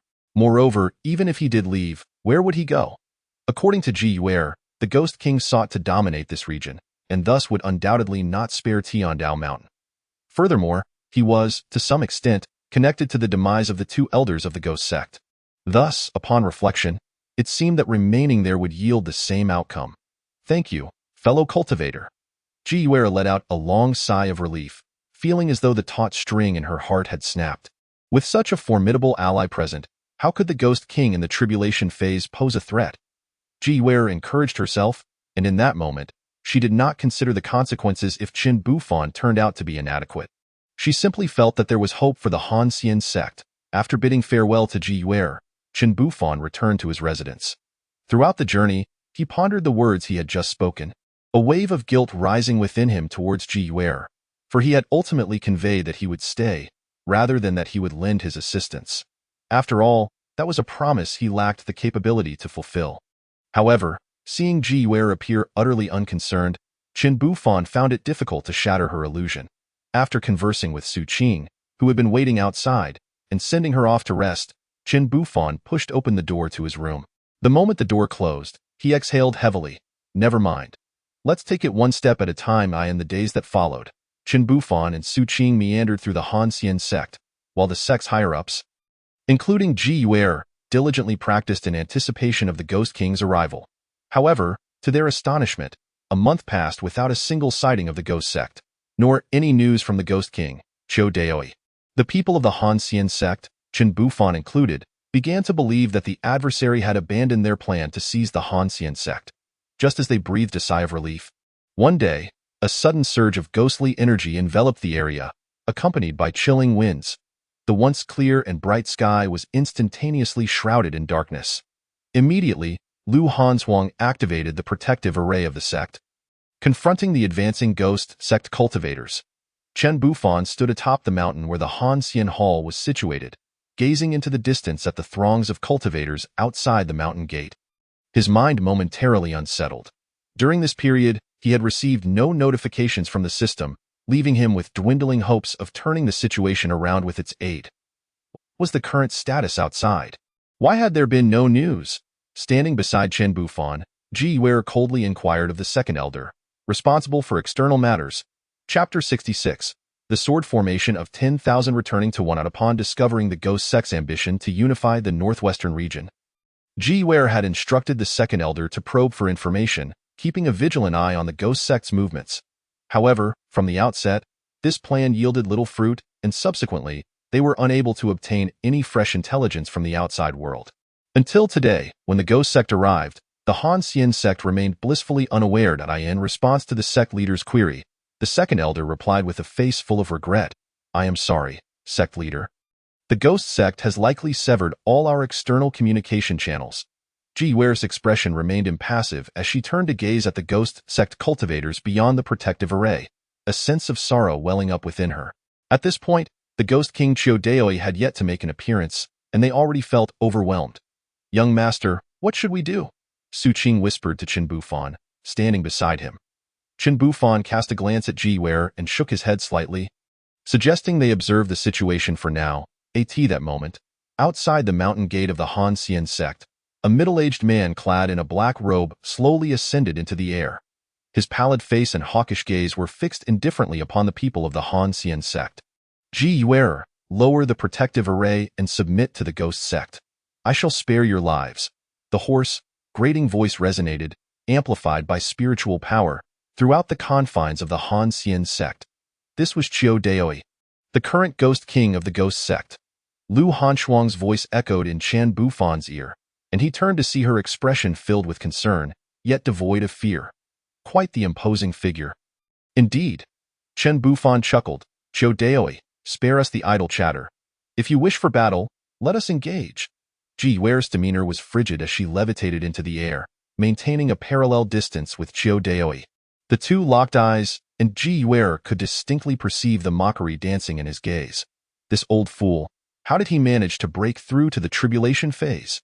Ji-Ware thought, gritting her teeth. Ha ha ha ha ha. Daoi suddenly erupted in laughter. Ji-Ware, you should still be unaware. The Sword King sect, the Baiyun sect, and the Wuxin sect, those old fellows perished at my hands a few days ago. His tone was brimming with arrogance as his hands raised skyward, summoning a torrential downpour of blood rain. The blood rain howled with malevolent winds, and ghostly apparitions clawed and screeched towards Ji-Ware. The blood ghost domain? Ji-Ware's expression grew grave. Once a cultivator enters the tribulation phase, they receive the bestowal of heavenly power, wielding the forces of nature to establish a formidable barrier akin to a powerful spell. Ji-Ware had known of this technique since Daoi's first visit, but now it appeared even more formidable and fearsome than before. Suppressing her inner terror, Ji-Ware coldly retorted, "So, the Han Xian sect is merely your final obstacle?" "Indeed," Daoi unabashedly affirmed. "Since my breakthrough into the tribulation phase, those who once forced me into hiding within my sect have all fallen within my blood ghost domain." "What a powerful force!" Daoi closed his eyes, the feeling of ecstasy seemingly bursting forth from the crown of his head. Suddenly, he opened his eyes wide, a chilling glint appearing as he coldly regarded Ji-Ware, venting the humiliation he had previously endured. "Back then, you conspired with those old fools to force me into hiding. Did you ever anticipate this day would come? Humph! You slaughtered countless innocents in your pursuit of the ghostly path. The number exceeds millions. Had we not lacked the strength, would you still be allowed to roam free?" Ji-Ware's expression became placid as she spoke coolly. "Silence. The pursuit of immortality is the sole purpose of cultivation. Those mortals are but ants. It is their honor to contribute to my longevity, while you hypocrites who obstruct my path shall find death as your only destination." With that declaration, Daoi suddenly thrust his hands forcefully towards Ji-Ware. The blood ghost domain, capable of annihilating all things, descended upon the protective array of the Han Xian sect. Sizzling, the malevolent red energy clashed with the blue barrier, emitting a hissing sound. Ji-Ware's complexion paled as she swiftly waved her hands. Simultaneously, the elders of the Han Xian sect and numerous returning disciples began to sit cross-legged, bringing their hands together before their chests, and the next moment, a multitude of colorful energies surged from their heads, converging upon Ji-Ware hovering in the air. Ji-Ware abruptly extended a finger, the tip glowing with blue light, gradually morphing into a 3-foot-long sword. "Go," she commanded coldly, and the sword flew forth with a swish, heading straight for the blood ghost domain. This was the Han Xian sect's protective array, a legacy spanning thousands of years, the 10,000 returning to one sword formation. Impressive. Below, the two onlookers stared in wide-eyed amazement at the unfolding spectacle, a sight they had never witnessed before. "Young master, when do you plan to intervene?" Su Qing inquired curiously, glancing at Chen Bufan. "Intervene? Don't be ridiculous," Chen Bufan thought silently, remaining speechless as he fixated on the battle unfolding in the sky. "Sect leader, you must hold on." Chen Bufan silently encouraged Ji-Ware in midair. Daoi sneered disdainfully. "Is this the confidence you gained from hiding in the Han Xian sect for a month?" Observing the blood ghost domain held back by the sword, he seemed utterly unconcerned. "Humph! Today, you shall achieve nothing." Ji-Ware's voice erupted in a fierce retort, and in the next moment, the force in her hand intensified once more, the blue long sword even managing to push the blood demon domain back slightly. Such audacity! Daoi waved his hands again, the crimson spiritual energy surging from his body, pouring into the blood demon domain. Ji-Ware's complexion turned pale. The 10,000 myriad returns to one sword array was formidable, able to withstand a crossing tribulation period cultivator for such an extended duration, yet it was still insufficient. When would he finally make his move? Ji-Ware's gaze subtly flicked towards Chen Bufan's direction. But before she could discern anything clearly, the power of the blood demon domain surged once again, forcing her to immediately refocus her energy into her longsword. The two sides found themselves locked in a stalemate. Within the span of an hour, they had to break this formation, seize control of the Han Xian sect, and complete their plans, or they would miss the king's schedule. Suddenly, a voice resonated in Daoi's mind. His expression instantly brightened, and he promptly responded, understood with that. A sinister, frenzied grin spread across Daoi's face as he shouted at Ji-Ware. "Ji-Ware, your time of death has come." Boom. The blood demon domain, which had been at odds with the sword array, instantly expanded to an enormous size, nearly engulfing the entire Han Xian sect. In the next moment, the sword array shattered. Chapter 67. Deceit. Simultaneously, Ji Yuer's face turned ashen, feeling a violent pain in her chest, as if 1,000 fires were raging within her. PFF, blood sprayed into the air, and Ji Yuer could no longer hold on. Her body weakened, swaying as she fell towards the ground. Sect Master, Sect Master, Sect Master. The members maintaining the 10,000 myriad returns to one sword array also stopped, hurriedly looking towards the plummeting Ji Yuer. Coincidentally, the place where Ji Yuer was about to fall was exactly where Chen Bufan stood. He swiftly caught her, finding her eyes tightly shut and her breath faint. "Are you all right?" Chen Bufan exclaimed, placing his fingers at her nostrils and sensing the warm breath, which finally put his mind at ease. It seemed she had merely fainted in midair. Xiao Daoi's eyes glinted with malice as he waved his right hand forward, commanding the disciples of the Ghost Sect, "Charge!" In the next moment, the disciples of the Ghost Sect, who had long been poised for action, let out a collective roar as they surged over the shattered sword array, rushing towards the members of the Han Xian sect. Unlike the multicolored spiritual energies emanating from the disciples of the Han Xian sect, the Ghost Sect's disciples released only crimson spiritual energy, unleashing an array of magical artifacts in unison. Countless spells bombarded the members of the Han Xian sect. "Fight!" Lu Hanshuang, with a grave expression, stood at the forefront, drawing her Yushuang sword and pointing its tip at the invading enemies, issuing a loud command. In the next moment, the disciples of the Han Xian sect also unleashed various magical artifacts and spells. A fierce battle officially commenced, filled with wails, cries, madness, and bloodlust.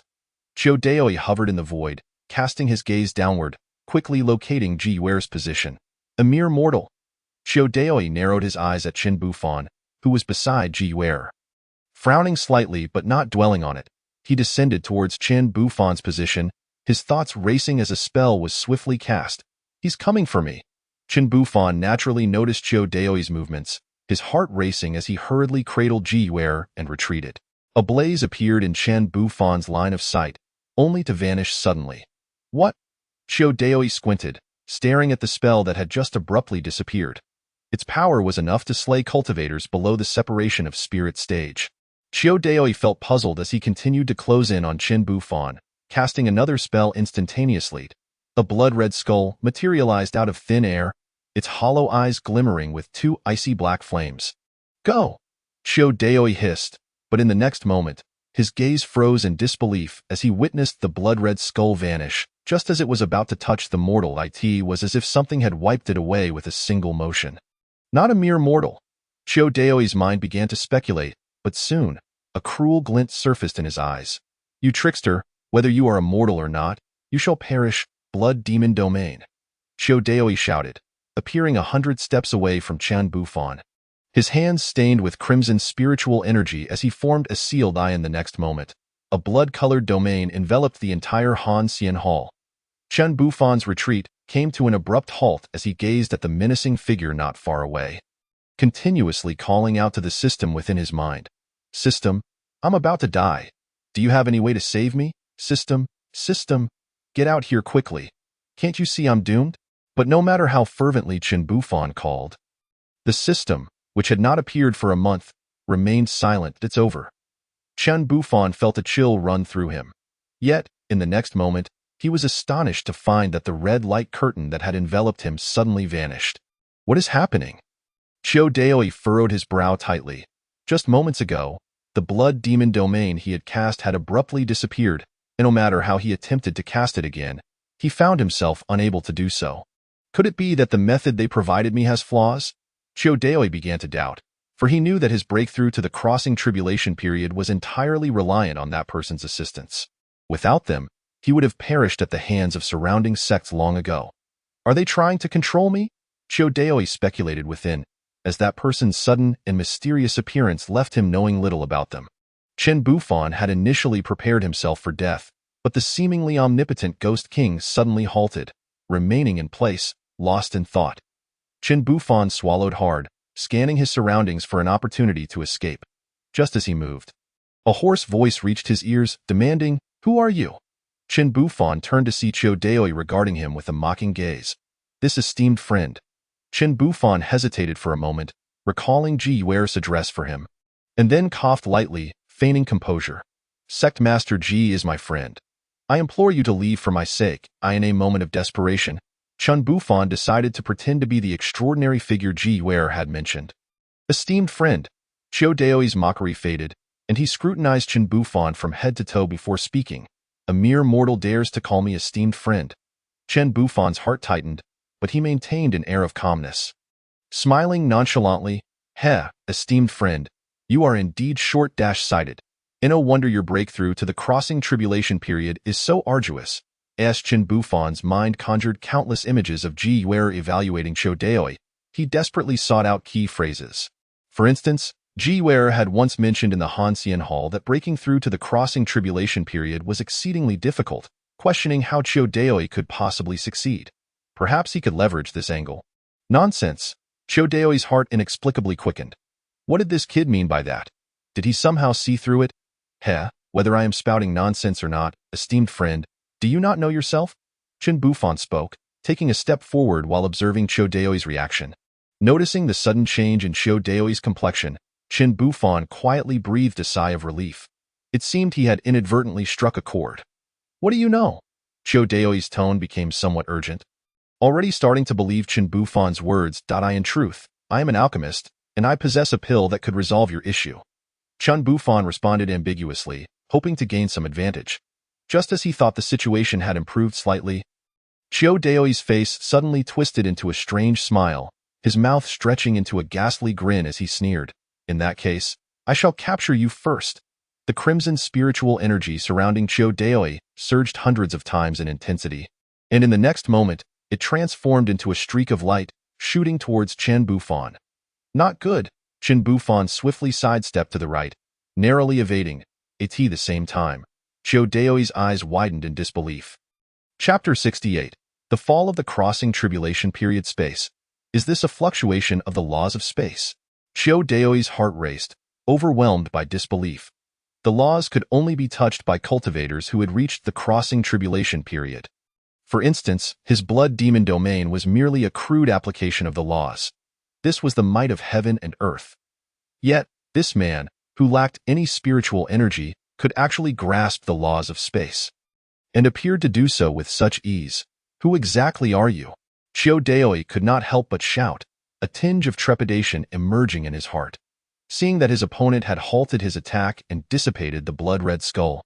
Chen Bufan let out a slight breath, replying in a calm tone, An alchemist?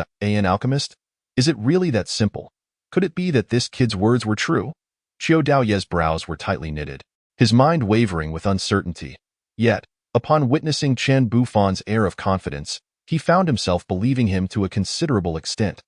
Although the art of cultivation had waned in this modern age, a select few gifted individuals still achieved remarkable feats. As long as you withdraw from the Hanxian sect, I, Chen, assure you that your issues will be resolved flawlessly. Chen Bufan observed the shifting expressions on his opponent's face, fully aware that Qiu Daoyi was beginning to relent. This proclamation indeed sparked new thoughts within Qiu Daoyi. If this young man spoke the truth, could it be an opportunity to free himself from that person's control? After all, that individual harbored ill intentions. Now that he had broken through the tribulation, with the vastness of the world before him, he could roam freely wherever he pleased. Qiu Daoye's gaze flickered, contemplating, but in the next moment, cold sweat began to pour down his forehead. What are you thinking? Hurry and take action. Time is running out. Qiu Daoyi, I warn you. Remember how you came to be in this situation. The piercing voice echoed in Qiu Daoye's mind. A message left by the talisman inscribed in his spiritual consciousness. Instantly, Qiu Daoye's heart sank, his expression freezing as he fixed his gaze on Chen Bufan, a sinister smile twisting his lips. Sweet nothings with that, he transformed into a crimson streak of light, charging toward Chen Bufan. Seeing this, Chen Bufan promptly retreated, instinctively raising his arm to shield himself. At that moment, Ji Yuer, who had been in a stupor, slowly opened her eyes upon grasping the unfolding scene. Her gaze momentarily froze, her breath quickening in her sight. The malevolent Qiu Daoyi was struck away by Chen Bufan's raised arm. This blow felt as though it spanned eons to Ji Yuer. In mid-air, The violently propelled Xiao Daoyi felt an overwhelming fatigue, as if his very bones were disintegrating. Lowering his head, he beheld a crystal-clear lake below. The reflection in the water starkly mirrored his terrified visage. Rapidly whitening hair, and the wrinkled face of an old man. Aging teeth fell from his mouth, creating ripples in the lake's surface. Xiao Daoyi strained to twist his stiff neck, struggling to look at Qin Bufan. His eyes filled with fear, confusion, regret, and resentment. He opened his mouth to utter a silent farewell. Plop! The pristine lake's surface began to ripple with a resounding noise. Dead, dead? Ji Yuer instinctively covered her mouth. Despite her desire for Xiao Daoyi's demise, witnessing his bizarre state filled her with far more dread than joy. You've awakened? How do you feel? Qin Bufan looked down with a hint of perplexity at the woman in his arms. Noticing her apparent fear, Ji Yuer quickly shook her head, then hastily extricated herself from Qin Bufan's embrace, kneeling with a thud on the ground. Thank you, esteemed senior, for saving my life. I beg your forgiveness for my shallow vision. Please do not hold it against me. With that, Ji Yuer bowed 3 times to Qin Bufan, her fair forehead immediately turning red and swollen, stained with blood. This was her relinquishing her spiritual energy to protect herself and sealing herself within a mortal form. What are you doing? Get up this instant. Qin Bufan's expression soured at the sight, reminiscent of his first encounter with Su Qing. I have no idea how that person fell into the water. But he shouldn't be dead, right? Qin Bufan turned to glance at the now tranquil lake, speaking aloud. Dead beyond recovery, Ji Yuer silently mused, yet outwardly she dared not refute Qin Bufan, quickly adding, You speak the truth. Esteemed senior, please, allow me to attend to matters here while you rest within the hall. The Ghost King Xiao Daoyi was dead, and the remaining disciples of the Ghost Sect were insignificant before her. Very well, Qin Bufan replied, glancing at the ongoing bloody battle among the Hanxian sect's members, choosing not to intervene. Nodding, he turned and entered the hall with Su Qing, who gazed at him with admiration.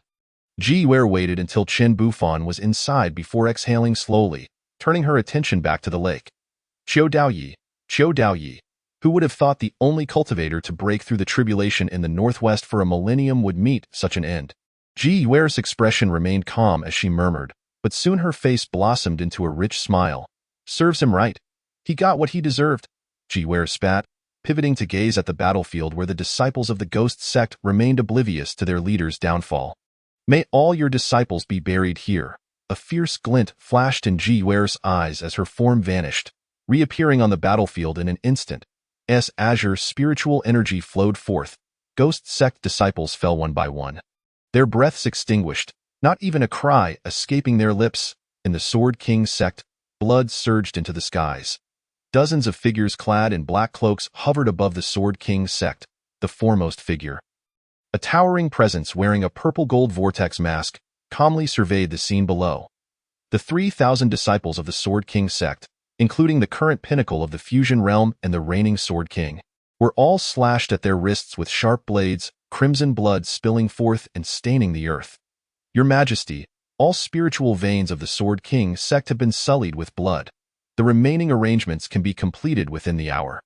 A figure emerged from below, respectfully standing before the commanding man, bowing his head to report, and the other sects. The one addressed as Your Majesty inquired in a nonchalant tone. The Baiyun Sect, Qinxiao Sect, Wanyamin, and others have all completed their arrangements, but Hanxian Sect remains. We are uncertain of their situation. Hanxian Sect? Fifth brother, this was your responsibility, was it not? The leader turned slightly, casting a glance at a figure beside him, causing the latter to tremble. Reporting to Your Majesty, Xiao Daoyi has breached the protective formation of Hanxian Sect and should currently be, Chapter 69. Life and death are predestined, as he spoke. The man suddenly quaked violently, raising his head to stutter, Your Majesty. Xiao Daoyi's talisman, shattered. The talisman shatters, and the man perishes. It seems there has been an unforeseen incident. The leader's tone remained indifferent, appearing unconcerned. Yet, the next moment, he gently raised his right hand and pointed at the speaker. Your Majesty, Before he could finish, the man's figure disintegrated from bottom to top, swept away by the wind until he vanished completely. One must take matters seriously. I do not require useless subordinates. The leader's tone remained calm, as if he had merely dealt with a trivial matter. Understood. Dozens of figures draped in black cloaks bowed in unison. Third and fourth brothers, you two remain to complete the subsequent arrangements. The rest shall accompany me to Hanxian's sect to see who dares meddle in my affairs. With these words, the leader waved his hand, and a spiritual vessel appeared out of thin air. Moments later, dozens of figures vanished from the scene. Upon Ji Yuer's arrival at Hanxian's sect, the tide of battle turned in their favor, and within mere hundreds of breaths, all invading disciples from the ghost sect fell one after another. Blood saturated the atmosphere within Hanxian's sect. They quickly began to clean the battlefield, the Hugong Peak swiftly restoring the protective formation. While the elders convened within the hall, Ji Yuer floated in midair, casting a calm glance over the gathered crowd, issuing a series of commands. She then turned and soared towards the Hanxian Hall. Within the Hanxian Hall, Chen Bufan sat in the main seat, initially reluctant to take this position, wishing to return to his former place. However, Ji Yuer firmly insisted he occupy it, even going so far as to kneel before him. Reluctantly, Chen Bufan accepted the seat. Previously, it was my lack of discernment. Esteemed senior rightfully deserves the seat. Ji Yuer bent her waist, her tone sincere. Chen Bufan remained speechless, casting a glance at Su Qing, who was chuckling softly. Thud! The sound of hurried footsteps echoed as the second elder entered, his expression one of deep sorrow as he stood in the center of the hall, his voice trembling slightly, reporting to the sect leader. In this battle, our sect has lost 1,000 disciples, with 800 severely injured, and ninth elder is gravely wounded. The Ice Heart Sword has sustained 80% damage. Ji Yuer's eyelids twitched, a pang of pain surged within her heart. All fallen disciples shall be given a grand burial, ensuring that those with lineage may enter the golden core. As the words fell, a somber atmosphere enveloped the Hanxian Hall. What of Xiao Yun's injuries? Ji Yuer sighed, realizing that this time, Hanxian's sect had suffered a grave blow. Spiritual energy is depleted, and 8/10 of her meridians are severed. Her foundation is shattered, leaving her with little hope of recovery. The second elder replied, choking on his words. Ninth elder Ji Shuiyun, one of the 9 swords of Hanxian, bearer of the Ice Heart Sword, was a blood relative of Ji Yuer and the youngest. Weakest among the 9 elders, sigh, this may well be Xiao Yun's fate. Ji Yuer waved her hand. Ji Shuiyun had grown up within Hanxian sect, and Ji Yuer had watched her blossom. Yet now she had to witness her fall without any means to intervene. Sect leader? The second elder parted his lips, glancing at Chen Bufan, hesitating as if he wished to speak but held back. Ji Yuer, observing the scene, instinctively understood the other's intentions. However, young master, please save her, Su Qing implored softly. Leaning close to Chen Bufan's ear, the warm breath enveloped Chen Bufan, causing him to shift uncomfortably. He turned to Su Qing and replied helplessly, life and death are dictated by fate. Ah, you little girl. Are you digging a pit for me? Chen Bufan thought in silence, noting how everyone around was engulfed in their suffering. Tio intervened now, expecting him, merely adept at concocting mundane pills, to rescue the 9th elder. Would surely lead to his failure. Wouldn't these people then tear him apart? Su Qing, upon hearing this, fell silent. Yet, a beautiful lady seated in the middle on the right rows, walked to the center, and knelt before Chen Bufan. I beseech you, senior, to extend your hand and save Xiao Yun's life. I, Han Shuang, shall repay your kindness by serving you as a devoted servant. Tears streamed down Lu Han Shuang's cheeks as she repeatedly bowed her head to Chen Bufan, her voice echoing in the vast hall of the Hanxian Palace. Chen Bufan moved his lips but could not articulate his thoughts. The hall fell silent, save for the sound of their hearts pounding. Senior, during the last encounter in the Qiyin Kingdom, Xiao Ying was on the brink of death. If not for your intervention, I fear my disciple would have perished. Lu Han Shuang coughed a few times, her salty tears mixing in her mouth, looking up at Chen Bufan as she wept. Gazing at the red mark on her forehead, Chen Bufan felt a pang of sympathy. Yet, the previous incident had been backed by an assigned mission, giving him some assurance. It had merely been a minor illness, a fact Lu Han Shuang remained unaware of. This time, however, it was a genuine injury sustained on the battlefield. What could he possibly do? Chen Bufan shook his head, rising to approach Lu Han Shuang, gently grasping her delicate, pale arms. Life and death are predestined, and I am powerless in this matter. However, does your sect not possess any healing elixirs? As he spoke the last line, Chen Bufan turned to the second elder, who let out a bitter laugh. Ninth junior sister, the damage is too severe. Her foundation is shattered, and there are no available healing elixirs within the sect. Rise, Miss Liu, Chen Bufan said, slowly lifting her up, offering comfort. Every life must come to an end, as the sect master has said. Perhaps this is her fate. Despair washed over Lu Han Shuang. Although she had often appeared cold within the sect, she was genuinely kind-hearted towards others. Otherwise, she would not have pleaded with Chen Bufan so earnestly. Just as the flicker of hope in her heart was extinguished, Ji Wei suddenly interjected, "All right, Han Shuang, go check on Xiao Yun." She gestured towards Han Yin, who promptly stepped forward to link arms with Lu Han Shuang, whispering words of comfort as she led her away. However, they had barely taken a few steps when the third elder, Bao Jianfeng, responsible for maintaining the protective formation of the sect, burst through the door, his expression anxious. "Sect Master, a group of black-robed individuals has arrived in a spiritual vessel at the mountain gate. They do not appear to be friendly.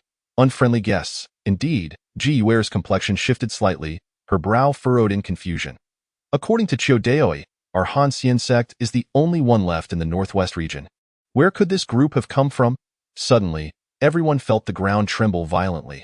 "Someone is attacking the protective formation. Go, we must move," Ji Wei commanded coldly, taking flight toward the hall's exit. Since the great demon had broken its seal 2 months prior, the Han Xian sect had been beset by calamities. Just as they had resolved the troubles with the ghost sect, another threat emerged. "What a tumultuous time this is," Ji Wei sighed internally, her gaze sharpening as she caught sight of the multitude of black figures outside the formation. Chapter 70. The Return of the Spatial Laws. A similar scene unfolded once more. Unlike Chiu Daoi, who had attempted to breach the formation single-handedly, this new group emanated a far more terrifying aura and acted with ruthless decisiveness. "Who are you?" Ji Wei bellowed, standing poised in midair, yet the black-robed figures paid her no heed, their potent spiritual energy surging, leaving the protective formation in peril. "Assist me," Ji Wei cried out in urgency. Addressing the individuals below, in the next moment, those who had just emerged from a brutal battle settled into a meditative posture, their palms raised to the heavens, their spiritual energy coursing rapidly within. Hundreds of vibrant streams of energy converged towards Ji Wei. 10,000 of us become one sword formation. Condense, Ji Wei shouted, her hands moving swiftly. After 3 breaths, a brilliant blue sword projection materialized before her. But it only possessed less than 40% of its full power. Ji Wei's gaze sharpened, her heart sinking. The efficacy of the 10,000 of us become one sword formation depended on the number of participants. The more energy gathered, the greater its might. Yet, due to the recent conflict with the ghost sect, they had suffered significant losses, with half their numbers diminished. Moreover, with the 9th elder Ji Shuiyun in a critical state, she could not contribute to the formation. The 10,000 of us become one sword formation was now rendered nearly useless. Ji Wei, feeling a surge of reluctance, brought her palms together and aimed towards one of the black-robed figures. Clang! The moment the sword made contact, a lance of spiritual energy shot forth, sending the sword flying. Another transcendence? Ji Wei's gaze froze as she observed the assailant.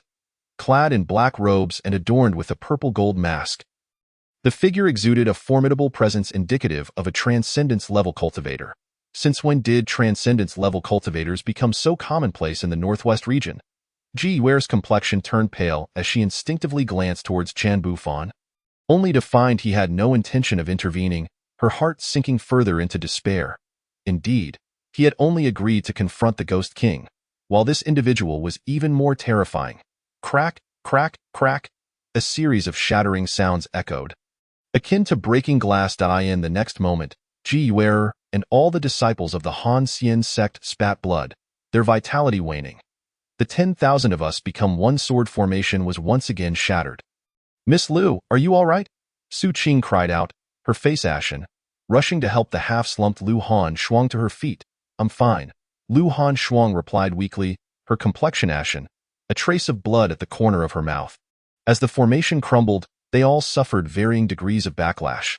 Chen Bufan watched the scene unfold, his hands clenched tightly at his sides. "Was it you who killed Chiu Daoi?" A voice resonated from the sky. Chen Bufan looked up to see a figure wearing a purple-gold mask standing before Ji Yuer. "Qiu Daoi was sent by you?" Ji Yuer exclaimed, her eyes widening in shock, only to feel something amiss. "Trash is indeed trash," the king scoffed, disdain evident in his gaze towards Ji Yuer. Even when pushed to transcendence, he is still incapable of achieving anything significant. Ji Yuer's eyes widened in realization. Indeed, Qiu Daoi's breakthrough was fraught with issues. When Ji Yuer first discovered his advancement, she had sensed something was off. The situation among the major sects in the Northwest was quite similar. Having engaged with Qiu Daoi for decades, she knew him well. His sudden ascendance to transcendence was undoubtedly suspicious. Yet, in the face of imminent danger, Ji Yuer had no time to ponder. Subsequently, to counter Qiu Daoi's subsequent assault, she had nearly discarded this suspicion from her mind. However, now, with the confirmation from this individual, Ji Yuer's intuition was validated. Ha! Qiu Daoi believes he has ascended the path and attained the great Tao, yet he is merely a pawn, Ji Yuer derided with a mocking smile. The opportunity was presented to him. He simply failed to seize it. The king's tone remained indifferent as he surveyed the surroundings, then turning his gaze back to Ji Yuer. Returning to the matter at hand. "Tell me, did you kill Qiu Daoi? If so, how did you do it? Perhaps I could spare your life." Ji Yuer's heartbeat quickened, struggling to refrain from glancing at Chen Bufan, her expression composed as she replied. "He perished beneath the grand formation of our sect." Upon uttering these words, Ji Yuer felt an immense weight pressing down upon her, as if a mountain were bearing down, making it difficult for her to breathe. "Lying is not a commendable habit," the king remarked with a hint of mockery in his eyes. "This formation indeed possesses certain merits, but to contend with a transcendence cultivator, even a subpar one, it is insufficient." Ji Yuer opened her mouth to respond but was interrupted.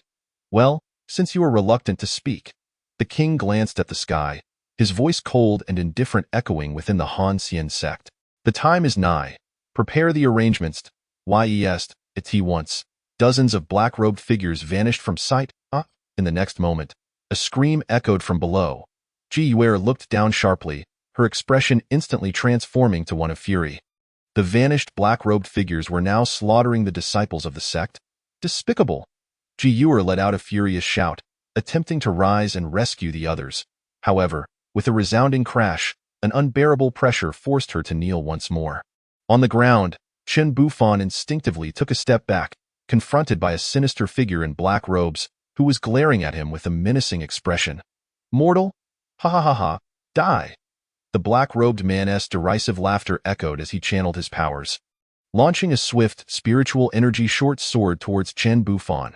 Reflexively, Chen Bufan raised his arm to shield his eyes, but the anticipated injury never came. "You?" Suddenly, a shriek pierced the air. Chen Bufan lowered his arm and looked over, only to see the once ferocious black-robed man with a spiritual energy short sword embedded in his heart. The very technique he had just employed. Did he just seal his own fate? Chen Bufan was momentarily taken aback, glancing instinctively at Su Qing, who was blinking at him in astonishment. "Young master, you are truly remarkable," Su Qing exclaimed in admiration. Chen Bufan couldn't help but roll his eyes internally. "In the air? The king furrowed his brow, his spiritual sense having been keenly observing the scene below. Consequently, the events unfolding with Chen Bufan immediately captured his attention. Spatial fluctuations? The king's previously calm tone now bore a hint of shock. "How is this possible?" "Yet, it is indeed a disturbance caused by the laws of space," he murmured, his voice tinged with confusion.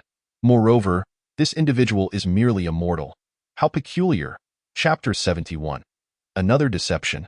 The king regarded Chen Bufan with disbelief, but soon shifted his gaze to Ji Yuer, smiling as he remarked, "He was the one who killed Qiu Daoi, wasn't he?" Ji Yuer remained silent. "It seems I am not mistaken." "How intriguing." The king burst into laughter, and in the next moment, his figure vanished from sight. Once again, another black-robed man perished before Chen Bufan. He stared, somewhat dazed, at the corpses strewn before him. Meanwhile, an increasing number of black-robed figures gathered around Chen Bufan. Their eyes filled with trepidation as they observed one another. They had all witnessed how their comrade had met his demise. To engage, or not to engage? The crowd exchanged glances, uncertainty evident in their demeanor as they hesitated. Rooted in place, Stand down. A voice emerged, and the king, adorned with a purple gold mask, materialized before Chen Bufan. The black-robed figures promptly dispersed, charging toward the disciples of the cold immortal sect. You are the one who killed Xiao Daoi? The king's gaze held a measure of gravity, as he had yet to discern Chen Bufan's true nature. How was it possible that he had not sensed a shred of spiritual energy emanating from him? The king pondered silently, questioning what kind of concealment technique could achieve such an effect. Could it be an immortal method? Chen Bufan furrowed his brows slightly, his tone tinged with irritation as he replied, "Do not speak so recklessly." Xiao Daoi leaped into the lake himself. "What does that have to do with me?" At this, Chen Bufan paused, glancing up at Ji Yuer, still imprisoned in the air, and added, "Who exactly are you?" "Ha ha ha ha ha." The king suddenly erupted into laughter, doubling over as tears nearly spilled from his eyes. He could hardly believe the absurdity of the excuse he had just heard, a dignified tribulation stage cultivator.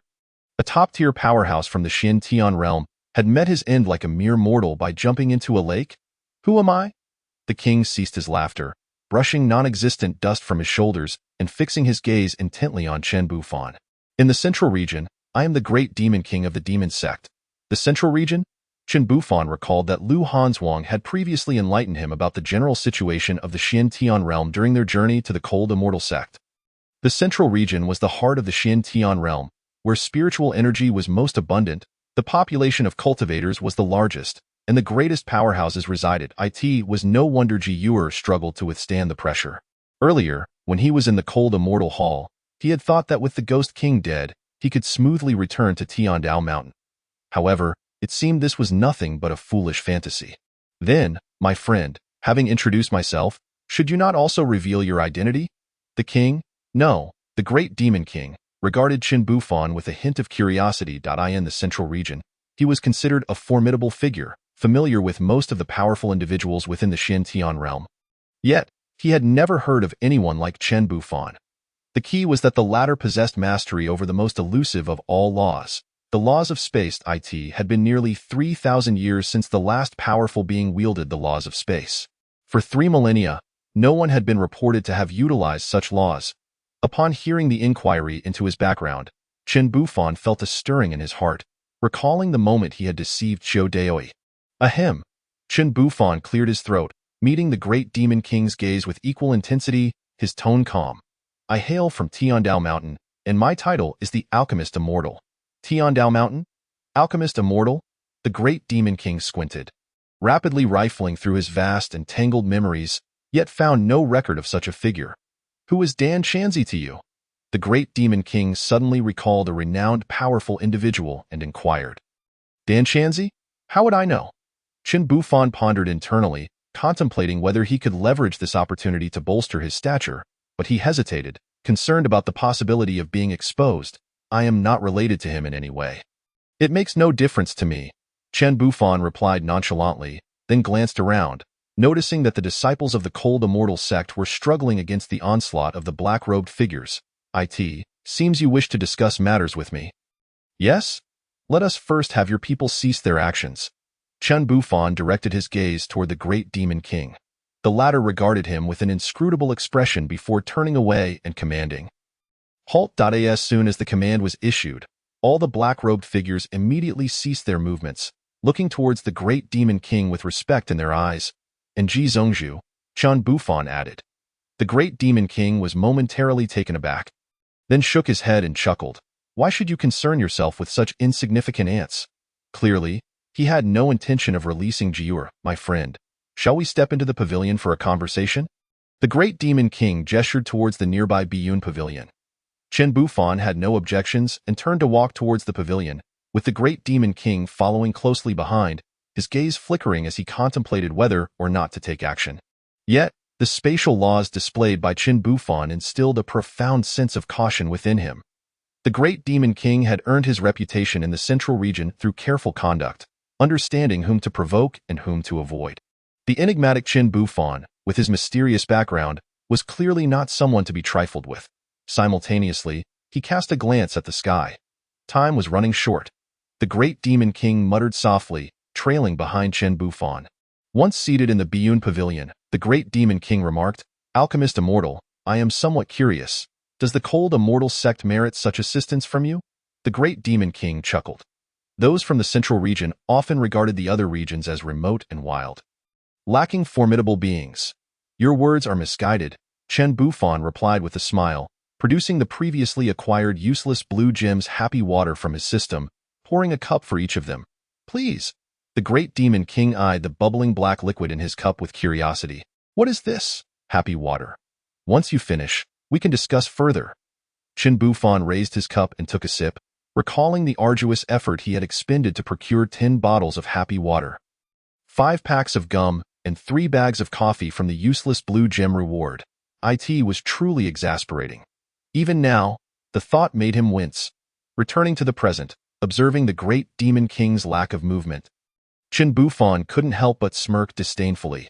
What, are you afraid it might be poisoned? What poison could harm a tribulation stage cultivator? Seemingly provoked by Chen Bufan's tone of disdain, the great demon king scoffed and lifted his cup to drink. Yet, upon doing so, boom! The Biyun pavilion erupted into countless shards that scattered in all directions, leaving only the stools they sat upon intact on the ground. Chen Bufan's body tensed involuntarily, a wave of apprehension washing over him. Thankfully, he had been able to deceive the great demon king. Had the latter truly chosen to strike, Chen Bufan feared he would have met an untimely end. Chapter 72. The Celestial Sacred Artifact. The upheaval within the Biyun pavilion instantly captured everyone's attention, causing the previously halted minions of the great demon king to descend into chaos. In midair, Jiura's beautiful eyes narrowed. The atmosphere within the venue grew tense. Just then, as the clouds of dust settled, the great demon king sat upright on his black jade chair, cradling his cup with an entranced expression. Chen Bufan waved away the dust before him. Expressing his dissatisfaction, my friend, your reaction seems rather excessive. For a mere cup of happy water, such a commotion. What a splendid pavilion, now reduced to ruins. Were it not for my belief that I could not overpower you, I would surely have given you a couple of slaps in the eyes of the great Ming Demon King. An extraordinary light flickered as he suddenly raised his head, fixating intently on Chen Bufan. No, no, no, my dear Taoist Dancian, you are far too modest. I never anticipated the existence of such a precious treasure. At this moment, the shock that surged within the great Ming Demon King far surpassed anything he had encountered in over 5 centuries. A treasure capable of refining the physical bodies of those in the tribulation transcendent stage was something he had never even heard of. Since the ancient times, apart from the orthodox path of legal cultivation in the Xintian realm, the rest of the cultivation legacies had nearly been severed. Today, the once glorious physical cultivation had dwindled to a mere shadow of its former self. Besides the martial artists from the mundane world and the newly initiated cultivators, few ventured into the realm of body refinement. It wasn't that they did not practice. Rather, they had no means to do so. The severance of legacies was one reason, but the lack of auxiliary spiritual materials was fundamental. Body cultivation required continuous enhancement through spiritual materials. Thus, without them, the endeavor was futile. Yet now, the great Ming Demon King felt an undeniable surge in the strength of his own physique, an astonishing increase of 20%. The shock coursing through him utterly dismantled all his previous understandings. It's merely a beverage, Chen Bufan remarked dismissively, curling his lip. Beverage? What do you mean, Taoist? The great Ming Demon King, unfazed by Chen Bufan's disdain, inquired eagerly. That it's akin to tea, something to drink. That I call it happy water, Chen Bufan replied casually, his gaze taking on a peculiar quality. This happy water seemed to hold an immense allure for the denizens of the Xintian realm. He recalled how, during their time at the Qingxin courtyard, Su Qing had also exhibited a particular fondness for it. Happy water, the great Ming Demon King mumbled, and then suddenly removed his mask, revealing a surprisingly honest face before Chen Bufan. It was hard to imagine that such a seemingly innocent visage belonged to a ruthless demon king. You? Chen Bufan blinked in confusion, struggling to comprehend the other's behavior. I humbly request another cup, dear Taoist. The great Ming Demon King licked his lips, his gaze brimming with desire as he looked at Chen Bufan. Chen Bufan slapped his forehead, bemused, as he refilled the cup. Watching the Demon King sip the happy water with relish, Chen Bufan couldn't help but chuckle. Since you enjoy it so much, I have more. The great Ming Demon King abruptly lifted his head, his eyes ablaze with fervor. After thorough consideration, he was convinced that this so-called happy water genuinely enhanced physical strength and bore no drawbacks. The great Ming Demon King utilized his spiritual perception to assess his bodily strength, and after just a few sips, it surged by another 40%. Might I trouble you for some more? At this moment, the gleam of greed mingled with eagerness in the great Ming Demon King's gaze, intensifying his desire to act. However, recalling the spatial laws he had just observed and the happy water that could fortify his physical strength, he understood that one who possessed such items could not merely be an ordinary mortal lacking spiritual power. This person was undoubtedly a significant figure, perhaps merely finding amusement in engaging with him. The great Ming Demon King's thoughts crystallized. This? Quite acceptable, Chun Bufan replied with a smile, then gestured towards the battlefield. Pointing at the figure in black robes, however, you must depart and set down the sect Master Ji. Not an issue. To Chen Bufan's surprise, he gazed at the great Ming Demon King, astonished as the latter reiterated. You agree to leave? Indeed, the great Ming Demon King nodded again, chuckling. This endeavor was originally to serve those above him, to curry favor with them. Though abandoning the task would incur some losses, acquiring the happy water from the Taoist ancien was undoubtedly a monumental gain. Ever since he entered the tribulation transcendence stage, his path of legal cultivation had stagnated, prompting him to seek other treasures to augment his strength. Yet, what treasure could surpass the enhancement of physical power? None. Hence, as long as he could obtain this happy water, relinquishing his current task was not out of the question. Furthermore, abandoning the Han Xian sect did not equate to failing the mission. This bottle is for you. But I hope you will honor your word. Chen Bufan hesitated briefly before placing the entire bottle of happy water before the great Ming Demon King. With a sharp intake of breath, the great Ming Demon King felt his heart race. Suppressing the urge to down it in one go, he closed his eyes, carefully storing the happy water away. Thank you, dear Taoist. The great Ming Demon King rose and bowed respectfully to Chen Bufan. Startled, Chen Bufan remained seated on the black jade stool. Waving his hand nonchalantly, now that you have the item, you should depart swiftly. Observing Chen Bufan's calm demeanor, the great Ming Demon King grew increasingly confident in his suspicions. After a moment's hesitation, the great Ming Demon King spoke again. Before I leave, I hope to convey something to Taoist Ancien. Chen Bufan's heart tightened slightly, but he maintained an outwardly composed nod. The truth is, I am not the true mastermind behind the recent schemes concerning the Northwest region. The great Ming Demon King's seemingly honest face suddenly shifted to one of shrewdness as he continued. This plan originates from the will of the Supreme Elder of the Seven Stars Demon Sect in the Central Region. I am merely a pawn in his game. The Supreme Elder of the Seven Stars Demon Sect. Chen Bufan's expression remained unchanged, but he mentally noted this identity for future inquiry with Ji Wei, who would likely be informed. Taoist, please continue. I must ask for your understanding that I cannot disclose the Elder's name. His cultivation is at the great ascension stage, and he is nearing the heavens. Should I utter his name, he would surely sense it, the great Ming Demon King explained, carefully watching Chen Bufan's reaction. To his slight disappointment, he noted no significant change in Chen Bufan's expression. This was his last reluctant probe, and it regrettably ended in failure. Centuries ago, the Supreme Elder crafted a transcendent sacred artifact, yet it lacks a spirit. Thus, he has sought to gather the resentful souls of the sects in the Northwest to forge its spirit. Calculating the time, the great Ming Demon King mused that aside from the Han Xian sect, the resentments of the other sects should have been sufficiently gathered by now. Although he dared not provoke a great ascension cultivator, the resentful souls from the other sects were likely ample, and the absence of the Han Xian sect would not significantly alter the balance. Hence, his previous agreement had been so readily given. Goodness! Chen Bufan exclaimed, inwardly gasping in astonishment. He had never imagined that someone would resort to the slaughter of several sects for the sake of crafting an artifact.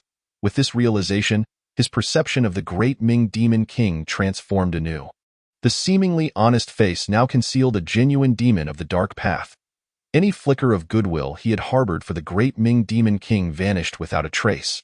Once again, the great Ming Demon King's voice reached his ears. The collection of resentful souls has succeeded, but that is not the most crucial aspect. Chen Bufan raised an eyebrow, intrigued. What do you mean? For the cultivators of the central region? The other wild, peripheral areas of the Xintian realm are essentially the same. Yet, why choose this place? The great Ming Demon King spoke with an air of mystery. In truth, the central region is not solely populated by demonic sects. The righteous sects are even more formidable. Such actions are typically not permitted. Yet, that supreme elder proceeded regardless. Do you not find that curious, Taoist Dancian? Feigning displeasure at the other's cryptic tone, Chen Bufan showed no fear of the Demon King's potential wrath. Since the great Ming Demon King had broached this topic, he was bound to finish it. Indeed, the Demon King continued to elaborate. This is because the northwest region is on the brink of vanishing. With a sudden laugh, the great Ming Demon King added, once it disappears, who would care if all the cultivators here perished? Vanishing? What do you mean? Chen Bufan's brow furrowed tightly, his heart beginning to race. This is merely my conjecture, but I would say I have a 90% certainty. The great Ming Demon King spoke confidently. 3,000 years ago, a great ascension expert emerged from the northwest region. After perishing in a tribulation, he left all his legacies behind in this region and uttered a prophetic statement. At this juncture, the great Ming Demon King paused dramatically. 3,000 years hence, the northwest region shall become the greatest secret realm of the Xintian realm, and the legacies he left behind will manifest. This year marks the time of their emergence. At the fastest, within a month, and at the slowest, within half a year, the northwest region will utterly vanish from the Xintian realm, transforming into the land of that great being's legacy. In truth, this information was painstakingly uncovered by him only after he learned of the task assigned to him by that elder. After all, it seemed highly questionable to suddenly target a cultivator in a particular region without any provocation. This investigation thoroughly unsettled him, yet it also emboldened him to come here to carry out the mission. Otherwise, not even 100 lives would suffice to embolden him to offend the entire righteous path. Meanwhile, this revelation undoubtedly left a profound impact on Chen Bufan, although his expression remained as calm as a still pond. Within his heart, turbulent waves surged. The words spoken by the great Ming Demon King were, more likely than not, true. If that were the case, when the time came, would Tian Dao Mountain, along with the Qiyin Kingdom, simply cease to exist? Chen Bufan found this hard to accept. Dan Xinzi, Sr. Only those at the Mahayana stage are likely aware of this matter in the central region, so you should make preparations as soon as possible. If you wish to come to the central region, you may seek me in the Great Ming Prefecture of Qixingzhou with this token. Just before departing, the great Ming Demon King hesitated for a moment, changing his address, and placed a pitch-black token bearing the words Great Ming before Chen Bufan, before leading his subordinates away. After an afternoon of recuperation, the battle-scarred Han Xian sect had managed to regain some semblance of its former self. That evening, under a sparse moonlit sky, 4 figures were seated within the Han Xian hall. The main seat was unoccupied, while 2 grandmaster chairs on either side were occupied by 2 individuals each. On the right sat Ji Yuer and Lu Hanzhuang, while on the left were Chen Bufan and Su Qing. Thank you, Senior, for rescuing Xiaoyun. Ji Yuer expressed her gratitude upon taking her seat. In the afternoon, Lu Hanzhuang had still been unwilling to give up, hoping that Chen Bufan could heal Ji Shuiyun. With no other options left, Chen Bufan had reluctantly taken out the medicinal cauldron he had used in Qingxin Xiaoyuan to concoct a blood vitality pill, which he then handed to her. To his surprise, it actually cured her. In that moment, Chen Bufan, burdened with heavy thoughts, found himself at a loss for words. The second elder had spoken so gravely in the morning. Yet in the end, a single pill meant for mortals had resolved the issue. Was he jesting with him? With a resigned wave of his hand, Chen Bufan turned to Ji Yuer and Lu Hanzhuang. Speaking solemnly, let us set this matter aside for now. I have something of greater importance to discuss. Sect Master Ji, Miss Lu, you both should be made aware of this. Please, Senior, go ahead, they replied in unison, their expressions shifting to one of seriousness as they sat upright. Chen Bufan cleared his throat and recounted the words of the great Ming Demon King, leaving nothing out. As time passed, the moment he finished speaking, silence enveloped the Han Xian hall. Su Qing's complexion turned pale, her gaze vacant, while Lu Hanzhuang was visibly shaken, her countenance reflecting her shock. Ji Yuer, meanwhile, gripped the arms of her chair tightly, her expression inscrutable. The emergence of the Qixing demon sect, the legacy from 3,000 years ago. This truly is an unforeseen calamity, the greatest trial since the establishment of the Han Xian sect. Sect Master Ji? What do you know about this? Chen Bufan inquired, noticing that Ji Ware's demeanor seemed rather unusual. After a moment, Ji Ware, with a dry throat, spoke. There are 13 top-tier forces in the central region, namely the top 13 sects among the 100 sects, comprising 5 demonic forces and 6 righteous forces, alongside 2 that straddle the line between righteousness and evil. We are categorized as 1 palace, 1 hall, 5 demons, and 6 immortals. The Qixing demon sect is one of them. Ranking 10th among the 100 sects, Ji Ware proceeded to recount everything related to the Qixing demon sect. After finishing, she paused, casting a complex look at Chen Bufan. The 3,000-year legacy you mentioned, Senior, is indeed recorded within our sect. In fact, the neutral sects in the northwest region have known of this for thousands of years. However, as 3,000 years have passed, each generation of sect masters has treated it as mere legend. Never anticipating its truth, Ji Ware recalled that her predecessor, her master, had mentioned this before passing, emphasizing that every generation of sect masters must pass down this knowledge. By the way, when my master conveyed this, she also mentioned something else. Hearing Ji Ware's last statement, Chen Bufan raised an eyebrow and inquired, "What was it?" Instantly, the gazes of the 3 in the hall converged upon Ji Ware. With a contemplative expression, she began at that time. My master was on the verge of departing, yet she still mustered the strength to tell me that if the legacy truly reappeared, I should go to Tianyun Pavilion. There, I would find the answers. Tianyun Pavilion? Lu Hanzhuang interjected, puzzled. Having lived in the Han Xian sect for centuries, she had never heard of such a place within the sect. What? You don't know about this place? Chen Bufan asked, somewhat surprised. As Lu Hanzhuang shook her head, her expression one of confusion. In truth, I do not know of this place either, Ji Ware sighed, a faint, bitter smile gracing her lips. After her master had spoken, she had not had the opportunity to inquire further, and despite searching among the elders later, such matters were known only to each generation's sect master. As time passed, she had eventually set it aside. At this point, Ji Ware felt a pang of regret. When she assumed the role of sect master, there were still many elders from the previous generation within the sect. Had she delved deeper into the inquiry, she might have unearthed a wealth of information. However, over the years, many elders had passed on, leaving only a scant few from the last generation. Tianyun Pavilion, Chen Bufan murmured. Shaking his head gently, he rose to his feet and smiled at Ji Ware and Lu Hanzhuang. Let us investigate. After all, there is still some hope that IT would be ashamed to abandon the search now. Ji Ware nodded slightly, then turned to Lu Hanzhuang, instructing, Hanzhuang, you should first assist Xinchuan with the restoration of the sect. Once that is completed, take the elders to the library to thoroughly search for any information regarding Tianyun Pavilion. I will consult with Granny Kuzu. Yes, Sect Master, Lu Hanzhuang immediately responded. Senior, please rest well. If anything arises, just call for Han Yin, Ji Ware said, placing her hands together at her waist and bowing to Chen Bufan. Very well then, I shall see you tomorrow morning. Chen Bufan smiled warmly as he turned to leave with Su Qing. As they walked, they encountered dried bloodstains scattered about. Many of the once exquisite palaces and pavilions lay in ruins. Chen Bufan walked ahead, observing the desolation around him. Shaking his head slightly, he then paused. Turning to look at Su Qing, who followed behind him with a vacant expression, appearing quite despondent. The sudden stop caused Su Qing to bump into him. Ah, she exclaimed, startled, before looking up at Chen Bufan. Are you worried about the Qian kingdom? Chen Bufan gently ruffled Su Qing's hair, speaking softly. Su Qing's cheeks flushed crimson, yet her voice remained tinged with sadness as she nodded slightly. If this place becomes a site of legacy, both my father and the Qian kingdom will vanish. Young master, you wish to return? Chen Bufan asked, observing Su Qing's hesitation. Yes, I apologize, young master. Su Qing's expression was one of shame. Before coming to the Han Xian sect, Chen Bufan had initially intended not to bring her along, yet she had vowed to remain by his side. Now, however, she felt she was about to break that promise. In truth, returning now would be futile.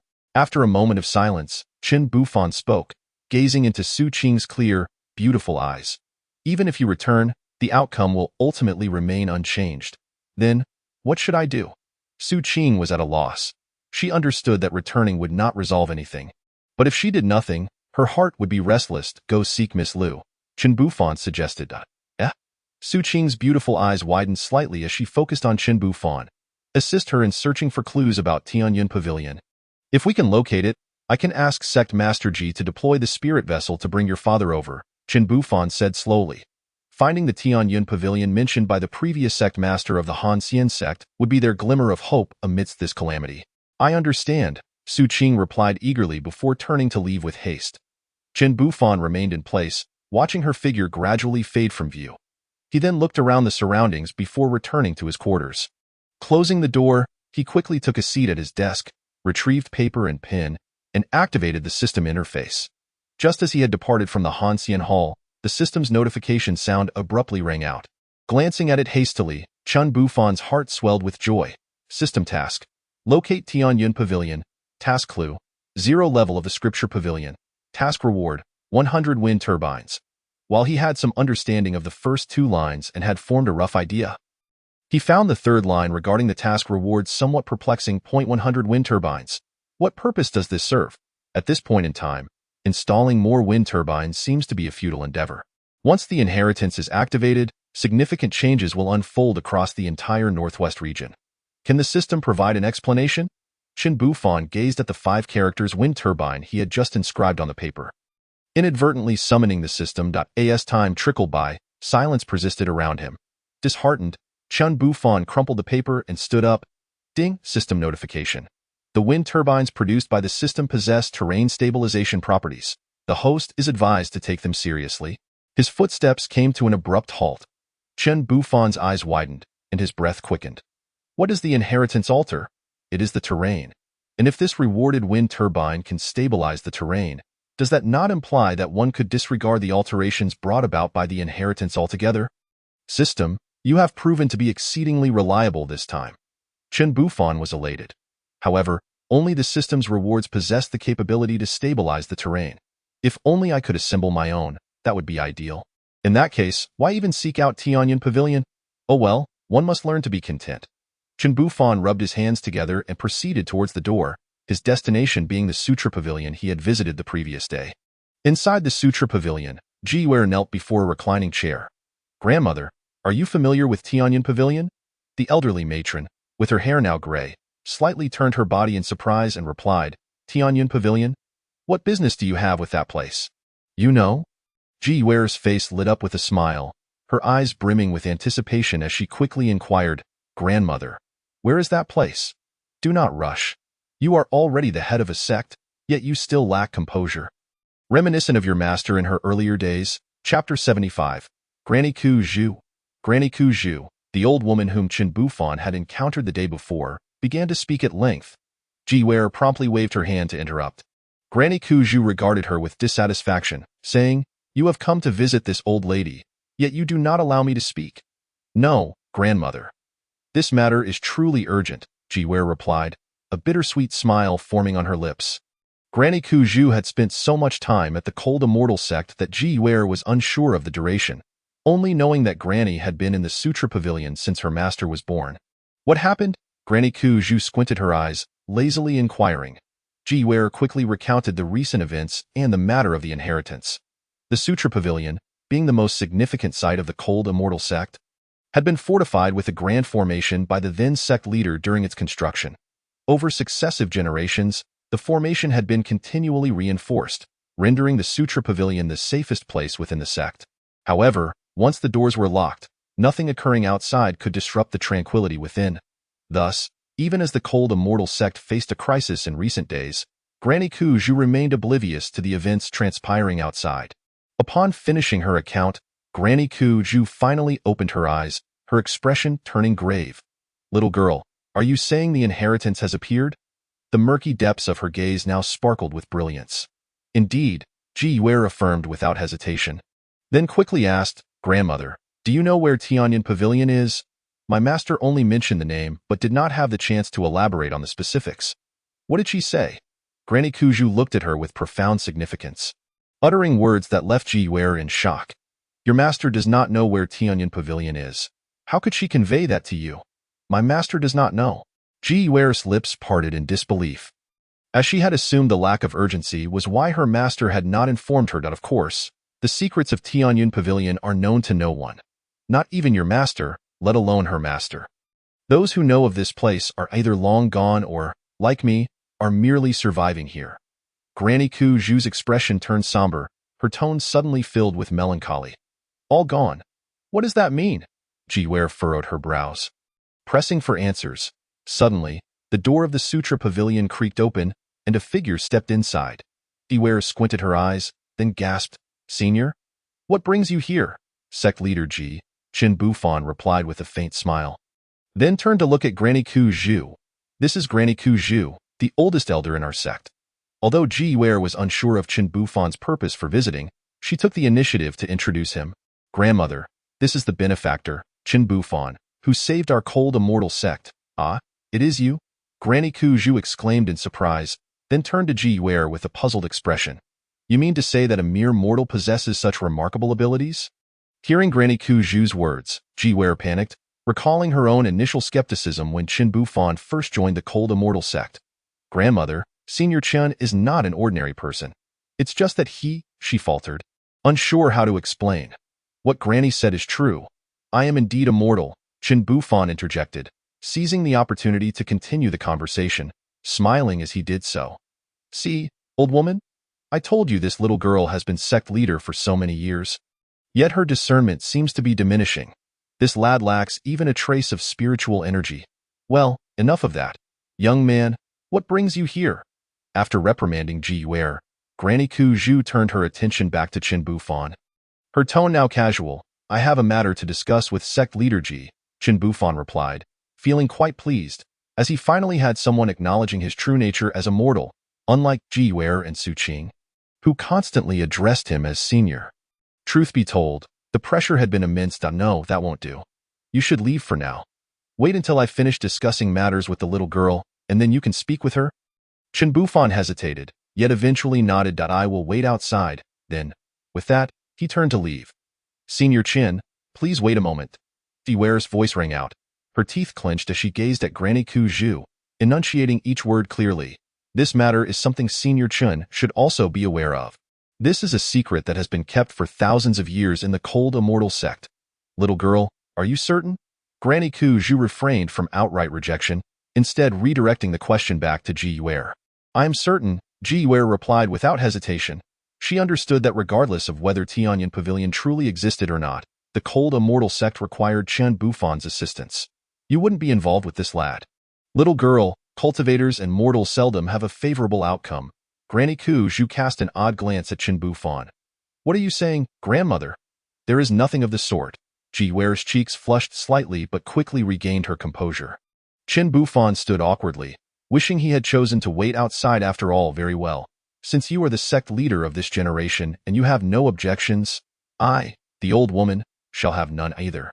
Please, have a seat, young man. Granny Ku Zhu chuckled, waving Qin Bufan over. Thank you. Qin Bufan bowed slightly and found a place to sit. The matter of the inheritance has deep roots. The information you possess is not entirely accurate. Yet it is not entirely incorrect either. As she spoke, Granny Ku Zhu surprised both individuals. Grandmother, please do not keep us in suspense. This matter is truly urgent. Ji Wei expressed her mild frustration. You, little girl. Granny Ku Zhu observed her with exasperation before continuing. The so-called Great Ascension cultivators from the outside world did indeed originate from our northwest region, and they left behind those words before their demise. However, this inheritance was not left by them. Not left by them? Qin Bufan inquired, puzzled, wondering if the great demon king had deceived him. Indeed, this inheritance has existed for over 10,000 years. He merely inherited a portion by chance and, before dying, unwillingly revealed this inheritance. Granny Ku Zhu sighed. Qin Bufan and Ji Wei exchanged incredulous glances, each reflecting the other's astonishment. Simultaneously, Granny Ku Zhu's next words struck them like a thunderbolt.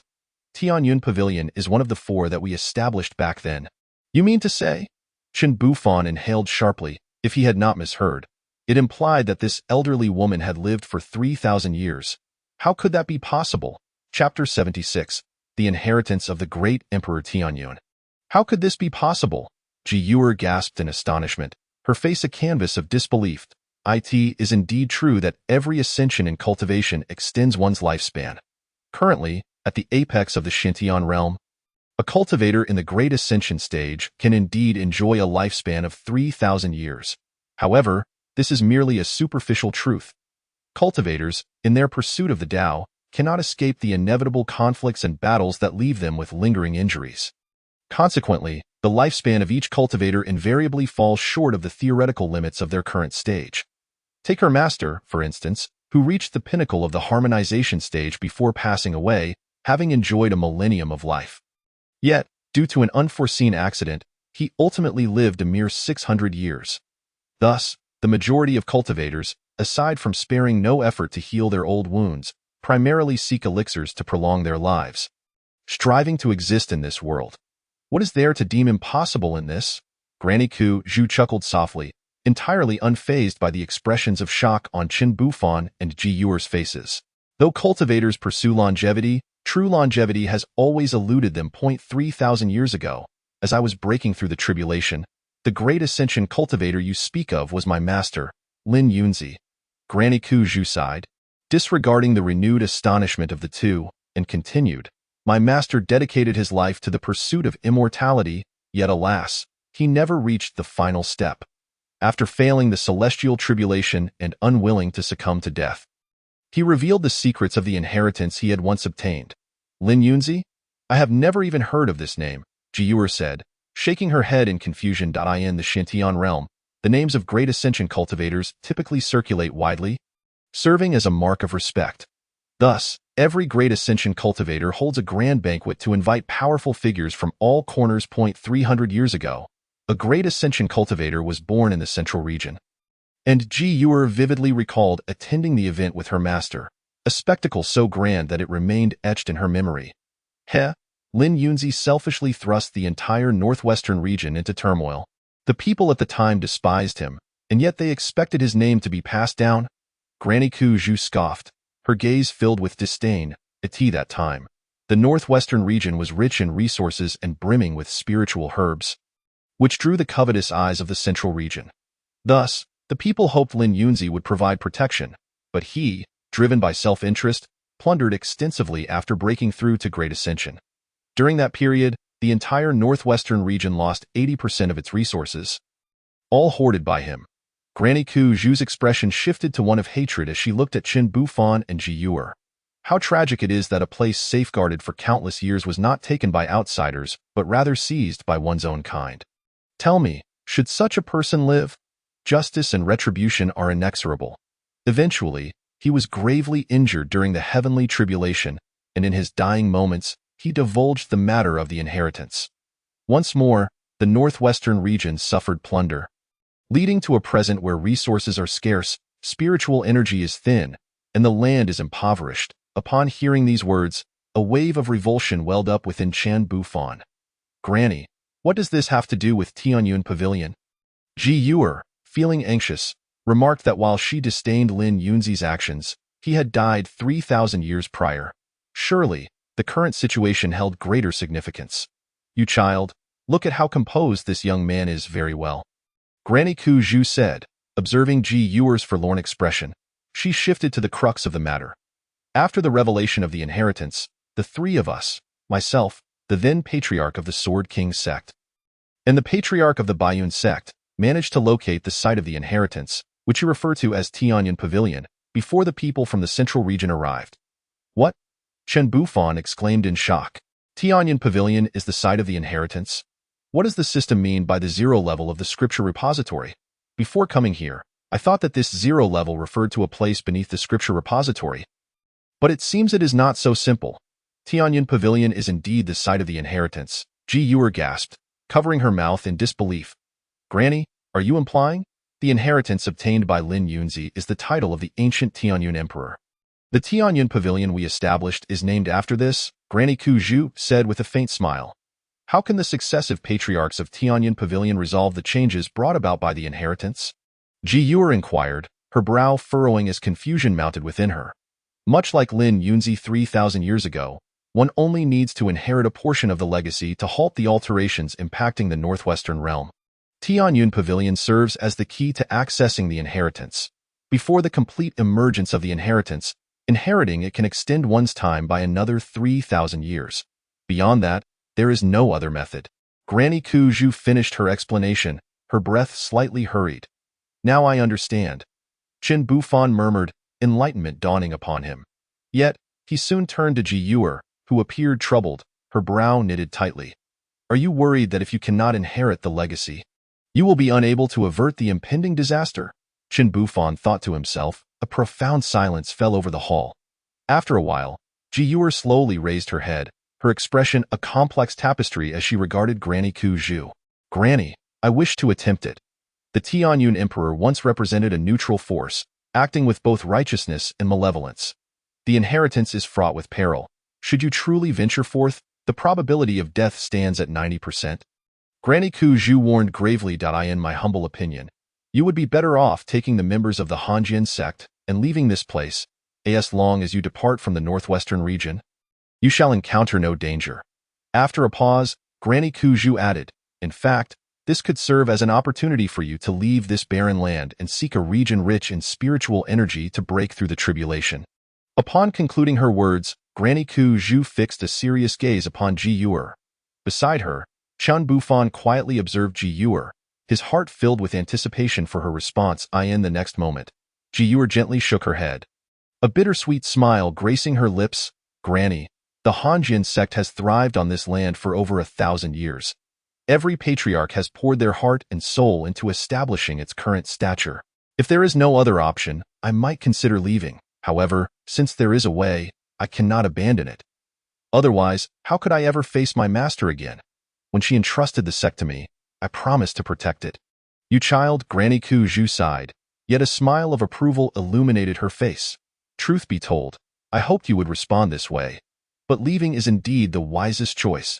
Ji Yuer smiled faintly, remaining silent. Very well, if that is the case, take this. Granny Ku Zhu waved her hands, producing a fragmented jade pendant that appeared in her grasp. The jade pendant was exquisitely crafted, adorned with swirling cloud patterns. Ji Yuer tightly grasped the pendant, her brow furrowing in confusion as she asked, why is it incomplete? Granny Ku Zhu smiled mysteriously. Naturally, it is incomplete. Tianyun Pavilion was constructed by me and the other two old fellows. The remaining pieces are in their possession. However, aside from the Hanjian sect, the other sects in the northwestern region have been destroyed. Also, Granny, are those two elders still alive? Ji Yuer inquired cautiously toward the end.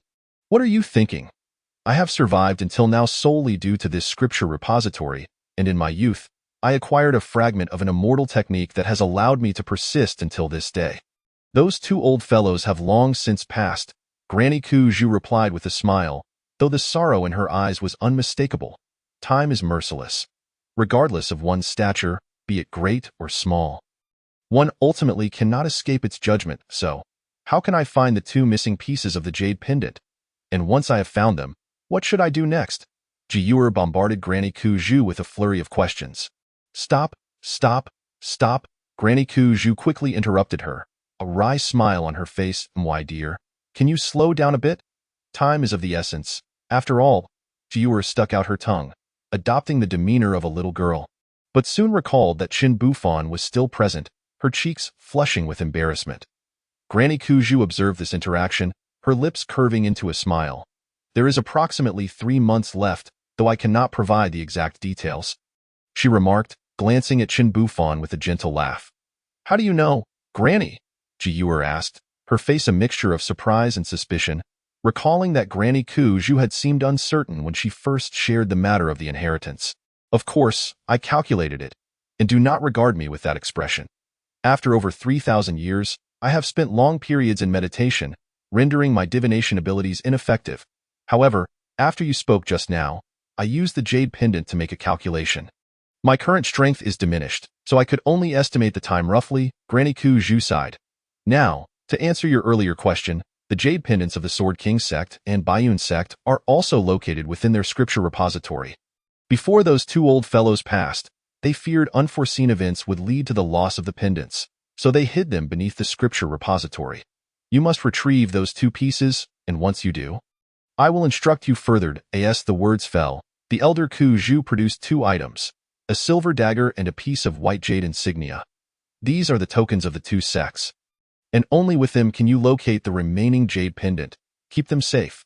Holding the items in her hands, Ji Yuer nodded solemnly. Very well. All that needed to be said has been spoken. What remains is for you to act, however. Until you complete the pendant, you have the opportunity to withdraw. My dear girl, do you understand? The frail, withered hand of Ku Zhu gently caressed Yuer's cheek as she spoke softly. I will not give up, Ji Yuer replied resolutely, her expression unwavering. I wish you good fortune. Ku Zhu nodded, withdrawing her hand and reclining back into her chair. Grandmother, we bid you farewell, Ji Yuer said, rising respectfully to bow. Chen Bufan followed suit, but just as they were about to reach the door, they heard Ku Zhu call out behind them, little girl, if you are concerned about this young man, why not let him stay here? It is certainly safe. Yuer's expression froze for a moment. She halted and turned to glance at Chen Bufan, then hastily addressed Ku Zhu, Grandmother, what are you saying? Elder Chen is quite capable of making his own decisions. I appreciate your kind offer, but I still hope to assist in some of the matters regarding Sect Master Ji. Chen Bufan smiled faintly. After a moment, Ku Zhu fell silent again. The two exchanged a glance before departing the scripture pavilion. As they stepped out of the building, Ji Yuer anxiously began to apologize to Chen Bufan. Don't worry about that. By the way, when do you plan to visit those two sects? Chen Bufan gently shook his head. Diverting the topic. Ji Yuer hesitated, but soon her gaze grew resolute as she looked at Chen Bufan. Elder, the Sword King sect and the White Cloud sect are located at opposite ends of the northwest region. If I were to visit both, I would surely run out of time. Therefore, I hope you can assist me by going to the White Cloud sect. Chen Bufan's expression showed a hint of surprise. You want me to go? For a moment he hesitated. Seeing his reaction, Ji Yuer quickly added, Elder, you heard what grandmother said. Time is truly of the essence. If I send someone else, I won't feel at ease. So it must be you. Let us discuss it while we walk. Chen Bufan rubbed his nose and began to stride forward. Ji Yuer followed closely behind, her expression tinged with anxiety as she watched his back. The night was thick with darkness. After 2 fierce battles during the day, the disciples of the sect were utterly exhausted, and thus the lights that would usually flicker to life at night remained extinguished on this occasion.